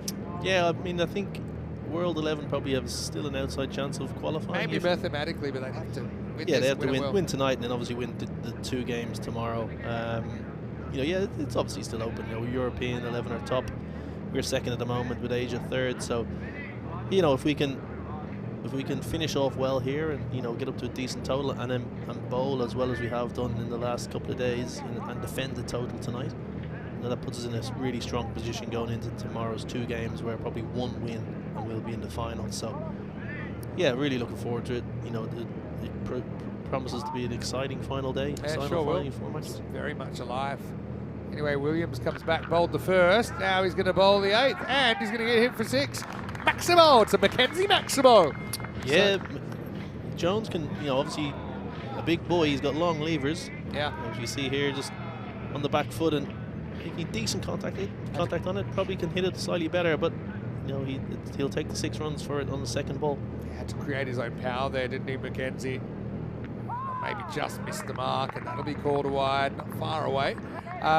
So I like this question from John Gray as well. He said, what's your go-to kind of entertainment on long-haul flights or on some of these longer journeys? Shot. Only a single, though? Yeah, I mean, I like to read. So if I'm getting stuck into a Harlan Coben book at the moment, but I'm a big fan of the Harry Hole thrillers, the novels. Nice. So yeah, I mean, I like to read. People still read? That's good to hear. Yeah, and I like the actual book. Yeah. Wow, that's my wife is a Kindle, uses a Kindle, but I like the feeling of a book and turning the page. Yeah. I agree with you, but I mean, if I'm traveling a lot, they are heavy. The suits are using up a lot of my allowance, so it can be tricky. But yeah, good for you. The good book, and then obviously whatever movies are on the plane. These days, all the airlines have pretty good entertainment, good movies, good TV shows. So just settle in with a movie, that something or other, and have a little sleep. Takes this on, and I think he's got plenty of it there. Davidson with his first Maximo, and yeah, they've just recovered so well here. Your teammates Britton and Ireland looking brilliant at the moment. A quarter of the innings left, already 137. Yeah, well, Ollie's a dangerous batter as well. Obviously, we've seen him bowl some good spells for us in this tournament. We haven't seen him really at the crease much this tournament, but as we can see on that shot, he's more than capable. A good young player from Scotland, so really one to watch, I think, for the future. Been very impressed with his bowling skills this week. That one's hit pretty hard as well, and it ain't coming back into the dark. Maximo back-to-back for Davidson, 140 breach now, and actually you've ventured all the way through the Goldilocks zone. That's when we say it's between 40 and 60% now. Pretty heavy favourites. It's just good signs. Once again, you've had obviously Hindley put a good knock in, but it's other players stepping up. I mean, these two are both clearing the ropes right now.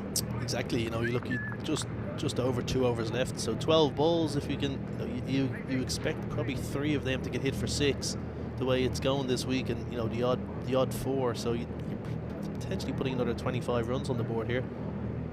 Oh, this one looks straight up in the air, but there's 4 fielders that want it. Safe. I don't think anyone's getting it. Yeah, Williams is going to leave the bowler's end unattended, and then we get 2. We're going to stop at 2. That's probably one thing at this level. We're not getting as many of our European cricket trademark chaos moments. So, lots of people missing the stumps or dropping catches or running into each other, but there's still the potential there. I've No, seen, you so, bo- I've you seen bobbled a some of catch. them online, and Yeah. you know they do make me chuckle. It's a format that lends itself to it, though, especially Yeah, in well- last over where people literally run until they run out. Absolutely. Last ball, there's 8. Last ball for Williams.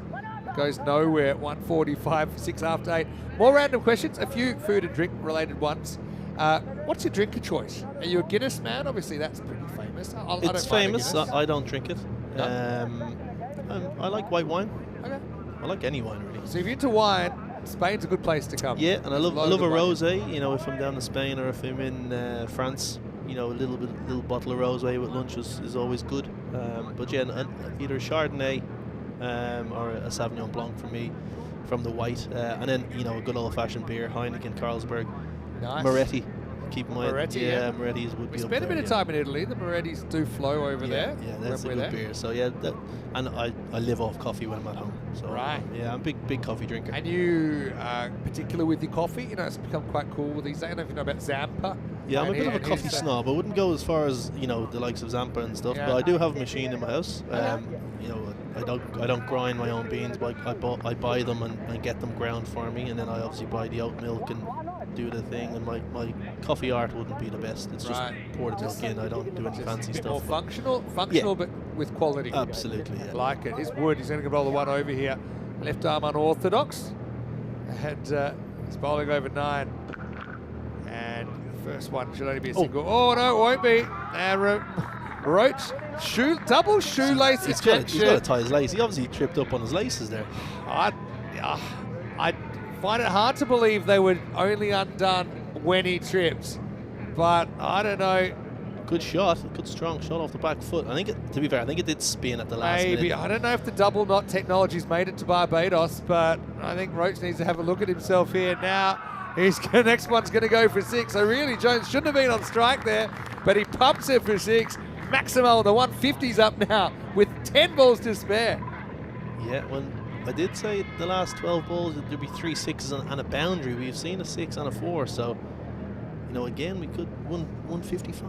Yeah, 155. Maybe you're looking at 175. You go 3 a ball. It's kind of what I think you'd be looking at here. 185. Yeah, spot on. So Dave, firstly, has got a comment. Dave's watching from France, saying that Kevin said someone needed to get 70 plus, and you'd be all right. Kevin, that's exactly what you said earlier. And Henley's come to the party, and you're getting applauded for your forward thinking there. Well, that's something we spoke about as a team after the first 3 games. The 3 games we lost, we had a lot of players get 25, 30, 35, 40, but no one really going on and getting that 75, 80. And since then, we've had a lot of guys getting into that score. So if your top order can get a 75 radius, this is bludgeoned down the ground by Jones. It gives you a chance to get up to that 160, 170 score. Yeah, it's a funny thing though, isn't it? Because no one gets out on purpose. And so I always find it interesting because, you know, you can say, don't waste a good start. But in this game, that isn't about being less conservative. I suppose maybe it's about not getting too carried away and not crossing the line from aggressive to insanity. Yeah, I mean, it's still you know making clear, good decisions. You know, you don't have to hit every ball for 6. You don't have to hit every ball 50 yards over the ropes.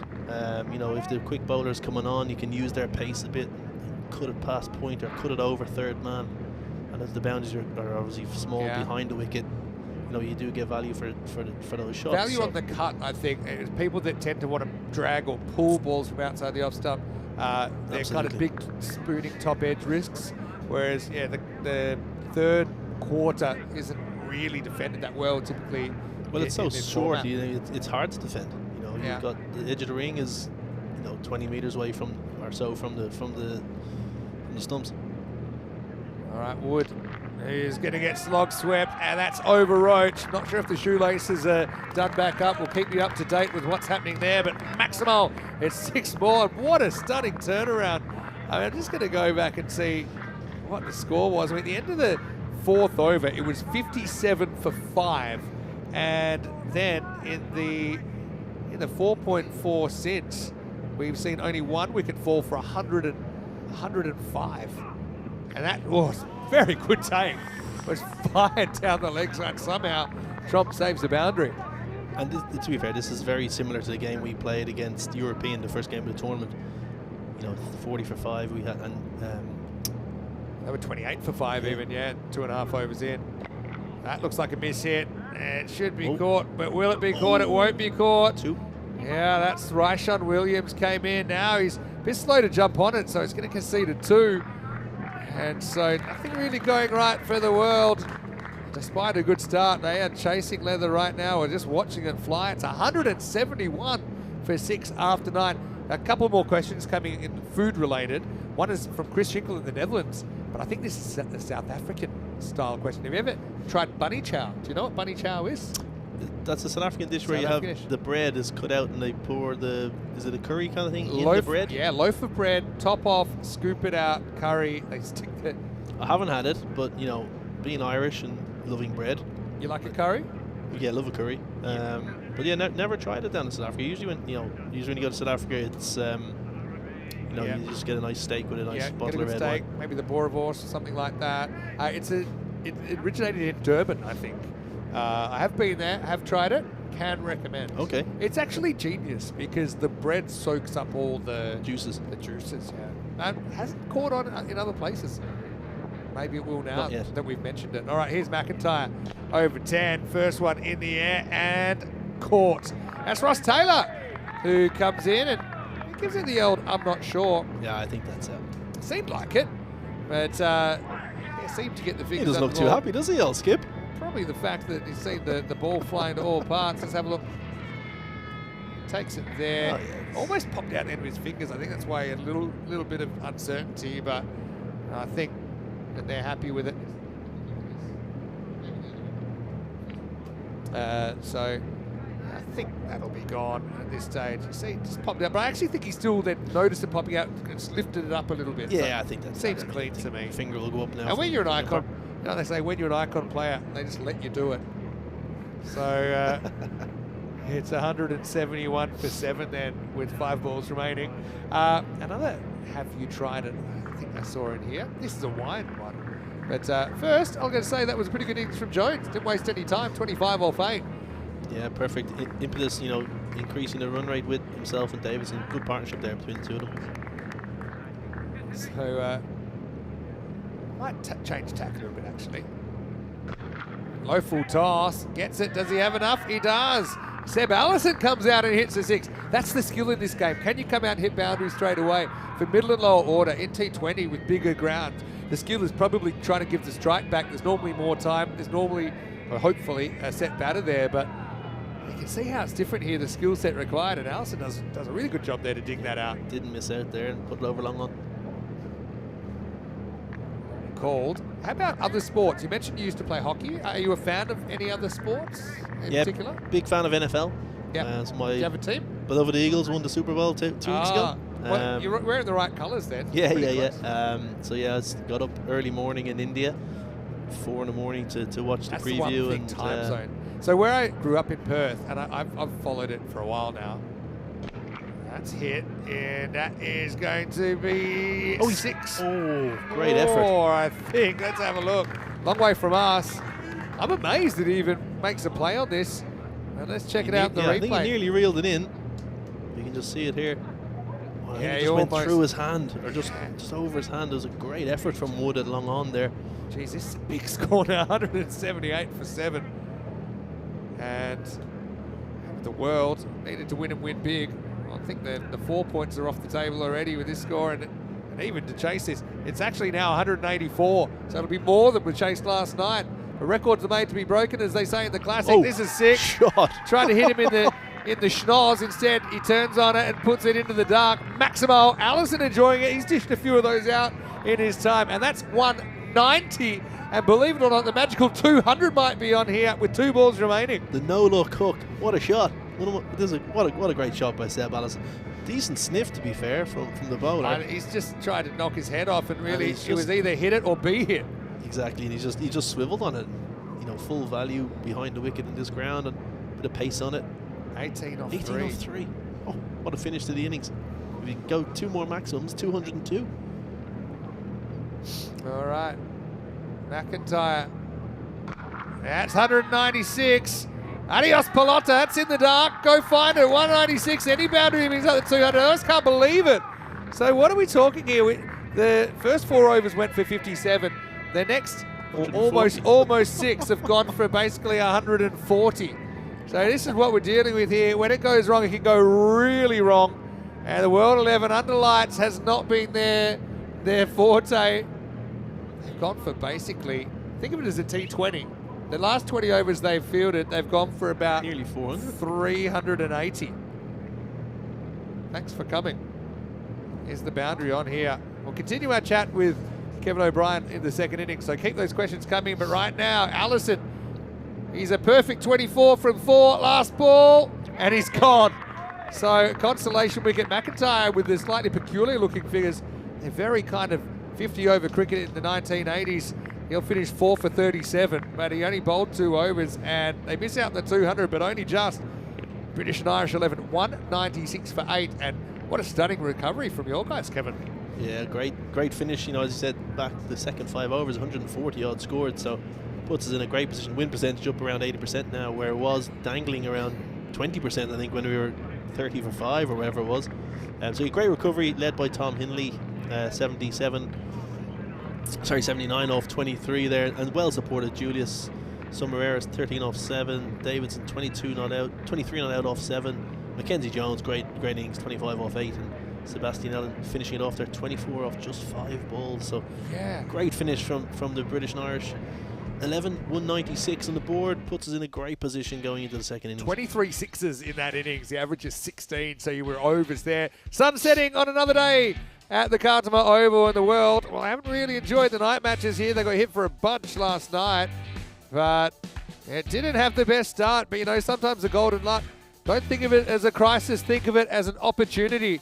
And that just meant that Lynch came out. Again, he didn't stick around too long, ended up holding out, but he still hit 3 sixes in the 5 balls he faced. So despite the openers going for 0 and 1, B&I, they still had time, they still had batting, didn't they? And so despite this wicket as well, Priestley, who's been in good form, that was a rare miss from him. He went for a 2-ball globe, but man, Lynch, he was hoping he would be the man. Like I said, he holed out to Hatsoglu, but Hindley came in and he was the game changer for the British and Irish 11. He struck 79 off 23 balls, hit 9 balls out of the park and 5 fours. And I suppose he had the batters around him that also did their bit. So Summerer, he was able to crack a quick 13.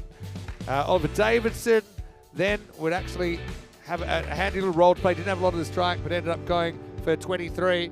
And look, after that kind of first 4 overs, it was looking doom and gloom, but what a comeback. And it was multiple people, not just Hindley, that made it happen. Yeah, started by Tom Hindley, the Hindley show. You know, as you said, 79 off 23 deliveries, you know, and well supported by Summerera there, Ollie Davison, Mackenzie Jones, and obviously Sebastian Allen towards the end. You look at the last 3 batters, just do my maths quickly, 48, 24, 16, 72 off 3 overs almost. Yeah. What a finish. I'll give you the exact there. Yeah, it's actually, if you take the last 4 in total, it's actually, I think, close to 95 runs if you include Summerer as well. And only off, I think, 27 balls. So, I mean, that is really, really good going. That's basically 350 strike rate. McIntyre did get the consolation wicket, and it'll be a bit of a cold comfort. But you know what they say, records are made to be broken. And if World 11, who we know have some heavy hitters, they have a few that float under the radar. Guys like Baisley, who can hit a long ball. Maybe hasn't had a lot of luck this week with the bat. Jack Wood, obviously, scored big runs. Tromp. Ross Taylor's obviously back in the side. Callett's had a good night last night. So they've got guys there, but they are going to have to pretty much go at 20 and over from the get-go. 79 for Tom Hindley off just 23 balls. And then you can see how the tail wagged. 7, 8, 9 going for 23, 25 and 24. That's despite a few cheapies, but they didn't waste too many balls. And bowling figures, well, look away now if you don't like violence, because there is a sum of it there. McIntyre with 4 wickets, but cost him 37. Williams with 1 for 42. I think Josh Dodd has done his reputation no harm, 2 for 31.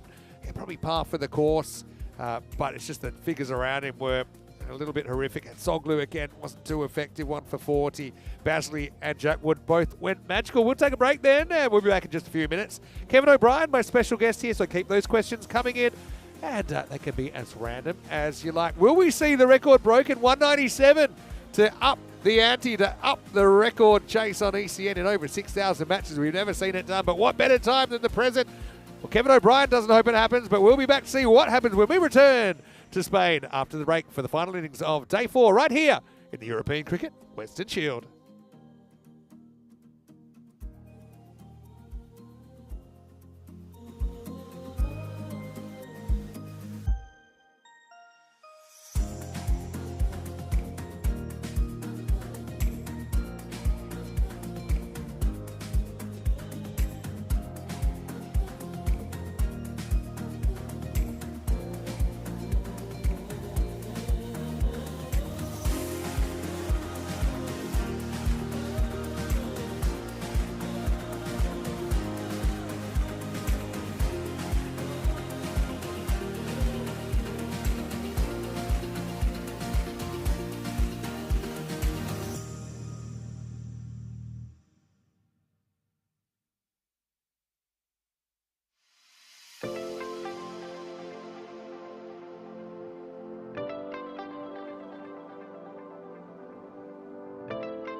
The Western Shield is proudly presented to you by Ria Money Transfer, money where you need it, and supported by Dream 11, HCL Software, Rado, La Junta de Andalucía, and Victorinox. Hello and welcome back to the Kartama Oval. Great to have you with us. And you're watching the Western Shield 2025. An expanded format this year, more matches, more teams, more quality, including icon players for the first time. Sitting next to one right now, and he's pretty happy with his team, British and Irish 11. 196 off the 10 overs against the World 11. This is the equation, so yeah, quite an interesting one. A chance, I suppose, if the B&I side would restrict the World to 137 or less, which is only maybe a dozen less than par, they could actually take all 4 points out of this.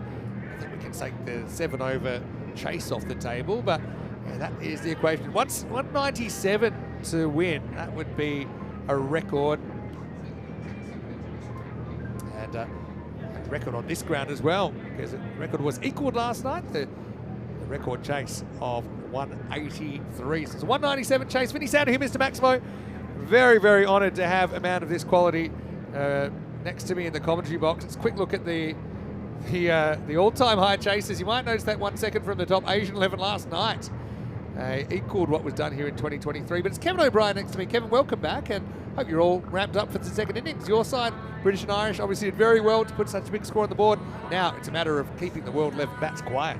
Absolutely, yeah. 196 on the board, as we said, led by Tom Hinley's explosive innings, 79 off 23. The boys on the way out. Yeah, I mean, I think the encouraging thing for us as a team is the way we've adapted as a bowling unit. And we've rotated our bowlers every game pretty much, so everybody's in form. Everybody is feeling like they're contributing to the team's success, which is good going into tomorrow's final day. Makes selection difficult. Everybody's putting their hands up, so when the new player comes in, they're getting wickets and they're fielding well. So really good unit. As you see the opening batters come out, Jack Wood, who's been in good form, and Josh Trump. These guys have been explosive at the top of the order for the World 11. And have got their team off to quick starts throughout the tournament. So, listen, as you said, records may be broken. Yeah. I mean, we saw the record broken last night. And usually, when that happens, it's not the new record isn't far after. Sometimes, I'll give you one. we had the lowest score defended was actually 60. And it was 63, and it stood for over a year. And then finally we saw a team defend 62 in Sweden. But you know, that team that had 63, they had it for about 15 months. And 2 weeks later, it went down again. 60 was defended. I felt sorry for that team in Sweden because they only topped the list for 2 weeks. But yes, it's like a London bus, isn't it? Yeah. You wait for one, and then all of a sudden the second one comes quickly behind it. So you know, we saw the ton earlier on. Yunusan Manzai with an incredibly entertaining century, 100 off 25 balls. Will we see it strike twice? I mean, both these two are capable of doing that. And if someone gets a big ton here, kind of dominates the innings, and maybe this is under attack. But it's the kind of score that kind of one batter can't do it alone. And you kind of saw plenty of names chipping in the first innings. Here's Seb Allison to tromp, 197 to win. And it starts with it on. Not an ideal start for Team World. So yeah, I'm still taking questions, random question time. And hopefully there's a few more things you'd like to invite Kevin O'Brien, because you're not here every day. And I hope you follow along to maybe some of the ECL, so Lisbon, some of the guys you know. They've drawn a tough group, including Voorberg from VCC from the Netherlands. Yeah, I'll be watching it, certainly when the Italian team is playing.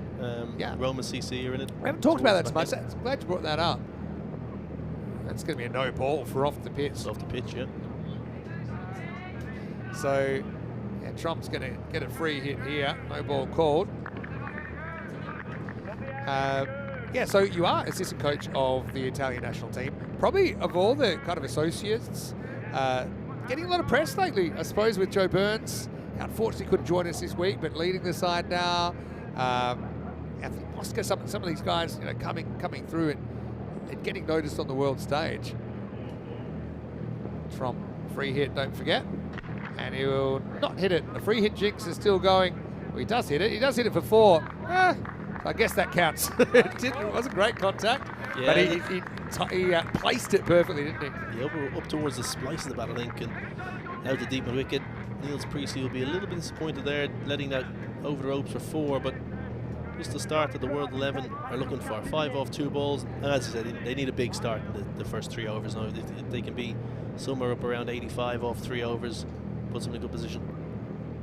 Rolling cutter this time, pins his ears back, goes over point, and good enough. Maximal, 6 more. And, yeah, well, they're going to go for it. I suppose when you've got a big chase like this, basically a 200 chase as good as, I always just think if you've got a huge problem, you've got to break it down into manageable chunks. And 20 and over is possible. You know, that's what you're shooting for every over. There's every chance they might do it this over. 11 off 3 so far. Yeah, the power play is crucial. The first 3 overs, you're only 2 men out. You know, as I said, if they can be around 80, 85 off 3 overs, it puts them in a good position going for the back end for the last 7. That's 6 more, so there's 17. Maximal for Trump. He puts that one over the wall, so 17 now and counting. Yeah, so going back to your role with Italy, good things happening right now over there. Yeah, we're in a good position. You know, I think certainly with the T20 qualifiers now in July to be hosted in Holland. Top 2 qualify out of 5 teams, so it's ourselves, Holland, Scotland, Jersey, and Guernsey. Yeah. So yeah, we've got a good chance. We've got a good team playing good cricket as well at the moment. So you know, we're excited for that opportunity and what we can do there. Slower ball, I think this time. Very quick glove ejection from Smale behind the stumps, who's also doing the captaincy tonight with Kevin sitting next to me.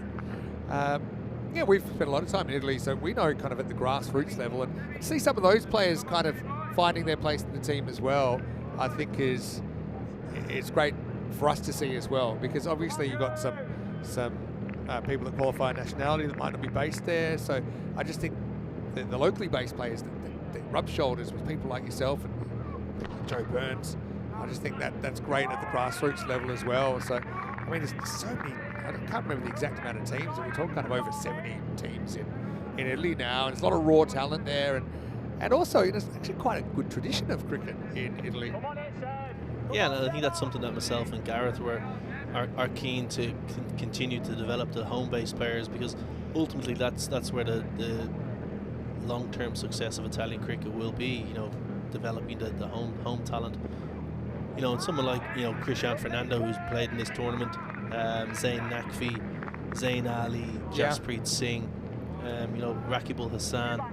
You know, they're all extremely talented players, and they're thriving from being an opportunity, a slightly more professional structure that we have there, and being able to work with myself and Gareth, and to be able to play with the likes of Wayne Madsen and Grant Stewart, you know, and the Mosca brothers, the Menenti brothers. So yeah, Italian cricket is in a positive place at the moment. And I mentioned the T20 qualifiers in July. We're also well placed in the 50 over World Cricket League, Challenge League B. So we're second at the moment with 5 games to go. You know, probably needing to win 2 or 3 of the last 5 to get promoted. So yeah, I mean, it's a positive place to be in for Italian cricket, and certainly very proud and you know, privileged to be able to help. Here's the handlebar coming on Sturgis, and he should have a wicket first ball, and he does. Catching under the lights, not so easy, but done well there. Sumaret. They'll actually be playing together for Farmers of Jersey, because Sturge is a wild card. Each team gets 2 players they can pick from anywhere if they choose, and Sturgis is going to be playing for Farmers, who have made an appearance before.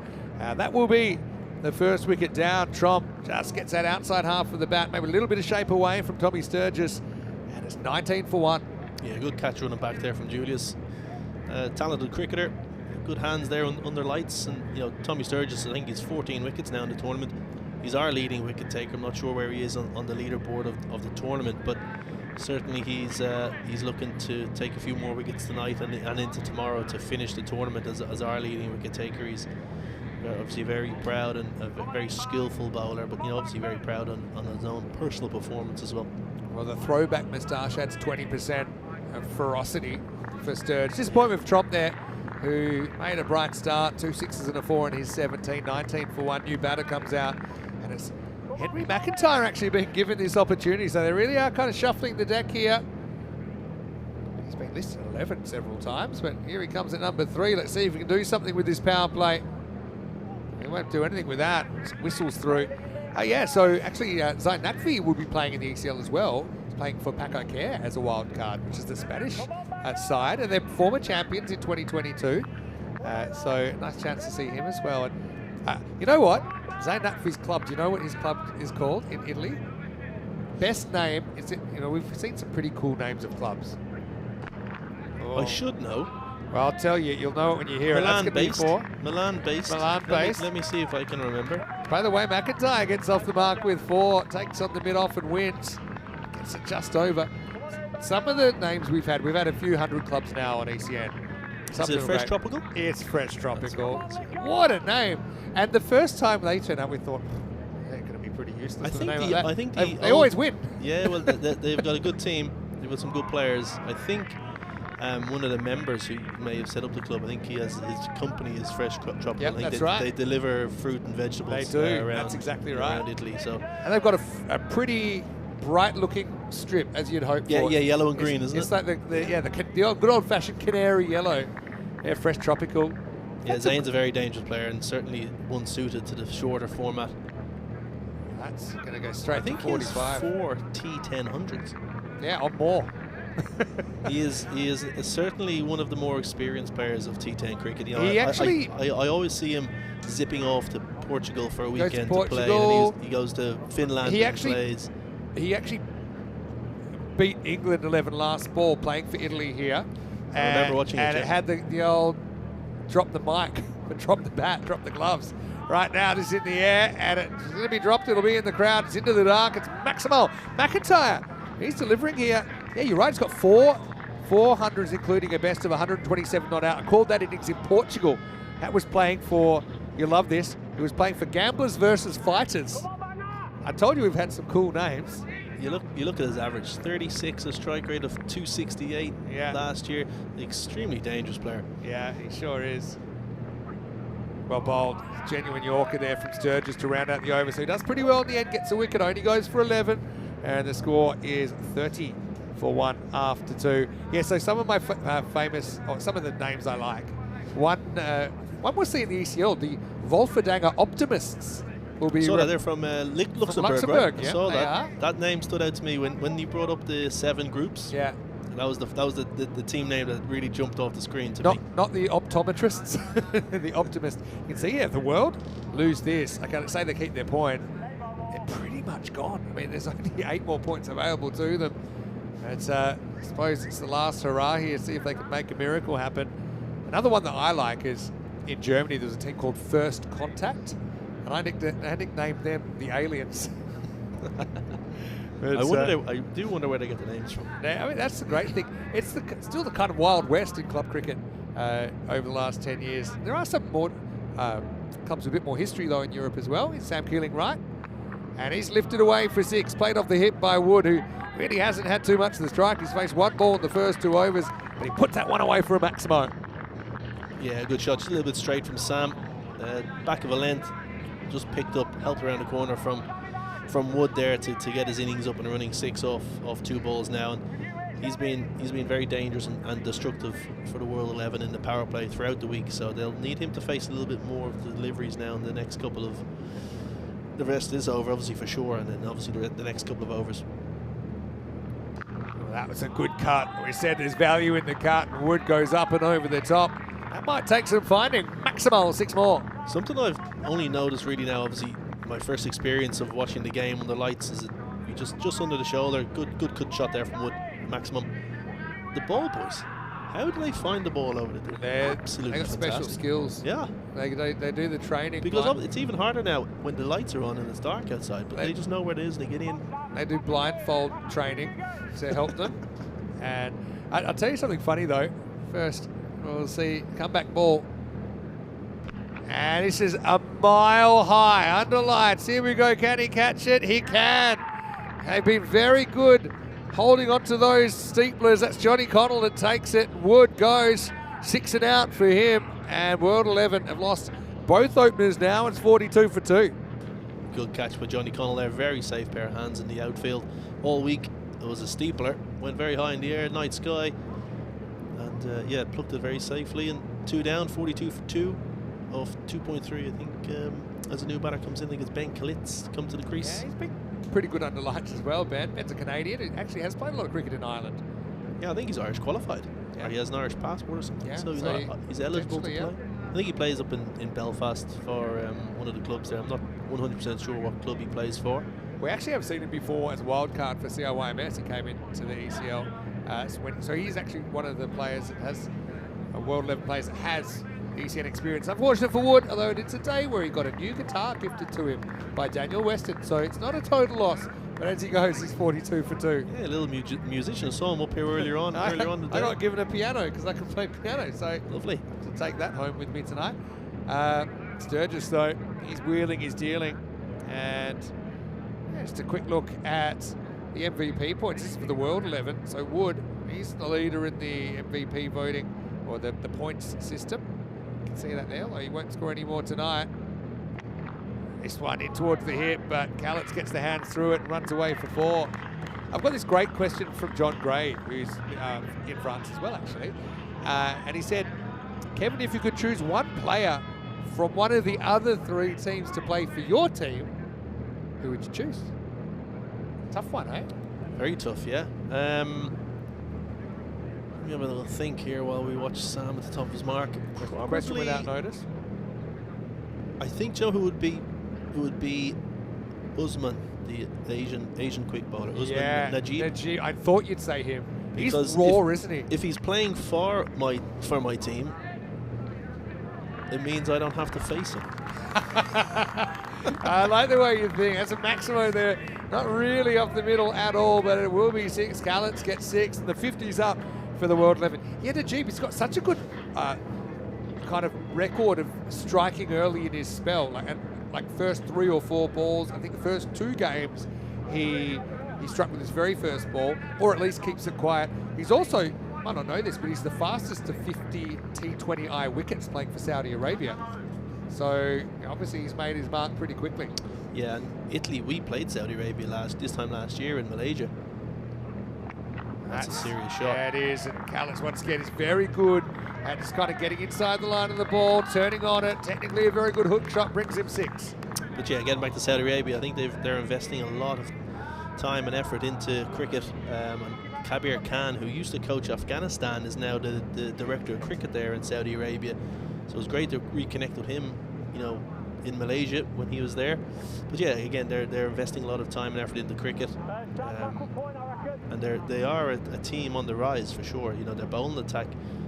I don't think Usman played against us in Malaysia. I think he may have been on the bench. You know, so you look at the strength. If he's not playing, yeah, they put a lot of resources into cricket in Saudi Arabia. Have a look at that: 77 in the first half, 119 in the second half. So 238 pace through the second half. That over, though, I will say, did go for 28. So actually matches the top over of the first innings. Thing is, that 11 in the second over hurts. You can see in the first innings, a couple of 12s there, but you can't have too many of those chasing a score like this. But right now they are more or less on the pace. Here's Ollie Davidson, and he's going to get launched for a 6 first ball. Maximo, up and away. Yeah, they need more of this. McIntyre going down on one knee and sweeping it over square leg. Just a little bit straight from Ollie. Pace was good, length was good, but just slightly straight there, middle stump. You'd probably want to bowl a little bit wider to get McIntyre to drag it across the leg side. What I was going to say earlier is come a couple of weeks' time, we'll have a bit of an issue on our hands. Davidson with the comeback, and he's going to go. This one is over the trees. That's massive. McIntyre gets his chance. He's taking it with both hands. Maximo, and a big one at that. That's not coming back. I think that's the neighbour will have to throw that back tomorrow morning when he gets up. But that's a huge stop at McIntyre. Again, a little bit straight from Davidson. Again, a good length, just a little bit straight, middle stump line. And McIntyre does not need a second invitation there to. I know it's maybe a bit skinny. You'd love to see maybe him try to rip one through past the outside edge. At this stage, this time he goes a little bit quicker. There's a little feather on this. No, he doesn't. It'll be a wide, partially blocked by the keeper, so they'll get 2 runs for free and another ball coming up. So what I was going to say is in a couple of weeks, you know, you find the ball in the bushes, you throw it back, but is it the ball that got hit in there? You found a ball, but is it the ball? Probably not. maybe but I suppose, you know, the standard of the ball, you know, they're pretty similar. It's not, yeah, that's the good thing about this form of the game. They are roughly. It goes offside this time. This is a good sign for Callets, I think, when he can go the other way. He got the width there, almost challenged to go in that direction, and he was up to the challenge. 6 more. Yeah, good strike again. There's a little bit of a width offered this time, and the length, which was key. A little bit fuller from Davidson, allowed Callis to get his hands under and through the ball. And that's a serious shot. As you said, if he can access the offside and the leg side, he obviously makes him a much more dangerous player rather than him focusing just on the leg side. Gives bowlers headaches. That's an area they try and hit pretty consistently, trying to go that kind of wide hole, tram line kind of line. And if it's not quite a Yorker that's kind of bouncing on the crease, it can be trouble. Can't defend these boundaries too easily. Well, Davidson, hoping to come back. He's gone for 20 in the first half of his over. This time it's very well done by Callets. Springs onto the back foot. It was only a fraction short. He sprung onto that back foot, put it over the 10s and 6 more. This over, well, we call a 20-run over magical. 30 is supersonic. Scary thing is, this could even go for 38 here. Yeah, 2 balls left, just a little bit shorter from Davison, and as you said, recognised the length, the change in length. Callets, he's spun onto the back foot there, and he's hit that over a deep square leg boundary. So I'd like to see Ollie maybe come around the wicket and try and slide it across the left-hander for the last couple of balls. It goes quicker, and it beats the outside edge, actually beats the keeper as well. Smale behind the stumps. Smale's really impressed me with his keeping. Obviously, he's in the system with Glamorgan, and he's a Welshman, so it's fitting. Irish passport. Yeah. So I noticed he has played a lot in Ireland as well.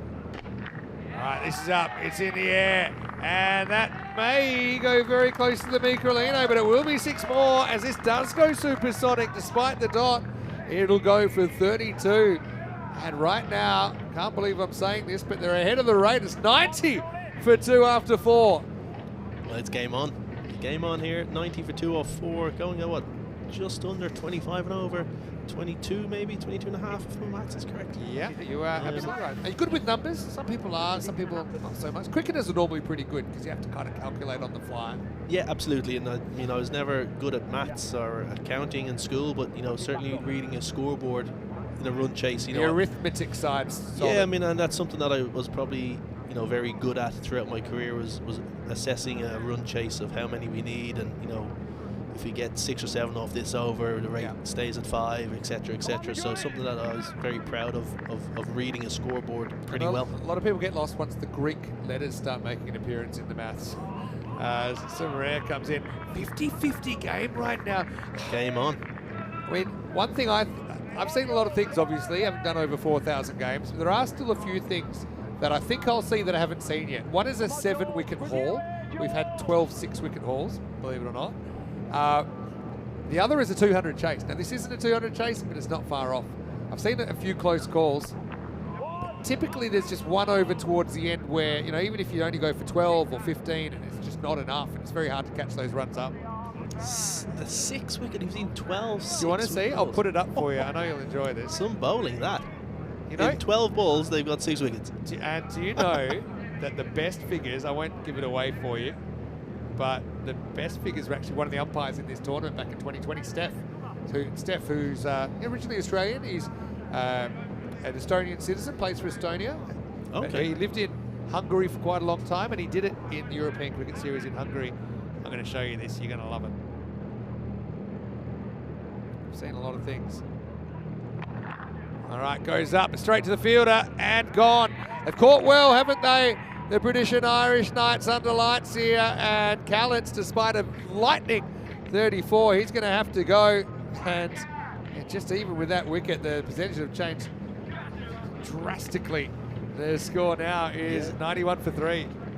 Yeah, good length, slower ball, pace off it, going across Callets. And I think he just seemed to hold up on the wicket a little bit.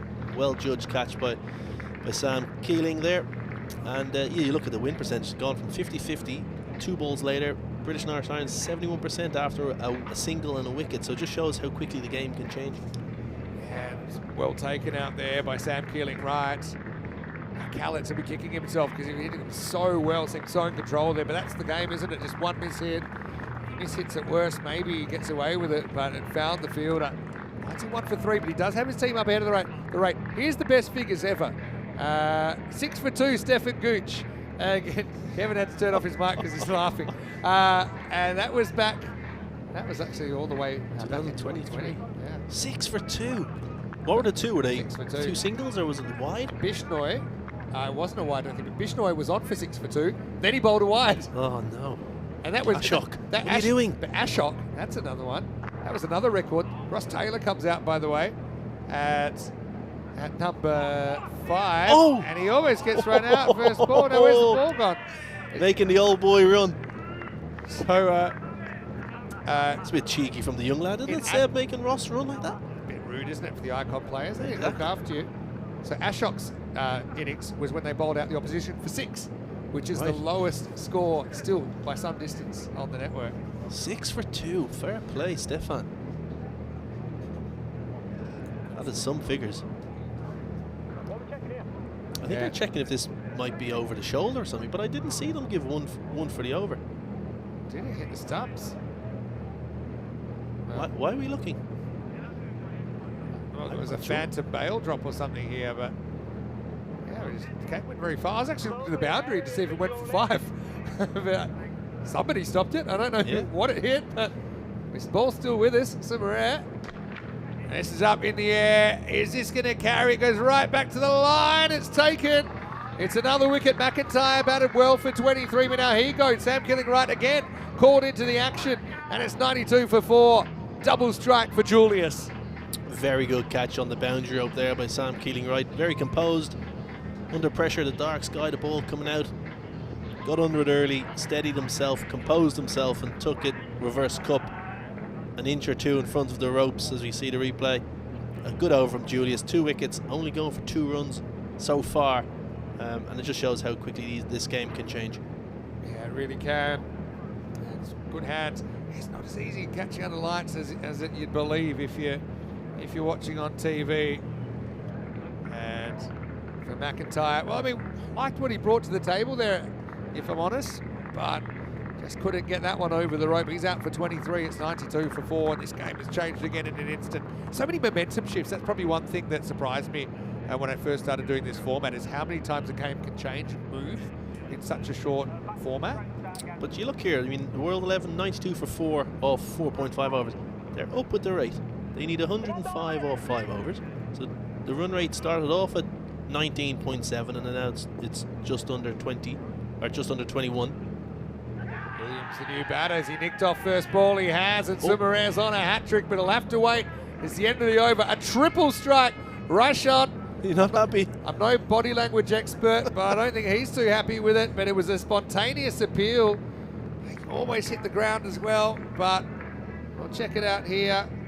I mean, we can't really ever tell, but he's going to be on his way. So things going from bad to worse. It's a golden duck for Rashad Williams.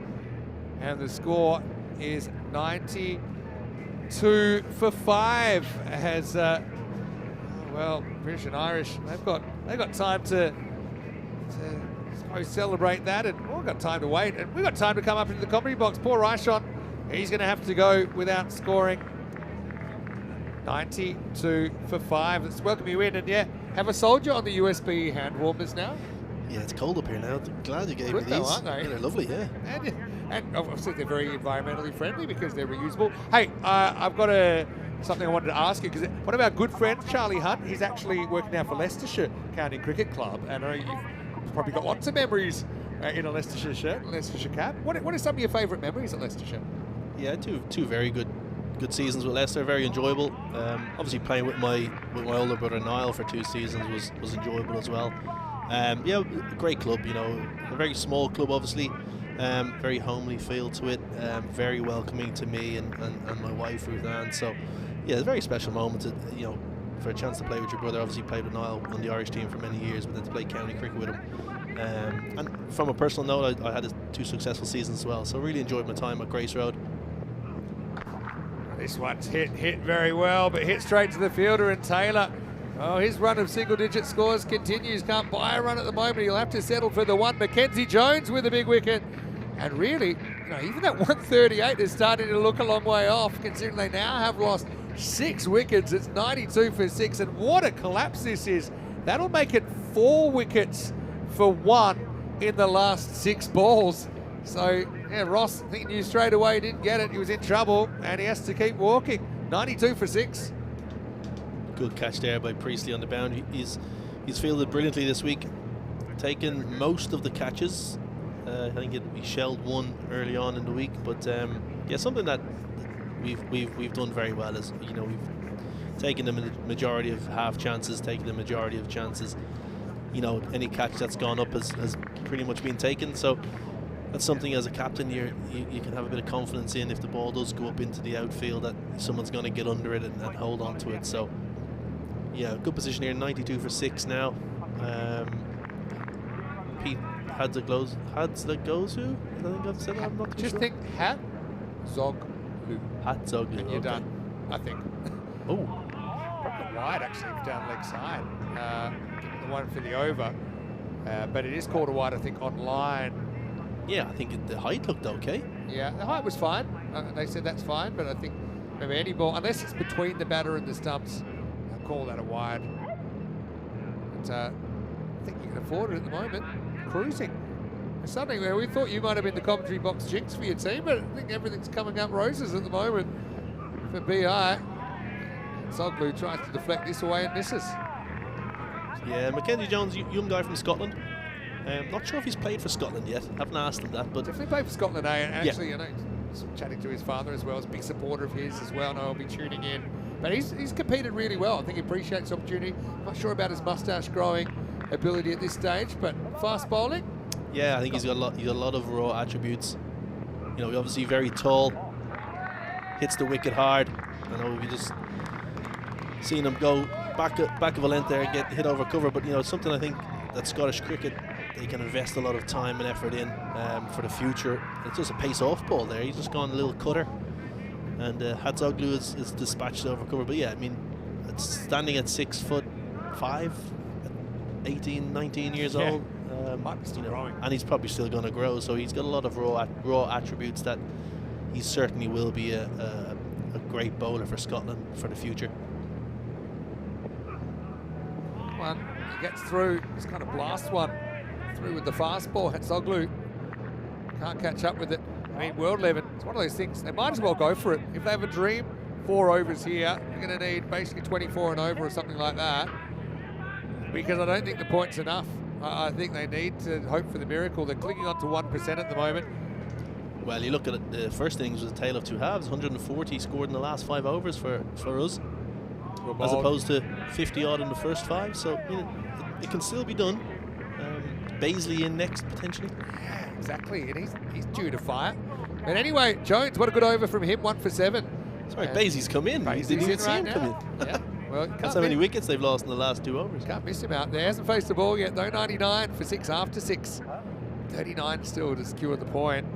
I think you go for broke. You shoot your shot here and hope for back to back huge overs. You can see top 4. It's kind of the opposite of what we saw with the British and Irish innings, really, where we saw kind of big scores down the order after some early failures. But again, you talked about it, that they're making a start, not going on with it, but it's tough because no one gets out on purpose either. That's well hit. That's a little bit too short and summarily dispatched. Maximo, 6 runs, just the start that the world wanted. They bring up the 100 now in the 7th over. Yeah, absolutely, just back of a length there from Sturgis. Baisley waiting on it, and dispatches it over deep wicket. Baisley is a giant of a man at the crease there. You must be 6'7", 6'8". Very strong individual as well. So I mean, again, 25 and over needed for 4 overs. Break it into... It's not out of the hands, you know, of the World 11. Break it into 1 over at a time. And sometimes at this stage, I even look at half overs. So, okay, 24 and over sounds hard, but 12 in 3 balls? If it was 12 off 3 in the last 3 balls of the match, you'd say, right, I think we can do this.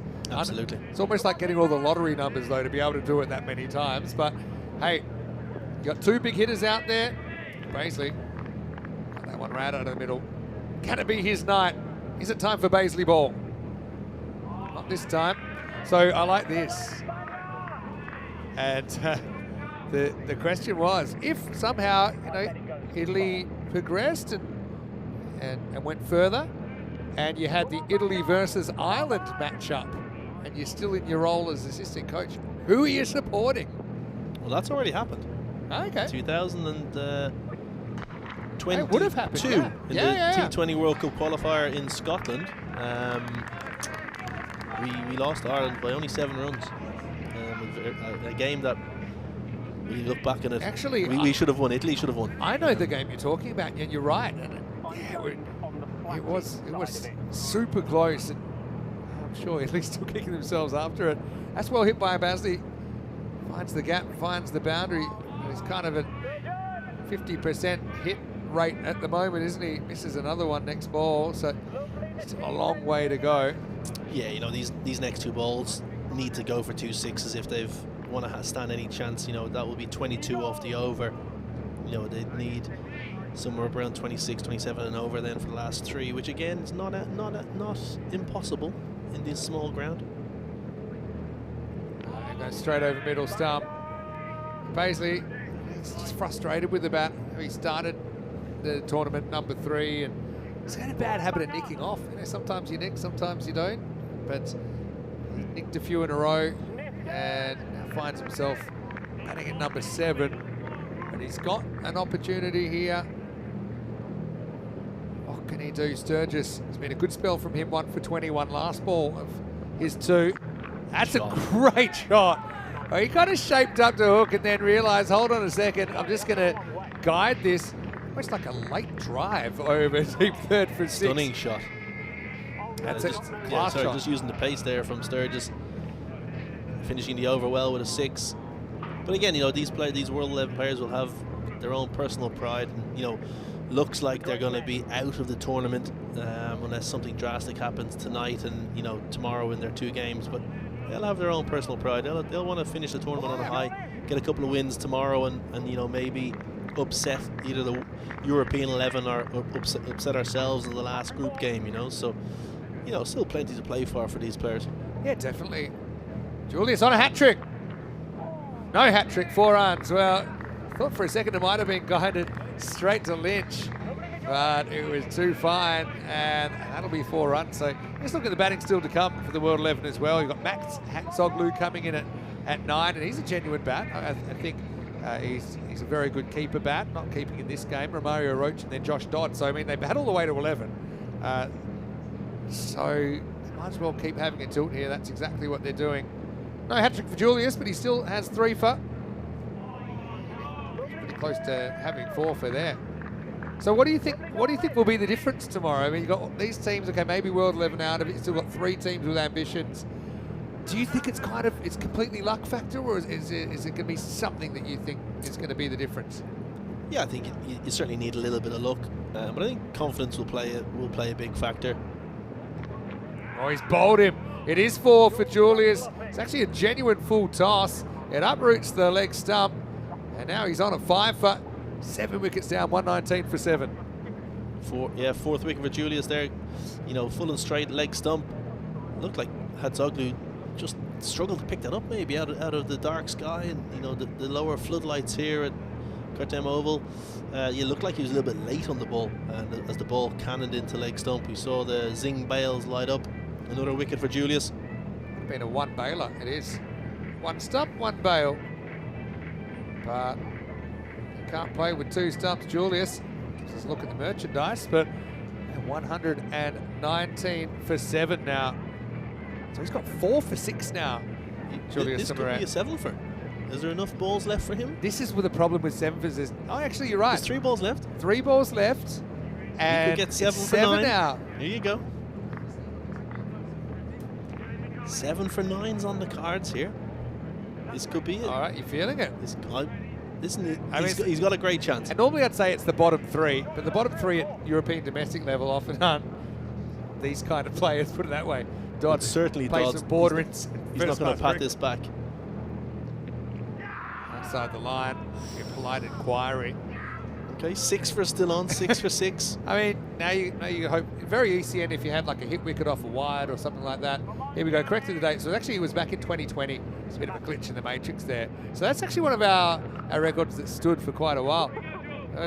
Sumarage, he'll be playing for Roma CC alongside Dasun Shanika. So I believe, but yeah. Prutavu is an extremely good cricketer. Left arm spinner, left hand bat, and a very good fielder. Very good, someone that we have looked at, try and get into the Italian setup. He's worth a look. He really is. Roma CC have certainly had some success. They have come to the ECL before. They won every game, but then lost their group final. And so that's 2 years ago. It still stings, Kevin. I'll tell you. Well, that's going to be 6. No ball, I think. And Maximo. Maybe it's a pace off, so maybe it's just dipping. So we'll have to check it out on the replay. Oh, maybe it's just okay. It's going down, it's borderline. Yeah, he's a bit dipped there, isn't he? Probably okay, but to be fair, the umpires have said at the start of the tournament that if anything's borderline, they will call a no ball. What it is we've got a slightly different playing condition that anything that actually is waist high is a no ball. So it's obviously trying to discourage that kind of delivery. So they're still trying to find this ball. No, all right, we got the ball. Maybe they want to have one more look. They're just looking still whether it's no ball. I think this will be called a no ball. You think so? I mean, yeah, I think so. It is true that the benefit of the doubt goes to the batter here. It's okay. I always think if he stood at the crease, where's that hitting him? And it's hitting him in an uncomfortable place for me. So, in the end, they don't get the call. End of the 8th over, 127 for 7. Sumaré, well, no 7 for, but still 4 for 13. Very, very good figures. So just 2 overs to go. Have you enjoyed your first full game of commentary? Not many guests get the full game. It's I think you've done a pretty good job. Yeah, it's been great. We'd invite you back. It's certainly warmer up here than it is in the dugout. So, Coach and Richard Cox, the manager there, look like they're a little bit chilly over there. Can't fit you all in, sorry. Anyway, this is Mackenzie Jones coming back. First one will only be a single. I have to teach you some of the vocabulary of European cricket. We have a few different things. For example, it all happens in the 9th. That's a saying. Okay. So that's just, it is what it is. My Spanish isn't very good now. Okay, this is a Spanish one. Do you know what a tortuga is? Tortuga sounds like a beer. So it sounds like it, doesn't it? Tortuga actually is Spanish for turtle or tortoise. Tortuga. Ooh, pretty close. Plum. Yeah, that's gone. He's got right in front of his stumps. It's 8 out now. Mackenzie has 2. Dodd, he's moseyed across to the offside. We didn't back away, fronted away. And that's missing leg and missing off and hitting middle, I think. Yep, I think you can actually see leg and off when it hit him, which is not a good sign. Not the widest pads in the world, but anyway, that'll be the 8th wicket down, 128 for 8. So a Tortuga is basically when it takes a bad bounce. So an unpredictable bounce. Some of the outfields we do play in, as you would know, of course, being around the European cricket scene, there's actually a couple in. The one in Bologna, actually, that we played a couple of years ago, occasionally would bounce before the long on, long off and go over his head. That was a pretty good one. In Bologna Cricket Club or in Pianoro? Pianoro. Dodd goes as the score 128 for 8. So a Tortuga is basically a bad bounce. And it came once, just out of nowhere about 4 years ago. I said, does that hit like a turtle's shell or something? And out of nowhere, it just was rolling and bounced. And Rico called it, oh, you mean a Tortuga? And it's stuck ever since. Very good. We even have what we call the trampoline Tortuga, which is on some artificial fields where it bounces and then bounces over the fielder for 4. Hard being an outfielder sometimes. Max Hatzoglu, one of the better number 10s going around actually. Get a chance here. And look, just quickly, 138 to save the point. So they're 10 runs from getting their point and preventing the 4-0 drubbing here. Chance for your guys. A bonus point now for us might open up a bit, obviously a bigger gap. In the air, that's going to be 9 out here because they aren't dropping that. Haven't dropped anything all night, and now we got a bit of a thriller. It's as close as we get to Test cricket here, really, because we've got a 9th wicket gone. That means the last man's coming to the crease, and World 11 have just gone off the rails after a first day where they did the business. Right now, struggling to avoid the donut. It's 128 for 9. Yeah, just Mackenzie Jones just hitting back. It looked like a bit of a pace-off ball, spliced from Hatzoglu, the younger Hatzoglu, and easily taken at mid-off from Ton Hindley. 9 down, 128 for 9, and as you said, 10 runs away from the bonus point, which if we can get the bonus point, you know, will put us in a great position. I think maybe 6 or 7 points ahead of Asia heading into tomorrow's game. Yeah, this is actually, Asia are really cheering on the World 11 now because the table as it is right now, and the point could make all the difference. Look at it here, tries to take on the mid-off and loses. So at the moment, B&I with a normal win, they'll go to 23 points. With an actual 4-pointer here, you probably go to the top of the table on net run rate. We'll have to see how much it moves. All right, on a hat trick here, Mackenzie Jones. Misses, Roach packs away. So you look, they need 10 off 8. Last man in to save the point. World 11, again, will the point be enough to save them? It's not looking that way. Yeah, we're about to find out. 10 off 8 needed, yeah. Jones has bowled well here, 3 for 8 off 1.4. Bonus point's been a good innovation actually over the last year. It's kept a lot of games interesting. Right, is a no ball. It's called on the field. And so, half a thought of maybe running. It's a pretty clear one, really. So free hit coming up. So Roach can swing for the fences. Oh, he's nicked it. Yeah, he has. He got a little outside edge on that. A bit more bat, probably flies away for 4. Thriller and Manila for the bonus point, says Thomas, who's watching from Madrid. Very good. Freebie, let's roll. Shot, 6. Well, makes it a bit more likely. So that turns out to be a costly error. I don't know if Roach is playing that shot otherwise. Maybe he is. But Maximal, 6 runs makes it 3 to save the point now. Yeah, great shot from Roach. Just a little bit of width. Got under the ball and was able to use his wrist to generate the pace on the ball. Will generate more pace on the ball, and it flew over point. All the way over the ropes for 6. 3 needed off 7 balls now for that bonus. Well, to deny the British and Irish Lions a bonus point win. The smart players just get 3 singles. Is that what Romario's thinking? Yeah, pretty good shot. Missed field, rare one tonight. They will get 1, but we'll go to the last over. Davidson, I think he's counting him after that. It's 136 for 9 after 9. I think Davidson's going to bowl this last over. His hands will be nice and cold after that. Misfield, a bit numb maybe. He might need these hand warmers out there in the field. I think European cricket, I often I said this to you earlier, I wonder how some of the top fielders would go. I mean, I've seen 8:30 in the morning, you're playing with a hard grizzly ball, 4 degrees, dewy, and a ball gets hit, laser beam at you, and I'm just thinking, I'm so glad that I'm sitting here and not trying to field it. Well, that's why you'll see I field now at short third man. You worked it out and now. short fine leg. Well, Once the power play finishes, I'm at mid-off for the power play. Yeah. Not many balls get hit to mid-off. And then once the power play is done, I'm at short third man, hiding behind the wicketkeeper. All right, so 2 to save the point here. And if you want to put it that way, another way, Britain and Ireland are defending 2 to keep all 4 points and basically get the steal, as we call it, to go to the top of the ladder potentially. And they won't do it because that's a slog sweep, and Roach, not a bad shot for number 11, just puts it out of the park. Maximals, so World 11 do take a point out of this contest. Yeah, good strike there from Romario Roach, the man from Barbados.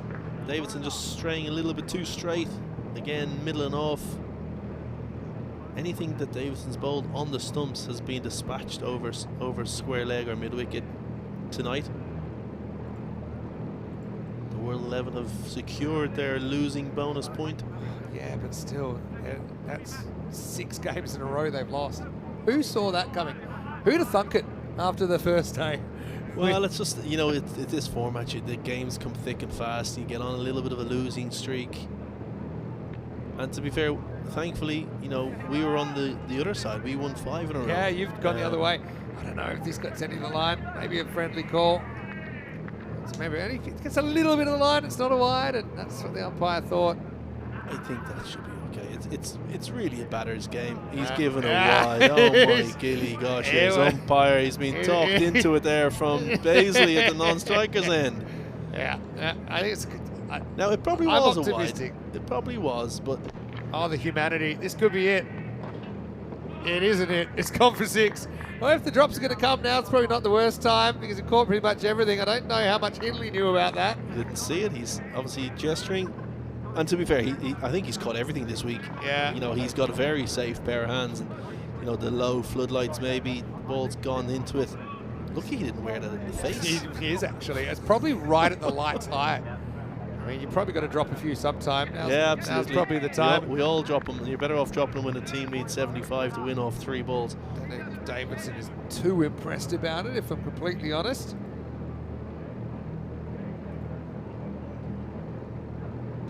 It's come back though. And that is up. It's in the air. Hindley might get another chance here. And it's good night. And thanks for coming, really, because with that loss, I can't see World 11 featuring tomorrow night. And for the British and Irish 11, let's not forget, it was a tough start to the game. They had to battle their way back, ended up with a big score on the board of 196. They then bowl out the World 11 for 149. And that is the end of the night. The margin 47 runs. And although I'm sure you would have done a great job on the field, I think you did a great job off the field, Kevin. Thanks so much for coming into the commentary box. Thank you very much. Yeah, and the last man, Tom Hindley, manned the match, in my opinion. 79 off 23 in the first innings, taking the last catch there, taking it comfortably to secure the victory for British and Irish 11.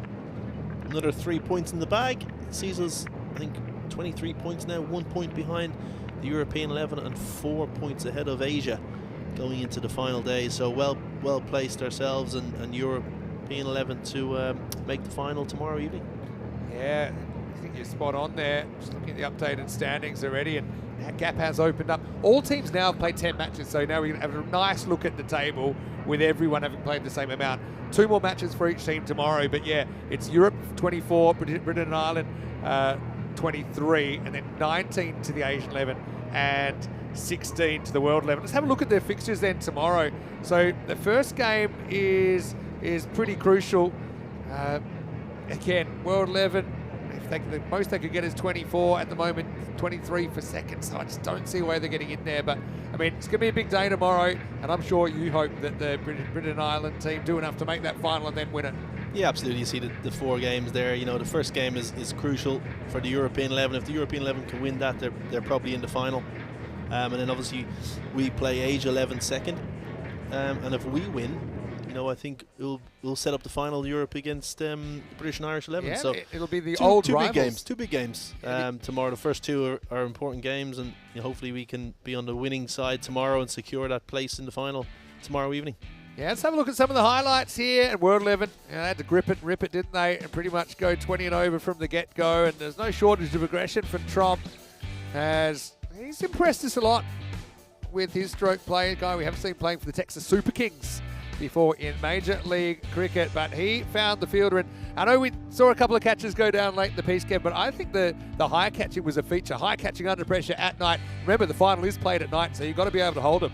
Absolutely, and something that we've done very well all week as a team is take our chance. Of course, you're going to drop the odd one, everyone does. But generally, I'd say we're probably sitting at 80 or 90% success rate on the catches. So, again, as a captain and as a bowler, the bowling unit can feel confident if the ball goes up into the outfield that someone's going to get under it and hold on to the catch. So, catches win matches is the saying. Obviously, fielding is hugely important in such a short game like this, and a small boundary and a small ground. So, vitally important that we take that good fielding into tomorrow. I had a question earlier, and I actually missed it, from Deborah, who's tuned in. Might just give a quick answer now, but is there something that you can take to the longer form cricket from what you learn here in this fast-paced T10 format? Yeah, I think just from the bowling side, it's having that clear plan that you want to bowl to, and staying calm and composed, even if you are getting hit around the park. Because the way ODI cricket is going, the way T20 cricket is going now, it's batters don't really take a backward step now. Especially in 50 over cricket, you have the way the Indian team are playing at the moment, the way the English team have played for the last 2 years. They just try and continue to keep hitting. So as a bowling unit, staying nice and calm under pressure and with a clear mindset, so you can make clear decisions in the heat of the moment. I think it's really stood well for us this week. Yeah, I think the formats always learn from each other. It makes you look at the way Test cricket's played these days. It's definitely been influenced by the amount of short-form cricket that has crept in over a generation. Roach came out, one of the better number 11 innings that you'll see.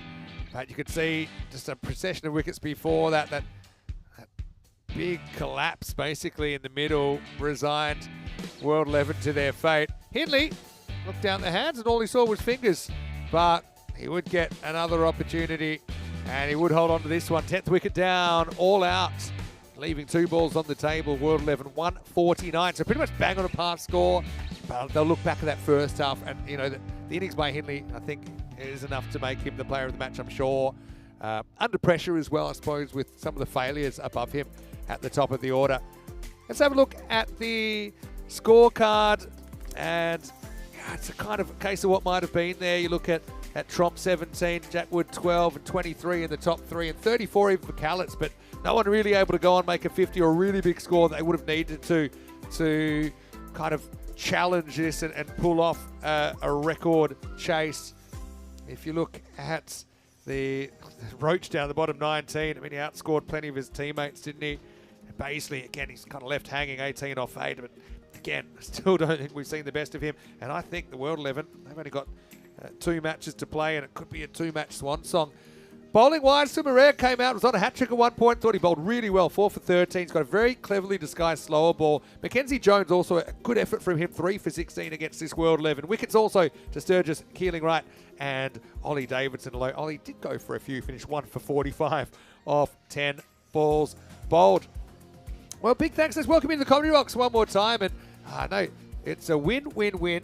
Kevin, thanks so much for being in here with us. I really appreciate your insights, to have someone with your experience in the top level of the game, and for you to kind of see what we're doing here and give your feelings. I think we've really appreciated it on behalf of us and, of course, all the viewing community as well. Brilliant. I really enjoyed it. I obviously get the 3 points for the team, which is good. That's good. They didn't miss me too much.